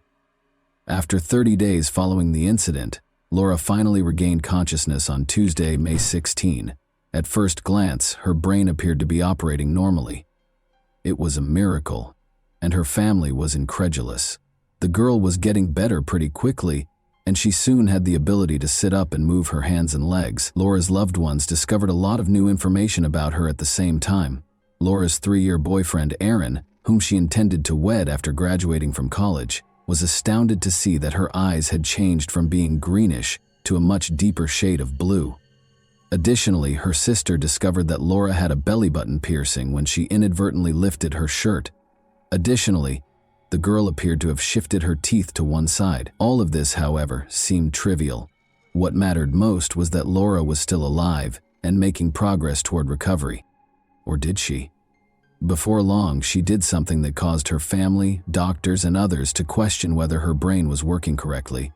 A week after emerging from the coma, Laura sat on a hospital bed with her family and medical staff on Monday, May 22. She was given a pencil and paper by the doctor, who asked her to write her name. Laura took the pencil, nodded as though she understood the assignment, and began writing the letters slowly. But her scrawls didn't make sense when she was done, and the doctor saw what she had written. He requested that the girl repeat the action. She began writing even more intently, but the name was still wrong. Laura was mistakenly identifying herself as someone else, and the doctor had to acknowledge that her brain injury might be more severe than he initially believed. But that was not the problem, as everyone would soon discover. There was something far more serious going on. Her father was deeply hurt when Laura told him that they were fake parents. This was the next warning sign. Although it was impossible to accuse them of being bad parents, he took it to mean that she thought their relationship with her was phony. However, his wife also started to believe that if Laura wasn't who she claimed to be, after Laura's face stopped appearing swollen, friends who saw her also came to the conclusion that she was not herself. Compared to their parents, her sister Lisa found it a little easier to accept the truth. Lisa once paused as she was escorting the girl back to the room following therapy, knelt beside Laura, and expressed her pride in the girl's development. She then requested that she respond to a single question: what was her name? The girl said, Whitney. However, they clarified to her that people who have experienced brain trauma occasionally mispronounce their own names. Because of this, when Lisa inquired about the names of her parents, she replied, Sarek Newland and Laura and Whitney had only known each other for a short while, so Laura was unable to provide an accurate response. Despite her understanding, Lisa didn't want to frighten the poor girl who was seated in front of her. She summoned the courage to compliment her, carried her back to the room with composure, and told their mother and father everything. A horrible reality hit the entire family when their father discovered that his daughter had been identified only by appearance. The parents of the girl they had been caring for all this time deserved to know that Laura had been dead for 5 weeks. Rescue services began working at the scene on that terrible day of April 26, following the accident, attempting to ascertain who else they could assist and who was beyond saving. On the side of the road, they discovered a girl who was critically hurt and barely surviving. Medical personnel hurried to her, loaded her into an ambulance, put her on a stretcher with a nearby handbag, and drove her to the hospital. While treating the injured girl, the doctors looked at the identification in the handbag and recognized her as Laura Van Ryn. As the bandages were gradually taken off, it was clear that Laura's appearance had changed dramatically as a result of the accident. But her appearance didn't matter to her family. Her survival was a great relief to them. However, when they gave Laura paper and a pencil on Monday, May 22, and asked her to write her name, she wrote Whitney instead of Laura. It turned out that there had been a terrible error, but no one had been aware of it until that point. The medics thought Whitney's handbag was hers when they discovered her by the side of the road. They came to the conclusion that it was the same person after comparing the girl's photo with the one on the identification. Surprisingly, Whitney's purse had landed beside Laura at the same moment. The case of mistaken identity was formally confirmed 1 week after Whitney wrote her name on the paper. And once more, in the middle of the night, the Sarok family's house rang with an unsettling phone call. In order to spare Whitney's mother from hearing the news alone, the coroner asked her to bring a companion. She invited Carly, her eldest daughter, to accompany her. After that, the coroner started talking about the possibility that Whitney was still alive. They were terrified of what they would see on the way to the hospital. If Laura's parents were unable to identify that it wasn't her, how should the patient appear? However, their worries were unjustified. They knew it was Whitney as soon as they walked into the hospital room. For Laura's loved ones, the miracle for the Sarok family became a nightmare. They were afraid that Whitney's parents would be upset with them for preventing them from seeing their daughter for so long, in addition to learning that their daughter had been dead for 5 weeks. Nonetheless, the Sarok spouses realized that they shared some of the blame. Laura's family believed what they were told, and they didn't recognize Whitney's body. All the clues were compared to pieces of a puzzle, but how could they be certain that a puzzle needed to be put together? Since one family had already gone through what the other had not, they were able to empathize with one another. Laura's body was exhumed and shipped to Caledonia a few days later. Despite their brief acquaintance, Laura and Whitney's shared tragedy united the two families for all time. They respected each other's sentiments, emotions, and personal space by not talking about what had happened for 2 years. However, they later made the decision to write a book in which they detailed every incident and offered their own interpretation of it. It was discovered that the driver responsible for the incident, Robert Spencer, had been operating a vehicle for 9 hours beyond the permitted limit. He was given a 4-year prison sentence after acknowledging his guilt. He was incarcerated for 2 years in total. He recovered from the accident at the same hospital where Whitney was thought to be Laura. By asking Laura's parents what they would say and how they felt about the person responsible for the accident, reporters attempted to incite them against Robert. But Laura's family overcame it. Neither of the two families brought legal action against him, and they were kind and understanding. To make sure that such an error would not occur again, the state of Indiana modified the process for identifying incident victims. Whitney acknowledges that she only remembers the banquet preparations and the pizza they had as a post-work snack, not the actual incident. The time she spent with Laura's family is completely forgotten. She recalled waking up with her mother close by. She gradually recovered physically and finished her studies. She married in the same church where her funeral was held 4 years later. Her boyfriend, Matt Wheeler, was her pick, and he helped her get better. They are parents to 2 kids. And that wraps up today's chilling story. If you enjoyed this video, don't forget to like and subscribe so you never miss a new upload. Also, let me know in the comments what part of this story shocked you the most. Thank you for watching, and I'll see you in the next video.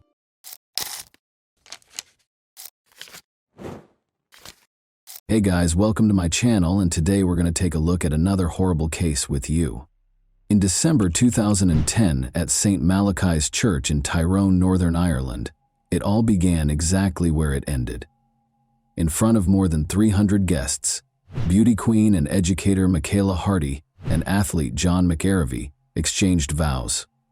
But 3 weeks later, John came back with his young wife's body, buried in her immaculate wedding dress.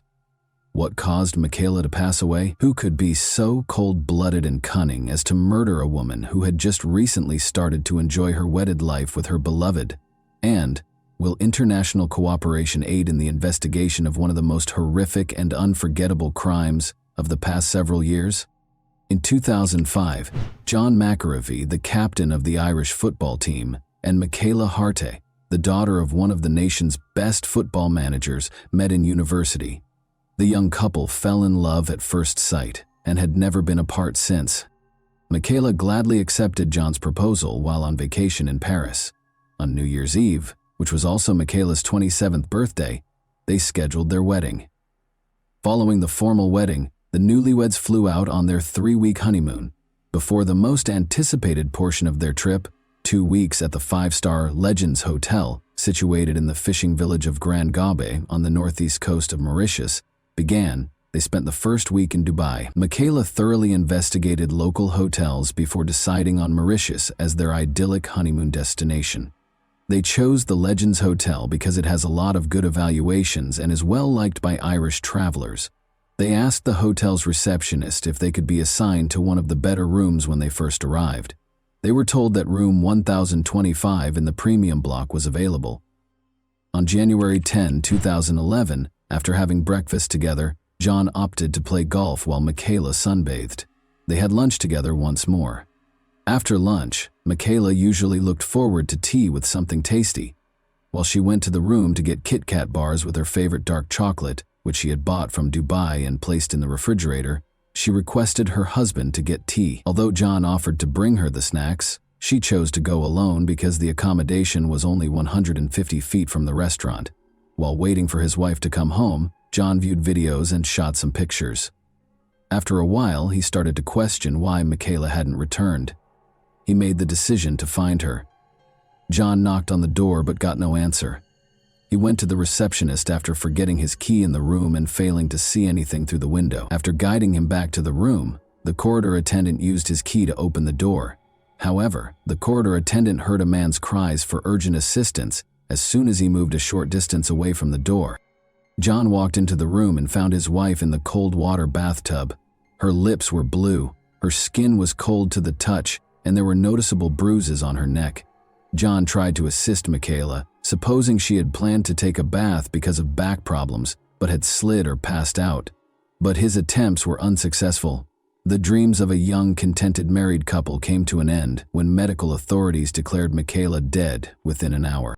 People kept coming and going from the newlyweds' room, and no one tried to protect the crime scene, perhaps since it was initially assumed to be an unfortunate accident. When the police entered the room and saw Michaela's condition and the chaos within, they assumed a murder had occurred, even though they had been told that a tourist had drowned. After being brought to the police station, the distressed spouse was detained for 5 hours while being questioned. Given that most murders are carried out by people who are close to the victims, this was not unusual. The harshness and inappropriateness of the police officer's remarks in John's situation were unusual. John was obviously overcome with grief by Michaela's passing. He found his wife's lifeless body in the bathtub, while only 30 minutes before he had seen her joyfully making her way to their room. But when a policeman noticed that he was crying, he may have tried to comfort him by saying, "Why are you crying? You're still young, you'll find yourself a new wife." If the hotel manager hadn't stepped in, it's unclear how long they would have held John at the station. The management reported to the police that a master key that was taken and fit all the locks had been used to open the door of room 1025. It became clear that a member of the hotel staff was responsible for the murder. Most likely, it was an accidental killing. At 2:42 p.m., a staff member, possibly a security guard with the master key, entered the room. Michaela opened her own door 2 minutes later. The maid's sudden appearance forced the thief, who might have been hiding in a tiny alcove in the toilet, to make a snap decision. Since cleaning rooms is a standard procedure in hotels, he could have just grinned at Michaela and pretended to do his job if it was part of his responsibilities. Nothing would have happened. He was aware that his presence in the room would be difficult to explain, though, if he was a security guard. He then saw no choice but to hide in the bathroom and wait for the woman to just go. However, that did not occur. Michaela chose to seize the chance and went into the restroom as investigators conjectured. she found the robber inside. The thief attacked Michaela in a panic after she fled in fear. He put Michaela in the bathtub after realizing that he had killed her, possibly in an attempt to make it seem like an accident involving the maid. Despite the shock, he may have also imagined that water would wash away any DNA evidence left on his victim. The murderer was still present when John got up from the table at 3:05 p.m. to see why his wife was taking so long. John could have apprehended the murderer at the spot if he had his keycard with him, but by the time he approached the administrator, requested that the door be unlocked, and stepped into the room, it was 3:26 p.m., and the thief, who had inadvertently become a murderer, had disappeared. The cops were under tremendous pressure to release John. It is critical to settle the case as soon as possible when a visitor is slain in a nation that depends significantly on tourism. The local police head claimed that the island had a 100% homicide clearance rate, which gave the impression that the case would be resolved quickly. Given that Michaela was one of 30 persons slain on the island in 2011, and that all cases but Michaela's were resolved by dubious confessions, one might assume he was merely praising the work of his colleagues, but any professional would be cautious. The police once again used admissions to solve every case the following year. The investigators had a perfect crime scene, which may have made up for the police's over-reliance on instinct and intuition, if that's what it is. Surveillance cameras were installed all throughout the hotel, the room was cleaned daily, the security system recorded every entry, and the hotel itself was essentially an invincible fortress with watchful security personnel everywhere. That was not at all the case, as we shall see in a moment. 2 hotel staff members were detained by the police within 2 days after the murder, and 2 of them, Avinash Tribhovan and Sandeep Munia, were charged with the crime. The other staff members obligingly became important prosecution witnesses. Dasan Narayanan, a hotel security guard, was also taken into custody a week later. On the day of the murder, Dasan was on duty. His fingerprints were discovered on a phony key that the robbers used to replace the stolen universal key in the security room, although it was impossible to determine his precise position at the time of the crime. There was nothing Dasan could do to explain how his DNA got onto the room's safe door. He gave a preemptive explanation for why his DNA might be present if it were discovered, acknowledging that he had touched Michaela's cheek in his haste to assist John. Nevertheless, the police chose to concentrate their efforts on Avinash and Sandeep and merely charged Dasan with being an accomplice to the thefts, despite his contradictory testimony. In 2012, the trial started on May 22. The police's pattern of obtaining confessions served as the foundation for the prosecution's case. According to the prosecution, Michaela discovered Avinash and Sandeep stealing cash from the safe or her purse when she returned to the hotel that day. In order to save their jobs, the robbers chose to silence Michaela because hotel workers frequently provide the majority of their family's income, not just their close relatives. Their colleague Raj Thikoi also provided testimony during the trial. After being arrested at first, he was granted immunity and turned out to be the most important prosecution witness.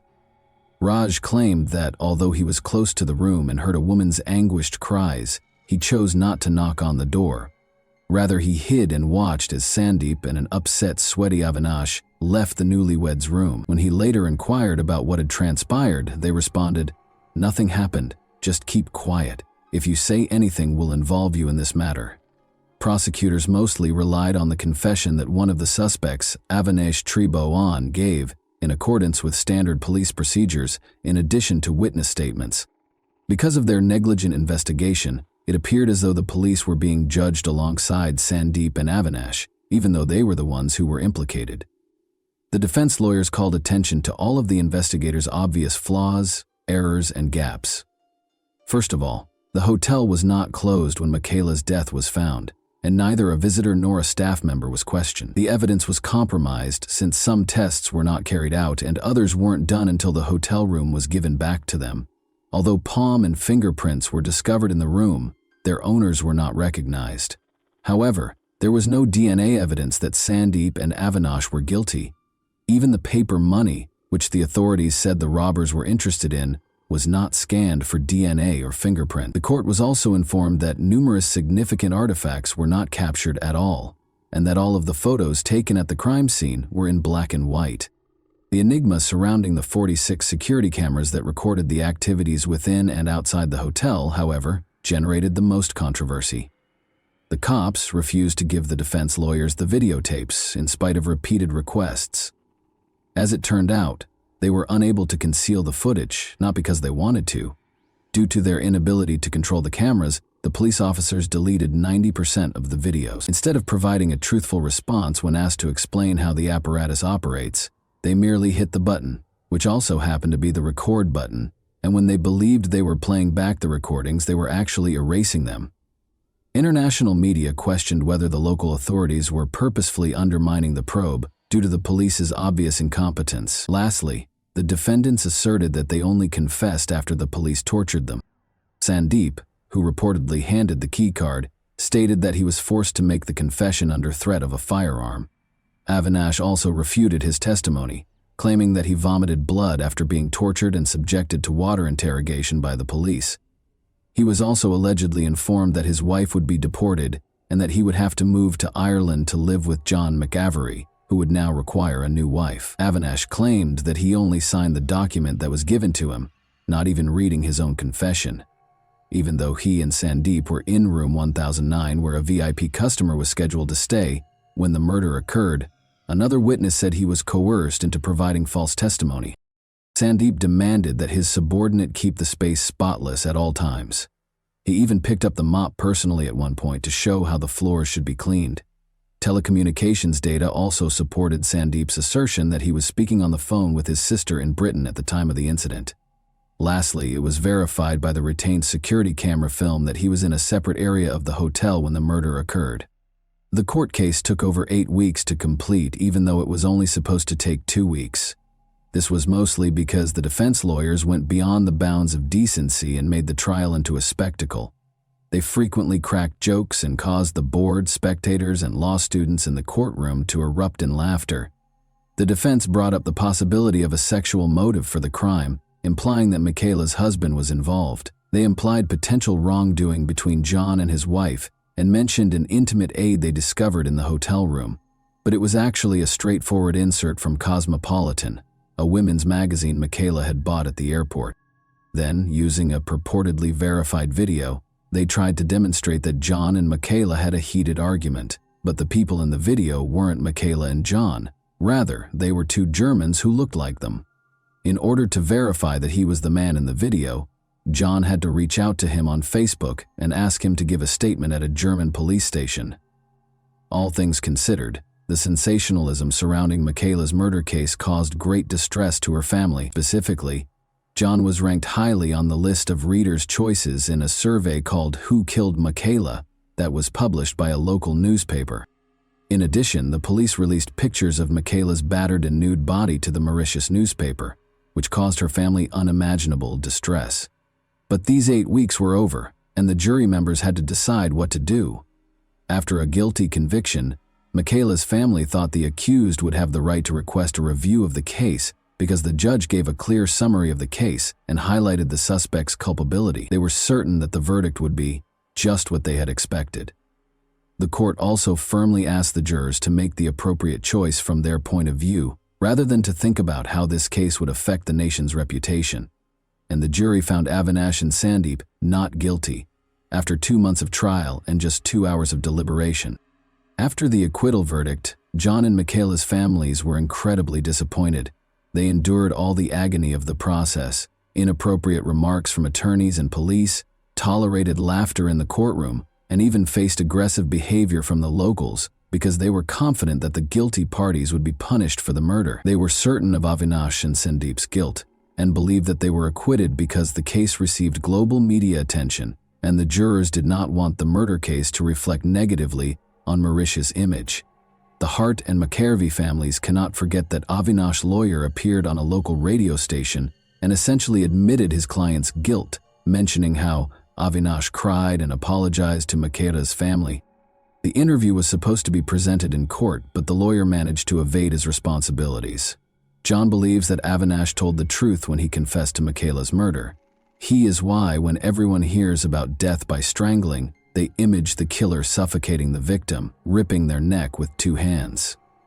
But Avinash recalled that when they were in the honeymoon suite, Michaela walked in and spotted him clutching a pocketbook. She asked what he was doing. She couldn't have known that Sandeep was in the bathroom. When the girl tried to prevent Avinash from leaving the room, standing in his path, Sandeep approached her from behind and put one hand around her neck. The truth is, the autopsy report was prepared much later, and it confirmed that everything happened exactly as Avinash claimed. If Avinash wasn't certain, how could he have created such a strangulation technique? Avinash added that when Michaela fell, she struck her head on the ground. That was further supported by a bruise discovered on the back of her skull during the post-mortem. Furthermore, in summarizing the case, the judge reminded everyone that Avinash made his confession on January 12 and signed it on the 13th in the presence of his lawyer. Avinash would have been made to sign something else on the 12th if the cops had intended to fake the confession. Furthermore, 3 other doctors evaluated the youngster on separate days, and none of them discovered any evidence of abuse. After the acquittal verdict, a new investigation was launched. The key card that the murderer and thief used to enter the room was the main piece of evidence that the police concentrated on. Even these locks' mechanism, though, is unreliable. It is impossible to pinpoint the precise moment the murderer entered Michaela's room because the 240 locks in the Legends Hotel are not synced, and each one displays its unique time on the security system's dashboard. Because the precise hour of the crime is uncertain, this puts almost every suspect's alibi into doubt. The situation was exacerbated by the discovery of yet another serious weakness in the hotel's guest security. The number of possible suspects could rise from dozens to hundreds as a result of this vulnerability. Mauritian law states that the beach is public property if the hotel owns the guest rooms, dining establishments, bars, golf courses, and other such places. Locals own the island's beaches, and traders and fishermen have always had complete access to the hotel's grounds and the beach. Young boys are used to hanging around on the hotel grounds, and local craftsmen sell their wares to visitors. To put it another way, the hotel cannot guarantee the security of its property, even with cameras, gates, and security guards, and there is no way to confirm who entered the honeymoon room. Consequently, there were no noteworthy discoveries made during the fresh inquiry into the matter. Under international pressure, the Mauritian police examined Michaela's murder many times and even sought the services of a French laboratory for retesting DNA evidence. The discovery of DNA on Michaela's clothing that matched that of one of the suspects was reported as a major breakthrough in 2014, but this finding wasn't enough to justify a new trial. John offered a sizable reward for information regarding the case in 2017, in an effort to bring it back into the public eye. A lawyer called him a few weeks after he got back home to tell him that Sandeep and Avinash would now undoubtedly be arrested. Michaela's family was relieved and thought they would finally receive justice, but the attorney did not name the new evidence that made this possible. But months and weeks went by with no one being taken into custody. The case was formally ended in 2020, but the Mauritius government agreed to revisit it in 2021 after pressure from Irish MPs. A desire to re-examine the matter does not ensure that it will be resolved, which is the problem. It is difficult to investigate any crime after 10 years, not to mention the potential that Mauritius's authorities would not be motivated to track down the murderers. Many investigators have advanced in their careers over the course of 10 years, so if something is disclosed in the case that many would rather keep hidden, heads will roll. Following the trial, the relatives of John and Michaela sued the hotel for $1.6 million. The terms of the out-of-court settlement are not made public, but the funds were donated to a charity set up in Michaela's memory. Both the Legends Hotel, which was renamed the Lux Hotel, and Room 1025, which was renovated and given the new number 1026, are still quite popular. At a memorial luncheon for Michaela in 2013, John, who is now an accountant, met a sweet girl called Kara Brennan. John proposed to Kara, who works as an accountant, in 2015. James McAravey, the couple's first child, was born last year. And that wraps up today's chilling story. If you enjoyed this video, don't forget to like and subscribe so you never miss a new upload. Also, let me know in the comments what part of this story shocked you the most. Thank you for watching, and I'll see you in the next video.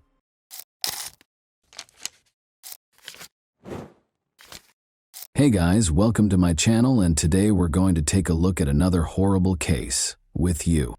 After meeting in high school, Lloyd and Michelle got married in 1991, not long after they graduated. After getting married and attending college, they soon began a family. Prior to landing a job as an engineer in a factory, Lloyd Neurotter served as a professor of exact sciences at a college after earning his engineering degree in the mid-1990s. Michelle was a professor of English and also held a college degree. Their first daughter was born at about the same time. Two more daughters were later born to Michelle. In the 1990s, as their lives were changing significantly, they moved to a large house in the charming town of Corning, New York. The two seemed happy. In addition to working hard, Lloyd spent a lot of time with his family, particularly his three daughters. Michelle was cheerful and energetic, keeping occupied with housework and the children. She homeschooled the kids in addition to being a teacher. Many of their friends looked up to them as an example of the perfect family. But Lloyd's actions changed significantly over time. He changed from being a devoted husband and father to a despot who aimed to rule the whole household. He insisted on complete obedience and following the guidelines he established. In order to get his wife and kids to comply with his wishes, Lloyd was willing to use force if needed. Relationships within the family consequently quickly deteriorated. The only daughter with whom Lloyd had a positive relationship was Carrie, the middle daughter. She was different from her sisters in that she was devoted to her father.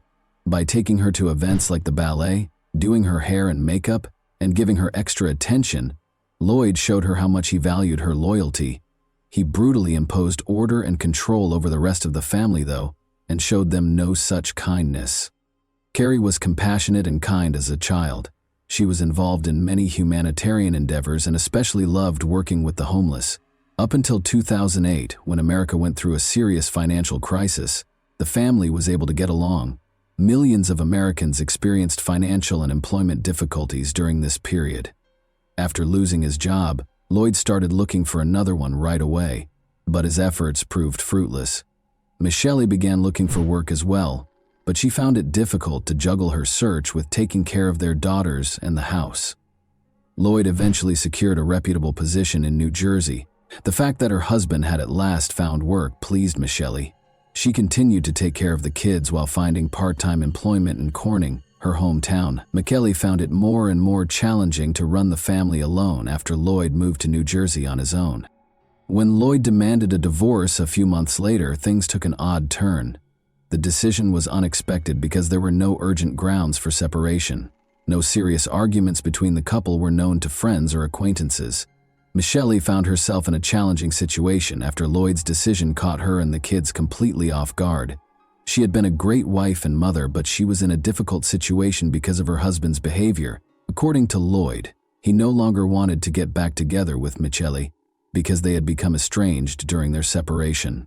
After landing a job teaching English at a college, Michelle started raising her kids by herself. The divorce lasted for a number of years. After she and her kids relocated to a new residence in the same city, Michelle's life became a little simpler.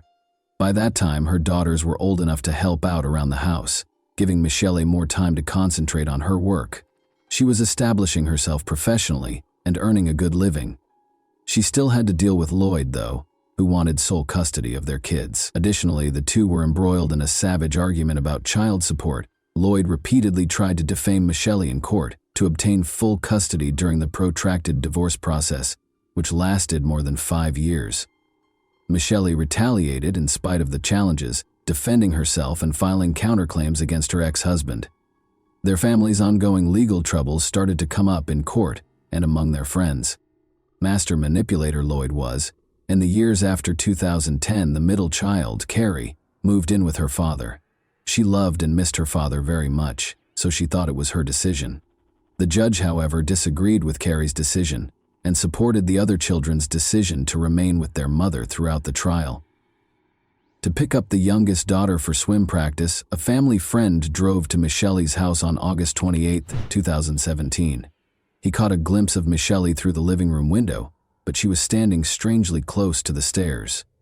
He exited the vehicle and walked toward the house, but when he knocked on the door, nobody answered. The dog was barking non-stop, and Michele was standing where she was. He went in and stepped closer, as if the door were open. He was horrified to see that Michele was hanging from the railing rather than standing. Her hand was cold and stiff when he felt for a pulse. He reported that it looked like Michele had killed herself, and promptly dialed 911. Emergency workers confirmed that Michele, 46, could not be saved when they arrived. She was dead already. When police searched the house, they discovered that Michele and her 14-year-old daughter were the only occupants. The oldest daughter, Carrie, had gone off to college and was living with her father. Initially, it appeared that Michele had committed suicide, but as police looked into it more, they found a number of irregularities. It appears that the scene was staged because Michele had facial marks that were incompatible with suicide, and there was no sign of the youngest daughter, who was supposed to be at home. In addition to considering the possibility of kidnapping, police started looking into the possibility of murder. Michele's husband and daughters were contacted by detectives. It turned out that Carrie, who was the first to reply, was accompanied by her younger sister. Since the younger sister had not missed her swim lesson and had no justification for being with her father and sister, the police thought this was suspicious. When asked, Carrie disclosed that she had gone to spend the night with her mother. She said that because Lloyd was attempting to take away her youngest daughter and the court appeared to be siding with him, Michele had been upset and crying all night. Carrie claimed that just before the family friend found Michele's body, she and her sister left their mother's house. She clarified that she was afraid to leave her with Michele, who had been acting strangely and inappropriately all day, so she brought her younger sister along. But this account didn't seem likely. Michele's friends and acquaintances gave the police a different account. 2 days prior to her passing, Michele had gone back to court for a custody hearing concerning her youngest daughter, according to one friend. Despite being involved in a contentious custody dispute, Lloyd did not show up for the final hearing. It was very unusual for him to not even answer or call his cell phone. Lloyd's absence shocked everyone involved in the process. However, Michele felt that the custody dispute had been settled in her favor, and she was truly happy. She was so sure that she would now have full custody of her daughter that she even celebrated with her lawyer. Her mother suspected Lloyd of being involved in Michele's death and promptly reported it to the police. Michele's decision to commit suicide and leave her children in the care of strangers was unthinkable to her. Given the contentious nature of their divorce and Lloyd's lengthy history of trying to deny Michele parental rights, he was made the main suspect. At first, it was hard to get in touch with Lloyd. He helped Carrie settle in before she started college, and she said he was with her when the murder occurred. In addition, Lloyd was lodging at a hotel in Rochester, which is roughly 160 kilometers away from Corning. After that, he made the roughly 4,000-kilometer journey to California for a job interview. Lloyd didn't seem very upset when investigators finally got to him and told him about Michele's passing. He just took a plane to Corning and went directly to the courthouse to stop paying alimony, which seemed very suspicious in the situation. He confirmed Carrie's claims at the police station after the hearing, saying he had been assisting her with her move and was in a different city when Michele died. Lloyd never followed through on his promise to take a polygraph test. Detectives did not have enough evidence to charge Lloyd despite his evasive behavior, but as their suspicions grew, they started looking into his whereabouts. Through the examination of CCTV footage and cell phone records, they found inconsistencies in Lloyd's alibi. He seemed to have occasionally forgotten his cell phone, perhaps to conceal his whereabouts. According to the video, the younger sister was with Lloyd and Carrie when they left the Rochester hotel the night of the murder, and did not return until the following morning. This ran counter to Lloyd's assertions. A closer look showed that Lloyd was in serious financial trouble. He was in dire need of money and owed more than $100,000 on his credit cards. He had purchased a more than $200,000 life insurance policy on Michele, which would pay out to him after she passed away. Investigators' suspicions were raised by this discovery, and they started actively looking for Lloyd as a suspect. Investigating further, investigators discovered that Carrie continued to show up at crucial points in the case. They made the decision to listen in on Lloyd and Carrie's phone conversations, which showed that they were concealing something. Carrie was frequently rudely interrupted by Lloyd, who seemed to sense that they were being watched. He stressed during these calls that they should not discuss certain topics over the phone, and suggested that they speak face-to-face instead. The police believed they were headed in the right direction. The medical examiner's report added credence to the murder theory. Michelle had been attacked from behind and strangled, as evidenced by the marks on her chin and the bruises around her eyes. It was almost impossible for her to resist the killer's use of a rope to squeeze her throat. To make the scene appear to be a suicide, it had been sloppily staged. Armed with this evidence, investigators once again focused on Carrie. Detectives confronted her after her college classes, despite her repeated refusals to come to the police station for interrogation. Carrie initially denied any involvement, but after being coerced, she acknowledged that she and Lloyd had spent the morning of the murder at her mother's house. She said that after an argument between her parents, Lloyd and Michelle went upstairs, after which Michelle fell silent. But when the investigators dug deeper, Carrie told a far more sinister tale. While making sure her younger sister didn't see the crime, Carrie admitted that Lloyd had killed Michelle. She had actually been involved in the murder. She clarified that Lloyd had been outlining how to set up the scene to appear as though it was a suicide, a week prior to the incident. Although she was unable to provide a clear explanation, Carrie's startling admission made it clear that she had publicly detested her mother. She acknowledged that her feelings had been impacted by her father's continual disparaging remarks about Michelle. Because of Lloyd's manipulation, Carrie had turned against her mother and was prepared to help him commit the crime. Police moved to arrest Lloyd, and Carrie was taken into custody as an accomplice, but there was no sign of him. When police finally caught up with him in Princeton, he threatened to jump from a fifth-story parking garage railing. Officers were able to subdue and arrest Lloyd Neureuther, who was 45 at the time, after 2 hours of negotiating. Carrie and Lloyd were both charged with Michelle's murder. Lloyd was charged with tampering with evidence, conspiracy to commit murder, and first-degree murder. He strongly refuted the accusations, saying he was at a hotel when the murder took place. On the night of the murder, however, security footage showed him leaving the hotel with Carrie and coming back the following morning with her younger sister. Furthermore, GPS data indicated that Lloyd was close to Michelle's residence at the time of the crime, and his DNA was discovered on her pajamas. Carrie was accused of conspiracy to commit murder, concealing evidence, and second-degree murder. She entered a guilty plea and consented to cooperate with the prosecution in exchange for a reduced sentence, as she faced the prospect of a life sentence with the possibility of parole after 25 years. It was anticipated that she would testify against her father. The prosecution emphasized the case's unsettling aspects throughout the trial. Carrie had helped her father plan and carry out the murder, so she had been a willing participant in the crime. Despite having numerous chances to prevent the crime, she assisted Lloyd in killing her mother. There was proof that Carrie and Lloyd had gone to Michelle's house early in the morning. Unaware of their intentions, Michelle opened the door out of trust. Carrie made sure her younger sister didn't wake up and find out what was going on, while Lloyd attacked her from behind and strangled her with a rope. The younger sister was not aware of the tragedy, because they woke her up after the murder and fled through the back door. More than 26 folders of evidence were presented by the prosecution, showing how Lloyd had tricked Carrie into detesting her mother. He had disparaged Michelle on numerous occasions over the years, severing Carrie's connection with her mother and presenting her in a negative light. Carrie's hatred and willingness to commit the crime were fostered by Lloyd's persuasion that Michelle posed a threat to her and her siblings. The prosecution claims that Lloyd's desire to avoid sharing custody of his youngest daughter and financial gain were the driving forces behind the murder. Lloyd and Carrie thought they could claim Michelle's death as a suicide and use the money from the life insurance policy to live comfortably. Carrie testified that because of his crippling debt, which included $6,000 in monthly child support payments, her father had threatened to kill him or commit suicide unless they killed Michelle. Carrie tragically decided to help her father because she was influenced by him. In the end, Lloyd entered a guilty plea to charges of murder and forcing his daughter to assist him. He tried to defend his actions, though, by saying that he killed Michelle to keep the kids safe from her, but no one took him seriously. The court acknowledged that Carrie had suffered from her father's moral abuse and manipulation.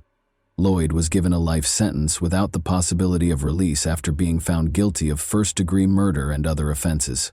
Supported by her maternal grandmother, Carrie received a prison sentence ranging from 1 to 3 years for her role in concealing evidence. On January 16, 2020, she was released early after completing a portion of her sentence. And that wraps up today's chilling story. If you enjoyed this video, don't forget to like and subscribe so you never miss a new upload. Also, Let me know in the comments what part of this story shocked you the most. Thank you for watching, and I'll see you in the next video.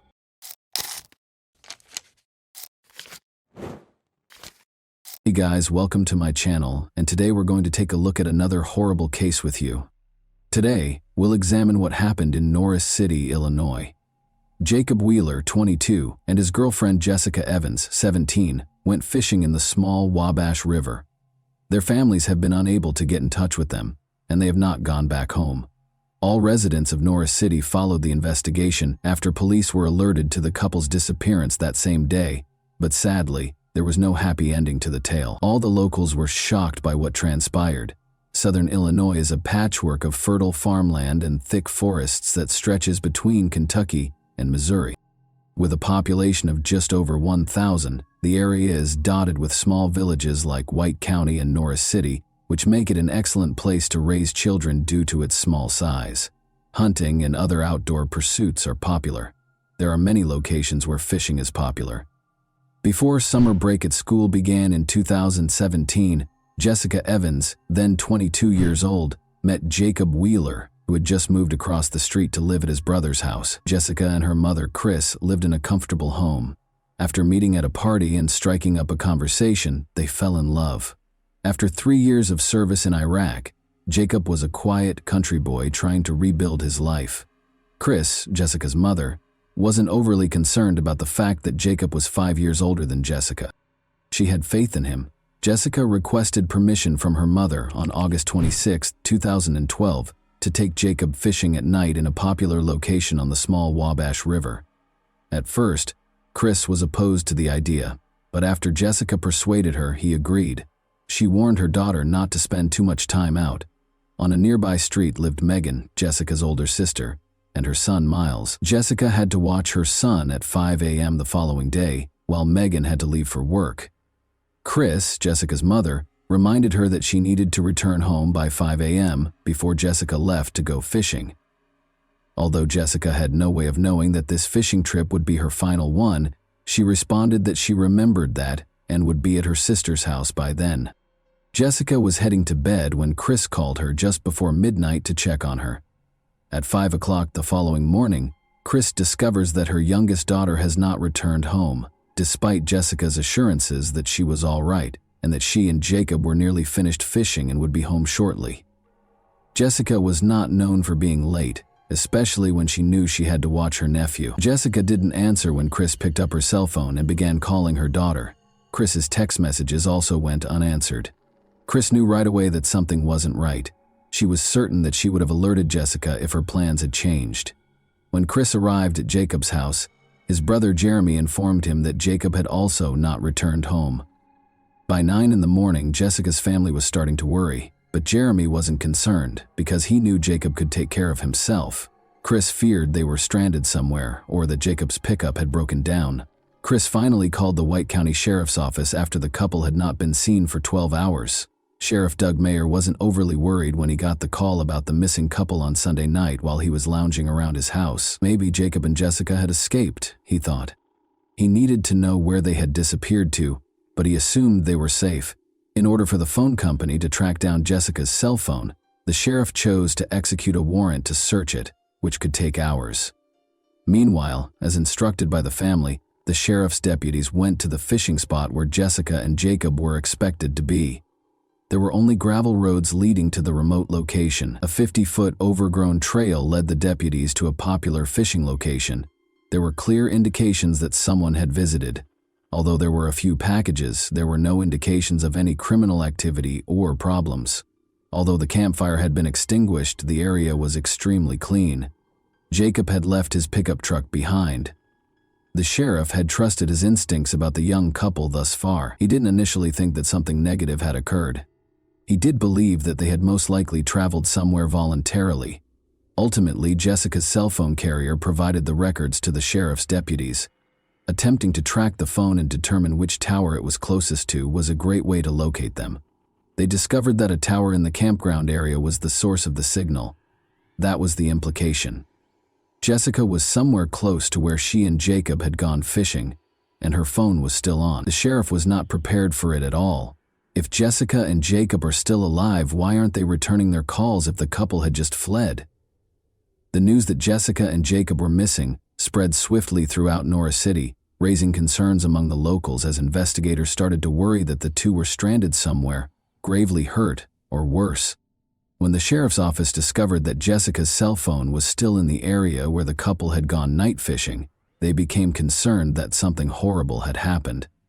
At dawn the following day, officers from the White County Sheriff's Office returned to the fishing site with a platoon of volunteers and neighboring law enforcement agencies. The search party set out to look for any sign of Jacob and Jessica, and their families also joined in the search, but after 3 hours of searching, they found nothing. Jessica, Jacob, and the pickup truck were nowhere to be seen. The pickup had to be there, though, even if something were to happen to Jacob and Jessica. However, what if they abandoned the phones and fled? They would eventually leave an electronic trail if they did flee together. While the bank statements showed nothing noteworthy, the police checked their bank cards to see if there had been any payments. However, one clue was found in Jessica's phone records. Investigators were able to identify the number's owner after Jessica reportedly had another phone conversation shortly after the midnight call from her mother, which occurred at around 12:30 a.m. on Sunday night. Jessica was conversing with Ron Woodison, a young man. The police knew that name because Ron had previously run afoul of the law. This in and of itself raised suspicions that he might have been involved, so they decided to speak with Ron and find out the specifics of that conversation. When he met with the sheriff's deputies, they asked him to describe the last time he had spoken to Jessica. Eventually, he acknowledged that he had called her in the middle of the night. He mentioned that he had attended the party and that some other people had also been present. Ron stated that he had attempted to invite Jessica to the party by calling her. Ron was just informed by Jessica that she was occupied with fishing.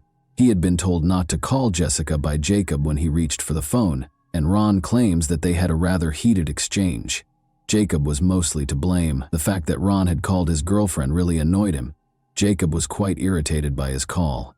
The other partygoers' names were noted by the sheriff's deputies, who also verified Ron's alibi and essentially attested to the fact that he remained there following that phone call. As the weary search team members were ready to head home at the end of the day without discovering anything, one of Jacob's friends, using his ATV, discovered a pickup truck in the woods. Jacob and Jessica were fishing 2 miles away from the pickup, which was parked in the woods behind an old deserted farmhouse. Jacob had the pickup. It was obvious that a horrible event had occurred. A woman's body was in the back of the truck. Her head had been shot twice. Her condition was another reason to be concerned. She had some clothes on. Investigators were immediately convinced that there had been more than a murder when they discovered some of her clothing on the ground near the car. In a community like this one, it wasn't necessary for the victim to have identification because some of the investigators had known Jessica for their entire lives, and they had just discovered her. Almost 36 hours after Jessica failed to show up to watch her nephew, everything changed in that instant.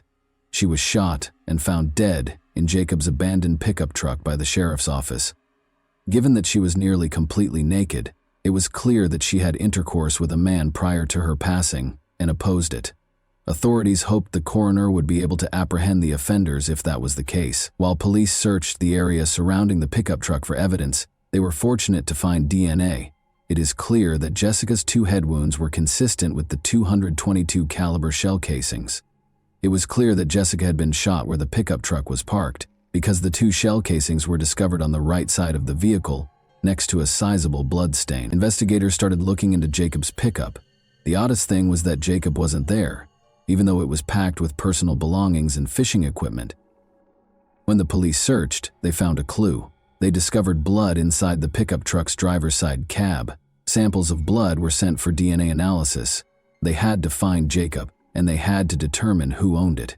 The police couldn't help but wonder if Jacob was the person who had shot Jessica, or if he was just another victim. In an attempt to locate Jacob, police kept searching the area. They had to think of him more as a suspect at the time. Doubts weren't limited to the investigators. There were some members of the community who thought Jacob was involved in Jessica's situation. Many conjectured that Jacob had been trained to kill after years of service in the army. Maybe it was Ron's late-night phone call that triggered Jacob. When Jacob believed he was going to lose Jessica, investigators started to wonder what kind of mood he might have been in. The police secured a search warrant for Jacob's brother's home the day after Jessica's body was found. They made a significant discovery, but they were unable to locate Jacob, who they assumed was hiding in the house. One of the firearms was absent from his collection, which investigators discovered. The brother of Jeremy Jacob clarified that there was no reason to be alarmed. All his brother was doing was getting ready for a fishing trip. It was nothing out of the ordinary. When investigators learned that the missing firearm was a .22 caliber, which matched the shell casings discovered at the crime scene, they became concerned. Jacob's family, however, thought he had nothing to do with the crime. They had no doubt that if Jessica had been in danger, Jacob would have given his life to save her. The hunt for Jacob Wheeler became a massive operation as the week went on. Search teams were assembled by police officers from multiple counties, and every effort was made to locate him. The search was conducted using canine services, and an aircraft was launched for surveillance. A $2,000 reward was offered by the White County Crime Suppression Unit for information that would result in Jacob's apprehension and arrest. There was some interest in the cash reward, and tips started coming in to the sheriff's office. Out of all the tips, one particularly noteworthy one claimed that Jacob had been spotted at a gas station. According to a worker at the gas station 12 miles from the scene of Jessica's death, he thought Jacob had purchased a pack of cigarettes. He was wearing a camouflage hooded sweatshirt on Sunday night, approximately one day after he and Jessica vanished. The gas station employee recalled that when the man took money out of his wallet, he also found an ID card inside, which he thought was in Jacob Wheeler's name. Because of this, Jacob was clearly the most likely suspect in Jessica's incident, and the likelihood that he was evading capture increased over time. The gas station where Jacob was allegedly spotted was visited by investigators. They noticed a suspicious man in the surveillance footage. He avoided looking at the camera and wore a hooded sweatshirt that covered his face. Although it was suspicious and the night was too hot for a warm jacket, it was difficult to confirm that it was Jacob. The man hurried off to buy cigarettes. The man's face was not visible in the gas station's surveillance footage, but a second camera outside captured him boarding a female driver's vehicle. One of the sheriff's deputies recognized the woman, and they drove right to her home. While speaking with investigators, they noticed that the vehicle seen on the gas station's CCTV footage was parked close to the residence. Although the woman acknowledged that she had driven the man to the gas station, she denied that it was Jacob Wheeler. It was her boyfriend, she claimed. They were extremely disappointed when they first saw her boyfriend. It was someone who resembled Jacob Wheeler, but it wasn't him. In the video, the unidentified man is a dead end. Jacob was still the center of the police's attention. The detectives suspected that his brother Jeremy was hiding him and were certain he was still alive. His brother and father were certain that Jacob couldn't have killed Jessica, so they searched his house at night in an attempt to catch him off guard. But even after a second search, they couldn't find any evidence that he was home. Wheeler wanted his son's name cleared. It was difficult because he was certain that he was searching for Jacob's body rather than his own. Harold, Jacob's father, called Sheriff Meyer 6 days after the disappearance to inform him that he had found something that everyone else had missed. Just a quarter-mile from Jacob and Jessica's campsite, he claimed to have spotted what appeared to be auto parts in a wooded area. When investigators looked into this information, they did discover some auto parts. These were components that were fastened to the pickup's fenders. It was definitely not Jacob Wheeler's pickup truck, but there was damage to the trees in the area where they found these parts, indicating that someone had driven the pickup into the woods and between the trees, damaging the vehicle. The investigators had no other leads and were unsure if the find was related to the crime, but it was unquestionably of interest. There was a serial number on one of the parts. The police were able to identify the exact type of pickup truck by looking it up online. Once more, locating this truck in a small city cannot be difficult. A man who drives a car like this was known to one of the sheriff's deputies. It was White County native Danny Costin, a 36-year-old electrician. Could he have been a part of such a violent crime, though? Danny was never one to cause trouble. His criminal history was clean. He lived in White County and was easily located. Investigators made the decision to speak with Danny at his place of employment. In the parking lot was his pickup truck. The parts discovered in the woods matched the truck's extensive damage. Sheriff Meyer questioned Danny while the investigator examined the pickup truck. He inquired about his pickup truck's damage. Danny clarified that he had attempted to fish on the small Wabash River but struggled to get the boat started due to his extreme drunkenness. He remembered the date, but not much else about the evening. It was around 1 in the morning on the night that Jacob and Jessica went fishing, and he reported that during his entire stay in that section of the river, he never saw anyone else. In the meantime, researchers made a significant finding. In the rear of Danny's pickup truck, they discovered a significant amount of blood. When they told him about it, he appeared taken aback. The sheriff advised Danny that this would be a good time to tell him anything he wanted to. Analysis revealed that the blood in the back of Danny's pickup truck was human blood, despite Danny's claim that he witnessed Jacob shoot Jessica twice while he was in the woods that evening. Danny was taken to the police station and subjected to additional interrogation by investigators. He claimed to be intoxicated. He saw Jacob and Jessica when he descended to the small Wabash River. He was alone with Jessica because Jacob had gone into the woods. According to Danny, Jessica allegedly began approaching him on her own. He claimed that he and Jessica drove off in his truck and parked behind an old deserted farmhouse 2 miles away. They allegedly made intimate consenting contact. Then, as Danny said, Jacob discovered them in the dark. After he and Jessica got into a fight, Jacob shot Jessica. Danny claims that he was afraid when he saw Jacob approaching and managed to grab him, which led to a struggle between them. The gun went off somehow, wounding Jacob. According to Danny, the shot was unintentional. Panic set in. He loaded Jacob into his pickup truck. He concealed the body where no one could find it because he was worried that no one would believe him when he claimed it was self-defense. Danny gave a detailed account of where he had left Jacob's body. Danny's story was disbelieved by the police. Jessica didn't seem likely to do that. Although Danny's account of Jessica accompanying him and Jacob unexpectedly appearing didn't make much sense, they now knew that Danny had shot Jacob, proving that Jacob's family was correct all along. Danny Costin was taken to jail after being arrested. The investigators then proceeded to the location where Danny claimed to have left Jacob's body. They had to venture a bit farther into the woods because it was a dirt road. They searched for 6 days before locating Jacob, who had been shot in the head. The evidence they discovered did not support Danny Costin's account of what transpired that evening. The driver's seat and the door of Jacob's pickup were covered in blood, and it was Jacob's blood. Danny's story simply didn't fit it. He claimed that after Jacob killed Jessica, they got into a fight in the woods, and Jacob was accidentally shot and killed. According to what Danny had previously said, he loaded the body into the back of his own pickup truck and drove it to a faraway place. So where did Jacob's pickup truck's interior contain blood? After being reinterrogated, Danny Costin agreed to tell the truth after being made aware of discrepancies in his testimony. He claims that the woods were too dense when he attempted to drive his truck to the water that evening in order to launch the boat. He was also inebriated. He attempted to enlist the aid of Jacob and Jessica. When Jacob realized he was intoxicated, he advised against it. Then Danny requested assistance from the couple to get home. Jacob concurred. Danny climbed into the back of Jacob's pickup truck after he and Jessica got inside. For some reason, he chose to use his .22 caliber pistol. He got out of the truck's back and left. Through the downed window, the driver shot Jacob in the head. Everything took place in front of Jessica. She began to scream out of terror. Then he pulled Jacob out of the truck, Danny said. He swore under interrogation that he had no idea why he killed Jacob or what he was doing.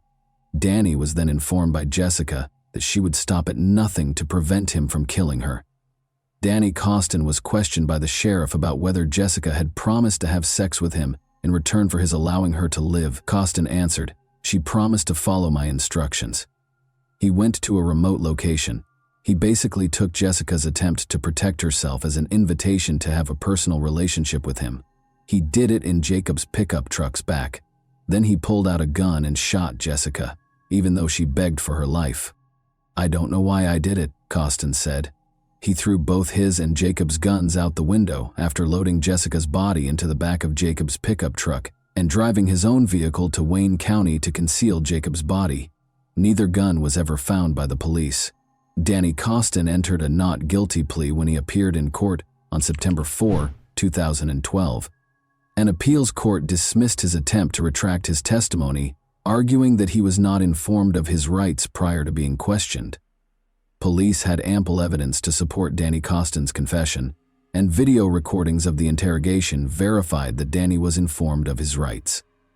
His DNA was found on Jessica's body, and his truck contained Jacob's blood. In January 2014, a jury convicted Danny Costin's girlfriend, Candace Brown, age 31, of lying to the police during the preliminary investigation. She gave Costin a fictitious alibi. On August 20, 2013, Danny Costin was found guilty, and Brown was sentenced to 60 days in jail, 30 months probation, 100 hours of community service, and a payment of various court costs and fines. He received a 53-year prison sentence. Judge Tom Foster felt that Costin should have received a more severe sentence, but he acknowledged that he was constrained by the state and defense's agreement. According to the court, "You killed these two individuals. There is no pardon or justification for that, not in this world or any other." According to the judge, Costin consented to forgo a jury trial in return for fewer charges and a lighter sentence in the event of a conviction. Harold Wheeler, Jacob's father, stated that he never thought his son, who was named by law enforcement as a person of interest in Jessica Evans' death, was capable of committing such a crime. Foster claimed that the court only accepted the agreement because the victims' families had agreed to it following the hearing. "I was certain that he would never act in this manner. On Sunday, I began searching for him and I never gave up." He claimed that Costin was an acquaintance who lived approximately a quarter-mile away from the Wheeler home and that it was surprising that he was arrested for the killings. "I've had a beer with him while we were sitting at his campsite." Harold Wheeler, clearly in pain, remarked of Costin, "He's been in my house." And that wraps up today's chilling story. If you enjoyed this video, don't forget to like and subscribe so you never miss a new upload. Also, let me know in the comments what part of this story shocked you the most. Thank you for watching, and I'll see you in the next video.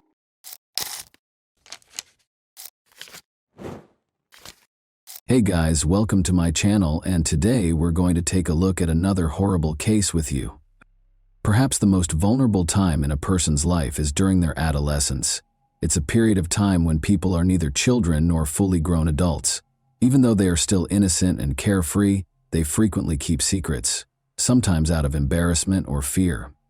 Tragic events can occasionally result from an inability to communicate those difficulties to a loved one or trusted parent. Florida has been rocked by the case of Justice Garrett, whose life was tragically cut short in 2018 at the age of 16. Her mother's realization that she had failed to recognize or comprehend the nightmare her daughter had been living through was heartbreaking. Justice's story revolves around a horrible secret she kept out of fear of being judged, which ultimately resulted in an unthinkable tragedy that took her life. Born on March 19, 2002, Justice Mary Garrett was the oldest of two daughters born to Danielle and Sebastian Garrett. She grew up with Jeanette, her younger sister, who was 10 years her junior.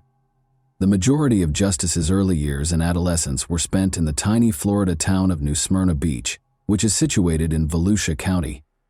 The sisters remained with their mother after Justice's parents divorced in 2016. After meeting Robert Kern approximately a year later, Danielle quickly started dating him.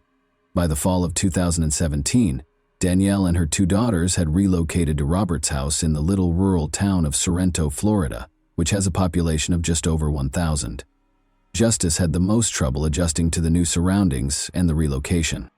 She missed her close friends who were still in New Smyrna Beach to start. Second, she had to change schools in the middle of the school year while she was a high school student. Third, she disliked both her mother's partner and her new home.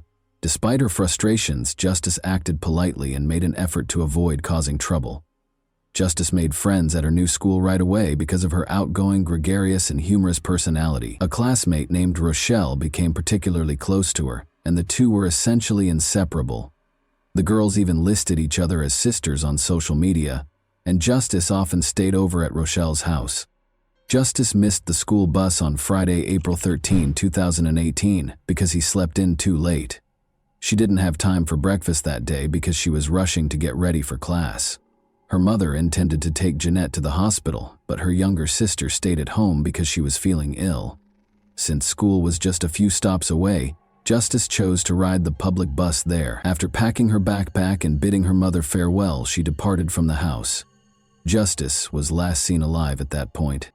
Danielle wasn't worried when Justice didn't arrive home from school on time. She figured her daughter, who frequently went to Rochelle's house after class, had done so.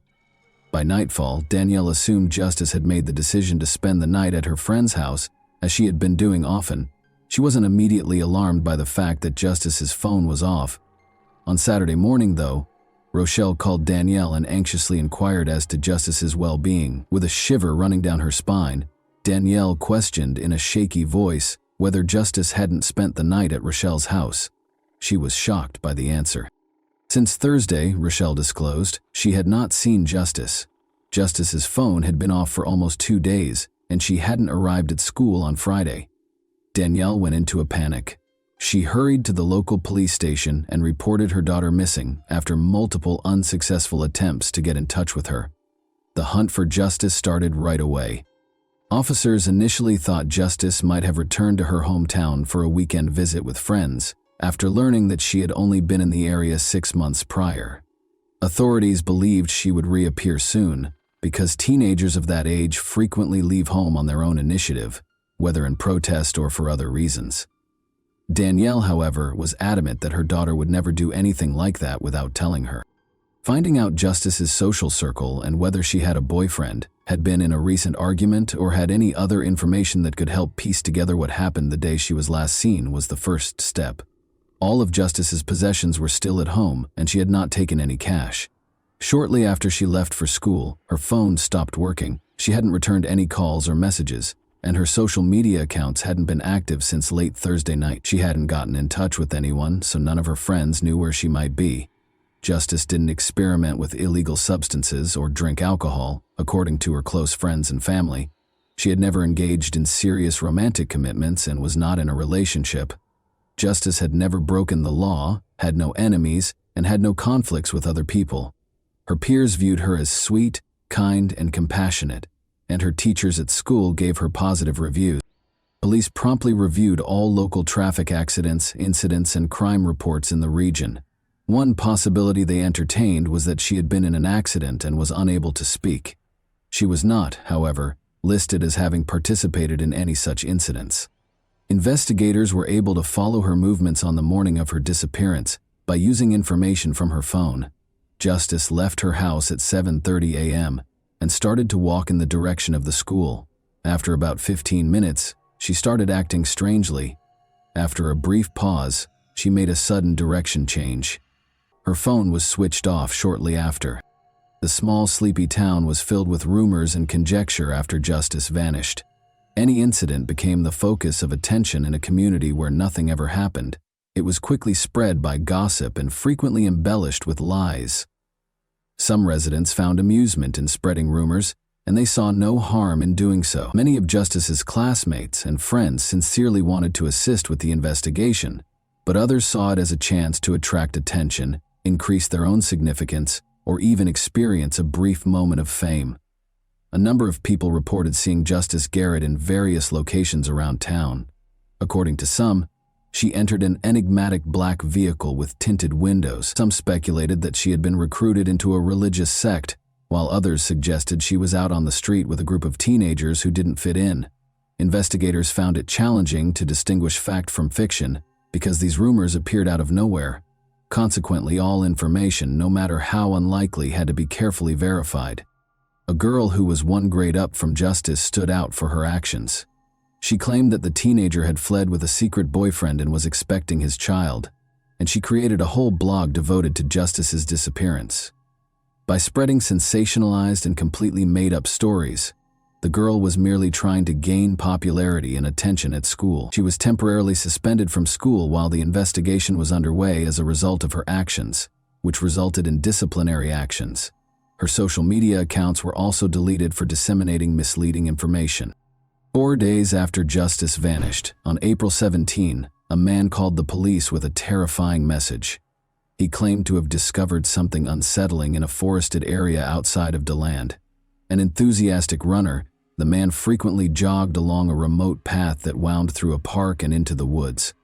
As he made his way farther into the woods that morning, he detected a potent, disagreeable stench of decay. He initially believed it to be a dead animal's carcass and considered reporting it to the proper authorities so that it could be taken out. But his curiosity overcame him, and he made the decision to look into the odor's origin on his own. The runner left the trail and ventured into the brush for roughly 15 feet. He saw a horrifying scene there, a severely decomposed human body that was completely deformed. It looked like a young woman, judging by the long hair and traces of clothing.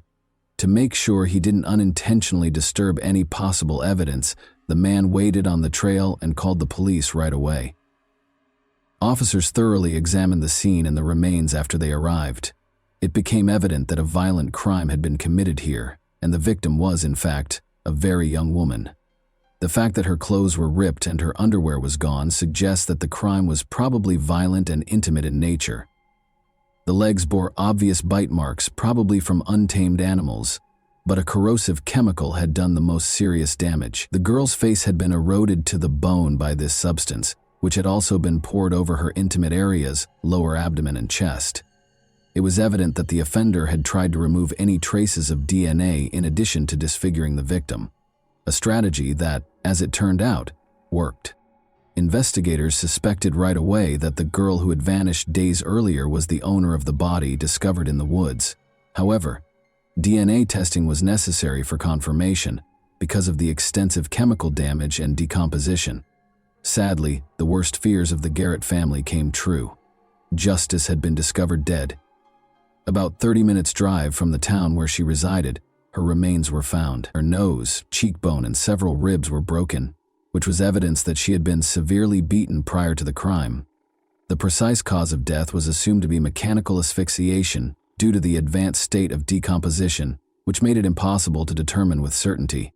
During his police interview, the man who found the remains gave important information. "I often ran along the same trail every other day," he explained. He had seen a suspicious-looking man come out of the woods close to the location where Justice's remains were later discovered 2 days prior to discovering the body.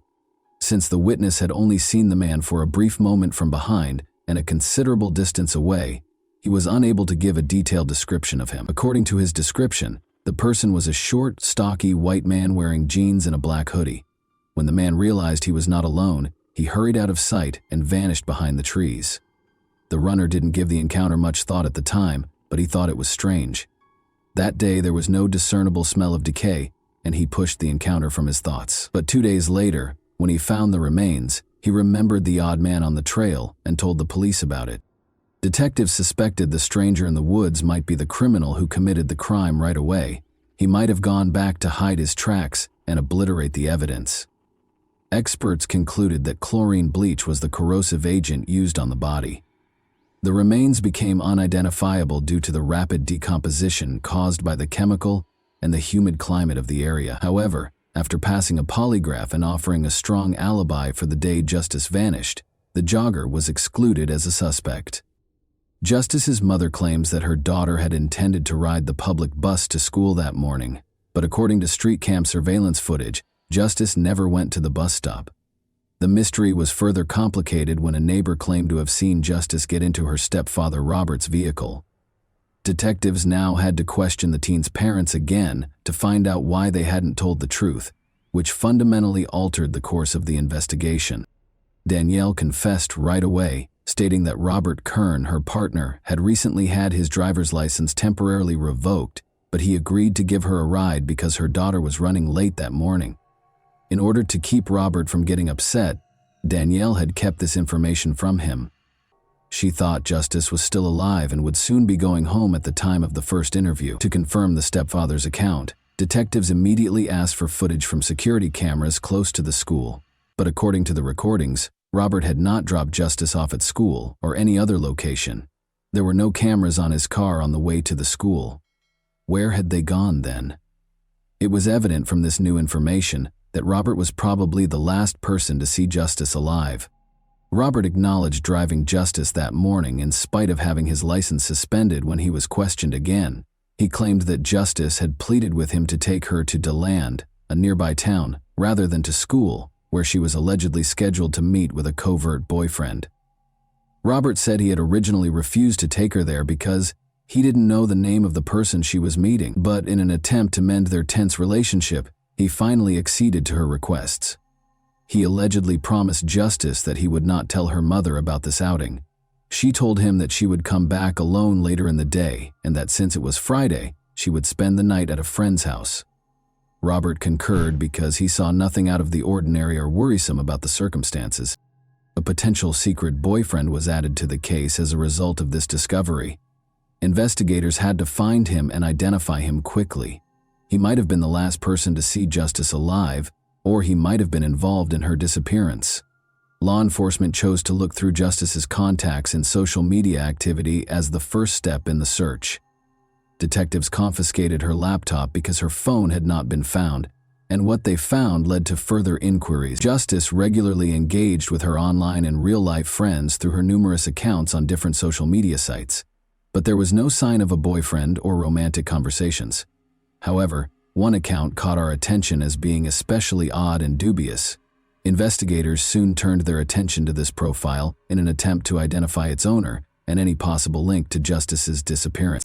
In recent months, Justice Garrett had been the object of unusual interest from a young man named Kevin. He liked her posts, commented on her pictures, and messaged her every day. But Justice didn't appear to care. She didn't want to stay in touch, hardly ever responded to him, and frequently ignored his messages. Later, Justice's friends confirmed that she had spoken of a devoted fan who messaged her on social media all the time, but she didn't find him flattering. Instead, she found him annoying. According to his profile, Kevin lived in the same town as Justice and seemed to be 2 years older. Only a few pictures of a young athletic man were included on his page, but Justice's family and friends had never laid eyes on him.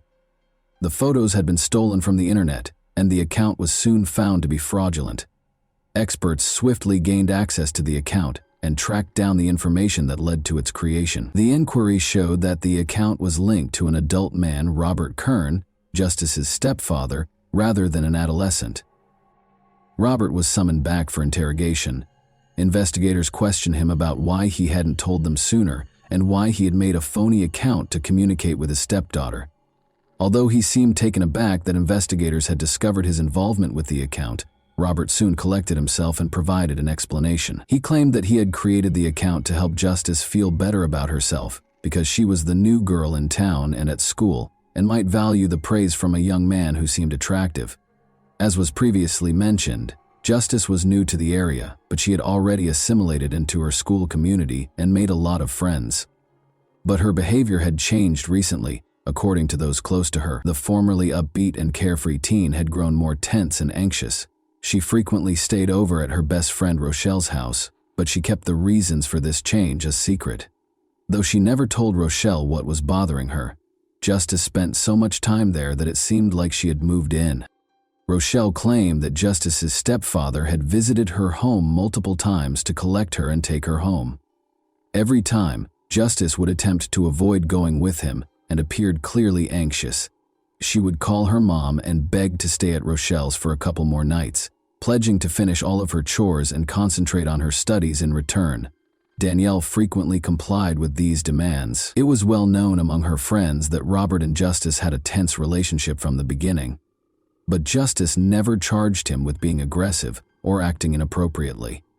Additionally, nobody in her immediate vicinity, including her mother, had ever noticed anything that appeared inappropriate in Robert's interactions with his stepdaughter. Robert Kern emerged as the sole suspect in the investigation into Justice's untimely death as suspicions about him grew. Police investigated his background and way of life while holding him for additional interrogation. Robert, 43, had a lengthy criminal record that included convictions for physical altercations, possession of illegal substances, and burglary. It had been almost impossible for him to find steady work because of his criminal record. He took on odd jobs to make ends meet and occasionally worked illegally as a carpenter at a nearby sawmill. Now, investigators were trying to piece together Robert's dubious past, his actions toward Justice, and the circumstances leading up to the horrifying crime. Danielle was unaware that she was living with a man who had a criminal past because Robert had taken great care to hide it from everyone around him. She was shocked and eventually spoke up when investigators told her the truth about him. Despite Justice's protests, Danielle acknowledged that Robert had offered to drive her to school that day. Danielle became concerned when Justice failed to come home. But Robert reassured her that Justice was staying overnight at her friend Rochelle's house. He even prohibited her from contacting Rochelle or the police. After looking through Robert's devices, investigators found that Justice had been regularly looking up information about drugs that could make someone unconscious or immobile online in the months before his disappearance. Additionally, he had investigated buying such drugs on the dark web, and it seemed he had been successful. That wasn't all, though. Additionally, Robert had investigated methods of removing DNA from a body, concentrating on common household chemicals like bleach and disinfectants. He had even looked at satellite images of the wooded areas in the area, especially the DeLand outskirts, where Justice's body was eventually discovered. It became evident that Robert had spent months carefully preparing to commit his crime, dispose of the body, and remove any evidence. From the start, his motivation appeared to be clear. Robert had become unnecessarily fixated on Justice and understood that using force was the only way to fulfill his perverted impulses. He had made the decision to eradicate her completely in order to escape legal repercussions for his actions. When investigators examined the geolocation data from Robert's phone that day, they were able to eliminate any remaining doubts regarding his involvement. Together with Justice, he had driven away from their house toward her school before turning suddenly and coming to a stop in a remote location. Robert most likely turned off Justice's phone at this point and rendered her unconscious with a chemical, most likely chloroform. But he neglected to turn off his own gadget, which later recorded his movements. After being tracked toward DeLand, Robert's car came to a halt for about an hour. He would have had enough time during this period to attack Justice, cause her physical harm, strangle her to death, and conceal her body in the woods. In order to destroy any possible evidence, he poured a tiny bottle of a chlorine-based substance over her face and other parts of her body that day. But Robert started to worry that he might have left traces. He brought a big container of bleach back to the scene 2 days later. In a last effort to eliminate any last traces of Justice's involvement in the crime, he then liberally doused Justice's head, chest, and lower body with the chemical. The jogger later found Justice's body and reported it to the police after spotting the attacker when he returned to the crime scene for the second time that morning. Kern's alibi, meanwhile, was soon discredited. Unofficially working at a nearby sawmill, he had asked 2 co-workers to attest that he was on time that day, despite being almost 2 hours late. After being cautioned that they might be charged with perjury and hiding evidence of a violent crime, both witnesses eventually confessed to the truth when pressed further. Despite Robert Kern's denial of all charges, the case proceeded to trial due to the overwhelming evidence against him. According to witness testimony, Justice spent the final months of her life avoiding her home as much as possible because she was constantly afraid. But she never talked to anyone about her worries, not even her mother. Danielle never asked Kern about his past because she was too enamored with her new partner to notice what was going on around her.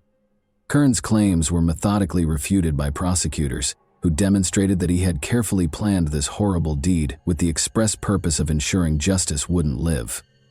Kern was further connected to the crime scene when particles found on his car mats were matched to moss and soil samples from the location where Justice's body was found. However, the corrosive chemical Kern used had eaten away at the victim's remains down to the bone, destroying all DNA evidence and tissue samples, making it impossible to prove the claims of an intimate assault. Nearly 2.5 years after the crime, in August 2022, Kern was found guilty of premeditated violent murder. He will never be freed because he was given a life sentence without the chance of parole.